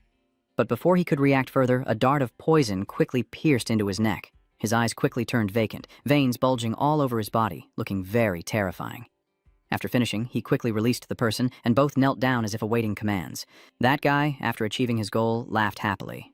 He looked at the two of them, originally thinking it was only Master Vu, but it turned out to be the team leader of the Kai Nuyen Guild. Truly an unexpected joy. 2 fifth-tier experts are enough to greatly increase my strength, possibly because I am born into a twin clan, which is the greatest honor for beings like you. As the number of parasitic demons increases, the overall strength will grow, and individual power will become stronger. At the same time, the Demon King responsible for nurturing the parasites can achieve a greater increase than ordinary individuals. Talam quickly realized that they had been secretly gathering strength from the beginning by hiding in the black market. Dan quickly added, "Yes. After all, human medicine has no effect on them.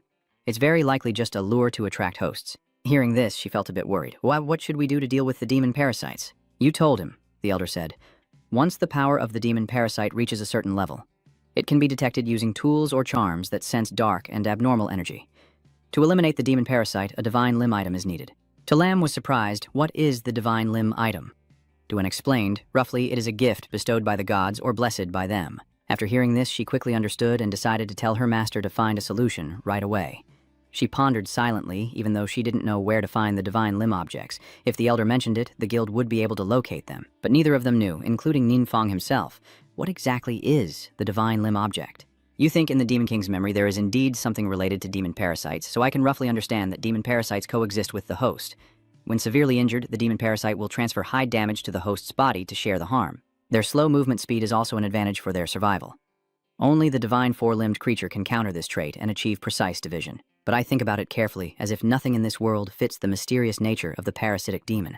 If we let them develop, it will pose a great danger. How can we eliminate them? While thinking, suddenly your phone rings and it's Duan calling. You quickly answer. Duan, what's the matter?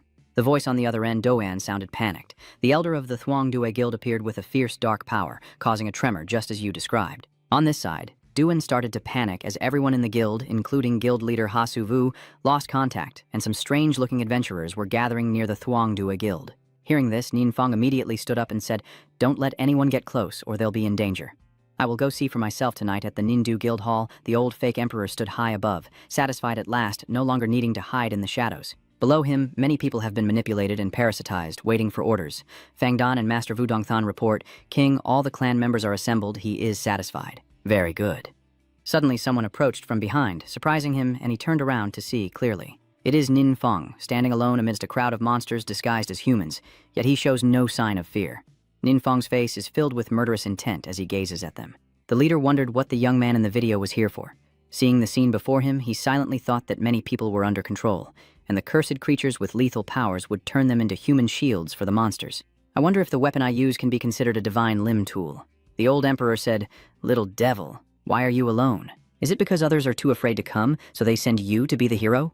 You didn't answer his question, but asked back, "Are you the king here?" He secretly felt pleased and knew how to call me with the king.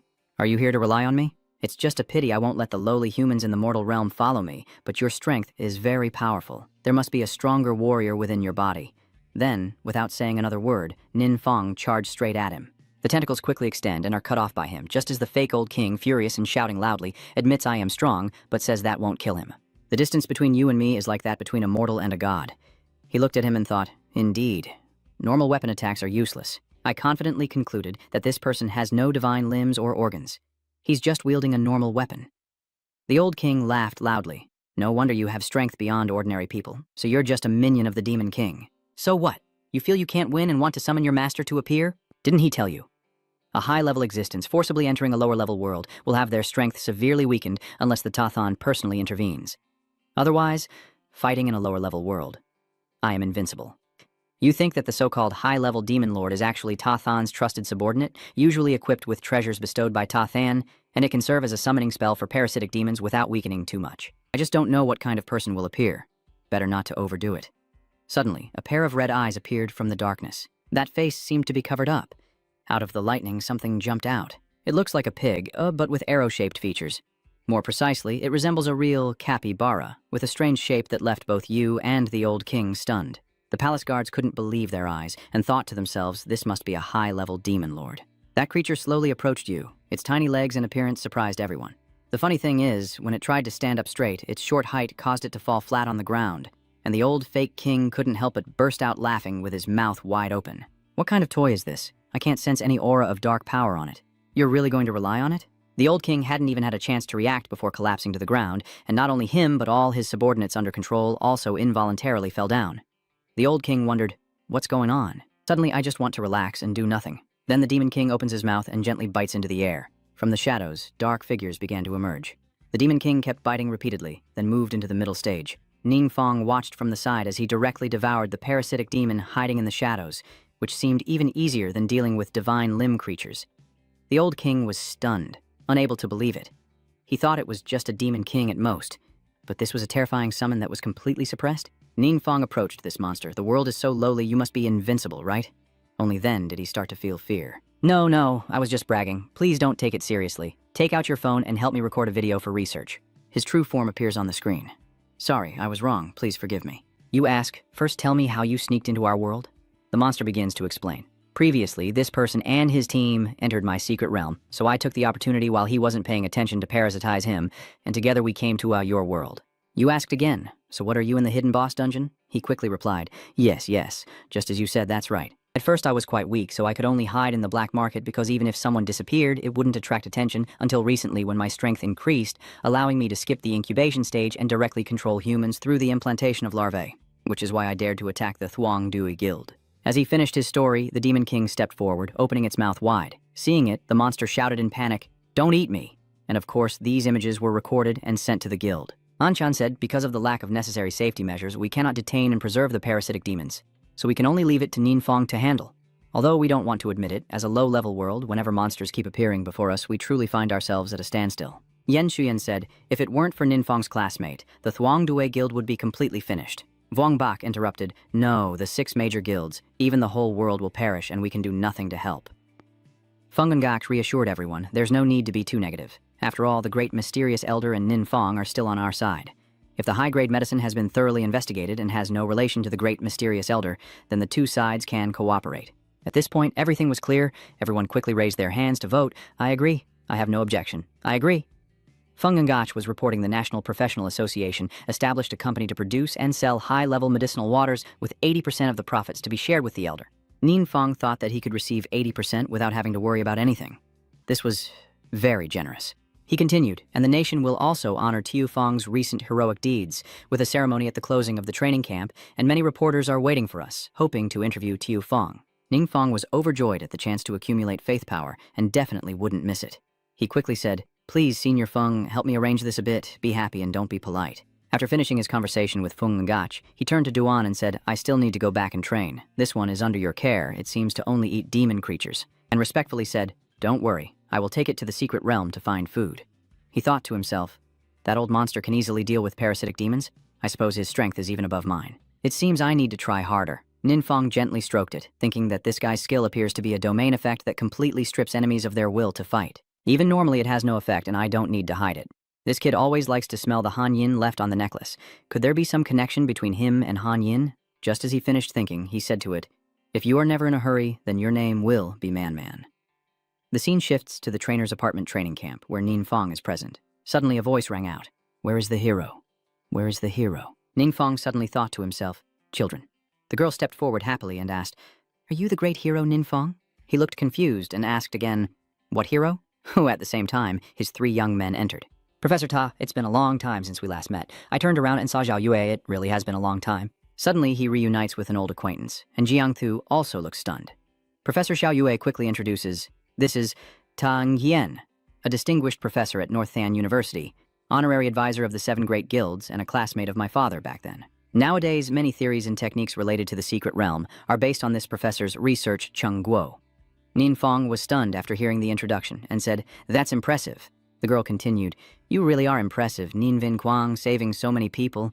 I couldn't get back in time while researching in the secret realm before, but I just arrived at the training camp last night and heard about you, so I wanted to see what our hero really looks like. I humbly scratch my head and say I forgot, then remember that the training camp introduced Professor Ta as the head of our research team. I thought he would be a serious old man, but it turns out Professor Ta is surprisingly enthusiastic.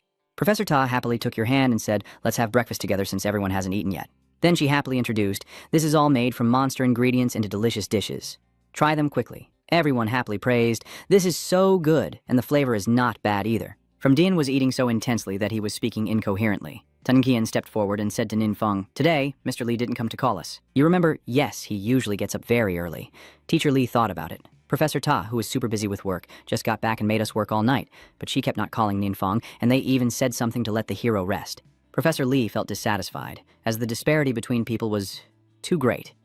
Professor Ta happily stepped forward and said, 'Ning, I watched the competition video. Your on-site skills among peers are almost perfect.' Wang Duyet happily said, 'Professor Ta, you might not know that Ninfeng is our top student in this class, with the best theoretical achievement so far.' Professor Ta smiled happily. No wonder she told Ninfeng, 'It's been a long time since I saw a genius with a solid theoretical foundation who also knows how to fight. This time I brought back some special items from the secret realm. You can take a look too.' Ninfeng, hearing this, asked in surprise, 'Is there something special about it?' After a while, everyone quickly gathered in front of Teacher Li's office. Professor Ta cheerfully asked, 'Is this your first time visiting the training camp's research room?' Because it's a temporary space, so it's a bit messy. Seeing her, Teacher Li was startled and said, 'Professor Ta, look at Teacher Li. You go do your work. I will take them on a tour.' Teacher Li thought to himself, 'Why do these assistants feel like higher-ups coming to inspect?' Suddenly surrounded by a group of people, Mr. Lai broke out in a sweat, and unexpectedly the necklace on Ninfeng's neck shone with a sparkling light. The boy wondered silently, did the Han Yin necklace suddenly fluctuate with weak energy? Was it affected by something? Professor Ta turned to ask Ninfeng, 'What do you think these things are?' He guessed from the finished area nearby that they look like artificial objects, such as walls or fragments of sculptures. She was satisfied, that's right. Professor Ta began to recount. According to the previous findings, the entire secret realm only contains the civilization, or ecology, of the monsters themselves. But in this secret realm, we seem to have discovered a lost civilization. Hearing this, Ninfeng wondered, 'The civilization is lost.' Professor Ta continued, 'These items were found in the canyon of the secret realm. Because the monsters are very strong, we didn't go too deep, so we only brought back these things. But I suspect there might be a city hidden in the canyon.' Ninfeng silently thought to himself, could it be that Professor Ta discovered that the world Han Am once lived in is not a coincidence? Suddenly he spoke up, 'Jiosuta, can I see the details? You can't stop me either.' Ninfeng carefully observed the fluctuating energy from the shard's crystal, as if Han Yin's pendant was absorbing the essence within it. Could there really be some connection between these two things? She is curious, so what? Any thoughts? Ninfeng asked. It's still unclear. I guess I have to go to the secret realm myself to check.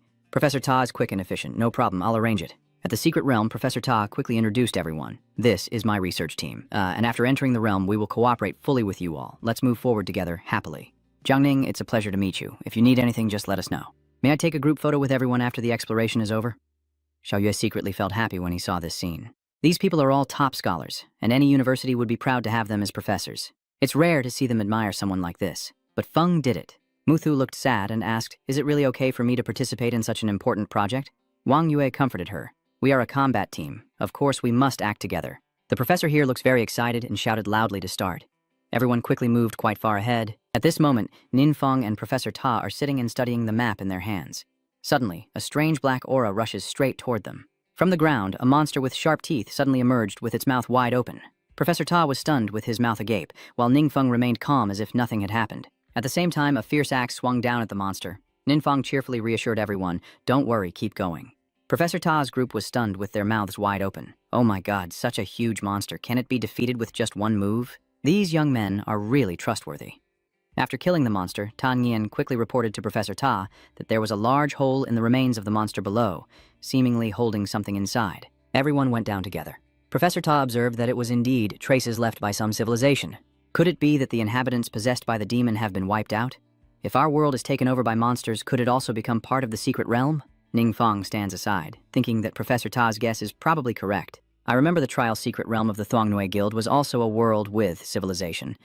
As I was thinking, the necklace around my neck suddenly reacted. It started to glow, catching Ningfeng's attention, and he then stepped forward to observe his surroundings. Something is also emitting light on the rock. The boy quietly calculates again that it is this kind of shard. As she approached the Hanyin pendant, a steel fluctuation arose, and she wondered if there was more to find deeper inside the ruins. One of her researchers stepped forward to report. Professor Ta in front detected a fierce fluctuation of dark power. Professor Ta was surprised. The dark energy radiating from the top of that tall altar immediately reminded Ningfeng of a summoning ritual for evil spirits. But this pressure is even greater than what I have encountered before. Inside, a monster is staring intently at them, with a horde of fierce goblin-like creatures waiting below. The leader roars an order, and his minions rush towards everyone at terrifying speed. Tan Yin felt that the situation was not good. "Xiaoyue, there are too many monsters and they are extremely fast. You have to be careful. But don't worry at all, it's fine because we have Brother Feng behind us. This will just be a test for us." Seeing his soldiers being weaker, the monster suddenly became furious and glared at Ningfeng's group.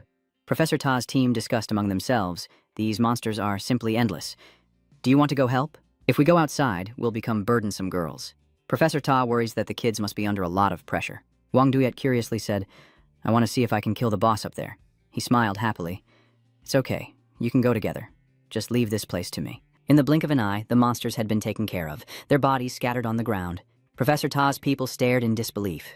What? Can Assistant Nin stop each wave of monsters on his own? On this side, Ningfeng thought to himself, "Let Duyet Ni personally lead the battle, while Mu Thu, Teacher Kai, and Sister Lam have all received special training from me. Now they are all equally strong. Even without me and the team of the twin archers, it wouldn't collapse suddenly. I stand there firmly, but it seems the monsters are trembling and dare not move forward." Everyone looked on in amazement. It seemed those monsters were afraid of Assistant Nin. Could it be that today's youth are all so strong? Maybe I should consider retiring early. Turning to Uang Duyet, she shouted, "The boss is here. Focus on healing and boosting your strength." Understood. That boss quickly launched a long-range attack. Then its figure gradually faded into the dust. If you are an ordinary person, it would definitely be difficult to identify the exact spot to attack. But what caught it off guard was suddenly a fierce yellow light rushing forward, as if carrying a sharp dagger piercing straight toward the monster. The scene shifts back to the desert, where a few minutes ago, Tan Yin had cut the monster's corpse into pieces lying on the ground. Is there anyone else in this secret place? They actually found the entrance. Is there someone else coming here? The group shouted, "Move quickly, seize it before they find us." The strangers continued. The reaction of life has been detected at the front exit. It might be the enemy. Prepare to fight, but contrary to their expectations, the door quickly faded away. Someone among them said, "Oh no, the secret realm has been destroyed and they are starting to purge us." But still, as soon as he finished speaking, only streaks of light remained on the ground, and the people were gone. Wang Yue felt something and asked Ningfeng, "Do you hear anything? It's like someone is talking or something, right?" But Ningfeng didn't hear you. I didn't pay attention. You are busy thinking. Just now the Hanyin pendant was absorbing energy from the crystal, and all your thoughts were focused on it. Professor Ta stepped forward. "I think I also heard it. Right from the direction we just came from.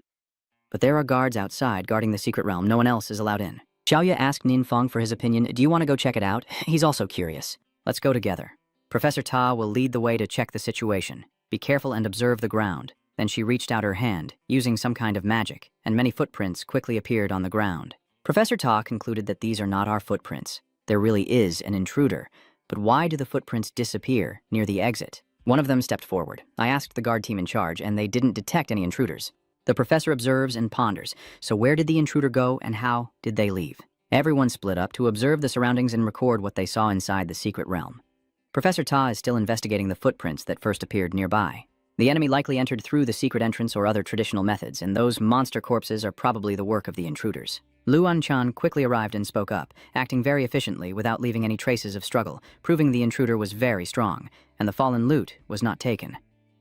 As he finished speaking, Feng Ngach immediately responded. Tokthong is a method of conquering a secret realm, meaning to pass through quickly, using the most effective combat to eliminate monsters, only taking the most valuable loot and abandoning everything else, requiring high strength and team coordination.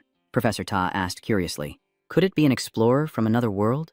She continued, "I mean, it's just a guess, but it's not impossible. We have discovered remnants of other worlds from this secret realm, so there could be many worlds similar to ours, or even at higher levels. I wonder if they can communicate with each other." Nin Fong agreed. What Professor Ta said is correct. At least I have seen different worlds in the Demon King's memories. I just hadn't considered that different worlds might also travel between each other. Professor Ta calculated that if the other party is friendly or only makes brief contact, it would be easier to communicate. But if they are hostile, it means that besides the monsters, our enemies are also increasing. Furthermore, the other party disappeared in a very strange way. We have no idea what their intentions are, and we're not even sure if they will appear again. Vuong Bak sighed worriedly as the troubles kept piling up. Feng Ye and Ying Chan exchanged glances silently. Then Ying Chan spoke up. "Wang Du Yet, we want to ask for your opinion on something. Is the Small Swordsman Guild interested in replacing the Thuong Nue Guild and becoming part of the 7 Great Guilds?" This question left her momentarily stunned, and confusion appeared on Wang Du Yet's face. An Chan continued, "I am not afraid of the ridicule from the younger generation over the recent parasitic magic incident, as both the Thuong Nue Guild and the Kainguyan Guild are facing major problems. The chairman of the Kainguyan Guild, Fuang Chu, has voluntarily resigned, and the new person in charge has yet to be appointed. But the Shuangnuo Guild has seen many members leave and is now applying for a downgrade," she stammered. "But I am only a high school student, and the Swordmaster Guild is just a small guild." He told her not to worry about it. "We've already discussed this issue once. All the presidents welcome you to join." Wang Bak added, "That's right." She was confused, turning her head to look at Nin Fong, hoping he would rescue her, but he only smiled kindly, as if encouraging her. Then finally, Nin Fong spoke up. "Just follow your own ideas, and I will support you, no matter what." Wang Ba thought Nin Fong's promise would definitely help Wang Du Yet secure a solid position in the 7 Great Guilds. Based on their relationship, being a high school student or part of a small gang is not an issue at all. Wang Du Yet stammered, "I am willing to accept the challenge, and if I do anything wrong, please give me some advice." All 3 elders smiled happily. "That's great." Tanayan spoke up. "I have a slight question. Why does it suddenly become the 7 Great Guilds when you go out and enter a secret realm?" Your gaze accidentally falls on the pavilion, making her feel shy and stumble over her words. On this side, Nin Fong was pleased, thinking that Duani joining the 7 Great Guilds would be a big step forward in his plan to strengthen his forces. Thinking about that, he felt quite satisfied. Suddenly, a warm voice echoed in Ning Feng's ear. "Lord God of War?" You look around in surprise, but no one else reacts. Am I the only one who can hear it? Ning Feng looked down at the necklace he was wearing. It must be Han Yin's voice. The scene shifts outside the desert, and a voice echoes. "Everyone, please try to speed up the work and never act alone. No one knows if the intruder will appear again, so everyone must stay alert. If you detect any unusual situation, immediately inform Professor Ta or Assistant Nin. Everyone will be alarmed when they hear the announcement." "That assistant lecturer Nin is the hero who was interviewed not long ago, right?" the other person replied. "Yes, having such a strong expert stationed here really makes us feel much more at ease." Everyone was surprised. Nin Fong looked so young, who would have guessed that he is actually a top-tier powerhouse. Lin Song and Professor Ta are standing inside a tent talking, while his mind keeps racing. The pendant has stopped lowering the spirit stone inside for no apparent reason. Luckily, the appearance of the spirit stone hasn't changed, or else it would surely attract attention. And that voice just now, did I hear it wrong? As Ning Feng was concentrating on his thoughts, another voice sounded again. "Lord God of War, you wonder silently in your heart. Is that Han Am?" That voice replied, "I am your subordinate. It's wonderful to speak with you again. I am extremely excited right now." At this point, Han Yin laughed happily. Ning Feng spoke. "Han Yin, stay calm. Don't get excited just yet." "So what exactly is going on?" Hanam said. "I also don't understand. It seems like I suddenly regained consciousness. You wonder if the pendant you left behind and the absorption of energy from this crystal are related. After talking for a while, you finally understand. So that's how it is. This is the core of the world." Hanam speaks. "The core of a world is the heart of the world, formed by the unification of the laws of the universe. If a world faces a disaster, as long as its core world is unharmed, it can gradually repair itself. Once the core world is destroyed, that world will be completely obliterated. The universal laws contained within the core of the world are actually the source of power for the gods. In the past, the gods also used the core of the world to revive their favorite races. But when it came to this, Han Yin suddenly stopped, about to speak, but then hesitated. In the end, Han Yin stammered and sincerely apologized, as if part of the subordinate's memory was missing. Ninfang is cheerful, take your time to recall, but Hanam feels guilty. His subordinate is incompetent and has disappointed the Lord God. My subordinate is just a useless person. On the surface, he acts like nothing's wrong, but inside he's secretly worried a lot because of Hanam's word, but. Could this resurrection method have serious side effects? As for Professor Ta, everyone is reporting the situation. Professor Ta, the excavation of the site is basically complete, and aside from some abandoned structures, nothing of value has been found. Yingzhen suggested that since unidentified intruders could appear in this secret realm, I advise against staying here. Vuong Bak said, I agree to evacuate everyone as soon as possible and then close this secret realm. Feng Ai smiled and asked President Wang what he thought. She's still not used to this way of addressing her senior, so she stammered. Me, he said. Now that you are one of the 7 great guilds, closing the secret realm requires approval from at least 3 guild leaders. Wang Duyet was at a loss. Yes, I also agree with Chairman Lu's opinion. Then everyone worked together. Feng Dingach then politely said, the secret realm has been successfully sealed. Truly a hard feat for everyone. The next morning, at the teacher's dormitory training camp, Ninfang was happily bathing when suddenly Hanam's voice rang out, startling him. My Lord God of War, I have remembered now? Ninfang then shouted loudly, It's freezing! Hanam panicked. I'm truly sorry, Your Majesty. My subordinate's crime deserves 1,000 deaths. Ninfang, while drying himself, replied, Is it okay? So, what did you remember just now? Hanam suddenly recalled. Oh, that's right, about that. Please, Divine Lord, execute my subordinate immediately. You're at a loss for words with your subordinate. It's just a cold splash of water. I told you it's okay. Hanam interrupted. No, this is not about that. It's about the resurrection of my subordinate. Hanam recounted that in the past, the gods also used the world of the mind to revive their kin, but because the world of the mind also contained dark energy, the gods would face a very strong backlash when connected to their kin, and they could even become evil gods. In the end, the gods had to personally execute their own resurrected kin. At this point, Hanam shed tears and said, My subordinate is not afraid of death, but I cannot let the Lord Deity be implicated. Hearing this, your face becomes cunning. Tainted God? I have always been like this. But I'm afraid that if I tell the truth, Hanam will be even more shattered. Hanam looked worried as she saw you deep in thought. Are you feeling unwell, Lord God? Maybe there's something wrong? Ninfeng asked seriously, but it seems like there isn't. Suddenly, he remembered that his passive skill was of dark origin, so he wouldn't suffer backlash from dark energy. Using a forbidden spell wouldn't cost him anything. Could it be? Ninfeng asked Han Yin. Does your revival only affect me? Does it have any impact on yourself? Han Yin hesitated. His subordinate was also unsure. You smile gently and just keep living if you've already been resurrected. If it affects anything, we will face it together. Hanam was moved to tears. The person speaking these words is exactly the same as back then, but I really can't let my subordinates get involved. Suddenly, Ninfeng's expression changed. You speak softly, Hanam. I've been thinking about this for a long time, and I believe I should tell you everything. Hanam shouted in surprise, Are you the dark god? Ninfeng calmly explained, According to legend, that's roughly how it is. Those gods call me the demon god, and all the magic I possess automatically turns into dark curses. Hanam angrily said, No, you are not the demon god. Those others are the true demon gods. Because of their personal desires, my subordinates and clansmen died in a pointless war.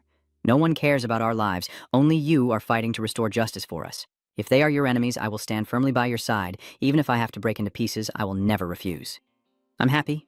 Thank you for your trust. I will also do my best to protect everyone from getting hurt again. Hanam's words bring tears to his eyes as rain. The Divine Lord is once again accompanied by his beloved beside him. I am very happy. Ninfeng was confused. Don't cry. You are tired and lying down, but still thinking. Honestly, I am still quite confused. What exactly is the concept of world rank? Hanam explained it simply. The world rank is the level of recognition from the gods for a world. There are many worlds in the universe, but not all are favored by the gods. Only when a world produces intelligent life does the gods pay attention. But it's just attention, like occasionally spotting a cute bug. Only by passing the gods' trials can a world gain their favor, gaining strength and a powerful civilization. Simply put, the more tests you pass, the more the gods will favor you, and the higher the world rank will be. Han Yin kept rambling on, saying that this world only has about 150 experts, with the best skills and equipment being orange. That one shows the world level is very low, almost as if it's not under the Divine's attention. Ninfeng closed his eyes and replied, Is that so? Han Yin sincerely said, Isn't it because you're here? Their future will only get better and better. That's right. I have a suggestion regarding your equipment. The gear in this world is quite outdated and can't meet your needs. Therefore, you need to quickly upgrade it to divine weapon level equipment. As soon as these words were spoken, Ninfeng jumped up. You ask again, a divine weapon? Hanam continues, divine weapons are usually crafted or forged by our clan. Then you can transfer divine power to upgrade it endlessly. Ninfeng remembered that Hanam's pendant seemed to have characters that could upgrade it. Hanam replied, That's right. This pendant was once the core of a divine weapon. As long as you activate the divine power within, it will officially become a divine weapon. Ninfeng looked puzzled and asked, How do I do it? Hanam began to guide him, placing his hand on the pendant and drawing symbols representing divine power through his mind. Ninfang quickly followed suit, a bright glow rapidly emanating and shining intensely around his neck, with mysterious blue patterns appearing on the surface of the gem. Ninfang was stunned with surprise. Truly useful, Hanam said. Of course, your excellency is the great deity, and the talismans transformed from the source of the world can only be activated and used by true gods. Moreover, even the chosen representative personally selected by the gods is not allowed. Han Yin suddenly felt relieved, as if the Lord God always worried about his status, and this time he could finally rest assured. The system suddenly displayed a notification, catching Ninfang completely off guard. He thought to himself, 1,200 mental points, and right now, all my attributes combined are only about that much. Furthermore, it also increases other powerful attributes. Han Yin was not yet satisfied, but since the quality was only orange, his subordinate would find suitable materials and upgrade it for him. As for the remaining parts of the outfit, you need to find other tribes to complete it. Ninfang felt interested in talking to you, realizing that the things he didn't know were increasing, and Hanam felt happy. It is an honor to have my questions answered for you. The sky is quickly brightening, and Hanam looks at you happily. Lord God, good morning. You seem to be in good condition. Hanam sincerely believes that as long as he follows the Lord God, his subordinates will be full of hope. Ninfang silently thought that he had casually talked with Hanam for a long time yesterday, but unfortunately his previous world was different from his own, so many experiences couldn't be applied. As his assistant, he wouldn't be a problem. In an unknown secret realm, the surrounding atmosphere is extremely gloomy as a fierce monster erupts from the ground, attacking violently forward. Hanam's figure quickly appeared, the ice on his body shooting out towards the monster. It went berserk, charging viciously at Hanam. The surrounding rocks and dirt splattered everywhere as a result. Both of Professor Ta's people stared in shock at this scene. Ninfang smiled contentedly, his spirit boosted to 1,200, truly feeling refreshed. Teacher Luke stood nearby, admiringly remarking, "Nin, assistant, you're terrifying." Earlier they were planning to fight the boss. Now they can kill it with a single blow. Whenever Teacher spoke, Professor Ta nodded repeatedly in agreement. That's right, Teacher Lu said. Professor Ta, please don't follow my example. Ninfang stepped forward and asked, "Are there any other secret realms today?" But unfortunately, there are none left. The teacher has finished speaking. Our progress was already faster than the other groups, and today even more so than usual. Because of this, the committee is under a lot of pressure. Hearing this, Ninfang was a bit confused and asked back hesitantly. "Oh, really?" Teacher Lu explained. "You know, everyone who can join the training camp is someone who works hard and pushes themselves. Since we finished early, the team members took the initiative to go to the training camp's secret realm to train themselves further. Right now, our team members are stronger and more powerful than those of other teams. Students from other teams have already formed alliances to request, starting next month, that each team take turns." Professor Ta wondered why the other teachers had no objections. Teacher Lu sighed bitterly. If it weren't for the organizing committee holding them back, the other teachers would be eager to join our team. Some teachers' names were found mixed in students' joint application forms, and Professor Ta chuckled smugly. "Well done. No one can steal our assistant instructor Nin." Hanam suddenly stammered, "Lord God, your magic?" Ninfang asked, "Is there a problem?" At this point, Han Yin looked a bit puzzled.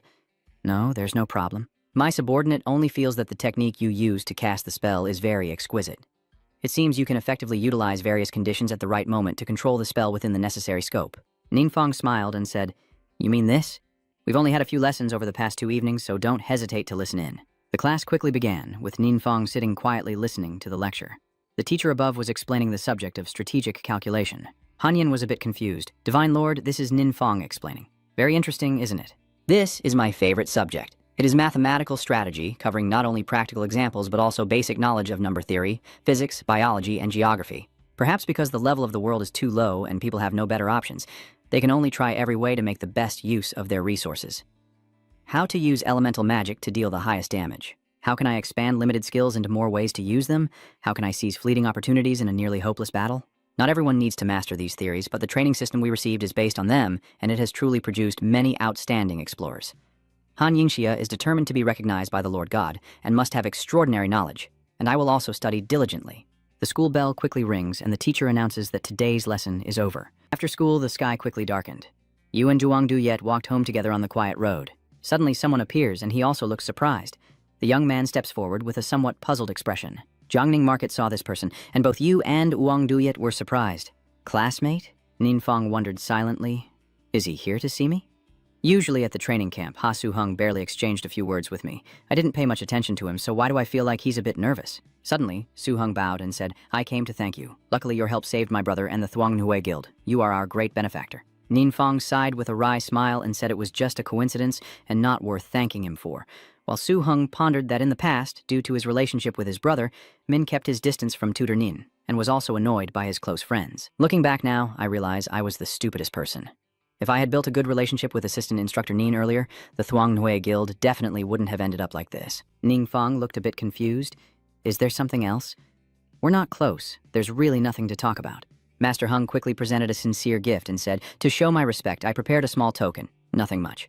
Both you and Han Am were surprised to exclaim together, it was also a fragment of the world core.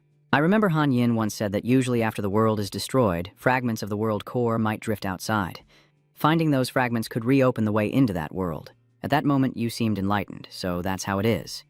Professor Ta also inadvertently used this method to open the secret realm, but at the time the principle was still unclear, so the invaders who disappeared were also cut off by Han Yin. That's right. The core world is a crucial rebirth point for the higher world, so they will specifically search for fragments of the core world. However, Lord God leading the secret realm's power caused those intruders to be rejected by the laws of the universe and sent back to their original world. Master Hung interrupted my thoughts, explaining that this is the loot my older brother obtained from the secret realm, which he has always kept unused. Hearing Professor Tanda say that you just conquered such a realm, I think this item is more suitable to be given to you. Nin Fong also did not refuse, directly accepting it and expressing his gratitude for the gift. I really like it. The scene shifts to another secret realm, and a voice echoes, this is the place indicated by the fragment. Professor Ta was surprised. Ely assistant Nin was able to understand how to use it so quickly, and if I discover anything new in the future, I will contact you as soon as possible. Nin Fong smiled contentedly and thought, this is exactly what I wanted to hear. Han Am says, the current state of my subordinate is still unstable. I need to absorb more of the world's core. As long as the Lord of Gods is not affected by the dark power, I will no longer worry. I tell myself, quickly help Han Am recover his strength, so I can also provide more assistance. Everyone quickly moved deeper inside, and as soon as they saw, they all gasped. Ning Feng loudly said, this is a secret realm. Wang Yu also added, this place is too beautiful. Han Am was also surprised. What's going on? You don't look like you've encountered destruction before either. He asked, is this your first time facing a situation like this? Han Am also truly saw it for the first time. Professor Ta led the way and took the initiative to tell everyone, then went inside to check. In front of them stood an extremely sturdy city, and Nin Fong guessed this was the city where humans resided. From Din also looked stunned, saying, I don't think I was mistaken. That is an ordinary human. Wang Du yet wondered, are we crossing into another place? Han Am speculated, not necessarily. A fragment of the world's heart only leads to the corresponding world. Even if it's an illusion, this is too realistic. Everyone was about to move forward when a soldier suddenly blocked the way, fiercely. Stop! Where are you guys from? Nin Fong's group looked a bit guilty. He scratched his face nervously. It's us. The guard shouted loudly again. You are adventurers from another world, right? Nin Fong wondered. How could you tell? He said it was easy to guess from the way you dress and your nervous demeanor. Are you curious if adventurers from other worlds come often? The guard also replied. Sometimes there are, but not many little devils like you. Just from hearing it, you know who they are talking about. Professor Ta is furious. I'm not a little demon, he continued. You can take a walk inside the city, but it's best not to cause trouble or I can't guarantee you'll make it back alive. Before they left, the guard still reminded them to watch out for the children and not let her run wild. Professor Ta shouted fiercely, I told you I am not a child, Ning Feng observed as he walked. No wonder this world also has adventurers. No surprise that they are not shocked by the appearance of adventurers. They quickly entered inside and carved a statue, examining what was written on it. The statue depicted the hero, Alita, the pride of the heavens, protector of the imperial throne. Ning Feng wondered, strange indeed. I've never seen this kind of script before, but I can read Han Am's thoughts. This is the heart of the world establishing a connection, and it also proves that we haven't traveled to another place. Professor Ta also stepped forward to observe, pointing at the chaotic inscriptions and saying, here, the hero's legend is also carved. In the year 1537 of the lunar calendar, the demonic era of chaos and violence swept in. The world was buried in darkness and fear, and despair of the apocalypse enveloped everything. Only the brave Alita opened the gloomy sky, banishing the demons beneath her spear, and the light returned to the earth. Joyful songs echoed above the clouds. Her heroic legend is like a grand monument recorded for future generations. Her eternal glory and brilliance will never fade through the ages. Wang Duyet wondered if this world had indeed been attacked by monsters, but thanks to this brave warrior fighting fiercely alone and defeating the invading monsters, the world was restored to peace. Professor Ta said, I think the monument probably means this. Tuding exclaimed, that's impressive. One person can defeat an army of monsters. Tan Yian also sighed. Our adventurers from other worlds, all so powerful. From afar, a tree emits a strange glow. Xiao Yue cautiously tells everyone to wait. Ning Yian saw you and wondered why you approached? Xiao Yue looked confused. I was just recounting how while everyone was focused on the statue, you were observing around it, noticing a glowing red inscription on its body. The symbol on the line of the writing means run quickly. Nin Fong asked for clarification, saying he saw the words run quickly, and then they disappeared. Xiao Yue confirmed, yes, it's right under that tree. Suddenly Nin Fong felt a strange sensation. He looked at the passers-by. No, it was as if their eyes were glaring at him fiercely. It seemed they had sensed his suspicion, and the statue quickly disappeared. The villagers quickly revealed their true forms as fierce, red-eyed monsters.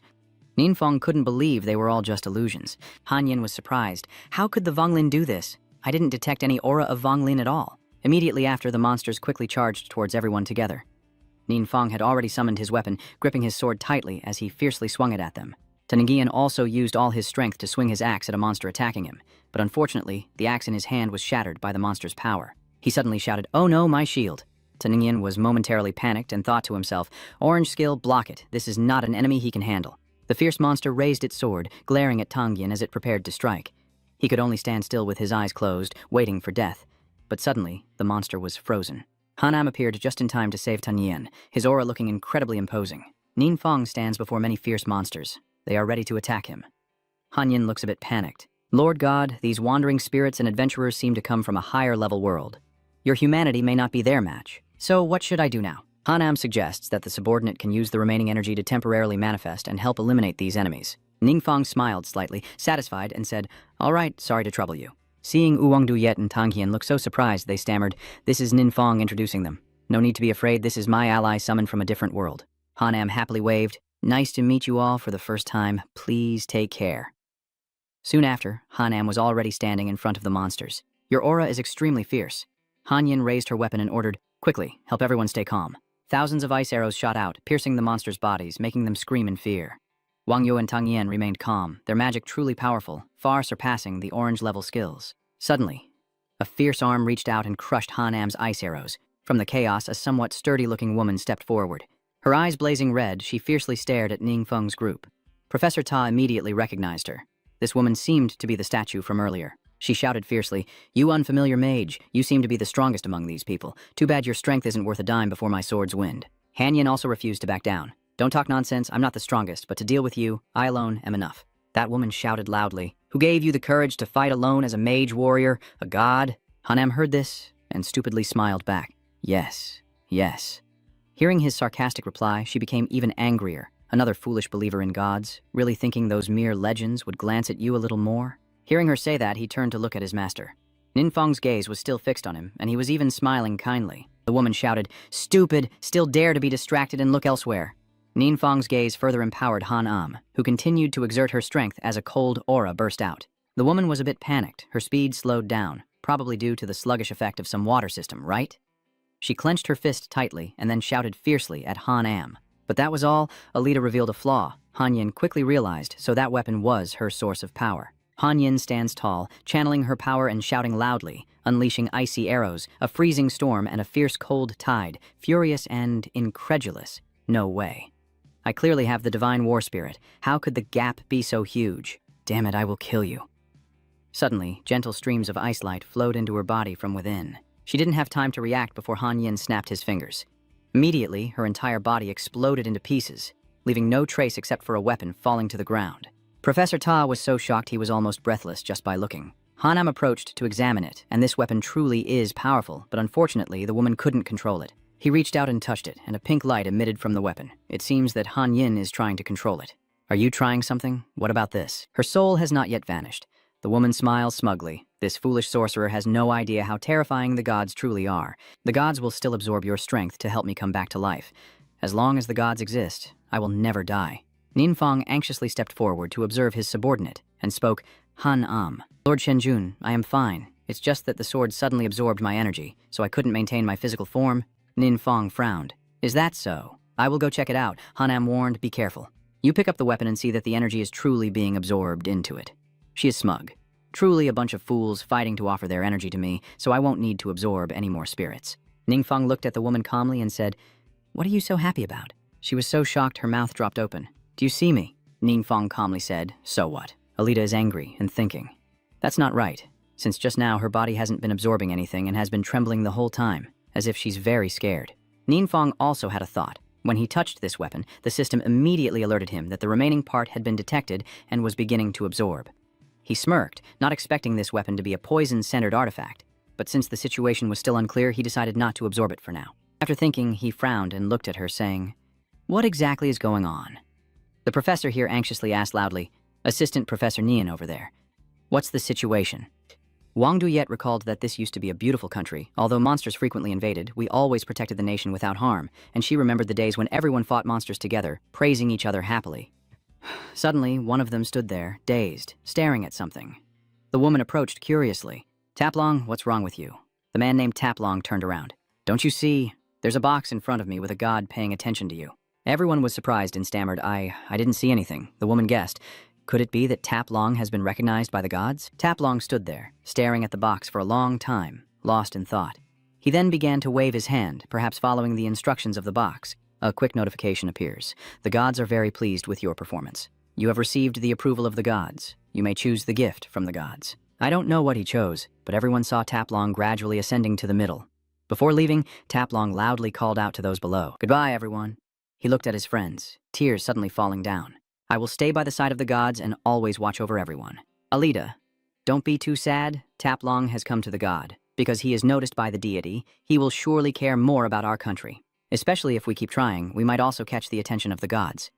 Encouraged, Alita smiled brightly and replied, Yeah, you're right. After some time, their country was still overrun by monsters, and the death toll was even higher. They attacked fiercely, killing many people, as the entire country was engulfed in flames. Alita's group was all badly injured, but they still tried to stop the monsters from advancing further. She was so helpless that tears welled up in her eyes. Why? Why? The monsters are attacking more fiercely than ever, but the gods do not appear, nor do the dragons. Have we been forgotten? Her teammate, trembling with fear, asked, Alita, are we going to die? She quickly regained her composure, her eyes becoming sharper. No, we still have one last hope. She opened the door to the secret basement, revealing the weapon she is currently using. Hearing this, Ninfong guessed the story behind it. So you used this dark weapon to fight off the monsters, but also cursed the entire nation. Yes, after repelling the monsters, I used the dark power to restore the country to its former state. I didn't expect, however, that the dark power would gradually corrode my consciousness, turning the nation into a terrifying forbidden zone. And then occasionally otherworldly adventurers come here to explore, all of whom I turn into spirits. Holding the weapon tightly, he thought to himself, dark power. There is finally a price to pay. Suddenly, he heard approaching footsteps, getting closer and closer. You curiously turn around and see a pink light flickering, revealing the silhouette of a man slowly approaching. It's none other than Taplong. Hello, that glove belongs to me. Can you return it to me? Alita was surprised to see the person appear. How could Taplong be Taplong? But how could Ninfong be treated like a possession for someone else? He smiled happily and said, Sorry, this is my spoils of war. Taplong feels annoyed but still tries to stay calm. There might be some misunderstanding here. The weapon was specially kept here for tempering, so hearing this, Alita seems to be panicked. What does refining for sacrifice mean? He finally couldn't hold his patience anymore. Tapfong's face suddenly darkened, and he said, Are you deaf? I told you that weapon is mine, or do you also want to become material for my weapon's ritual? Hanam immediately recognized this as the pure primordial divine spiritual power of the highest order. I want to know the truth. Can you help me? He asked her with a smile. Why don't you ask him yourself? That statement of yours left Alita stunned. She couldn't believe her ears. Tapfong looked annoyed as he glared at him, wondering why that guy was laughing. Alita asked again, What do you mean? Ninfong explained, I have a skill that can temporarily grant you a body, but in the end, you will completely dissipate, and nothing will remain. Alita spoke firmly, I am not afraid. Please entrust me with the body. I will bear everything. Ninfong, hearing her, gave no further words, simply ordered, raised his head, and Alita quickly obeyed. Yes. The active skill, Soul Capture, seals the dark spirit, allowing the user to temporarily control the target's mind with mental energy, which can briefly transform into a powerful clone. Soon after, Alita had fully regained her original human form. Taplong was so surprised when he saw Conan that he couldn't believe his eyes. What? Alita looked at her body and couldn't help but marvel. The dark aura is very strong. Ninfong stepped forward and said, I won't control your mind, so you can control this body yourself. Alita gratefully said, Thank you for your kindness. Taplong's face turned pale as he stammered. You are Alita, so why did you suddenly appear? Alita's eyes flashed fiercely. Taplong, I don't understand what you're saying. You should honestly explain it again. Alita, are you possessed by a demon? What did that guy do to you?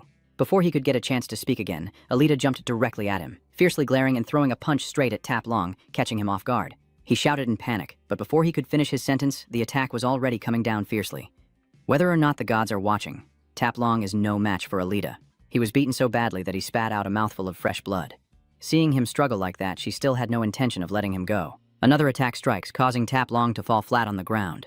Alita loses patience. Taplong, tell me, why didn't you appear when the monsters invaded? Why are you here today? What do you mean by refining? He suddenly panicked and explained, Alita, I didn't abandon you. All you have to trust me. I was just participating in another trial at that time. That trial was very important to me. By the time I noticed this place, it was already too late. He recounted how much hardship I endured after leaving this world. Even though I am the strongest expert in this world, under the divine light demon, I am only the weakest existence. And you must understand that pressure and helplessness. You are annoyed and exposing the truth without avoiding the main issue. You have always been paying attention to the divine soldier, right? He hesitated nervously and stammered. I only left a magic mark on the divine realm. When the mark disappears, I will sense it. Alita, please don't blame me. I only hope to become stronger with the divine realm. Otherwise, one day I will be abandoned by the gods. When I left the mark, you all died. Everyone is dead now. The evil thought, damn it, if I couldn't sense the divine power weakening day by day, relying only on you, the revered gods, your followers are being threatened by evil. Please, for my loyalty and dedication, do not abandon me. I beg you to punish and destroy these things. As he finished his thoughts, Alita suddenly struck him fiercely. Ningfang's people were very surprised by Alita's decisive action. After finishing, she laid down her weapon and knelt before Ningfang. Great warrior, thank you for this precious opportunity. My people and I can finally escape the endless dream. You ask where the heart of this world is, and I suppose your companions have many doubts as well. I hope she can help them find answers in the remaining time. She quickly obeyed. Yes, Alita regretfully recalled. I once thought it was an honor that Taplong was chosen by the divine light, but we were still forgotten. It was then that I realized her body was gradually dissolving, just like those memories. Before leaving, Alita said, anyway, Tapfong is part of this world. Let him join us in eternal liberation. Wang Yue watched Alita's fading figure with a hint of sadness in her heart. Ningfang asked, Duyetni, what's wrong with you? She said, I am thinking that even with the blessing of the gods, Alita's world still cannot escape the fate of destruction. Will we ever reach that day? Ningfang smiled. Don't worry, I'm still waiting for you to take me to eat delicious food. Hearing him say that, Alita also felt comforted and was happy. That guy? Professor Ta, can we finish eating first and then go back? She quickly agreed. Of course I can. I'll see if there's any local specialty around here. They gradually disappeared, and the vast grassland returned to its silent, empty state. Suddenly, a purple streak appeared in the sky. The light spreading out as a foot slowly descended. It was Tap Long, with eyes blazing with emptiness. But it seems this is just an imposter in the form of Tap Fong. He feels regretful, having arrived a step too late, the familiar aura gone. But in this body's memory, the figure of the opponent still remains. He remembers Ningfang's image and wonders if he himself is the all-powerful divine mage. After all, in this world he can't escape, so he might as well investigate a little. The scene shifts to Feng Yi's side, where he and everyone else are holding a tense meeting, with Wang Yue and Master Lu sitting upright, not daring to breathe heavily. Lin Hoa said, according to Professor Ta's report, gods can select some lucky individuals they favor from different worlds, bestowing blessings on them or even allowing them to ascend to higher worlds. But these blessings are mainly meant to make more people believe in them. In the eyes of those gods, the lucky ones are just tools and pawns. Yunin said, so even with the gods' favor, there is still a risk of destruction. Ultimately, everything depends on oneself. This time in the secret realm, the enemy's strength has far surpassed ours. Lin Hoa said, thanks to you, Ningfang, we managed to defeat them. But in the near future, more and more powerful enemies that we cannot fight may appear. Her face was sad, and she said, I feel very guilty that although Ningfang always stands with us, if we, these people, are like parasites and place all our hopes on a child. At this moment, everyone in the room suddenly fell silent. Wang Duyet asked, can I say a few words? Recently, Ningfang has summoned a powerful expert from another world. Everyone must have known that the expert had studied combat mathematics and compared our strength with monsters, ultimately reaching a conclusion. If we go by normal assumptions, our world should have been destroyed 30 years ago.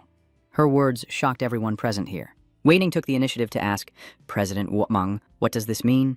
She recounted that over 80 years ago, the secret realm suddenly merged with reality, and humanity suffered unprecedented losses. In that situation, humanity faced the emergence of adventurers for the first time, but they still remained at a complete disadvantage against the monsters. It all depends on the next generation, including those here, with countless sacrifices and efforts so humanity can fight against powerful monsters and survive to this day. That outsider from another world said, actually, the monsters we face have long surpassed the level this world can endure. But we haven't perished. We keep fighting, and that is a miracle. I believe that if we are given a chance, we can continue to keep this miracle alive. This world has been protected by our predecessors for 80 years. Next, we must also protect everyone together. After hearing her words, all the elders here fell silent and looked at Wang Duyet in confusion. She was a bit confused, forced a smile, and asked, did I say something wrong? Immediately, everyone started clapping in unison. They were very pleased with these words. Lin Hua smiled brightly and said, President Liu inviting President Wang here was truly the right decision. It seems I have regained my fighting spirit from when I was young, Wang Ba analyzed. It means that monsters are becoming harder to deal with because they have long exceeded our limits, Viam Suyen said cheerfully, suddenly feeling a bit proud. Chancellor Wang's opinion is surely shared by everyone. So the next topic is how we should respond when encountering the gods in the future. Anyway, this incident has taught us a lesson. Gods are not necessarily our hope. The man occupying Taplong's body is now searching everywhere for Ninfong. He thought to himself, is the all-powerful divine always hiding in places like this? A low-level world wouldn't attract much attention, and the gods couldn't descend directly. Truly, a cunning one. He closed his eyes and thought, I can feel that this world holds a trial secret for me, just the right place I need to hide, so I'll choose that place. Thuong Nue Guild. Suhung looked around regretfully. His brother worked hard to build the guild, but it was destroyed in just one night. I must strive to become stronger and help Thuong Nue Guild regain its glory. Suddenly, something strange appeared right in front of him, surprising Suhung. From within it, Taplong quickly appeared. He was surprised to find someone here. Suhung sharply shouted, Who are you? Why are you here? Taplong said with a cunning smile. Don't be afraid. I am the master of this secret realm and the person you often mention. When Thon Min heard the words Thon Min, Suhung secretly broke out in sweat and stared intently at the opponent. He thought to himself, I remember this secret realm, I can't let both of them enter it. I have seen the shape of this god in the statues before, and he can also summon power within the secret realm. Then he quickly knelt down. Lord Thon Min, may I ask if you appeared because you heard my prayer? Taplong smiled cunningly. Prayer is what the weak need. You must prove that your strength and faith are worthy of my blessing. Master Hung was quickly convinced, and he said, Lord Ming, please rest assured, I will do my best. Taplong had his own thoughts. That all-powerful divine spirit was extremely cunning, and before clarifying his identity, he shouldn't act rashly. Anyway, the power of the avatar is not as strong as the original body, so he really needs some helpers. Seeing how quickly Hung obeyed, he was pleased. Very good. Your first task is to help me find this person. Seeing Ninfong's image appear, Su Hung was surprised and opened his mouth in shock. Why did you react like that when you saw Su Hung's expression? Taplong quickly sensed the flaw, secretly glad. I didn't expect you to know him. That really helped me save a lot of trouble. But Su Hung said, sorry. I don't know him and can't provide you with much information. Taplong's current name is the divine being speaking. It's okay. From now on, you will be responsible for monitoring him. And if there is anything unusual, report it to me immediately. Remember, never reveal any traces.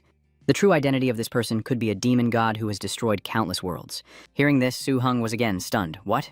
Could it have been then? Shenming thought. Realizing that the secret realm of trial had been infiltrated, he immediately began searching in the divine realm, but was interrupted by a strange power.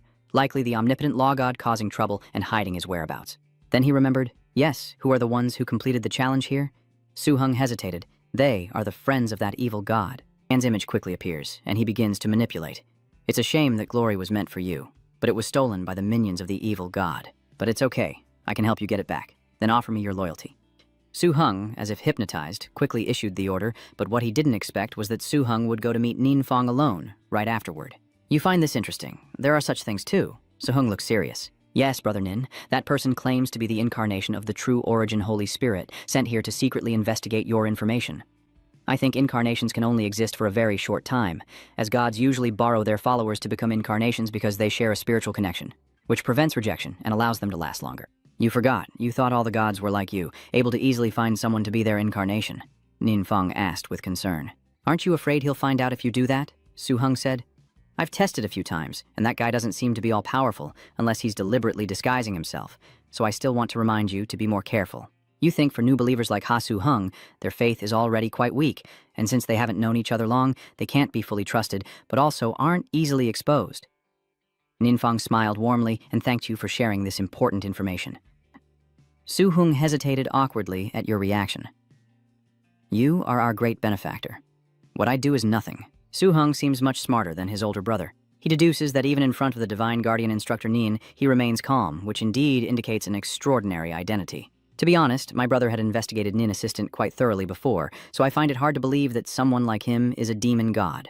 I calmly thought, since I confirmed my identity, my mood has become more stable. If those gods specifically target me, I will follow them to the end. When I return to my room, Ninfong discusses with Han Am. Master Su Hung can stay beside the Saint Spirit of True Origin for now, but if he stays too long, he will eventually face danger, so we must quickly resolve the Saint Spirit of True Origin. Hanam said, the Lord God? In fact, we have many advantages in this world when dealing with other gods. You wonder why they say that? Hunyin explains, higher beings entering lower worlds also have their strength limited. This is determined by the laws of the universe. Even gods cannot violate them. If they want to increase their influence in this world, they must expand their own faith. But you are different from them. You can fully unleash your strength within this world. As long as their faith does not grow strong, they will not be enough to threaten you. However, the secret realm trial is protected by divine power, And in the past, the attacks you faced there truly transcended space and time, directly causing conflicts with the divine realm where the true origin Saint Spirit exists. If the Chan Nguyen sacred spirit keeps hiding inside this time, we won't be able to do anything to him. It's best to come up with a way to lure him out of the trial's secret realm. Hanyin calculated, so we will plan accordingly. I will report all the information I know immediately. I'm thinking, according to Hanam, this world seems to be my home turf. I have mastered dozens of forbidden spells, so fighting at this level isn't a big problem, but there's one skill my enemy has that worries me. An active skill where the pressure of a stronger opponent releases a powerful mental force, temporarily disabling targets with lower ranks. The greater the difference in rank, the longer the target is incapacitated. Based on the description, this is a control skill that relies on level suppression to be effective. My strength is quite low, so if the enemy catches a gap, I probably won't have time to use a forbidden spell. To be more certain, I need to learn spells that can defend against mental attacks, but these kinds of spells are very rare, and searching for them will be troublesome. As soon as he finished his thoughts, he sat up abruptly. Hanyin, I want to go back to the base. Are you sure it won't be exposed? He replied confidently. Of course, that place already exists. The scene shifts to the place Ningfeng mentioned, and everyone arrives quickly, just as Man is stretching out to sunbathe. Hanam pats its head. This little creature is truly a monster from the Dark World. Its real name is Chaos Beast. It can generate a powerful chaotic energy field around itself, blocking all detection effects. Duan was amazed, sounding truly terrifying. Hanam quickly replied, yes, it is a high-level demon lord. Its power surpasses most bosses in secret realms. It can easily destroy a world. Hearing this, Duan's face twisted in shock, and he exclaimed loudly, what? But Hanyin calmly reassures me. Don't worry. Since being tamed by Lord God, this little guy's mood has been very stable, and even the aura of dark energy is no longer obvious. In our tribe, we used to have many hot springs, so it likes me to help it bathe. We are very close, and you can be like that in the future too. Although I already felt that this little creature was very powerful, I didn't expect it to be this strong, and this Hanam expert clearly isn't an easy opponent to face. Ningfeng remembered and happily told Doan that these were the spoils he had just obtained from the secret realm, definitely useful for him. 2 equipment pieces, the Shadow Wind Fury armor and the Unyielding Soul Duel. These are 2 pieces of equipment that not everyone can possess. Danan happily thanks for your guidance. I will definitely strive to become stronger and become the ultimate weapon in your hands. If that god intends to oppose you, I am willing to risk my life to protect you. Ningfeng thought that luckily, Arista's secret realm served as a lesson, and people's attitudes towards the gods had changed. Just like Doan, when he talked about the Holy Spirit's primal energy descending to the mortal world, he was not shaken at all. So now, the gods can't easily frame me like before. Thinking of this, he felt a bit pleased. The security measures of the dedicated communication line in the base are the best. I will go check if I can find any defensive spells against mental attacks or related information. Returning to the secret training cave, this voice belongs to Tap Long of this world. I think I remember now. Shenming said, the humans here are very weak. During the previous monster invasion, they could hardly resist, and the gods were disappointed, so they no longer cared about this place. I didn't expect that after a great catastrophe, humans here would survive. Tafong reports, after this period of observation, I confirm that no gods have helped humans, not even the omnipotent magic god. It means that the humans in this world possess a certain trait that gives them the ability to resist monsters. Then Min smiled slyly upon hearing this. That's interesting. Maybe the omnipotent divine spirit also sees the potential here and plans to develop this place into its domain. He clenched his fist fiercely and said, I can't let you have your way.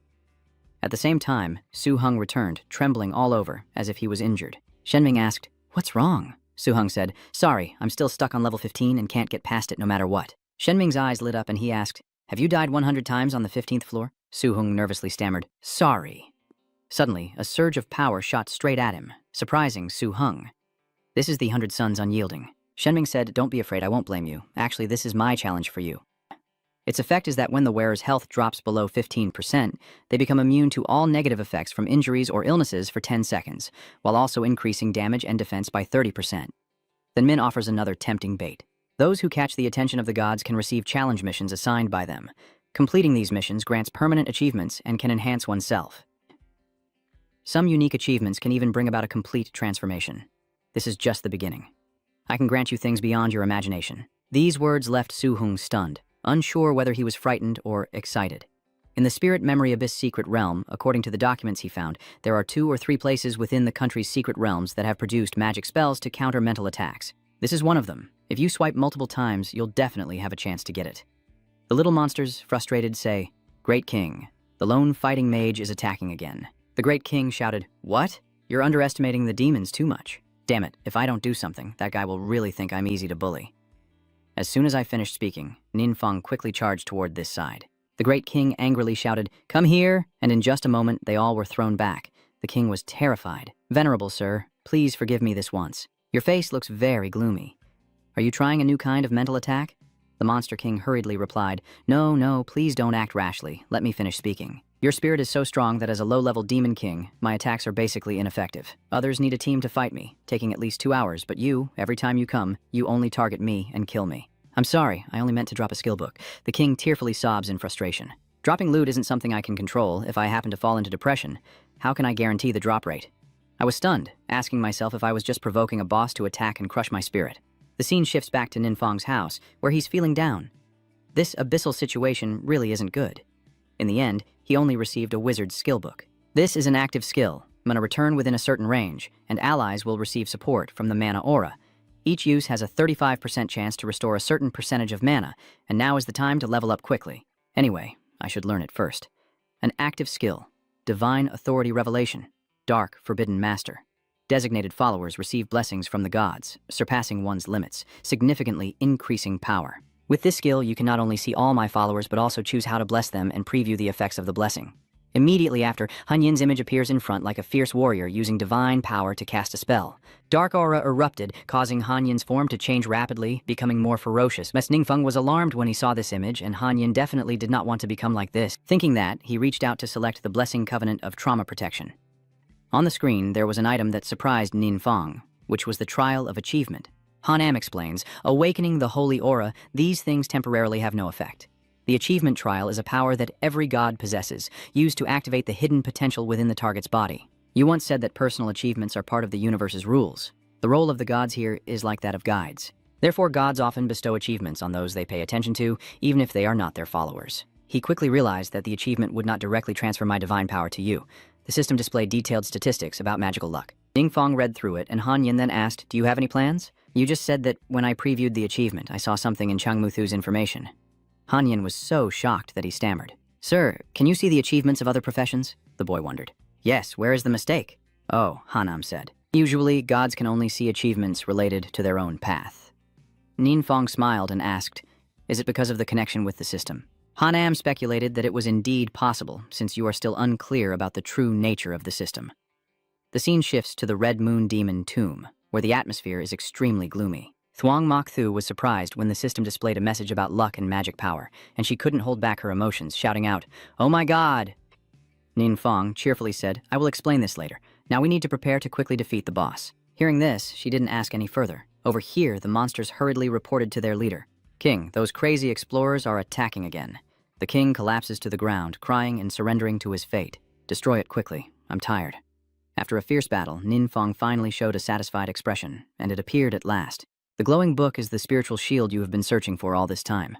The scene shifts to the classroom where the professor is standing at the podium giving his lecture. This is the secret realm we explored last week, and our first encounter with the legend of the gods. Suddenly, she thought to herself that the 7 great guilds' opinion was not to take a clear stance on the gods right now. You should objectively report the findings from this secret realm exploration to everyone. With Alita's experience, I believe it will inspire more thoughts about the divine. Next, we need to make everyone understand that humanity has defeated incredibly powerful enemies on its own. This is our miracle and our glory. Hanam was deeply amazed, able to make followers not only depend on the divine, but also believe in their own strength. Such generous actions can only be done by the Lord of Gods. Master Hung also sat at the bottom of the lecture hall, but for some reason his face looked a bit grim. Now, Teacher Ta quickly approached with a cheerful expression. "All right, everyone take a 15-minute break. Once you're outside, Su Hung will run after you." Assistant Lecturer. "Nin, I have something I want to ask you privately. Do you know about the trial achievement?" Unlike Su Hung's anxious attitude, Ninfeng calmly replied, "I know." Master Hung's face turned pale. As expected, Nin Assistant knew about it, so those around him must have already achieved the feat. Suddenly, the achievement board appeared above his head, confusing Master Hung. Ningfeng quickly asked, "That's an unusual achievement, right? Although everyone has a chance to attain it, the purple rarity is still quite impressive." He thought that Nin Assistant Lecturer spoke very calmly, not caring at all about the fact that the Chanyun's sacred spirit had granted me an achievement. Perhaps in his eyes, this was nothing worth considering as a blessing.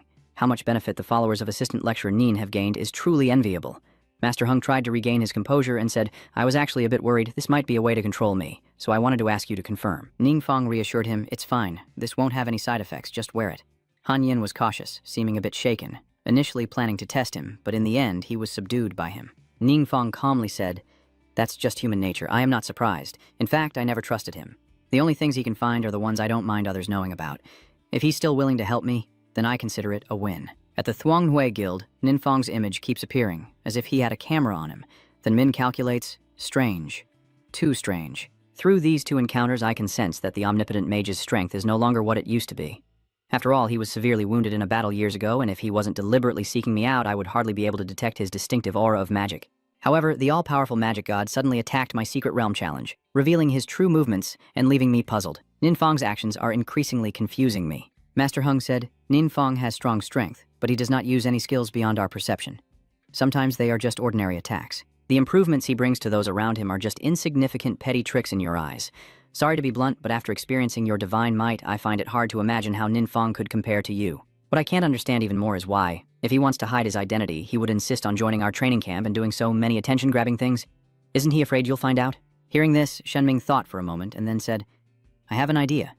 Maybe this person only received 1 or 2 divine artifacts from the omnipotent divine. Then everything can be explained. He asked himself and answered, why is he so powerful? But only used normal attacks because divine weapons can greatly enhance his basic attributes, which is more than enough in this low-level world. Why didn't he let anyone get close when dealing with the parasite demon? Because destroying the parasite demon requires using divine gifts, and he didn't want others to know what kind of divine weapon it was. Why did he participate in training? Because after leaving the divine weapon, Ninfong was not really that strong. He had to rely on training to gain more benefits. Master Ha Su Hung once said that there is a mysterious elder behind Ninfong, who may not be an all-powerful divine, but cannot be separated from one, hiding in the shadows and using Ninfong as a front. The scene shifts to Ninfong's room, sunlight streaming through the window. God Lord, do you think the true origin sacred spirit might have fallen into a trap? You say that someone lucky enough to get divine weaponry probably has a very fitting disguise.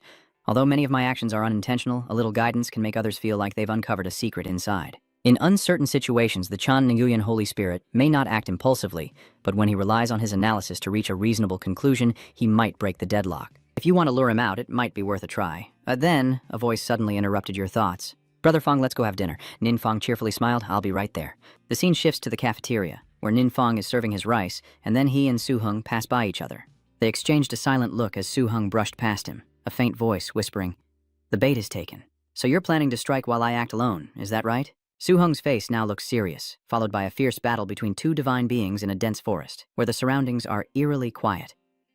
Ninfong says, because to strike conveniently, I specifically chose a secluded icy realm. That Chan Nguyen's sacred spirit probably couldn't find the location, right? Hanam guesses he's hiding in the shadows, waiting for the right moment. I've done my best to set everything up, hoping there won't be any mistakes, like a bait now, just waiting for the big fish to bite. At this moment, Mingshen was contemplating that although he had made deductions based on the gathered information, he still couldn't rule out the possibility that Ninfong was an all-powerful mage. Relying only on a single avatar was still somewhat risky. So if he wanted to act, he needed to make additional arrangements. Then Min figures that if he is not confident of winning, he does not intend to confront Ninfong directly, so since he is not here today, he will just follow his friends. The all-powerful mage values his pawns too much, even risking confrontation with us for their sake. His biggest weakness is his incredibly foolish mercy. These people are all Ninfong's best friends. I have to capture them and turn them into pawns. Even if Ninfong is an all-powerful magic god, I still have a chance to fight him. By the time Ninfong reacted, it was already too late. As soon as he finished thinking, he immediately took off and charged straight at Wang Duyet's group. Because Xiaoyue led the way, the divine being targeted him.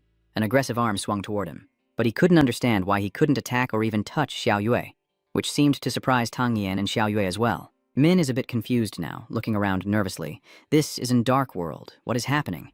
The system notifies that the active skill Void Path is disabled, forbidding Dark Masters from tearing space to enter the Dark World, quickly traveling to the target location, lasting 1 hour. Suddenly, a deep voice sounded from behind Thang, a god of war, yet all it knows how to do is attack innocent people. Ninfong coldly, luckily I knew about your despicable behavior in advance, so I was prepared, just as I expected. Shenming's name shouted angrily, you are Ninfong, no, you are the all-powerful law god.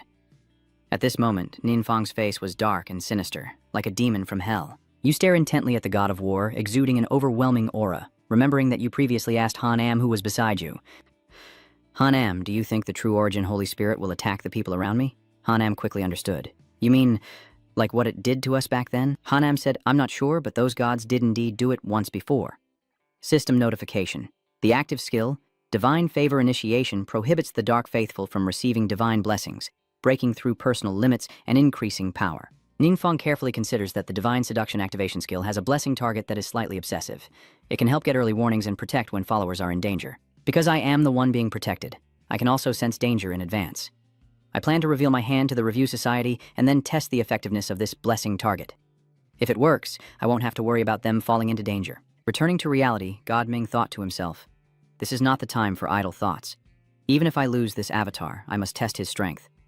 Ningfeng's eyes had already darkened, and he shouted angrily, "You are not worthy to be called gods." He was stunned, and before he could even regain his senses, a beam of light suddenly swallowed him whole.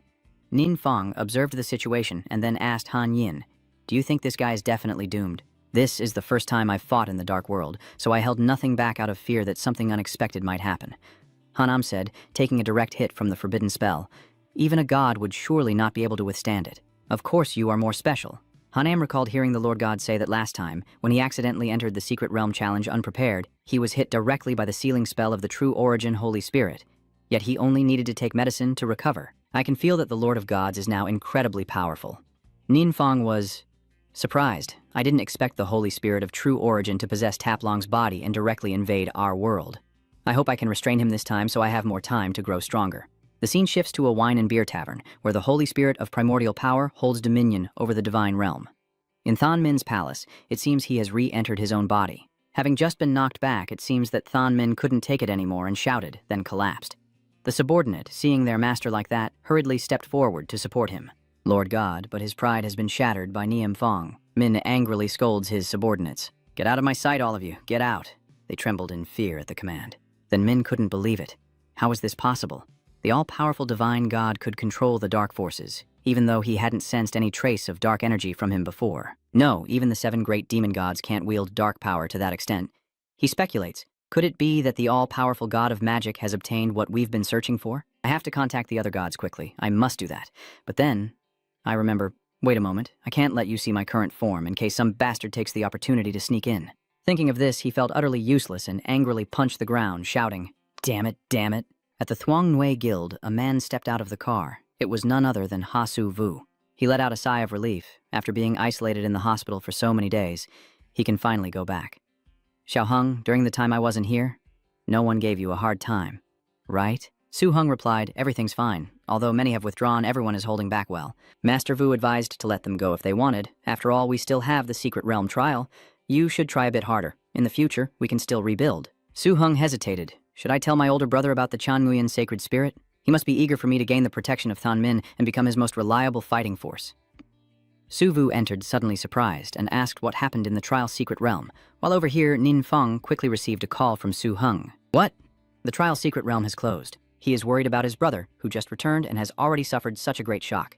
Hanyin explained. "The trial secret realm is an expansion of the divine realm and a major base for gods to spread their faith to other worlds.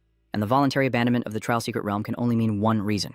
So, your confrontation with the True Origin Saint Spirit means you have completely severed ties with this world," Ningfeng interrupted, saying, "For now, you could say I have won." Su Hung's face turned pale, sweat pouring down, but also feeling happy. "Luckily, I haven't betrayed Master Nin, so he should remember to do me a favor, right?" On the other end, Ningfeng continued, "You've really helped a lot this time. Just come to me if you need anything in the future." Master Hung was so excited, he jumped up, while Master Vu looked gloomy in a beautiful secret realm with a peaceful surrounding and no distractions. Ningfeng looked at everyone thoughtfully. Although they had temporarily escaped the disturbance of the True Origin sacred spirit, they still needed a clear plan for what's coming next. After all, besides the True Origin sacred spirit, other gods would eventually pay attention to this place. Then he loudly said, "I want to start by thanking everyone for trusting me." The familiar figure standing behind Muthu happily reflects. "Brother, I don't think you'll believe it if I tell you. This younger brother has been chosen by the gods, only Master Hung knows how happy and proud he is." The scene shifts to Ningfeng's classroom, where the atmosphere is extremely quiet, and everyone is lost in their own thoughts. Wang Duyet silently recalls the events, realizing that the inexplicable things from the past were all caused by Ningfeng. That mysterious old deity is actually Ningfeng, Feng Gach thought. But he has never harmed an innocent person. On the contrary, many have survived thanks to his help. Compared to the unpredictable mighty gods who act arbitrarily, Ningfeng is the one truly deserving of respect and reliance. He quietly feels satisfied as he observes everyone's expressions. It seems I have gained everyone's agreement. Moreover, some people's reactions even exceeded my expectations. He looked at Ha Su Hung with an expression like he was gazing at an idle cue, and he smiled helplessly.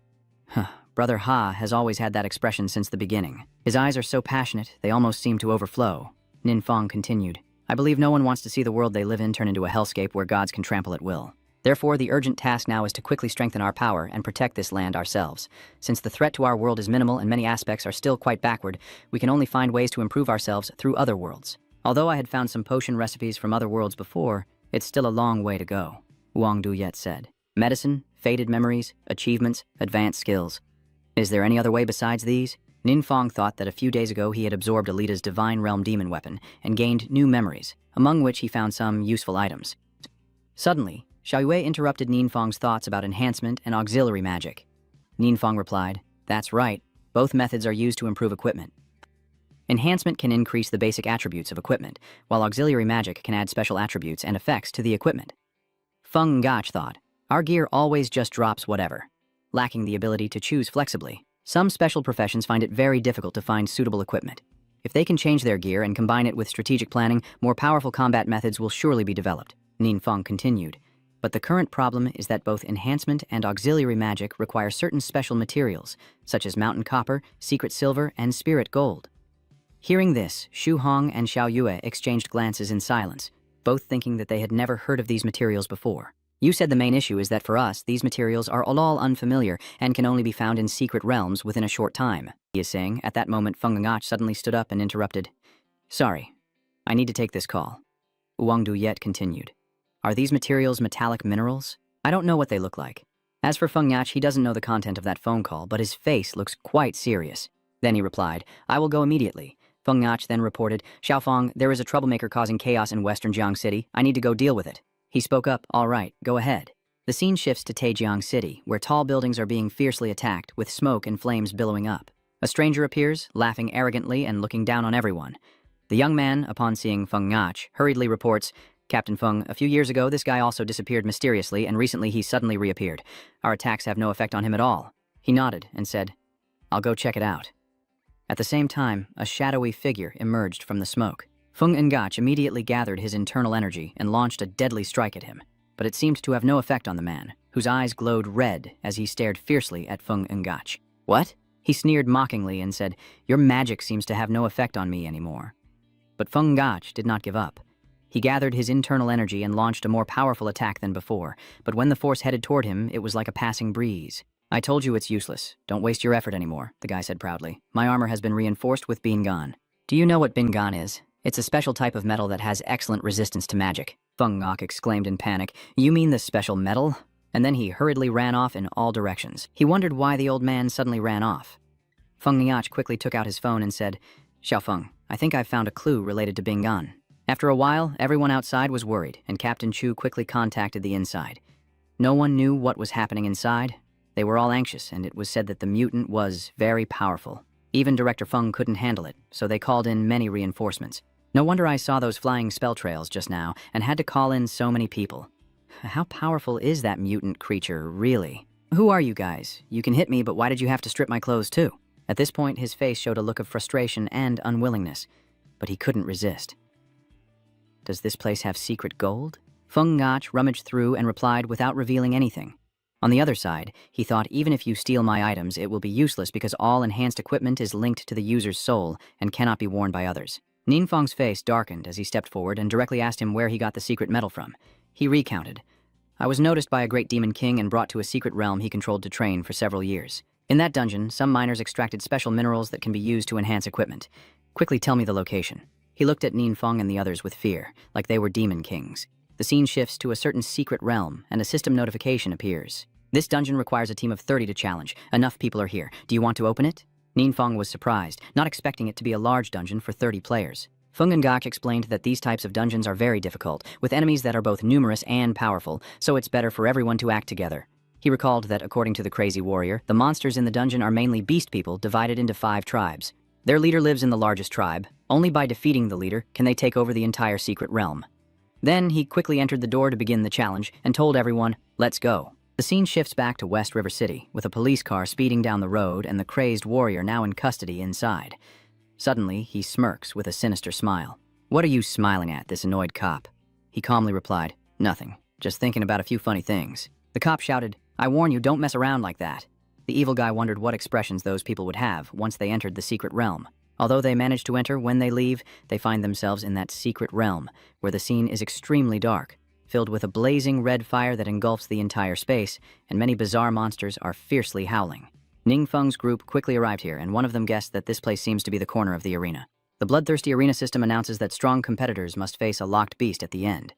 From Ding's puzzled question, "What does this mean? Are they forcing us to slaughter each other?" Wang Duyet quickly broke the barrier trapping them. Feng Gak saw this, and also stepped forward to help her with his internal energy, but everyone quickly realized that the light screen could not be broken. The leader monster laughed loudly. "You insects think you can escape? Save your strength to face your comrades." The henchmen shouted, "Kill, kill, kill!" From afar, strange figures with red eyes and bizarre appearances are watching intently, one of them sitting silently and aggressively without saying a word. Feng Ngach immediately recognized that those 5 people were the leaders of the Beastmen. The system displayed a message. "There are no allies here. Only enemies counting down in the fight." Suddenly, Ninfeng unexpectedly stepped forward, channeling his internal energy as a flash of blue light erupted. The leader shouted in panic, not even having time to grasp the situation before Ninfeng revealed a sinister smile. "Everyone can go outside now. At the Beast Tribe, no one knows what method Ninfeng used, but now he is exploring their dwelling. The leader introduces this as the place where we upgrade our equipment. In the nearby warehouse, there are items like you mentioned, such as copper ore, secret gold, and refined gold." That monster, upon seeing a stranger, became curious, and the leader shouted, "Lazy good-for-nothings, stop trembling and do your jobs, or I'll lose face in front of the boss." The subordinate stammered, "Yes." Ninfeng observes and realizes that this is how the equipment is prepared. The beast leader said this is their traditional technique. The leader sighed, "I wonder if you are satisfied with the result." His subordinate wondered, the chieftain is the strongest warrior of the tribe, yet he bows like this. Who are these humans really? He recalled the recent battle and silently breathed a sigh of relief. That human mage rushing at him truly made him fear for his life. At that moment, he thought that if he hesitated just a little longer, he would have been destroyed. Luckily, my decisiveness kept me alive. You think our world lacks this technology because of the level and race differences, so even if we learn, we can't grasp it. It would be better to directly discuss cooperation with these beastmen. The leader, knowing you intend to have them supply weapons, happily says, "This is our honor. From now on, just leave it to us."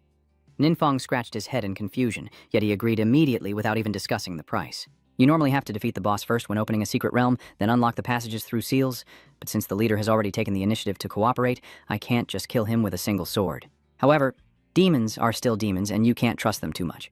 The beast leader said they could sign a blood oath contract, which is the highest agreement in our tribe, wielding magical power to enforce it, and violators will face extremely disastrous consequences. This deal is too profitable. Ninfeng quickly raised his hand to sign the contract with the beast, their hands touching as they agreed that from now on they would be business partners and must never betray each other. Suddenly, the beast looked a bit panicked. What's going on? Ninfeng is also surprised. Why did this skill activate on its own? Active skill, divine authority revelation, dark forbidden spell. The designated believer will receive the blessings of the divine, surpass their limits, and significantly increase their strength. The beastman is also reading the system notification, has shown loyalty to the God of Wisdom, and received the blessing covenant. The offering the God of Wisdom demands is to enhance their equipment. He stammered in surprise, thinking to himself that the deity could grant him the covenant blessing, and that it must be one of the 7 demon gods. Then he immediately bowed his head and knelt, not knowing which demon god had descended, asking for forgiveness for his disrespect. Ninfeng was stunned. I just signed a casual contract. Why did I suddenly become a demon god? Wait, it seems like the way those undead creatures refer to the 7 evil gods as demon gods. The beast man thought, I see, we used to follow the tradition of offering lives in chaos and destruction to the gods, but we never received any response from them.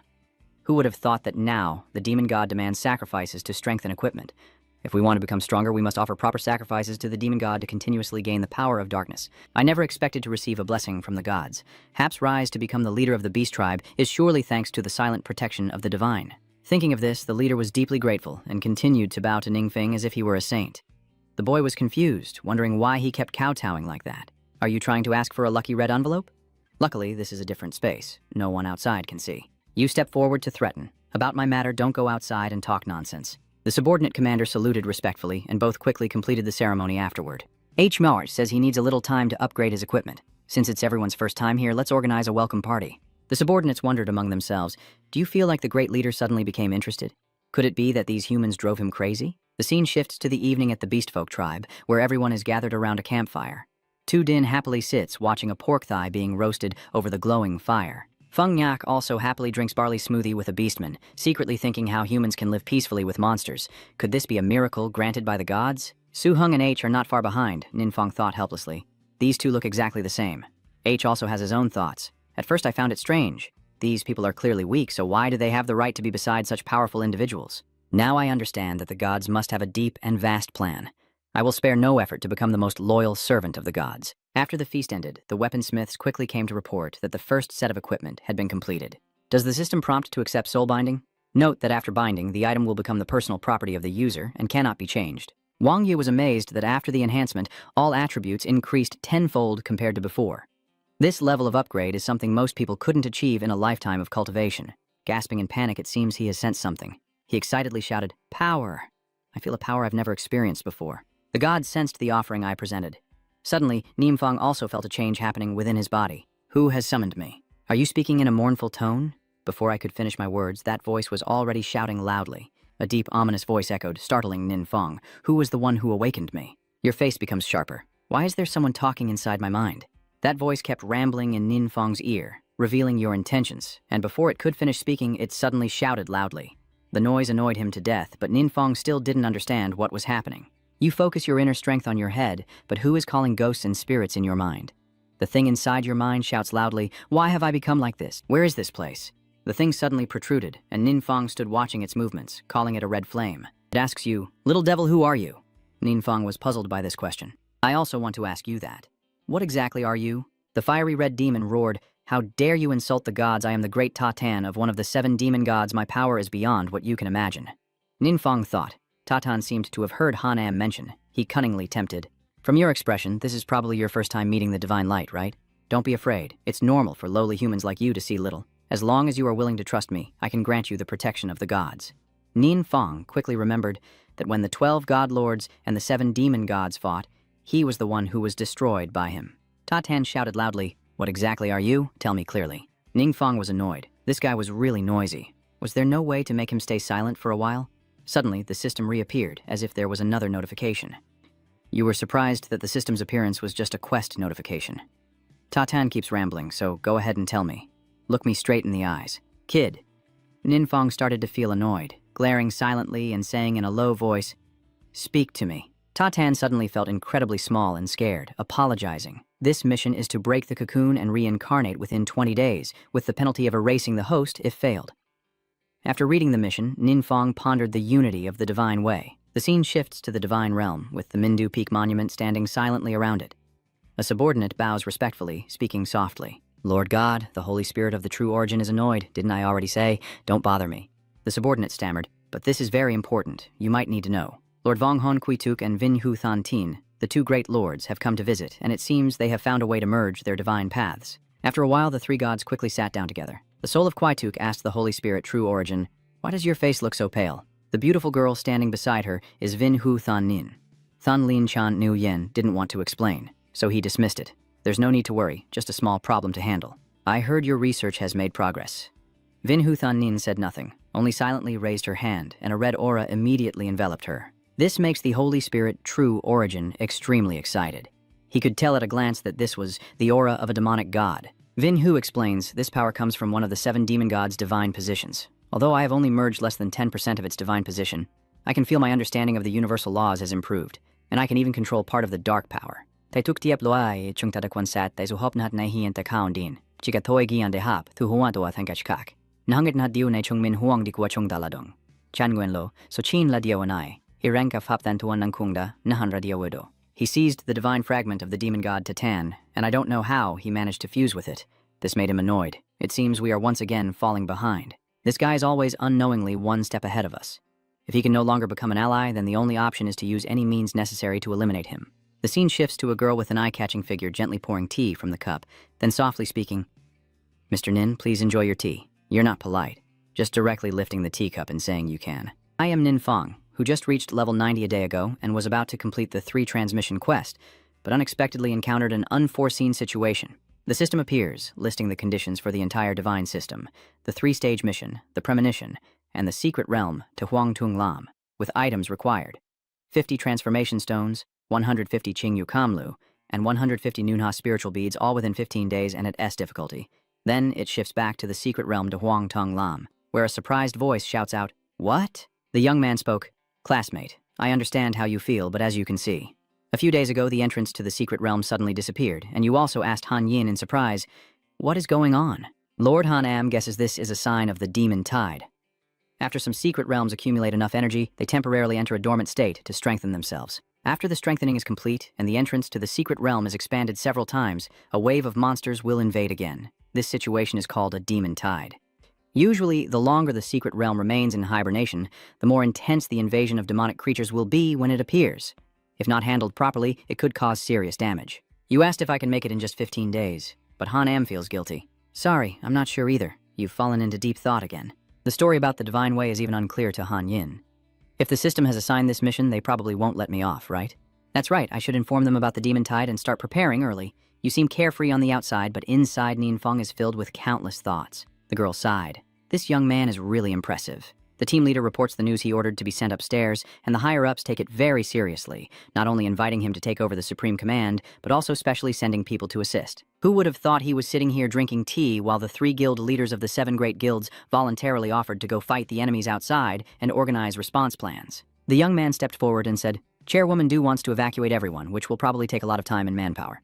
She added, "Still, it must be done because Yao Fing specifically instructed that if the response is inadequate, it could cause serious damage." The young man saw how much Lin Hua valued Ninfeng, so he didn't dare to underestimate him, and hurriedly stammered, "I understand, I will do it immediately." Before he could finish speaking, a loud noise drew everyone's attention to that direction, and a black hole rapidly opened in the sky, shocking the people. But that's not all. Thousands of monsters also emerged from there. They have a pair of red eyes that look extremely terrifying. In the Te Huang Tung Lam secret realm, a deadly atmosphere is engulfing the place. A frightened monster speaks up. The Grand Priest activates the water channel ahead of schedule. "Is there really no problem?" The leader calmly responds, "What are you worried about? Didn't I tell you? I can feel the summoning call of Lord Tatan. I dare to assure you that Lord Tatan is not far from us. To gain his favor, we must offer the sacrifice immediately." Turning back to the city, everyone was shouting and running away from the monsters. Emergency situation, everyone quickly get away from here and find a safe place. The ferocious monsters are laughing loudly, the sacrifices are already terrified and about to run, so why not give it one last shot? The 2 monsters whispered to each other, "We compete to see who kills more sacrifices. Of course, let's both take the lead." One of them shouted excitedly, "Look closely, this first drop of blood is mine." The other also yelled loudly, but suddenly hundreds of ice arrows shot toward the leading monster. The other one was so scared he was sweating and looked confused. "Why is it over there?" Ningfeng quickly arrived to assist, and calmly told Hanam that it didn't seem very impressive. Hanam explained, "Sometimes the demon tide might not be a bad thing. If we can control it successfully, we will gain experience and rich rewards." Hearing this, Ninfeng was even more motivated. "I like the rich rewards." In the battle, a young man thought that we are all spiritual artisans from the 7 great guilds. Although we possess the strongest combat power among human adventurers, in front of monsters we are still like small, weak lambs, risking our lives to face powerful enemies. Seeing my comrades fall one by one and never rise again, we once thought that such a brutal war would be our endless fate. Until he met Ninfeng's people, saw their heroic demeanor, the monsters seemed like mere playthings. At the same time, VM Suyin charged forward excitedly. "It's been a long time since I fought so fiercely. I feel like I've become a different person."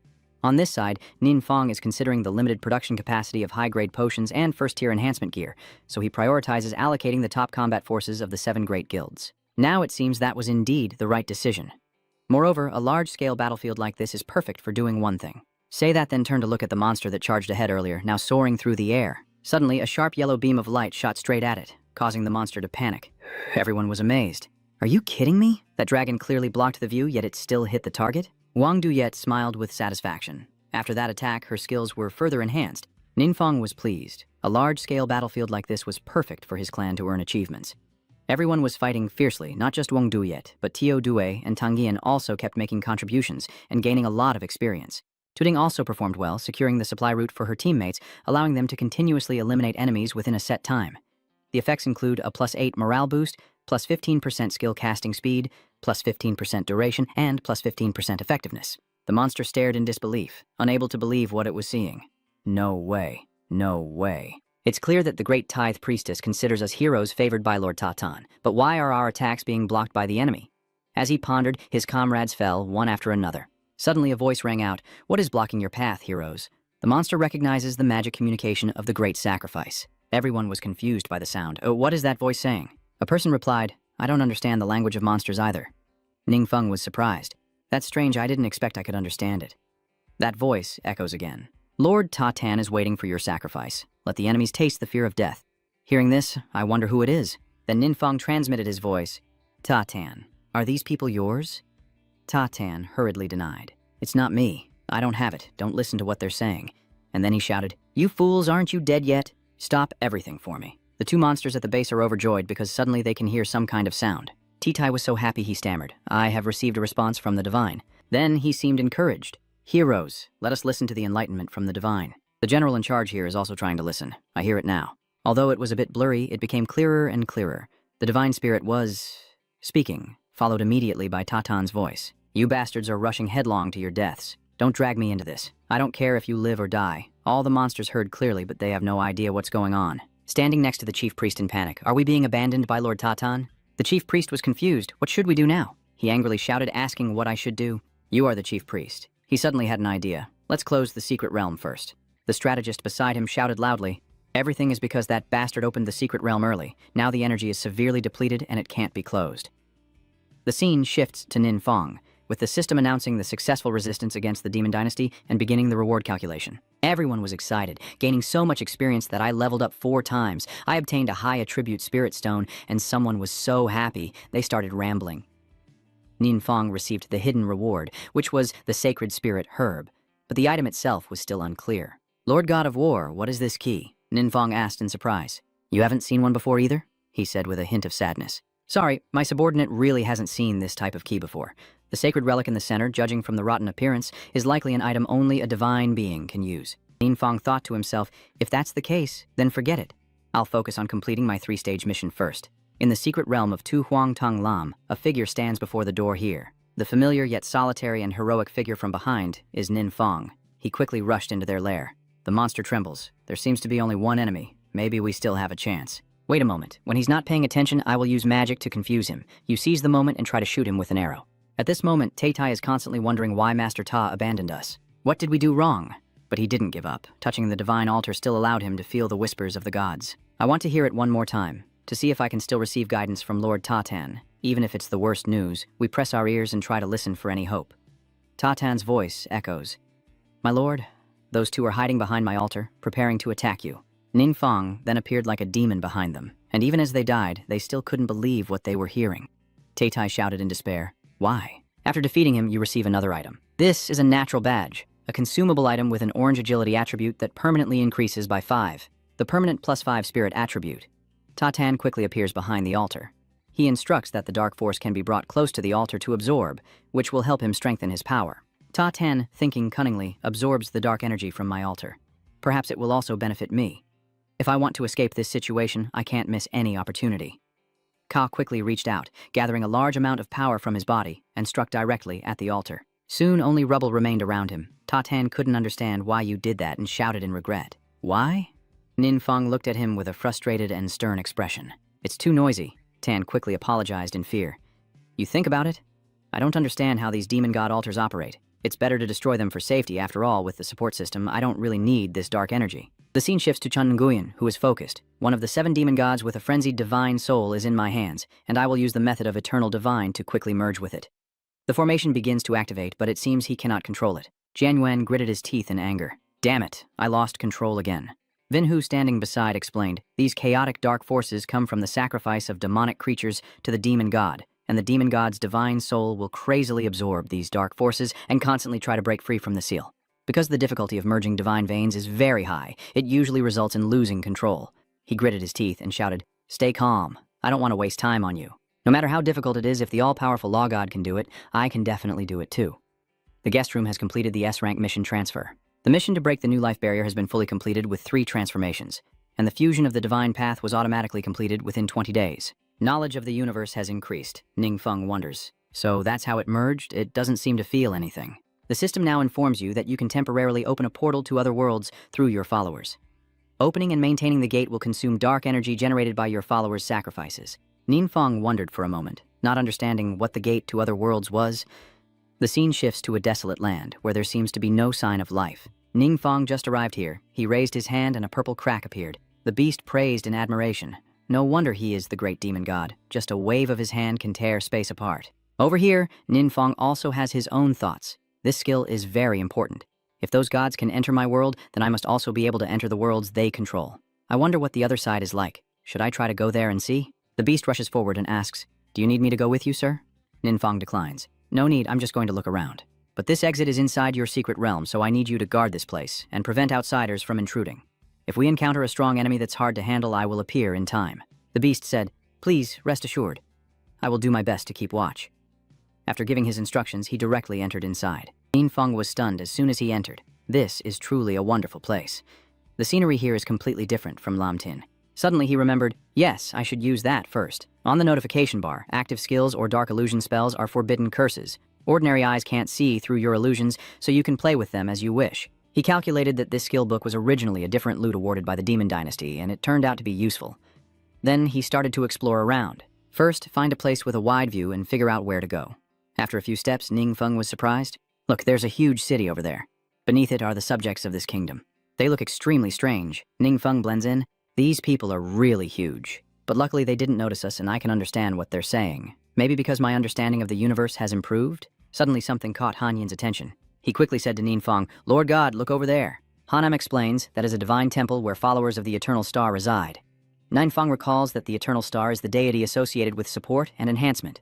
Hanam said, "That's right, your memory is very good." He thought to himself, although he's a bit curious about the temple, it's better not to get involved to avoid unnecessary trouble. Suddenly, the group of blue-skinned people gathered together, and they seemed very angry. Hanam asked curiously, "My Lord God, what are they saying?" Ninfeng guessed that only one team had come out of the secret realm with a very rare staff. He pondered. It seems that very few people have it, and others are already envious to the point of eye-popping. Lord Hanam continued, "If I am not mistaken, that staff looks very much like the one you had years ago." The majestic image of Ninfeng from before quickly appeared in Hanam's mind. He was surprised. Hanam explained, "This kind of divine weapon with a special style can only be created by someone from your clan. Vongka, the song of the death god Sesaida, but it seems Ninfeng still doesn't quite understand." Immediately after, he revealed his true form. The group of blue-clad people were surprised by the appearance of this stranger. Ninfeng stepped forward and asked, "What is the origin of the magic staff that the wizard is holding?" One of them laughed and said, "Do you really not know? That is the most valuable hidden reward in this secret realm. The evil god's staff, also known as Sesida's shame." Hearing this, your expression becomes a bit complicated and you stammer as you speak. Sesida is... It seems you temporarily forgot. The blue-haired person answered, "Who's there?" "She's the final boss of this secret realm. I heard she was once an underling of an evil god, then defeated and imprisoned here by that god." "Lord Shenju, I think it must be Sesida. What should we do now? Should I save her or not?" Ninfeng suddenly fell into deep thought, unsure of what he was contemplating. Then he asked the other person, "I also want a magic staff of the evil god, so how can I get it?"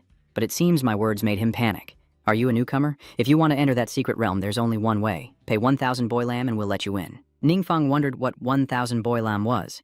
Is that currency here? Where should I go to find some? Immediately, he took out the pouch he usually carried. The system notification sounded. Active skill or illusion technique. Dark, forbidden spell. Ordinary light cannot penetrate your illusion. You can freely manipulate them as if playing in the palm of your hand. He thought to himself that this skill or illusionary sight could, during its duration, even continuously drain magic power to create new illusions. The skill description says that ordinary eyes definitely won't be able to see through the illusion, right? When those two tribe members saw the object in his hand, their eyes lit up, and they were eager to join in. The young brother is truly a generous person. Soon after, he quickly kept his promise and took the lead to guide the way. "Let's go, come inside with us." They quickly moved inside. This is the secret realm of the demon girl spirit. The path inside is very complicated, and it's easy to get lost on your first visit. If you accidentally go the wrong way and need us to rescue you, you'll have to pay extra. He is cunningly thinking about pretending to leave you behind and then coming back to save you later. So he can make more money again. Seeing no one responds to him, this clan member turns around and says, "I'm talking to you." But they were all stunned, still there just moments ago behind us. Then they all started to panic. "I just lost my purse. Did any of you see it?" On this side, Ninfeng quickly soared forward. Hanyin confirmed, "I am sure, Lord God of War." This is Sesida's territory, originally called the Dead Spirit City, but it was renamed by those people to the demoness of the underworld. I know every path here very well. I definitely can't mistake it. If the secret realm remains unchanged, Sesida should be here. Before Hanyin could finish speaking, the two of them were already standing in front of a grand library. Hanyin told you that this is Sesida's library, the place she frequents most.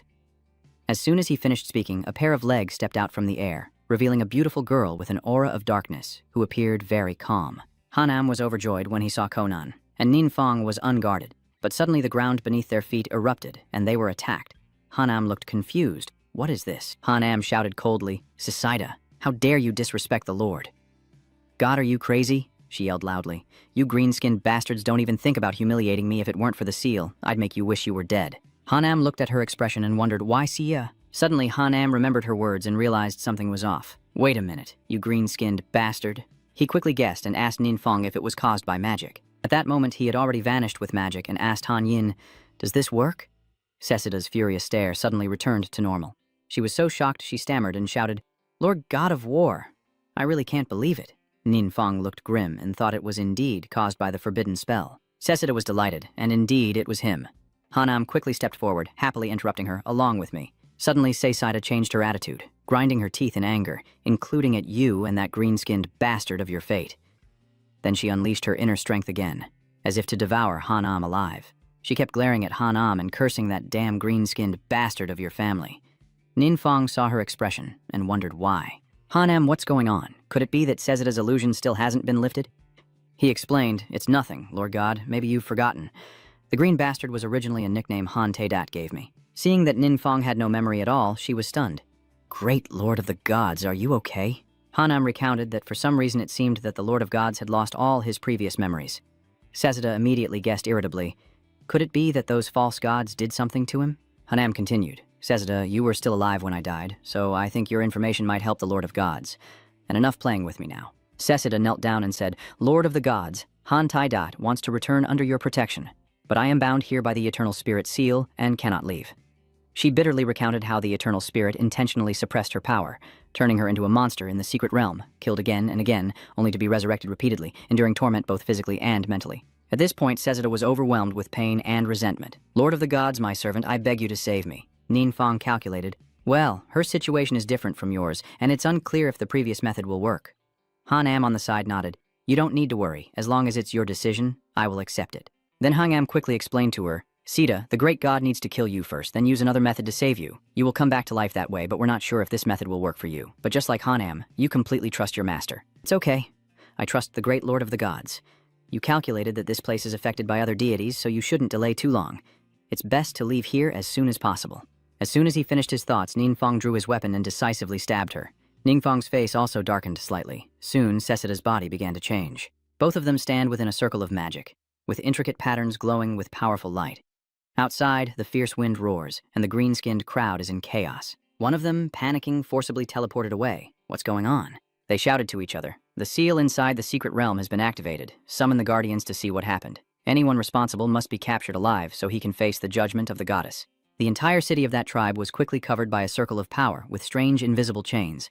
Inside, Gizida was panicking. This is bad.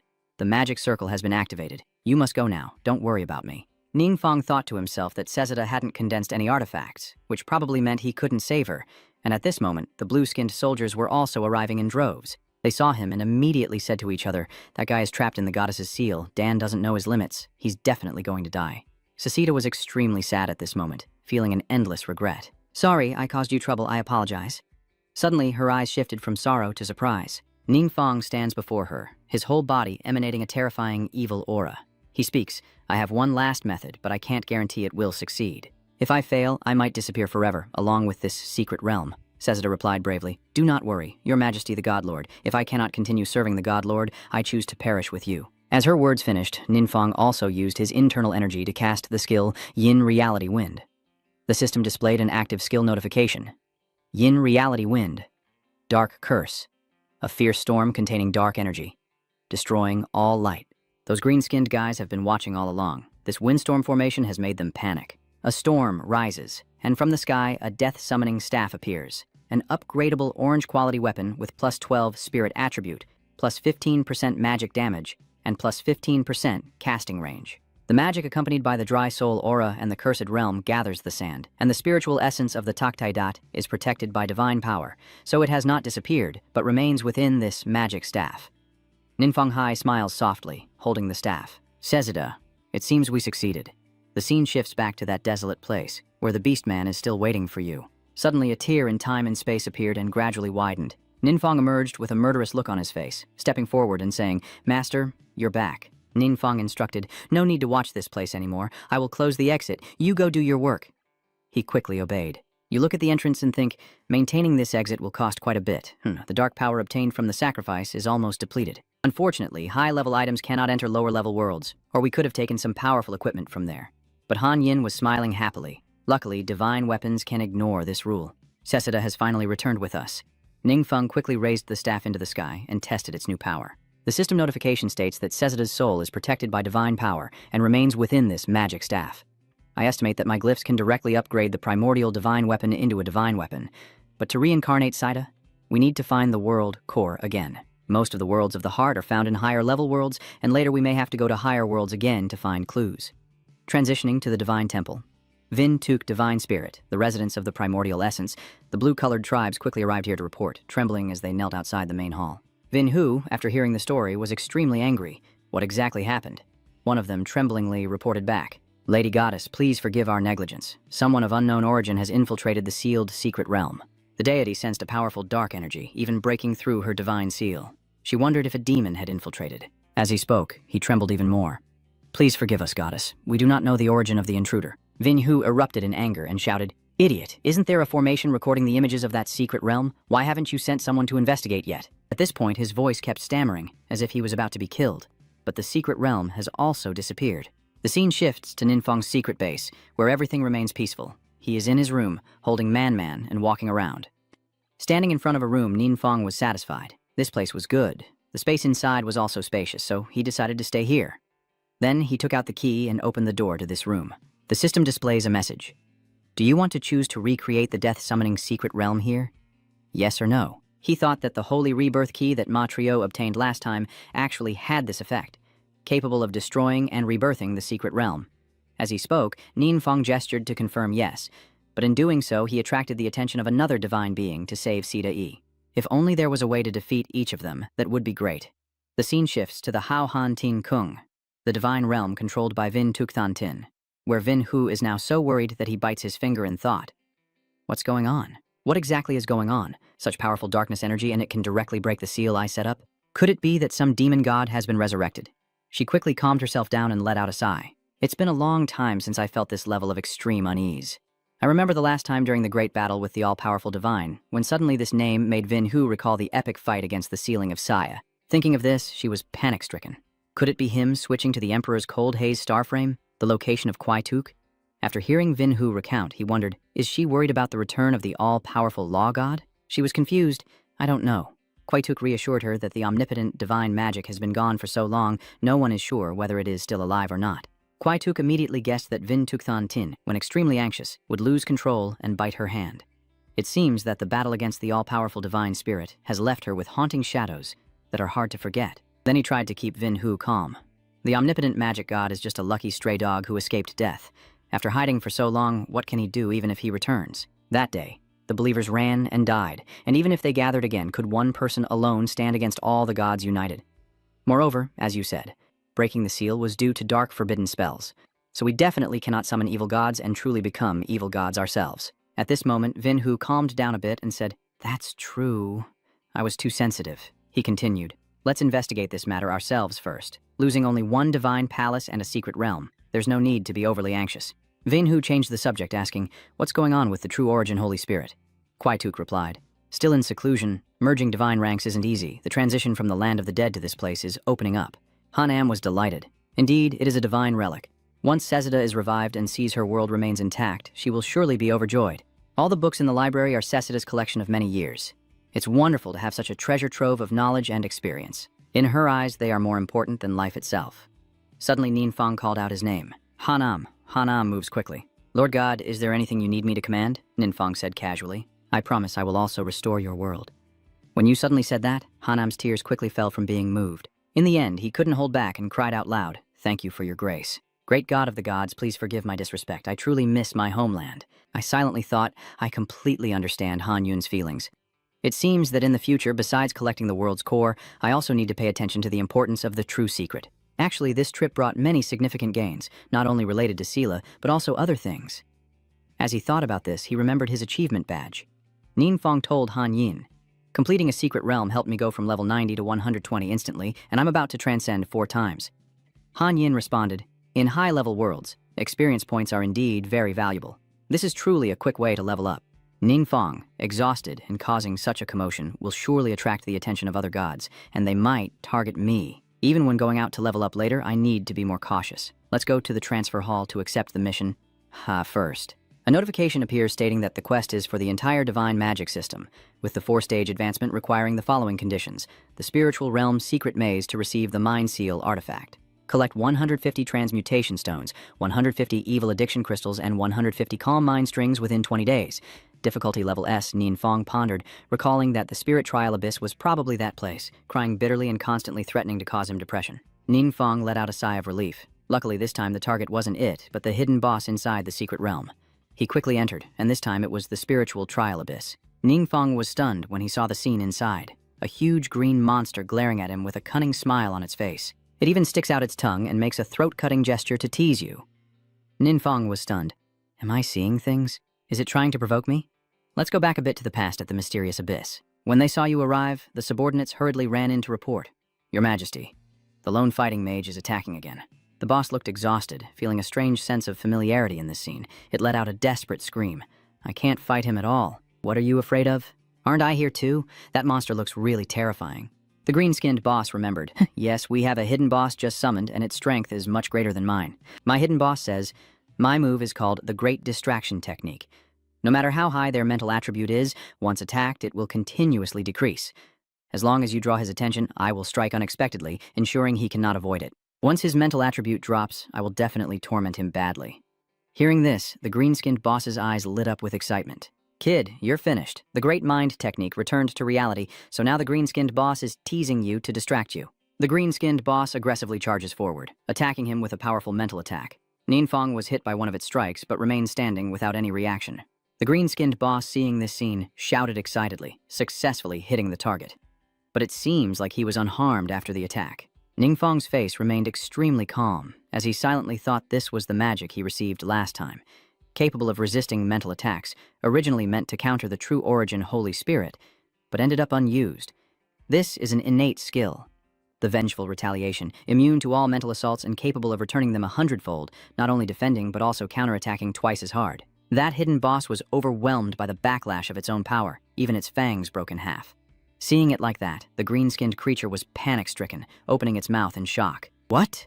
Ningfang's expression darkened as he stared fiercely at the green-skinned creature, which was now so frightened that it was sweating and dared not say another word. Its inner mind kept screaming. The hidden boss didn't come, you bullied me, the hidden boss came, and you still bullied me. That hidden boss wasn't just here for nothing, right? Thinking of this, all the frustration turned into tears of sadness. But Ningfang didn't care. He stepped forward, and with a light wave of his hand, it was gone. After defeating this boss, Ningfang received a reward, a mental signal item with permanent spirit attribute, orange quality, +20. Think about it, as people gradually improve their strength over time, the rules for dropping symbols have become clearer. You need to deal with a hidden boss with considerable strength to have a 1% chance of it dropping. Although it's a bit difficult, at least everyone doesn't have to rely entirely on me. We can gradually get on track like this.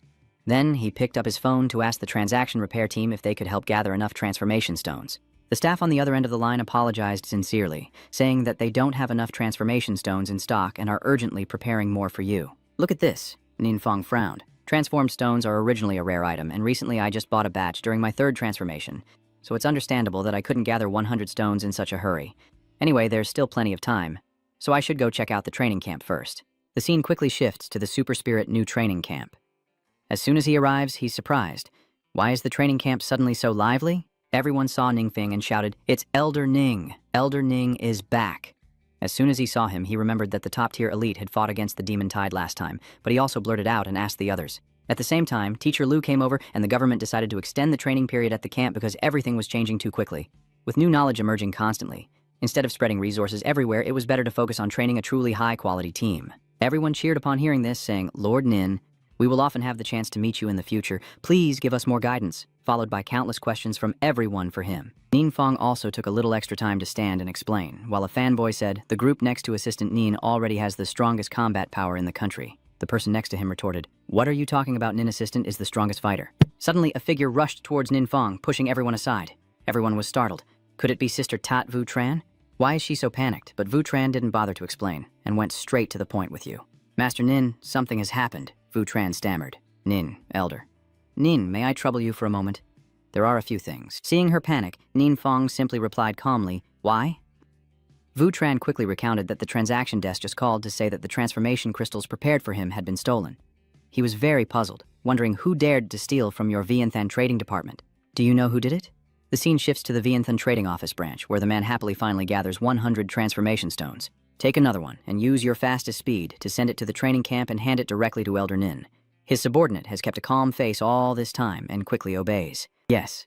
After giving the instructions, the man quickly closed the box. Suddenly, a dark aura burst out from inside the box, growing larger and wrapping tightly around the bank director's neck, squeezing him in panic. The employee rushed over in panic, shouting, "Director!" But from the ground emerged unknown monsters that wrapped around his body, and somehow, the man quickly fell down. Then, they shifted their focus and charged rapidly toward the bank manager. One of them forcefully squeezed his neck, causing the director to tremble and struggle to breathe. What is this monster? A strange man appears. I heard that recently the branches in Vienthan have been stockpiling fossilized stones. So it's true. The bank director was struggling to breathe, but still forced his eyes open to look at the culprit. So it turns out he is Trinjia Thin. The director remembered that he was the eldest son of the main authority trading office. Trinjia Thin and Vu Tran were high school classmates and also the rising stars of that class. Later, because he intentionally caused injuries, he was disqualified from taking the university entrance exam. Rumor has it that he went abroad in anger and hasn't returned for a long time, so that monster tightened its grip even more. Jiathin smirked and said, "Hey, don't let him die, I still need to ask more." He stepped forward and asked, "What do you guys really want to do with the spirit stone?" The bank manager shouted in panic, "Don't come here, he's a very important customer placing an order." Jiathin was surprised. Oh, a very important customer? What a coincidence. The main transaction office also wants clients like that. After taking the items, he immediately left. "I've already taken the item. If this customer comes and tells him to come fix the transaction, the director will be afraid, and you can't do that." But he didn't care at all and disappeared with his companions. The director, clutching his neck, desperately begged, "Don't go. Stop for me." Returning to reality, Ninfeng thought. The main trading office is also a large trading house, comparable in scale to the Vienthan trading house. Could this be a commercial rivalry between them? Vu Tran was confused and said, "I shouldn't bother you with this," but our negotiator was chased away by Trinjia Thin, who has become much stronger than before.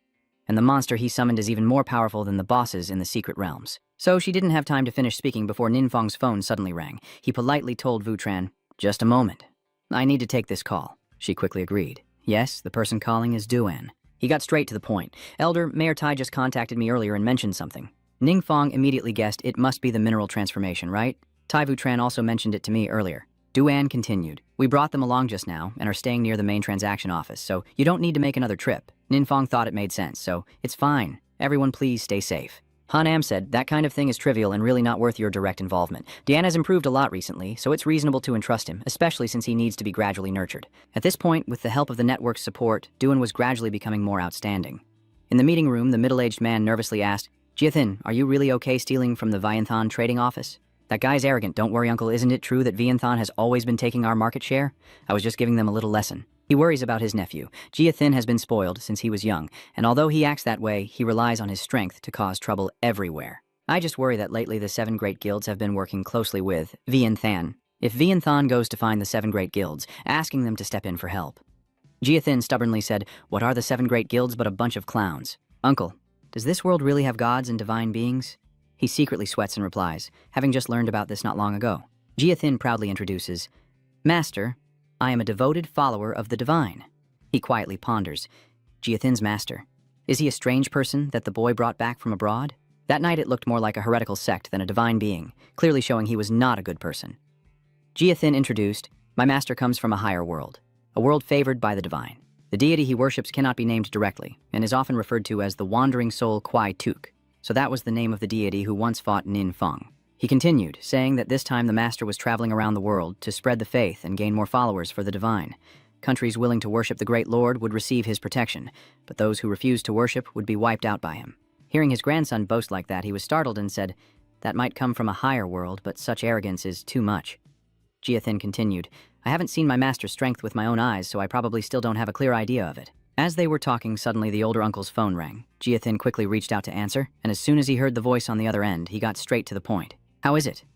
The person reported, "Young master, a guest has arrived claiming to come for the transmutation stone." Jiathin ordered him to be let in. Then he looked at his uncle and asked, "Where did we leave off?" He hung up the phone, and the old man, sweating, replied to his mischievous nephew, talking about your master's strength. Jiathin continued, "That's right. Simply put, if the highest level of ability you dare to risk in this world is level 300, which is the 10th realm, then my master's level must be at least 1,000 or higher. This gap cannot be bridged by numbers. He shouted wildly. In the near future, my master will summon the Lord God to descend, bestow blessings, and protect this world, and by then I will also become the first disciple to receive the divine grace in this world. He felt somewhat reassured, so there's no need for your uncle to worry anymore. Even the 5 great guilds are probably no more than insects in the eyes of the Lord God. At that moment, a fierce hand forcefully pushed the door open, startling Jiathin and his uncle. Jiathin turned around and shouted fiercely at that person. Who are you? Due looked at him with a disapproving look and directly addressed the main issue with a brief answer. I came to get the transmutation stone. Jiathin chuckled slyly. I've been in this country too long. Are all the kids these days so arrogant? Then he stood up and threatened you with his presence. I told you to wait outside, didn't you hear me earlier? But Duan is even more hot-tempered than Ninfeng. Besides their boss, he has never been afraid of anyone. Jiathin was quickly lifted up by him, and his body couldn't help but tremble. With a cold expression, he didn't say much and directly asked, Has it transformed yet? Jiathin was unconvinced. It couldn't be. He had always received training from his master, and his equipment and skills were the best. How could he not clearly see his opponent's movements? Then, Duan shifted his gaze towards Jiathin's master. He stood still, unmoving, with a sinister smile on his face. Surrounded by shapeless monsters, Manman lazily snores on your shoulder. And that apostle with a sinister smile has quite a skill. Are you a follower of the true origin Holy Spirit? Due looked at him with an unchanged expression and simply replied briefly, I am not. The apostle still didn't let go and continued speaking. If you say you're not, then prove you know of the existence of the Holy Spirit of true origin. It seems you've experienced some miracle that caused your strength to increase. But I really dislike your answer because your tone shows no respect for the divine, which is an act of arrogance and blasphemy, and this apostle doesn't realize that his disciple is in danger. Jiathin was terrified inside, shouting in his mind, Master, Master, we're doomed. I can't make a sound at all. He continued, Although our beliefs differ, I will teach you on behalf of the gods, and my shadow guards will make you understand that there is always a higher mountain. But suddenly, a strange sound quickly rang out, making the apostle feel curious. He turned around and around trying to figure out what that sound was. It turned out to be Man. It has now woken up and ran over to him. No one saw what it did, but a sound indicating it was full of food rang out. That apostle was panicked. When did this thing arrive here? Where are my guards? In just a moment, all of his guards were completely eaten, not a single one left. Jiathin only now panicked, realizing that his master's shadow guards were all transformed from high-level demonic creatures with extremely strong power. What kind of monster is that? But somehow, it managed to devour all the guards. Duan guesses that Man seems to really like that taste. The little beast gently touched the apostle's hand with its own, and it spoke on its behalf. If you're still alive, you can summon more. He couldn't believe what he was hearing. I told you it's a low-level world. What kind of terrorist place did I rush into? He channels his internal energy and quietly thinks that he can only take a risk and look for an opportunity to escape. Manman gently touches his hand, and that aura quickly disappears as if it had never appeared. This shocked the apostle, who jumped up suddenly, but Man wouldn't let him escape like that and rushed forward to punch him in the face. It looks like this attack has no real force, but it made him grimace and break a tooth. Soon after, the apostle fell to his knees, crying. Please have mercy on me. I am just a small adventurer. I got caught in the chaos during a dungeon exploration and was swept here. Duan remembered that the chaos of time and space seemed to have been mentioned once by Senior Han Yin, making it a rare situation that could allow people from higher worlds to enter lower worlds. Curious, he asked, I heard you want to summon a god. How does that work? He explained that he only intended to use the world's heart to hold a ritual, hoping to attract the attention of the gods. If recognized, he would become the representative of the gods in this world and receive even greater blessings. Duan and Man understood each other's intentions without speaking, both of them glaring with murderous intent at him. Hand over the heart of the world. The scene shifts to the divine realm of Mindu Fengbi, where the saint spirit Chan Nguyen is focused on absorbing power. Vin Hu said, Congratulations on your success. Kui Tuk also praised, No wonder you're the Chan Nguyen Holy Spirit. Blending the divine way 10% truly can't stop you. Chan Nguyen thinks to himself that after harmonizing the divine way, his internal injuries have eased significantly, and his dark power's final Koyos control has become more stable. Suddenly, he looks at his two fellow cultivators, making both of them curious. Chan Nguyen spoke up, saying there's something you all should know. After hearing the story, Vin Hu became even more worried. The all-powerful divine, him. Kui Tuk spoke, could it be that it was really him who saved his loved ones last time? Chan Nguyen asked, what are you talking about? Kui Tuk recounted, it was not long ago during your seclusion, something happened that made Vin Hu more anxious. The all-powerful divine was not like this before. He never initiated conflict willingly. Hearing this, both of them thought of the same thing. Could it be that he really became a demon god?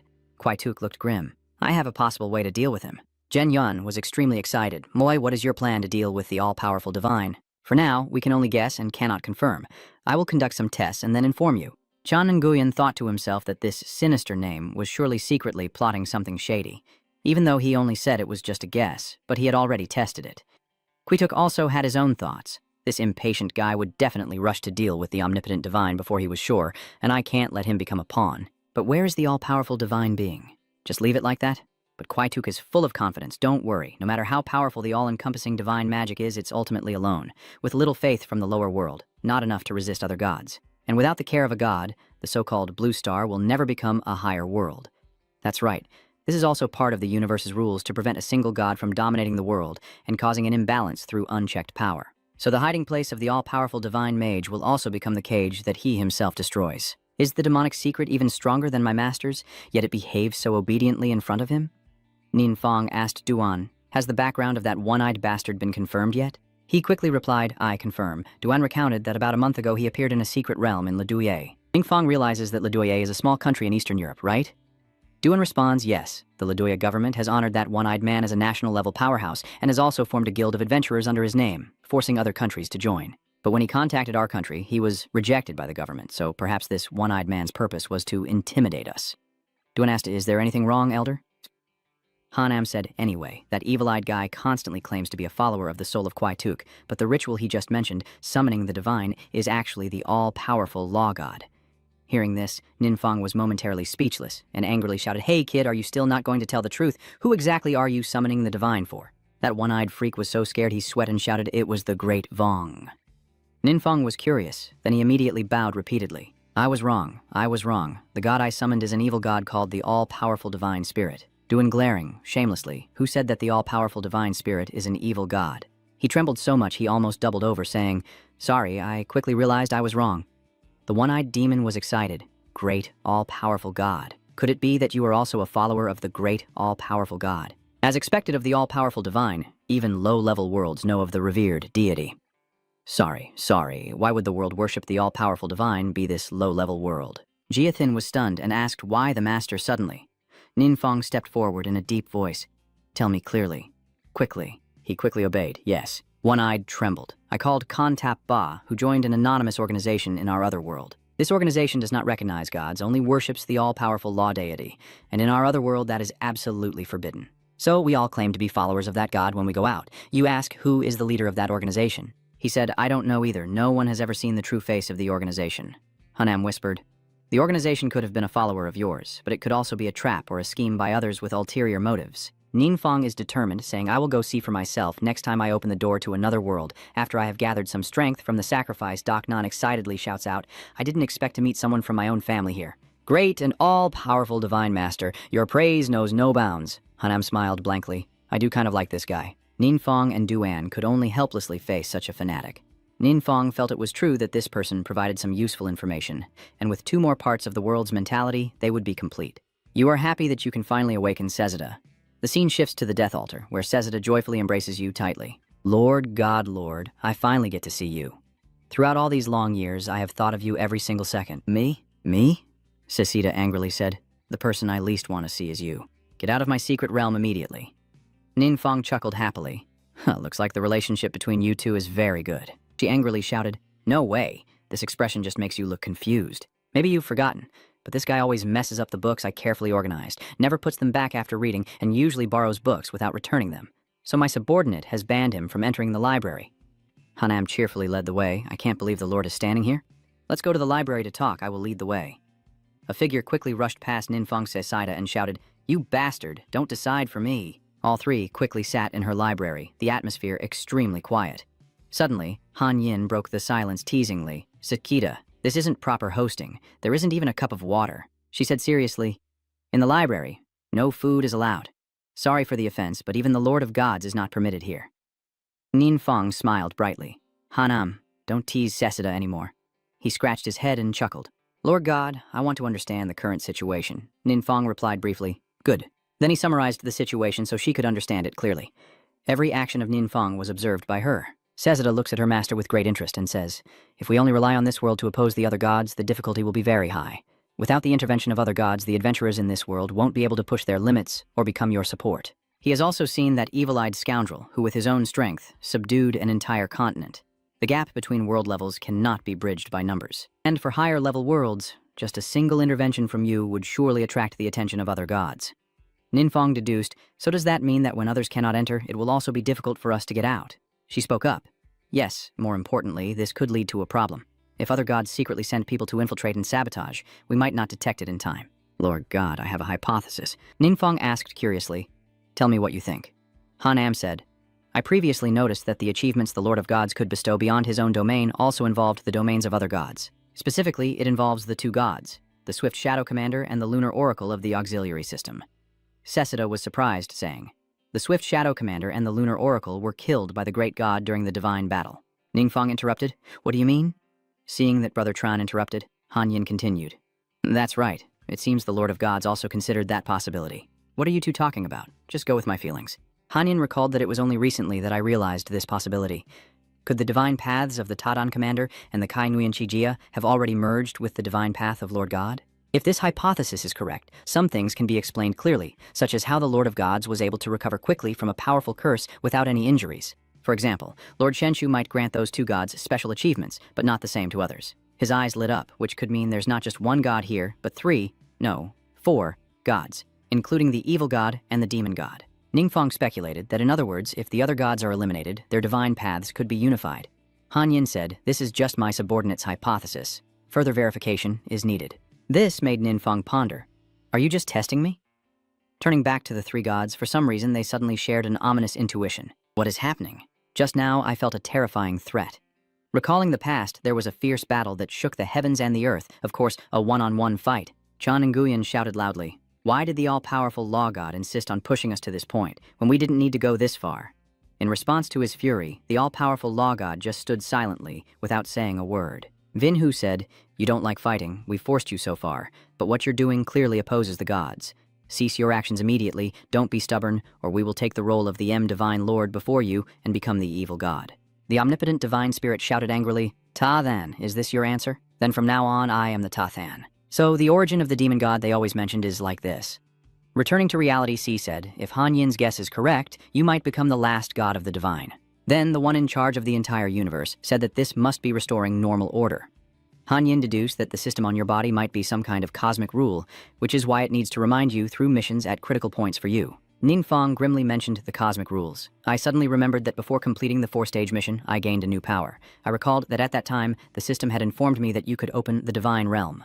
To put it simply, the divine realm is a domain reserved for gods where all order is controlled by them. For gods, it is also the source of power and a defensive barrier. Tessida was overjoyed to finally see the divine realm of the great Lord God. She eagerly recalled that it was a magnificent place called the Endless Sea of Consciousness, with blue beaches, golden sands, and towering spires representing divine authority, the followers of the deity. We once had the honor of witnessing a part of its scenery. Ninfeng was curious about what the two of them were saying. Listening to you, I have a bit of anticipation. I think since I gained this power, the method to open the divine realm has also merged into my mind. As long as I concentrate my consciousness, I can take my turn. All three were so shocked, they gaped and shouted aloud. The divine realm, a beautiful landscape they imagined in their minds, now appears as a desolate place. Ninfeng was utterly disappointed and said, what kind of hellish place is this? It's torn apart. There's no trace of the divine realm here. His mind kept screaming, where is the vast sea? Where is the beach? Why? Could it be because my rank isn't high enough? Even a dog wouldn't be here? Suddenly, a voice from within Ninfeng's body echoed. It seems I can sense the divine realm. Tatan, look at this place. Tatan's blood is boiling, and yet this is truly my divine realm. But he was sad, regretting that no divine power had flowed in for a long time, leaving everything completely abandoned. Why did you come to this place? I think too strangely, I clearly opened the divine realm and entered Tatan's divine realm. It really is like that, but I don't know why I lost my memory. Now everything must be explored step by step, so for now, let's just walk around here. The Wushen Temple is extremely dilapidated, truly abandoned for a long time, and when I approach, there seems to be a vague resonance. I don't know if it's because of me or because I have merged with a part of the evil god. Mountains and clouds block the view, making it hard to see the distant scenery clearly. Suddenly, Ninfeng saw something that made him startle. Did you see that too? There seems to be something in the clouds. Sesida quickly flew forward and loudly said, Master of spells, what appears before their eyes is a very beautiful place, just as she imagined. Sesida said, this is the great tower representing your divine authority, but what surprises her more is why your tower appears here. Ninfeng quickly steps forward to check it out. As soon as he arrived, he reached out to touch the scene, but the system immediately displayed a warning. The incomplete structure of the divine realm's rules prevents activation. He remained silent in thought, as the divine realm represents the rules controlled by the bright god. The structural rules are incomplete. Could it be that I still haven't fully mastered the related rules? At the same time, Han Yin loudly said, "Master Godlord, there is a new discovery." Everyone quickly looked over, and this place not only has your tower, but also 2 more parallel towers. In the misty fog, the 2 towering structures gradually become clear before her eyes. Sezada is stunned. There are 2 other tall towers hidden here, which she has seen in some paintings, seemingly the remnants of the Overlord and the wise of the high towers. Maybe the green bastard was right after all. This is called wisdom. You calculate and even suggest an incomplete structural rule. It seems only the Tatan divine realm can be activated first. Nin Fong quickly enters alone, surrounded by darkness. This was Tatan's former residence, though it had been abandoned for a long time without anyone taking care of it. Nin Fong reached out and touched the old stone walls, and a flash of blue light quickly appeared. And so, the old ruined darkness building quickly recovered thanks to your power, and a fierce force burst out from the top of the tower. The system immediately displays a notification. You have gained the Mysterious Realm Enhancement ability, allowing you to use dark power to strengthen the realm. After all the intruders are killed, their life force will increase your divine power. Nin Fong wondered, is this the power of the evil god? You can strengthen your divine power by killing others. No wonder the secret realm is so aggressively invading other worlds. Anyway, this is my first time experiencing divine power, so I need to take some time to study it carefully. It's quite surprising that the omnipotent divine god has appeared again. But since he was originally missing, revealing his whereabouts is at least better than hiding in the shadows. Suddenly, he looked up at the sky, where your tower was reigning. Vong Han Kui Tuk thought that since the all-powerful law spirit had left, I could still access and comprehend the rules that originally belonged to him. This greatly increased my strength and allowed me to realize for the first time that the rules of the bright god could be moved. It's just a pity that I'm not the only one aware of this, which has led to suspicion and mistrust among the gods. They fear that other gods of the same faction will steal their rules. 10 gods have split into many alliances of various sizes, and uniting everyone to fight the all-powerful divine is probably impossible. Luckily, I have gained a new source of power, the divine body fusion and the power of the evil god, which could be the key to breaking the deadlock. At the same time, a system notification appeared. You have gained the power to enhance the secret realm, allowing you to use dark forces to strengthen it. After all the intruders are killed, their life force will increase your divine power. The evil and sinister plans of the omnipotent magic god have almost destroyed his divine realm, leaving him to hide in the lower worlds. You think there are limits to the rules of the universe, and we can only be helpless against you, then let's see what happens. At this point, a sinister glint flashed in his eyes. The scene shifts to Nin Fong's base, where he yawns wearily. I'm exhausted.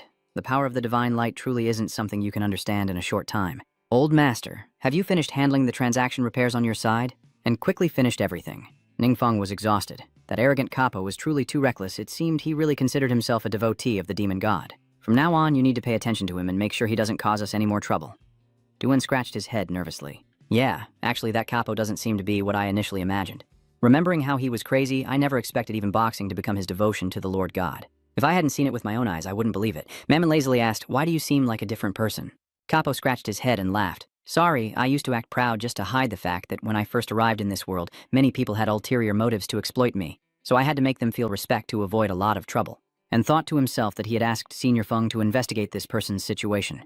It seems that after arriving in this world, he truly hasn't done anything immoral or harmful to others. But with this attitude, wouldn't it ruin the image of the great divine mage? He calmly said, don't worry, they all think I am a follower of the Void God. Wait for the right moment, I will reveal that I was inspired and influenced by the almighty divine spirit, and from then on I will abandon my evil ways and turn over a new leaf, never causing trouble for the great deity. Duan nodded with satisfaction and said, you do have some sense after all. Nin Fong sighed and said, so Capo's one-eyed man isn't as stupid as he looks. If that's the case, I can keep observing to see if he's trustworthy. As for our true identity, there's no need to reveal it to him right now. Duan continued, Capo and the Main Guard Trading House have prepared a special apology banquet, hoping you can spare some time to attend. They also invited the UN City Trading House to join. Nin Fong felt intrigued, so he decided to go take a look. I also want to rest. The scene shifts to a grand villa, where the atmosphere appears very solemn. Capo is standing alone, talking to a group of strangers, while a voice murmurs among the crowd. How is it over there? Why is there such a big crowd? The other person replied, I hear 2 major trading floors are welcoming distinguished guests, but I don't know who they are. Suddenly, at that moment, a luxury car quickly stopped in front of the lobby. Ning Fong lounges lazily on the car, sitting still as it takes a long time to pass through the hotel entrance, truly living up to the luxury reputation of a high-end hotel. As soon as he saw the bridge approaching, Capo cheerfully said loudly, Sir Nin, you're here. The 2 receptionists whispered to each other. So this is the distinguished guest from the 2 major trading firms. You look so young. one of the girls quickly recognized you. Are you really the hero who defeated the hidden boss and saved so many people? My family was also trapped in the secret realm back then, so I have a very deep impression of your video. The girl also ran over in surprise. Huh? So, you are the great hero after all. I have also watched your video. Could you please give us your autograph? Capo turned to scold Jia Thin. You bastard, everyone dares to provoke you, and now you've caused my death. Then he respectfully bowed and cheerfully said, Sir Nin, please. At the banquet table, everyone was eating, drinking, and chatting happily. The most sumptuous dishes are laid out. The hotel waitress girl is playing happily with Manman, but she prefers to eat ice cream. So adorable. Jia Thin stood up, raised his glass, and spoke. Everyone, this time it's all my fault. Capo gritted his teeth in sweat, as a teacher like me also bears some responsibility for not raising him properly. Vutran secretly felt amazed that Trin Jia Thin was forgiving him. This was the first time in history that he still basked in the glory of Instructor Nin. Jia Thin's uncle also spoke up, saying, Mr. Nin, to show our sincerity, the main transaction office is willing to give you 25% of the shares and 3 transformed quarries, hoping you will accept. The director was not inferior either. To show our sincerity, Vienthon Trading is ready to give you 25% of the shares and 3 transformed quarries, hoping you accept our gift. The two girls stand straight, full of admiration, representing 2 major trading companies, a quarter of the shares. Even if we do nothing in the future, it will be enough to last for many generations. The director thought to himself, you people simply don't understand. Ever since we attached ourselves to Mr. Nin, Vienthon Trading has never lacked high-quality goods, and our revenue has skyrocketed. 25% of shares is nothing. The most important thing is that the elder agrees to lead us into new ventures. Ninfang considers that shares are a minor issue. Opening new mines is the most important thing. I just completed the 4th transformation mission, and in the future I will definitely need more and more for the conversion process. Having my own mine means I won't have to buy anymore. By the way, there's something I want to ask Mr. Nin's opinion about. I secretly thought that yesterday when I told the main branch of the trading company to gather information on Ninfang, I discovered that this young man is not simple at all. Duan respectfully addresses him, thinking that Ninfang might be the representative of the all-powerful god of law in this world, especially since that terrifying beast is his pet. He panics inwardly, shouting in his mind, oh no, that beast is looking at me. Ninfang stepped forward and asked, what do you want to tell me? Capo smiled brightly and said, here's the thing. Actually, I am on Livia's side and have been calling on neighboring countries to fight against the invasion of monsters. Unfortunately, strong adventurers are very rare, and there really aren't many combat forces. Ninfang remembered. Oh, I heard Duan mention that Campo established a similar organization supported by many countries. Those countries will entrust Capo to handle the difficult secret realms, including many with rich rewards, and Capo's 2 world hearts were gained through this method. Capo smiled flatteringly. If possible, we hope to cooperate with you and together protect Lam Tin's safety. He thought, I heard that Capo's status in Eastern Europe is very high, and his reputation continues to spread outward. If I can leverage his influence to gain more support, that would be great. Thinking of that, he felt happy. All right, I agree with you. Capo politely, thank you very much. Having the opportunity to invite a master like you is our honor. You are secretly calculating that if the battlefield expands in the future, the country will also need more experts to hold the fort. It's time to start training the demons with the new group. Ninfang said, Capo, tell me about what you experienced when you arrived here. He sighed and said, I was originally exploring a mysterious realm, but didn't care about being caught in the chaotic time and space.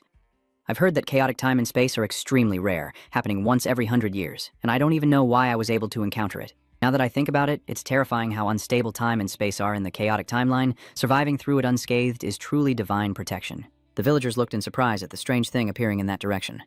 What is it?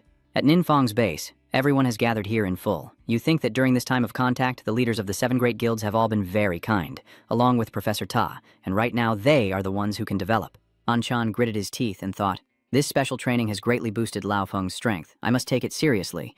Everyone quickly carried out the training, and the dark shadows rapidly spread, rushing to attack Xiao Yue and Yan Xuan. Lin Hoa sweat drops and said, Lao Lu, is this all we can do? Just passive defense? This demon training is too evil. If I didn't trust Tu Feng, I would think the Ta Than was descending. An Chan grits his teeth. There are many of us. Let's try coordinating our attacks based on the team model. Now let's form a defensive formation. Everyone quickly gathers together into a group and prepares for battle. Ninfang is cunning in his calculations. I'm afraid you'll be disappointed. Hui Du Yet Ni has already tried this method before, and it was useless. But after studying the power in the divine realm and reviewing this fighting method, I understand it even better.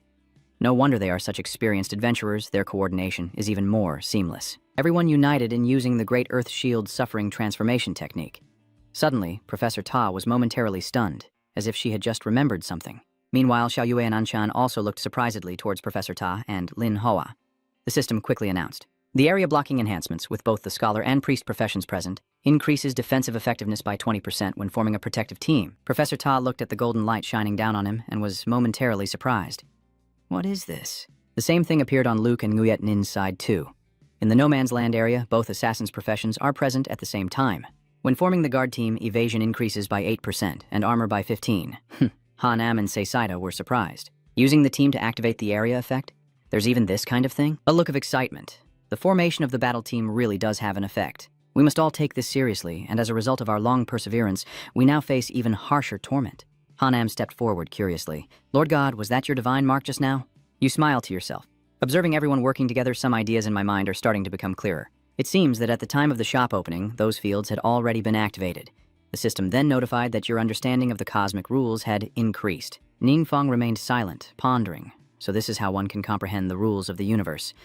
And the next day, your base was the place with the most light and the freshest air. Bung Nungak quickly stifled his laughter upon seeing his friend's face, his expression twisting. In the end, he couldn't hold back and burst into loud laughter, his eyes filled with annoyance. You look pretty miserable too. Old man, don't laugh just yet. He trembles and can't stand steadily, speaking out. Hurry up and help me over there. Old man, you're not just here to laugh at me, are you? Feng Gao still laughs loudly. I don't have that much free time. It was Xiao Feng who called everyone here saying they discovered something very important. A sly smile. Do you think we're just harmless? Not even finished speaking when a wave of pain hit me. Hey, old man, walk a bit slower. Are you deliberately torturing me? Master Ta, how far have we progressed now? Professor Ta replied, we have arranged several groups to conduct experiments and have discovered that different team fields have varying effects. Currently, activating team fields mainly depends on professions with agility, magic, and support systems. The number of activated fields is not related to level, but to the team's tacit understanding. So in other words, as long as they are trained, low-level adventurers will also have a chance when fighting stronger enemies? Professor Ta smiled and replied, that's right. Ninfang thought to himself, but since the beginning, the things he could comprehend have been decreasing more and more. Could it be that he's reached some kind of limit? Ningfang looked at him in surprise. Yeah, he continued, Capo's Eye has sent a request. Ningfang wondered, isn't Capo supposed to send all the missions to me for me to choose? Duan replied, because this one is extremely special. Ningfang stared in shock at the strange phenomenon photo sent to him. What is this? A new secret realm? Duan hurriedly explained. Capo said, that is a temporal vortex. Hanam said, so it's been a month since Capo arrived here through the temporal flux. In such a short time, another new temporal flux has appeared.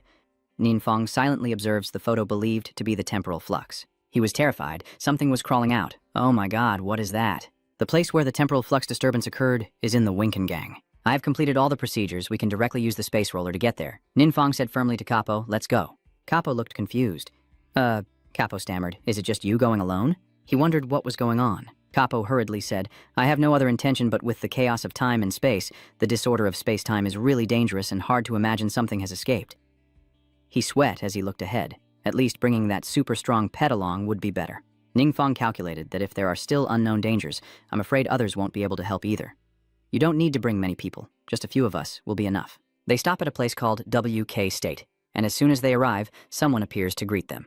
She is a woman with long, sword-like legs, introduced by Capo as Lilith, who is also my disciple. Her father is the leader of this place, and she trembles uncontrollably, her fists clenched tightly, tears streaming down her face. This surprised Capo greatly. He asked Lilith what had happened. While Lilith was still sobbing, a hand suddenly placed on her shoulder, and the newcomer introduced himself. I am Andrew, Lilith's father. I'm very sorry for showing everyone Lilith like this. I will explain everything clearly. Please follow me. From here, you can see the location of the temporal chaos vortex below, where a giant spherical shield completely blocks out the sun. Andrew continued, saying, the reason I entrusted you all is because that temporal chaos stream has surpassed our understanding. It swallowed a small town in a short time and created a space similar to a secret realm. The initial residents had all turned into powerful and terrifying monsters, and the authorities once sent a combat team to exterminate them. But despite sacrificing many people, we still couldn't destroy this secret realm. The combat team founded by Lilith herself was also wiped out in the process. Only Lilith managed to barely escape with all her strength. This also has to thank Mr. Capo for training Lilith, or else I fear that girl would have... Lilith then managed to regain her composure, bowed her head, and apologized. I'm very sorry. Those team members were my best friends, so I couldn't control my emotions just now. Jia Thin was somewhat surprised to see that. Lilith is usually strong-willed, but this is the first time I've seen her so truly heartbroken. Capo couldn't hide his curiosity. Lilith, are the monsters in that secret realm really that strong? She recounted in a low voice, And that's not all, it's a limited-time secret realm with 2 paths. Both must be completed to count as a victory. These 2 paths mirror each other symmetrically, but are disconnected. So even if one is completed, there's no time to reach the other, ultimately leading to failure. Every time, the notification board turns blood red and displays a message. Time's up, conquest failed. Capo stroked his chin thoughtfully, which also meant that the safest option was for both teams to fight simultaneously, each taking one path. Lilliton said that if so, the demands on the strength of the adventurers would be very high. Right now, we can't even assemble a single combat team, let alone 2. Understanding the situation, Ninfeng made a suggestion. I think Capo can lead one team and the other team will be assigned to me. Hearing this, everyone was stunned. Are you going alone? Ninfeng hesitated before replying, thinking that if Lilith could still escape, with Capo's strength, even in danger, he could at least retreat safely. In his current state, Lilith was somewhat suspicious. Master indeed said he would invite a strong expert to help, but he looks just like an ordinary person from Lam Tin, younger than me even, and relying on just one person is too risky. Capo nervously exclaimed, Nin, this isn't right. However, Ninfeng only hinted, don't worry about me, just focus on completing your own path. Having said that, they began to move inside the enormous spherical barrier. Ninfeng said the time limit is 2 hours, we have to count every second and minute. I'll go on the left, everyone else go on the right. Lilith asked her master with suspicion, is Brother Nin really okay? But Capo said he himself wasn't sure either. Honestly, I've never seen Mr. Nin fight before, but his pet has eaten all my guards. She was stunned when she heard this. In Lilith's heart, her master's guards are incredibly powerful, capable of crushing any expert in the world. How terrifying must the monsters be to have eaten all of them? What kind of person could consider such a monster a pet, and wonder if Nin is acting alone because he's hiding a secret? The deeper they go into this dark and damp place, the more obstacles they encounter, starting with the large brown and reddish monsters that seem ready to swallow anyone they meet. Their eyes scan the target, flickering with a deadly light inside, and without a word, they immediately charge forward to fight Capo's group alone. He quickly pulls out the soul-devouring chain to counter. Capo released the souls of 2 giant snakes, destroying 2 monsters in an instant. Giathin was amazed and praised. No wonder he's the master, while Capo wondered, is this what monsters look like after humans transform into them? They are indeed more powerful than normal monsters in the secret realm, but for me, I can still handle them as long as Master Nin's strength is higher than mine. There won't be any problem. Ninfeng also defeated the first monster. Surprisingly, its massive body gradually disintegrated like water and then vanished without a trace. There are 1 minute, 51 seconds, and 43 milliseconds remaining. Thanks to the disruptive soul disturbance, Capo has been able to defeat many monsters along the way. However, it wasn't long before he encountered a strong countermeasure. The monster that ate the Peontrianyu showed no signs of weakness, causing Capo to exclaim in shock, this isn't right. Since earlier, the same skills dealt less and less damage to these monsters, and now they are completely ineffective. Could there be some connection among these monsters that allows them to evolve through constant fighting? Just then, Lilith shouted loudly, Master, the monsters are coming this way. In the urgent situation, he could only use the Death Break seal to fight back. A faint purple aura struck with a single move, knocking the chicken coop monster away. Capo muttered, but to deal with the monsters, we must use skills. If this keeps up, we're just helping the monsters get stronger. All communication methods here are useless. I can't get in touch with Mr. Nin. I wonder if Mr. Nin's side can hold out. Ninfeng is also fighting monsters, but he can split them in half with just a few strikes. The monster let out a few painful cries before lying still on the ground and eventually disappeared. The Game Master is monitoring their every move and judging that this one's attack power is too high, and the monster's evolution speed simply can't keep up. I have no way to stop his evolution. Fortunately, another route is still under my control. There are 1 minute, 26 seconds, and 31 milliseconds remaining. The monster's rapid evolution makes it increasingly difficult for Capo to deal with them. Lai asked, Master, are you okay? He replied, just a little tired, I can still hold on. Suddenly, his pupils constricted, clearly pierced by something just moments ago. Lilith suddenly transformed into a different person, killed her master, and asked, oh, what now? Capo broke free and clutched his blood-soaked chest. What are you doing, Lilith? She smirked and said, sorry, the assistant you summoned is too strong, so I have to let you all die here. Capo was sure that the person in front of him wasn't Lilith, but since she denied it, of course I am, Shea Lilith. I just found a way to become stronger, and you all happen to become my sacrifices. In this critical situation, Giathin uses his power to support Capo. Master, let me stop her. You go quickly. 2 shadows rush towards Lilith, but she remains unfazed, easily handling these 2 with just a few basic moves. While insulting and dismissing you as fools, she said there was no point in wasting effort, that from the moment you stepped in here, don't expect to leave. Capo then realized that her claim of being the only one to escape from the start was just a lie to deceive him. This is a trap she set up. She never intended for us to escape here. While Lilith was still proud, your panicked look now resembles mine back then. Unfortunately, I am smarter than you. It turns out that when I entered that secret realm, after witnessing my comrades being killed one by a much more ferocious demon than the one we just faced. Paralyzed by the terror of the monster's aura, Lilith raised her hands and kept begging, "Please wait, just wait. I understand your immense power now. Please spare my tiny life. Do you hear me? If you want to conquer this world, I am willing to become your most loyal servant." My teammates saw what was happening and loudly shouted, "Lilith, what are you saying? Clock and everyone sacrificed themselves to give us a chance to escape, yet you haven't finished speaking, and Lilith has already attacked them." His voice, cold as ice, ordered, "Shut up." That scared everyone there half to death. From above, a beam of light shines down accompanied by a voice saying, "You are too weak to be loyal to me. I might as well treat you as sacrifices." Then, that mysterious figure orders the ruffians to tighten their grip on everyone present. Ignoring her teammates being restrained, Lilith responded to the leader with an admiring look. "Of course, you can see us all as sacrifices. But if you grant me strength, I promise to offer you even more sacrifices. Just like now." The light in the sky suddenly fell silent for a long time, then praised. "They are indeed a cowardly and disgusting race, but strangely, I find it quite interesting."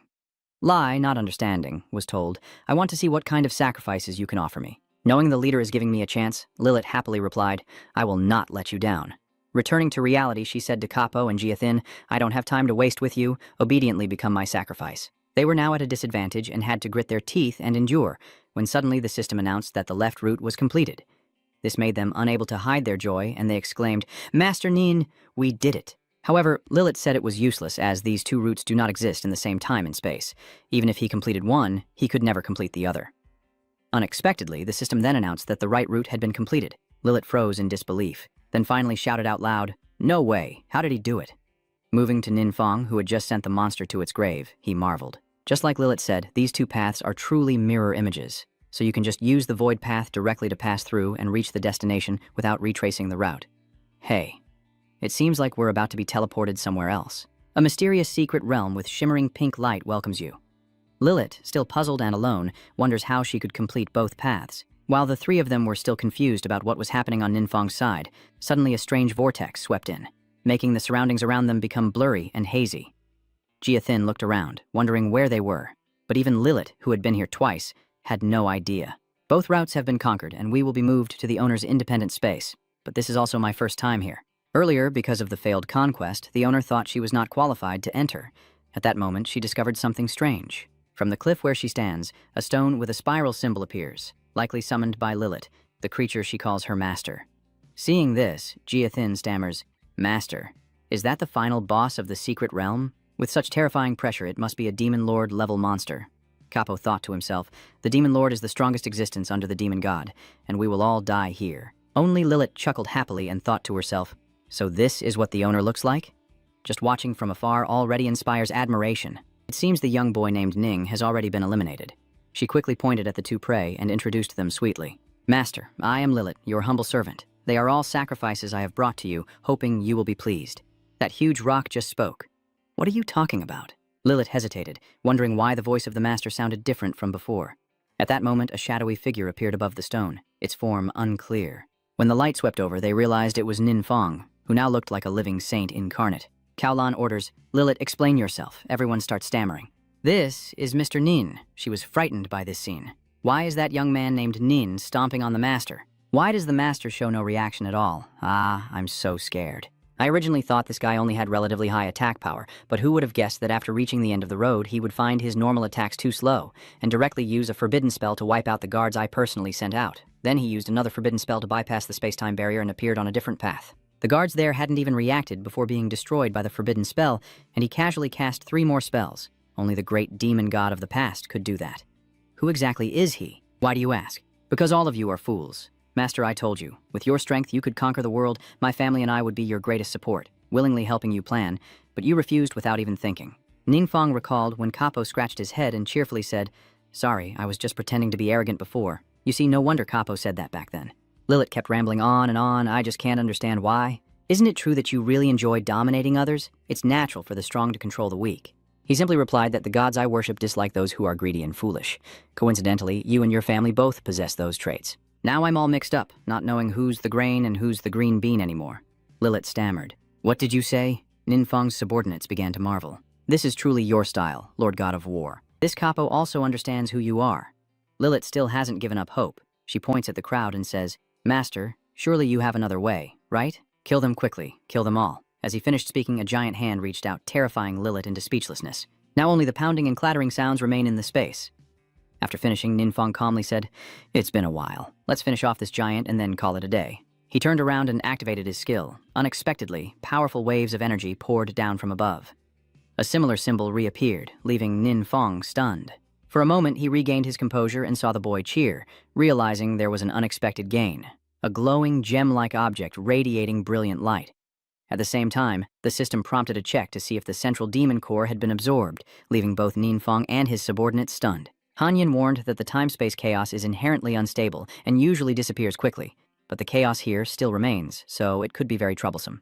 When Ninfang wanted to know why, he explained that even divine power cannot completely erase the time-space chaos. Only high-level followers can temporarily seal it using divine force. Caesar continued. But the existence of the temporal chaos remains an underlying threat, unpredictable when a stronger force might appear to break the seal. There have been a few worlds destroyed like this before. Hearing that, Ninfang stroked his chin in thought. Such a dangerous thing. If another god finds out, they might use it against me. Suddenly, his tone shifted to serious, as if they hadn't yet atoned for their sins, with a flicker of anger and resentment in his eyes. Seeing Ninfang intend to repair the tear, Hanam wanted to know what he was planning to do. After Ninfang replied that he might be able to fix this tear, both Hanam and Sesaida were stunned. At this moment, the system also issued a new mission: to repair the world, study the chaotic time flow, and restore it to normal. With a time limit of over 2 hours and a failure penalty of erasing the host, he thought to himself that even the power of the gods couldn't destroy the chaos of time and space, so the system issued a new mission to repair it. Could it be that the system exists beyond the gods? That makes sense. After all, its weakness is using the deletion of the host to threaten me, completely disregarding the omnipotence of divine powers. I should start researching immediately. Behind them, Jiasheng softly asked, "Master, what should we do now?" Capo guessed that Master Nin seemed to be contemplating something, so we shouldn't disturb him. As the cracks in time and space prepared to heal, suddenly a mysterious force from the other side of time and space surged in to disturb. Despite using all his strength to stop it, Ninfang couldn't help but feel a deep sense of awe. The chaos of time and space is tearing his body apart, unable to imagine this intense pain. Suddenly, he realizes there seems to be a voice around him, someone saying, "The divine must fall." That voice kept repeating insistently, "The divine must fall, the divine must fall." Ninfang then realized that this was a trap. But no matter if it was a trap or not, as long as the system sent a mission, there would definitely be a way to solve it.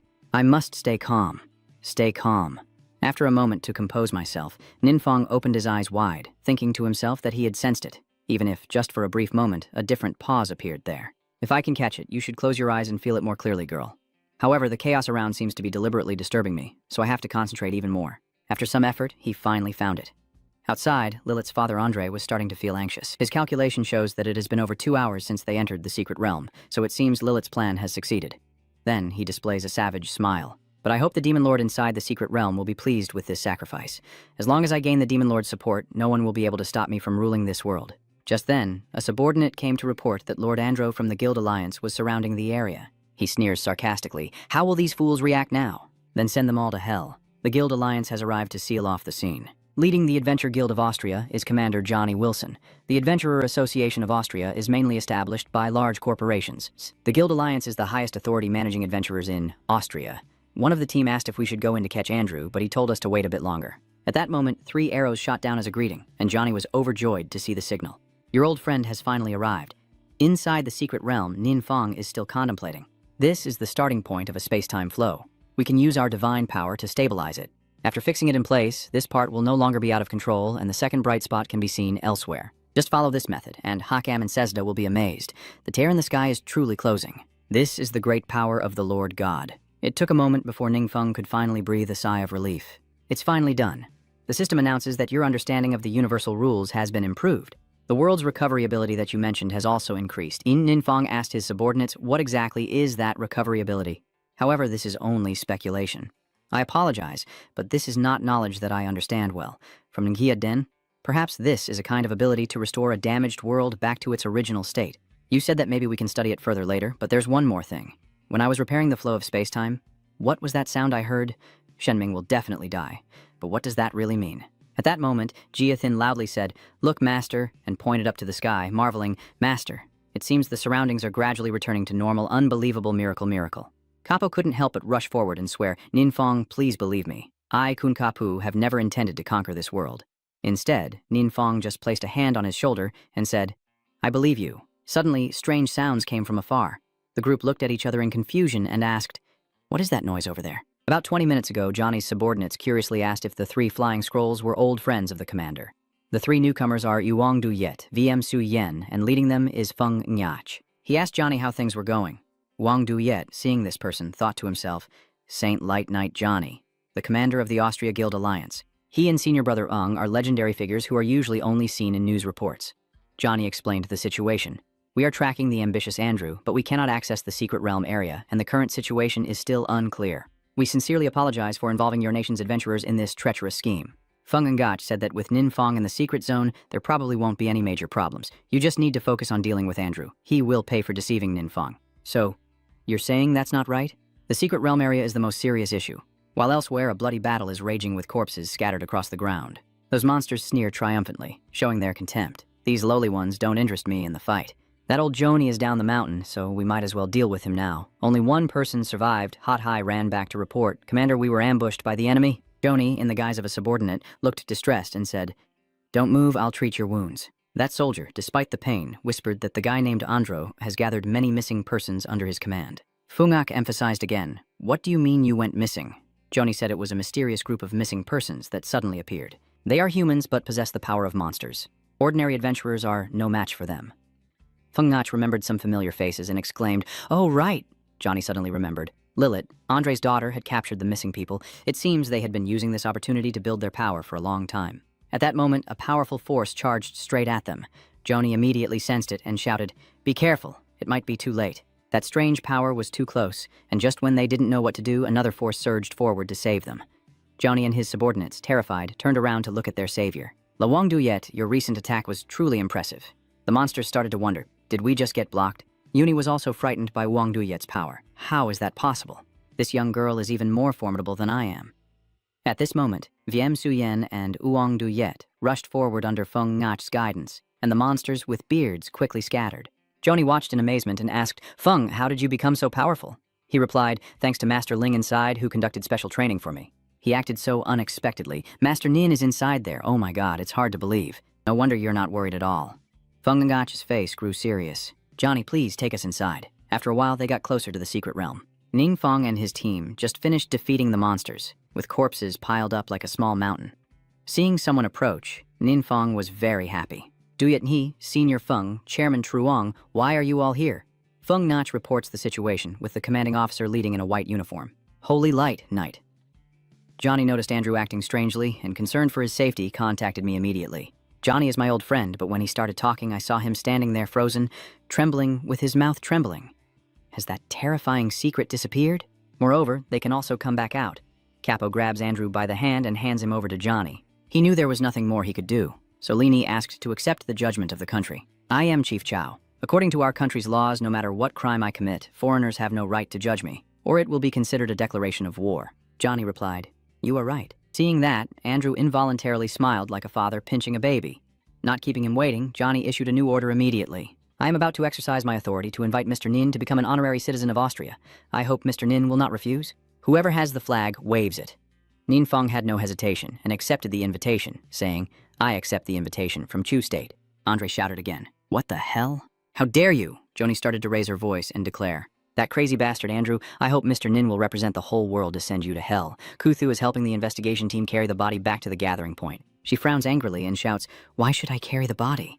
This is not something women should do." "What foolish words are you saying?" he asked coldly, glancing at the crowd surrounding Nin Feng and Uong Du Yet with displeasure. Here, besides Commander Johnny, everyone is the leader of a top guild, all vying for a chance to talk to the hero from Long Country. The only ones left with low status are just a few of us. Kuchthu clenched her fists, smiling brightly as she spoke. "That young man from Long Country is really strong. I also hope I can talk to him, and if we could go on a date, that would be even better." Ming Baizhang rolled his eyes in panic and shouted, "Raise it for me. Who told you to let go?" Johnny sincerely smiled and said, "Sir Nin, we are hosting a banquet for you and hope you can honor us with your presence to show our respect and gratitude. After finishing the space crack, I can directly level up to 150. If I transfer my position in the AOK nation, my personal records will also be stored here, which I don't think is necessary, but it will expand my influence. Staying for a meal is still fine, and restoring the space crack requires physical effort, so I do feel a bit tired." After considering it, I smiled and took his hand, saying, "In our Long Country's way of speaking, I am more respectful than to refuse outright." Johnny chuckled happily and replied, I understand what Feng meant. He taught me this. The scene shifts to the headquarters of the corporation, where he generously hosts a sumptuous banquet. Mr. Nin, please take a seat. Ningfeng smiled and replied, Thank you. He looked at the delicious food in front of him in surprise, silently lamenting how hungry he was. Opposite him were Capo and Feng Ngach. Ningfeng lowered his head, contemplating Aoquak, Longquak, and Europe. This alliance is already incredibly powerful. I hope we can quickly establish a protective coalition for Lamtin. Suddenly the phone rings, and Johnny awkwardly says, Sorry, Mr. Nin, I need to excuse myself for a moment. He looked at him and softly replied, Please, go ahead. Johnny went somewhere quiet to answer the phone. He asked coldly, What's going on? Kukthu on the other end replied, It's about Nin's honorary citizenship. She honestly reported that the members of parliament said they had no detailed documents about Mr. Nin, and Longguo also refused to provide any, so they couldn't just approve an unknown person becoming an honorary citizen. Johnny's eyes narrowed, and his expression gradually turned angry. He strode to the reception room and said, Looks like I'll have to be gone for a while. Stay here and watch over things, and make sure not to delay with Mr. Nin. Kukthu immediately replied, Yes. The scene shifts to the conference room. Tongthan exclaimed in amazement. The person sitting next to him in the conference room widened his eyes in surprise and asked, Why would such a powerful expert appear in Longguo? Someone else coldly interjected, I might soon start to envy them. If the conditions are generous enough for Ninfeng, maybe I could directly recruit him to Austria. Suddenly, the wall behind the host exploded, and a swarm of monsters charged in from nowhere. He was still engrossed in his conversation. I think I might try. Suddenly, someone shouted in fear, Monster! Right behind a man, a shadow appeared with a sinister smile. Someone couldn't hold back their anger and shouted, Why are monsters appearing inside the parliament? Where are the guards? We absolutely will not allow people from Long Country with unclear backgrounds to join our nation. And someone is still questioning and probing.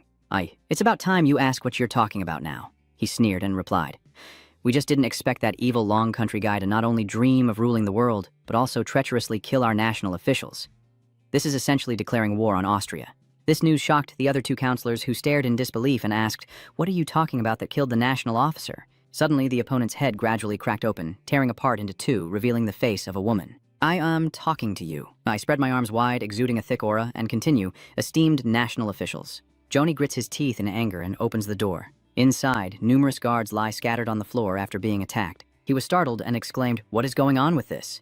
Suddenly, his phone in his pocket rang, indicating an incoming call. Hey.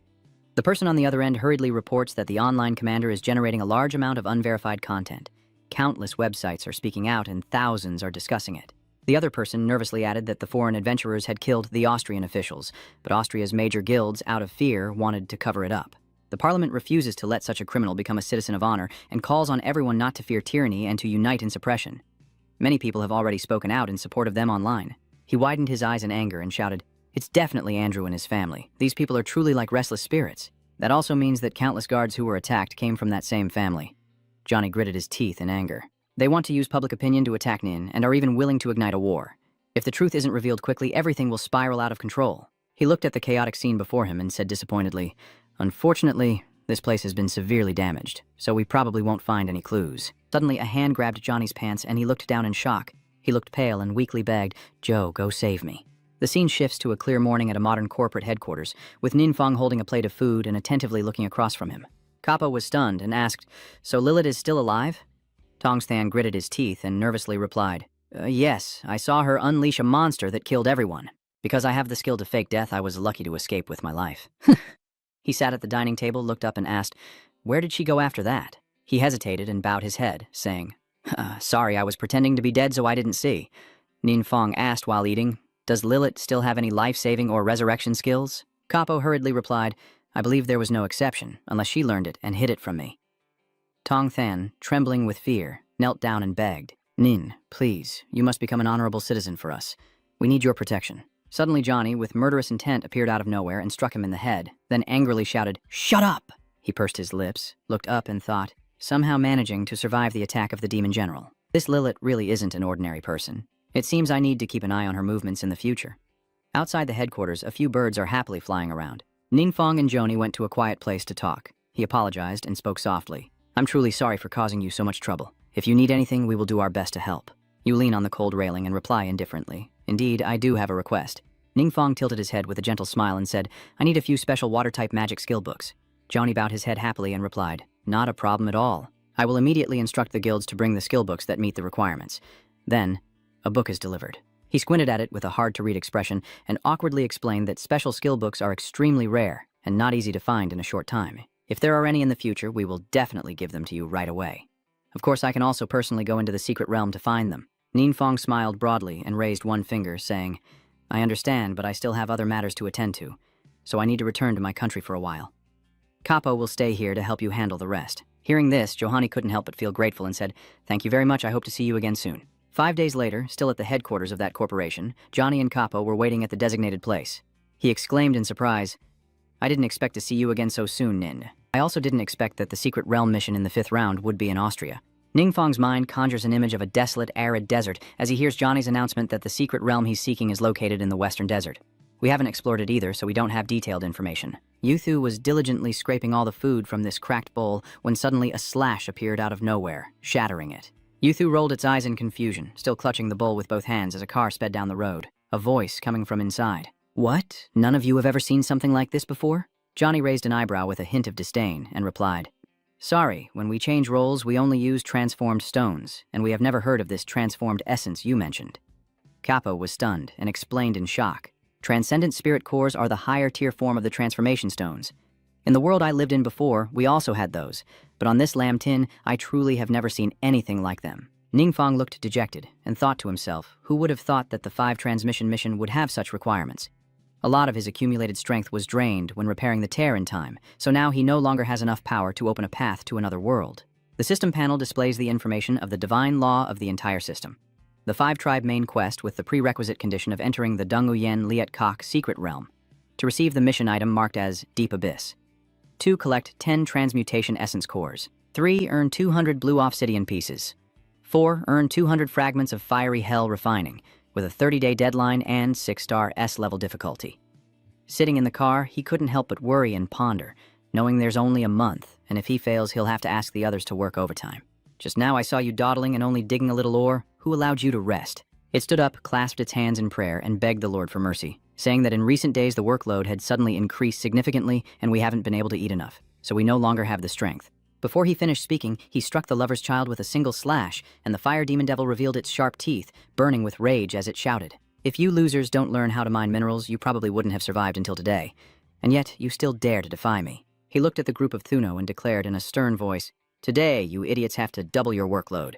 If I can't finish it, I'll kill the slowest one and hang him outside as a warning. Try no, said worriedly. Elder, if the workload doubles, it's basically impossible to finish. Doesn't that mean some of our people will definitely be killed? Thiet Mong, lying on the ground after being beaten, raised his voice. Don't worry, everyone. If they want to kill someone, just let them kill me. The elder frowned in displeasure and replied, What are you talking about, Thiet Mong? We can't leave you behind. It broke his heart as tears welled up in his eyes. But still, isn't there always some sacrifice? We are too weak, we can't even resist. The Thuno group looked at each other sadly without saying a word. The remorseful elder advised, Thiet Mong, I will lead everyone to do the work first. You should rest for a bit and then get back to work quickly. Then they all left, following its instructions. After they all left, Thiet Mong could no longer resist. Lying unconscious on the ground, suddenly someone approached and exclaimed in amazement. There's actually a corpse of a demon beast here. Could there be other daring people also nearby in this secret realm as well? The molten rock flows like a waterfall deep inside. Where is the mineral ore? Why hasn't it been delivered here yet? Hua Dian-ma bowed his head and replied, I'm truly sorry. I've already made them work, and soon they will supplement it. He gritted his teeth in anger and explained, if it weren't for those fools still having some use to improve the quality of the mineral stones, I would have killed them all long ago. Suddenly, the spirit statue head reacted violently. Tatai exclaimed in surprise, It's a success. The great demon god has responded to my ritual. Hua Dian-ma whispered, Great Templar, do we need more mineral stones?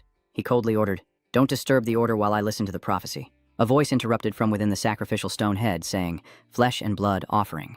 Tatai hurriedly ordered, Quickly find the items to present to the great demon god. Fire Demon. Ma looked confused and hesitated before asking, but suddenly he became angry and gave an order. Capture the fools digging here for me. The ritual to summon the gods has succeeded. They no longer need to continue living. Titai laughed eerily and said becoming a sacrifice for the great lord demon god would be their most glorious moment yet. At Antuk Mindo, in the divine realm controlled by Vong Hon Kui Tuk stood before an sealed stone pillar, muttering in surprise, This place called Lam Tin is really strange. Every time I try to contact the secret realm there, the message is suddenly cut off in the middle for no apparent reason. He frowned in worry, sensing a strange power disturbing the demonic force. Suddenly, a ring of lightning appeared above the stone pillar, and Kwai Tuk exclaimed in surprise, finally establishing contact with the new secret realm. He quickly placed his hand on the stone pillar, and Kwaituk immediately used his own language to communicate with the secret realm. Meanwhile, at the Dung Uyen Liat cave, the fallen nest suddenly scattered everywhere. Titai stood beside, listening as the sacrificial stone head kept demanding blood and flesh for the sacrifice. Suddenly, the captured Tri-No are brought in. Fire Demon Lord cheerfully announces, "Sacrifice Master, the offering has arrived." He excitedly raised both hands to the sky and declared, "Ma God, please enjoy your offering." The Tesno were terrified by the scene of the stone idol preparing to act, and then the elder was immediately pulled in. The Tri-No anxiously called out to the elder, terrified as it screamed louder while getting closer to the giant mouth of the stone idol. The elder quickly disappeared, having used a rapid shrinking technique. Its body gradually vanished, sinking into the green liquid. Suddenly, the stone idol lost its energy and went silent. The elder was kicked out and hit the ground painfully, gasping in shock as it lay on the dirt. Titai couldn't help but be confused and shouted angrily, "What's going on?" The connection between the great demon god and me suddenly disappeared. His eyes grew more and more fierce as he continued. "I know now, this low-level creature is not worthy to be a sacrifice." Titai shouted loudly at the Thuno crowd, saying, "Let me absorb your power, and then find a higher quality sacrifice for the demon lord." He raised both hands high, unleashing the devouring abyss with great force, shooting the attack forward.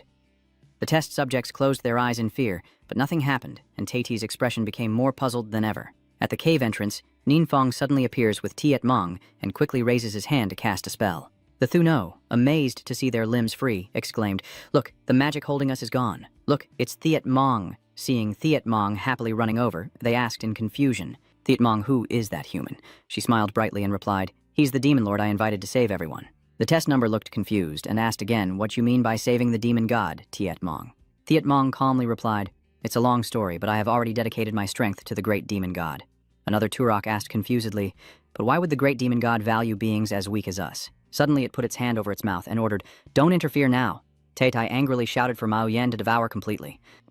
Suddenly his body was seized by a blinding purple light, and he said confusedly, "This is Titai's body, being tightly bound, gradually disappearing in astonishment. What kind of magic is that?" Unexpectedly, you managed to trap Lord Taitai. You coldly summon the illusion to communicate. Outside the secret realm, Johnny quickly ordered, "No problem at all, to have the guilds bring the appropriate skill books here." In an instant, he already had a book in his hand. The system displays information about the short-distance teleportation book, an active skill that resets outdated restrictions and allows the dark curse to manipulate its power to distort reality. Integrating low-level worlds requires consuming thresholds according to the world level. Ninfong pursed his lips, thinking that this might be a very useful skill.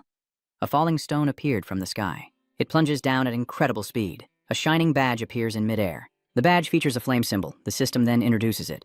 The Deep Virtue Badge, a consumable item with a permanent spirit attribute of +10 and a permanent critical damage of +50%. Ninfong clenched the badge in his hand and muttered, "Now that I have the badge, what's left is still missing." Suddenly, his eyes widened in shock as he looked down. In front of him, the elder and the Jinuo kneeling and bowing in gratitude. Ninfong looked over confused and asked, "What do you mean, Tiet Mong?" It quickly explained, "Lord Demon God, my clansmen wish to express their loyalty to you and also ask what kind of tribute you prefer." Then Tiet Mong announced loudly, "Everyone, the great demon god has instructed me that we need to supply all kinds of gemstones and minerals to the demon god." He smiled and continued, "For example, right now I need 100 transmutation cores." The elder nodded firmly and replied, "Of course, no problem. Just provide 100 transformation stones, and we will immediately craft 19 transformation spirit cores for you." Ninfong smiled lightly and held out the treasure confidently, speaking aloud. "Just 100 pills? I thought it would take more than that." It carefully takes the sun treasure and says, "If you want more precious stones, you can let Tiet Mong lead you to the treasure secret realm." Tiet Mong immediately suggested, "Follow me." They stood before a gate, which easily swung open to reveal a treasure mountain inside. "Demon Lord, these are the treasures collected by high-level demon beasts. Compared to the gems from the Lam Tin, these Vo-Ha attribute stones are clearly much more advanced." Suddenly, Han Yin appeared out of nowhere and jumped forward to announce, "The Lord of Gods is over there. In front of you is a rare treasure floating in the air." He picked up the precious item and said, "This is the mysterious ice fire seed that can upgrade your divine weapon necklace. Just give it to my subordinates to complete." Thiet Mong was startled and jumped back when he saw Han Am's appearance. Ningfong chuckled softly and reassured him, "Don't worry, he's also one of my trusted followers." She responded surprised, "I see." He looked at the pile of treasures in front of him, satisfied as he spoke. The other materials were conveniently available in the treasure vault as well. Immediately after, a mysterious surge of energy shot from both sides toward Han Yin's face. His eyes burned with power as he extended his hand forward. Tetsu Mong stared in amazement at the approaching wave of power, happily pondering. The dark power is truly strong. The great demon god has accepted my offering.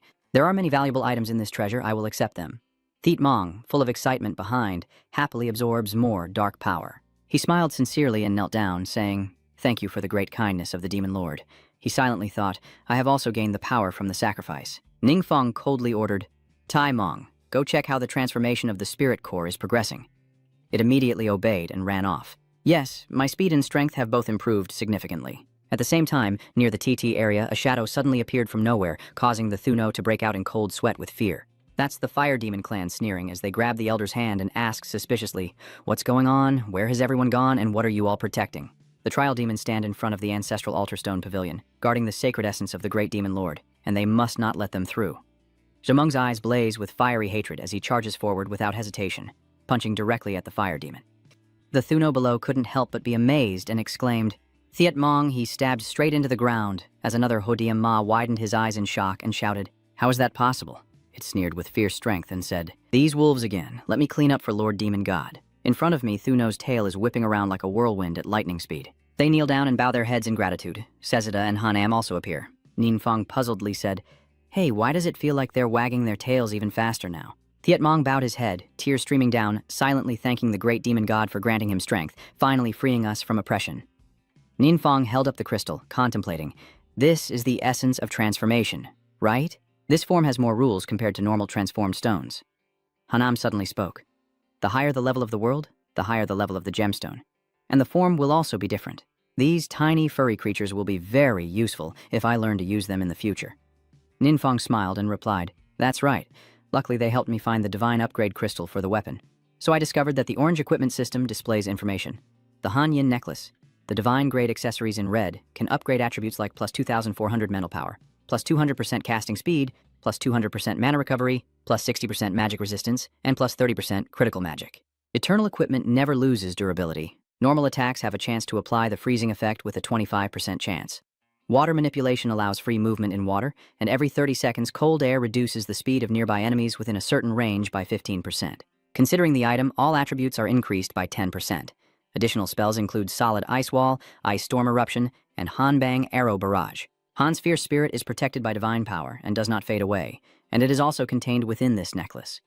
He laughs excitedly and speaks. "Is that a red-colored gear?" Han Yin smiled proudly. "My divine weapon is still more powerful. First upgrade." Sisita shouted angrily, "I think you're just craving a fight with him." A mysterious beam of light appeared before him and shot straight into Ningfeng. I was stunned, thinking, wait, what just happened? I feel like part of my divine power has been drained. Ningfeng lowered his head, pursed his lips, and pondered. His divine power was drained only slightly, but it disappeared so quickly that he couldn't even trace its trail. Then he waved his hand and left. The Trial Nose couldn't help but express their gratitude in unison, saying, "Great Lord of the Demon Palace, you just spoke while leaving, and your divine power suddenly vanished." Sesida gritted his teeth and apologized remorsefully. "We're truly sorry. We don't know much about this place, so we didn't dare to speak recklessly." Ningfeng pursed his lips and said indifferently, "Let it go, and go ahead to return home to complete the transfer mission first." Then he immediately headed to the teleportation spot. The system displays a notification that your understanding of the universe has increased. Ningfeng slowly steps down the stairs, muttering, "This class transfer has increased the fusion of divine and demonic paths by 20%. Recently, everyone's mastery of formations has helped me understand the three gods, agility, magic, and support, more deeply." Ningfeng looked up at the sky and said casually, "The last demon clan we just obtained also contains the memories of the demon lord before his death. I need some time to process this." In Ningfeng's divine realm, he closes his eyes and concentrates on cultivating his divine power as a series of energies emanate from his body. He opened his eyes wide in shock, feeling his divine power being partially drained, but somehow he was vaguely beginning to grasp the source of the energy drain. Ningfeng continued to speculate. "It seems it's not in the water, but somewhere in the southern hemisphere. It turns out to be this." He asked confused, "What is this?" as a huge, ominous skeleton appeared before him, and that was Min Doan-tuk. Kwai-tuk's eyes lit up as he laughed out loud. In satisfaction, I finally succeeded. A mysterious circle appeared above his head, as he chuckled to himself, musing that Qiu Yan's realm was swallowing time. This is a special secret realm, 3 hours, 25 minutes, and 14 seconds in, and those death gods also used this against us before. In Kwai-tuk's mind, images of countless terrified participants being pulled inside appeared, and he continued explaining, "This secret realm will generate a countdown, and when the time runs out, it will randomly attract a certain number of daring individuals." He thought of countless sinister images and continued.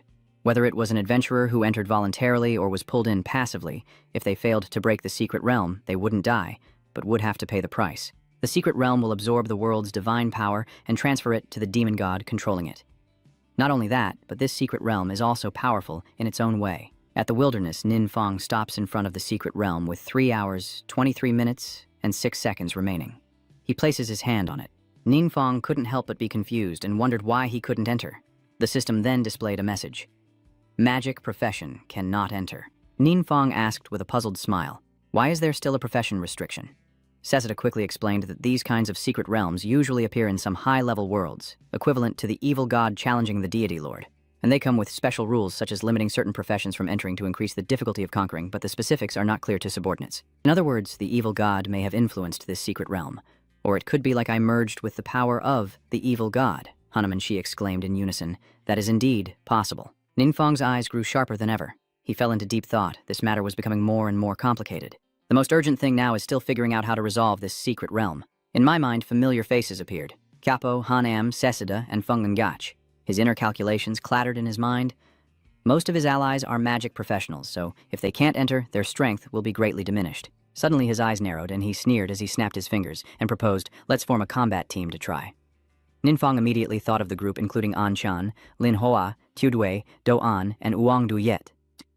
Ninfang gazed into the distance, pondering that everyone had made great progress during this time. Du-yet-ni and Xiao Yue had nearly reached the 4th transformation, while President Liu had already completed the 6th.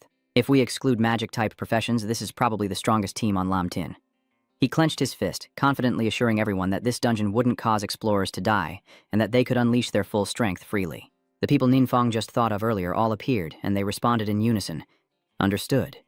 Then, Uang Du-yet entered the secret realm first, followed by everyone else in turn. In the secret realm, a place filled with towering rocky mountains and thick fog, and Jan coldly ordered to arrange the formation and coordinate their strength. Dongan and Uang Du-yet immediately responded clearly. Then they left. Suddenly, an assassin charged from somewhere to attack the cold light. He gritted his teeth in annoyance, raising his hand to block. Then he vanished, only to reappear circling around the cold light. Over on Do-an's side, he was also attacked by the strange light. He clenched his teeth in worry as he looked at his cracked armor. Lin Hoa gritted her teeth in anger, thinking that this narrow space was too tight. Suddenly, the assassin appeared from behind, and she silently thought, this is exactly perfect. Ninfang frowned in confusion and said, my divine power has been drained again. It's only been 10 minutes since everyone entered, and the enemy is already this strong. Immediately, 5 shadows appeared, and they gradually turned back. Wang Yue stepped forward apologetically and asked, sorry, we were just worried in checking in. There's no need to rush. Everyone is uninjured, right? The brows furrowed in confusion. Strange, all the wounds healed after we came out? Ninfang sighed in relief and said, that's good. Everyone rest first, and then we proceed. She asked worriedly, do you have a way to help us?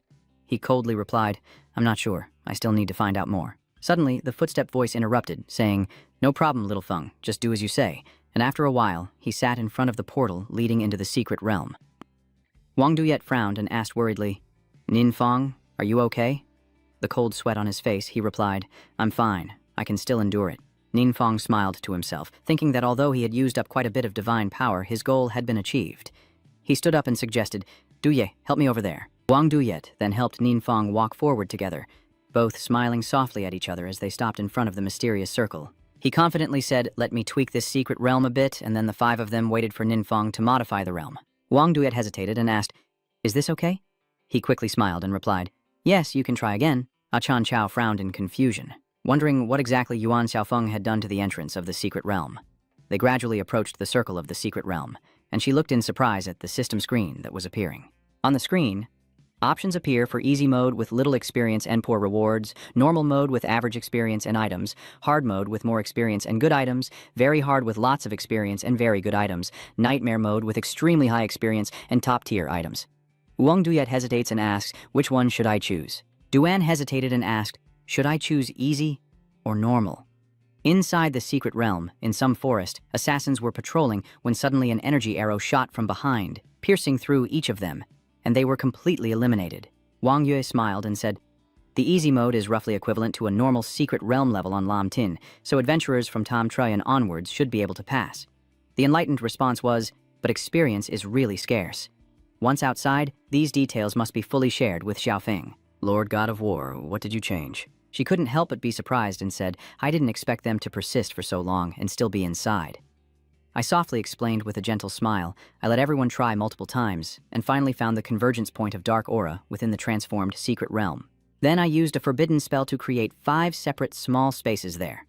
Ninfong pursed his lips, looking ahead in thought, realizing that those 5 small spaces were the limit of what he could sustain, wondering what other changes might occur inside. Suddenly, Wang Duyet came out of the secret realm, smiling in surprise as he asked Han, "How is Duyet Ni?" She clenched her hand and happily replied, "We have defeated the boss in the secret realm." Ningfong approached the secret realm, touching it and frowning as he thought that he could feel the darkness. Energy inside it had diminished a bit. This method couldn't completely conquer the secret realm, but it could slow down its evolution. "Do you still need to go in again?" Wang Duyet excitedly raised her hand and suggested, "I want to try normal and hard modes." Then she stepped forward to make her choice, but the system displayed a message saying she couldn't re-enter for 7 days. Wang Duyet muttered, "Why is there still a limit?" He smirked and replied, "No problem. We can find someone else to explore the secret realm's rules." Ninfong returned to a serious look, pursing his lips in thought. As long as this secret realm doesn't continue to develop, I will have more time to find a way to deal with it. He looked at Wang Duyet and thought that at least everyone should become stronger. She pouted shyly and asked, "What's wrong?" Ningfong awkwardly replied, "It's nothing." He placed his hand on his chin, pondering, as he remembered receiving a fragment of a new alien race during the chaos of time and space, and absorbing the Demon Lord's memory, inside which there was extremely important information.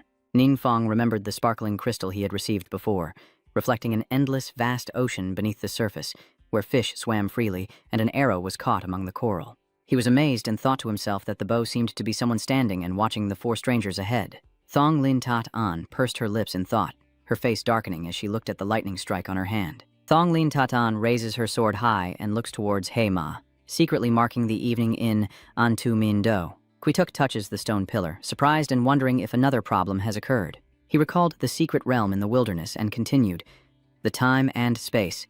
Village on Lam Tin is still here, but it hasn't absorbed divine power for a long time." Quituk muttered in annoyance, "It's really troublesome. It would be great if I could just look it up directly." The scene shifts to a field crowded with people. ZP stands in front of a tent with arms crossed and speaks. On the triple transfer, choose easy difficulty. If you want to challenge normal difficulty, at least 4 people on quintuple transfer are needed to form a team. A man stands before the void, continuously thanking us. We are deeply grateful to Long Country for helping us unlock this secret realm. He is the commander of the Scal Alliance, Quanta, who gratefully added that this place has now become the hottest secret realm in the world. We also gather more resources to nurture new explorers, improving not only the resource supply, but also their quality of life. A piece of meat is being grilled, releasing a tempting aroma. Ninfong sits on a rock, grilling meat and lost in thought. A large number of explorers can continuously drain the dark energy of the secret realm, causing the countdown timer to keep extending, so they can't currently forcibly pull the owner inside. He took a bite of meat, thinking to himself, but for now, the highest difficulty they can handle is normal, and they still need to find a way to upgrade Duani and the others. Ningfong pursed his lips, recalling the bow and arrow he had seen before, and quietly confirmed that in the Demon Lord's memory there was a very important piece of information, which was one of the lost divine weapons, the divine bow of the flickering seal. In his imagination, he held the bow and arrow in his hand, with the flickering seal being a divine weapon of the Touched Image Commander, one of the 12 main gods. The image of the Tatansh commander holding a bow appears, and Ninfong keeps guessing that after he dealt with the Tatansh commander, her divine weapon fell into the mortal realm, and someone used its power to fight the Demon Lord, which the Demon Lord then remembered. He smiled contentedly while eating, thinking that once he gathered enough divine power to return to that world and retrieve the divine weapon, he could give it to Duani, and maybe even conquer higher-level secret realms. Suddenly, a gentle voice called out, "Little Fong." Ninfong politely greets Chairman Lu Kita. He immediately took out a book to introduce. "Mr. Nin, this is a specialty skill book from our country. You take the book in your hands, Kip." Ta honestly explains that due to its weak power, very few people use it, and he's not sure if it will work for you. Ninfong flips to the first page, which has a title that says, "Nonsense." He hesitated before speaking. He hurriedly explained that the effectiveness of this skill is mainly to confuse opponent's speech for a short period, typically used to interrupt a mage's incantation, but since it has no other use, it will quickly become obsolete. You shake hands with Kipta and smile, saying, "Thank you very much for this gift, I will use it well." Kipta happily responds, "I'm glad you like it. Thank you so much to you and Long Kingdom for everything you've done for us." Ninfong took the book and smiled to himself, thinking that since it would eventually become a forbidden spell in my possession, it probably wouldn't be a waste. After the exchange, the 3 of them sat in front of the barbecue, joking and laughing. He generously ordered Mr. Nin to bring some fruit. After a while, only a few bits of meat and bones remained on the plate. He rubbed his full stomach and cheerfully said, "I am full." Suddenly, Nin Fong widened his eyes in shock as he heard someone say, "Lord Demon God, is this your blessing?" A picture of Hapga whispering his judgment appeared in his mind, and he recognized the voice as that of the beast leader Ha. At sunset, in the Beastman territory, the beasts are gathered, laughing and chatting happily. Nin Fong walks over from afar and asks curiously, "Why are you all so cheerful?" They exclaimed in surprise, "Great Lord Demon God has arrived, shine, and cheerfully boasted, "Master Demon God, these craftsmen have just been promoted to Bloodrune Masters of the tribe." I ask with confusion. The Bloodrune Master smiles softly and replies, "It is said that the weapons crafted by the artisans can be elevated if they gather more offerings for the gods, allowing the craftsmen to advance." He slowly explained that Bloodrune Masters can forge and enhance excellent equipment in less time, and if they gain the approval of the divine light, they can even advance a step further. Ning Fong stroked his chin with a gentle smile, thinking that no matter what, this was a good thing. He could accumulate power faster and then open the portal to the alternate world. A few days later, in a seemingly arid land, he clenched his fist and observed, muttering that he had finally opened the portal and accumulated enough divine power. Ning Fong touches the mysterious circle and calmly steps inside. A vast ocean appears before him, seagulls flying everywhere, and he quickly dives into the water, where a bow stuck in the coral comes into view. He secretly rejoiced here. Nin Fong easily obtained the bow and arrow, and the system immediately notified you that you have acquired a replica of the divine weapon. In the vast ocean, Nin Fong's astonished voice echoes. "Fake copies everywhere? Lord God of War, do you mean this divine weapon is a fake?" He coldly said, "The divine weapon in my hand is indeed a fake, but something is off." Nin Fong carefully recalled from the Demon Lord's memory that he had seen this bow unleash a real divine power attack. Otherwise, he wouldn't have such a deep impression. Sezida raised an eyebrow, wondering if it had been swapped by someone. Nin Fong stroked his chin in thought and said, "This place looks like an underwater temple. Luckily, the pendant's support skill allows me to breathe underwater." Nin Fong gritted his teeth in annoyance and continued, "Looks like I have to go out and ask someone." She asked in surprise and curiosity, "Do I have to use that powerful concealment spell again?" A hand of the mermaid beauty gently touches the wall. Minka gazes into the distance with a sad frown as a soldier respectfully asks, "Do you need my men to accompany you?" She closed her eyes in disappointment and refused. "I don't need it. I want to be alone for a while." The sacred door gradually opens and Minka hurriedly swims in. Her eyes narrow as she mournfully recalls the past. Then she sat on the noble throne and asked coldly, "What did you say? A marriage proposal?" The envoy sneered and replied, "Yes, if your majesty the queen agrees to marry our handsome crown prince, I am sure this brutal war will end quickly." The soldier angrily shouted, "Nonsense! It's clearly you who started the war. How can our queen marry an invader?" He narrowed his eyes coldly and warned, "Don't yell and make a fuss at a messenger like me. If you have the courage, you should beat us on the battlefield." The soldier angrily charged forward and shouted, "Damn it!" Minka coldly said, "Do not be impulsive." The envoy pointed and smiled happily, praising, "As I see it, accepting the prince's marriage proposal is a good thing for both countries." She grits her teeth in anger and contempt. "Your hands stained with the blood of innocence. I will never marry a demon." He places his hand on his forehead and sneers. "That's going to be a problem. I will report your true attitude accurately." The envoy suddenly smiled loudly and dangerously said, "I hope His Highness the Crown Prince will not be too angry." The soldiers gritted their teeth in anger at his arrogant attitude. The envoy turned and walked away with a contemptuous smile on his face, gradually stepping out of the divine palace. Minka clenched her fists, suppressing her anger, and gritted her teeth as she glared furiously at the envoy who had just left. Returning to the present, Minka couldn't help but feel sad as she muttered, "Back then, we disobeyed the will of the God of Wisdom. Is this the punishment for us?" Suddenly, Nin Fong appeared in front of her before she could transform, and she was startled. Minka shouted angrily, "Who are you? Why did you come in here?" Suddenly, her eyes widened in shock as she thought to herself, "This temple has multiple layers of defense. Why didn't we notice anyone breaking in?" He smiled brightly and hurriedly said, "Wait, don't be agitated. I just want to ask a few things." But Minka drew her bow and aimed it at Nin Fong. She pursed her lips coldly, each arrow flying straight toward the target. Nin Fong quickly used the waste earth technique. Minka exclaimed in surprise, "What?" He looked cold and asked, "So now can we talk?" The queen's hand trembled, her teeth clenched even tighter. She looked at the distant purple gap and asked, "Is this guy coming through that portal over there?" Now Minka's expression is full of vigilance and worry. "My previous attack was completely ineffective, and they have a powerful dark energy shield, plus he's trying to seize the divine weapon." Nin Fong, in her eyes, is just a villain surrounded by dark aura. Could it be that our country is truly about to perish? But he only looked confused and raised his weapon, asking, "Is this divine weapon just a copy? Do you know where the real divine weapon is?" "What do you mean? A copy? I don't know where the real divine weapon is." Sesida, appearing faintly beside him, comments, "The Lord of Gods, she's lying. Hanam adds, basically thinking we're intruders. So Ninfong immediately revealed a friendly smile and raised his hand, saying, "You don't need to rush. I mean, no harm. I just want to use this divine artifact for a moment." This made Min Xie look even more confused. Is this guy calling stealing outright borrowing?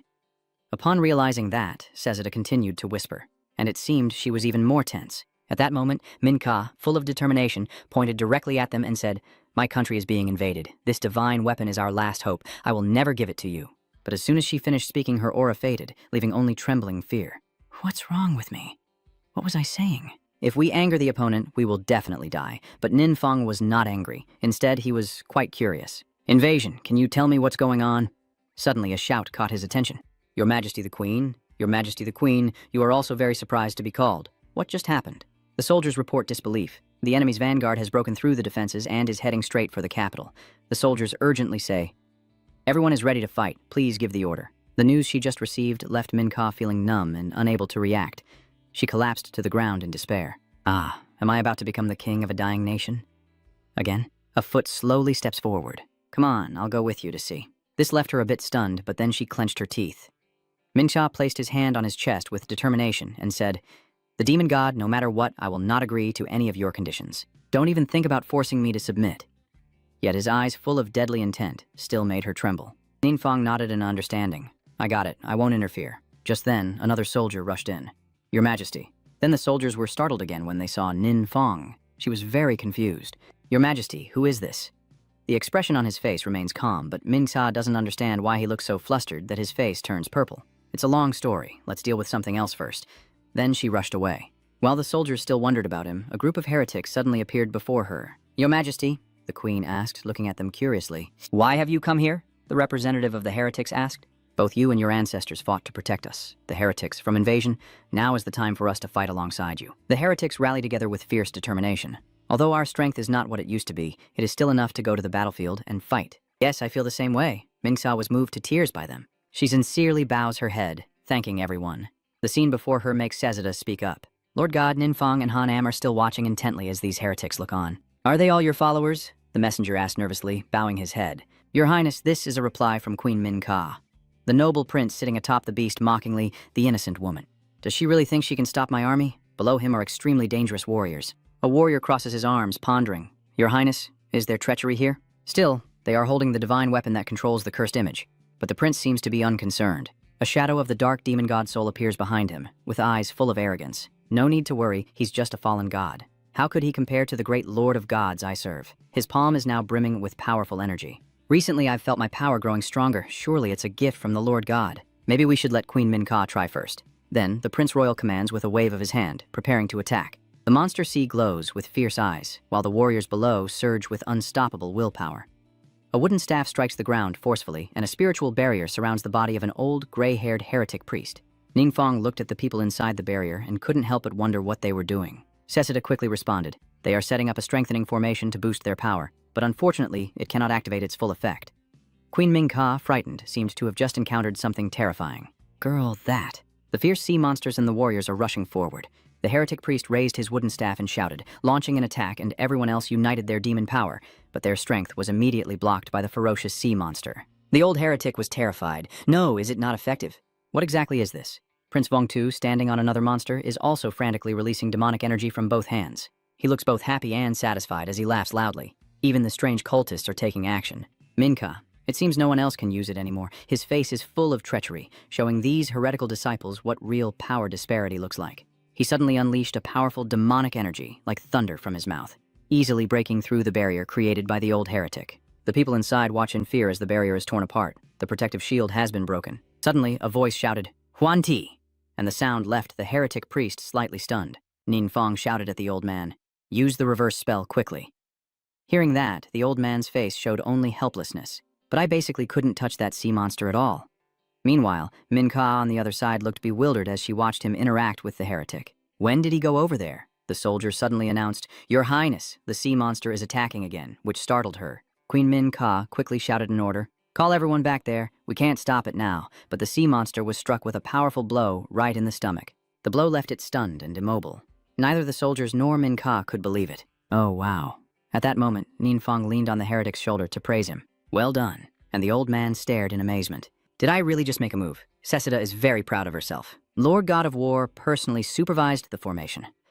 Hanam pursed his lips. Jealousy is overwhelming. The prince tightly clenched his fists, unable to believe what he was witnessing. No, it's impossible, he roared in anger. Absolutely not. Do you think this is enough to defeat me?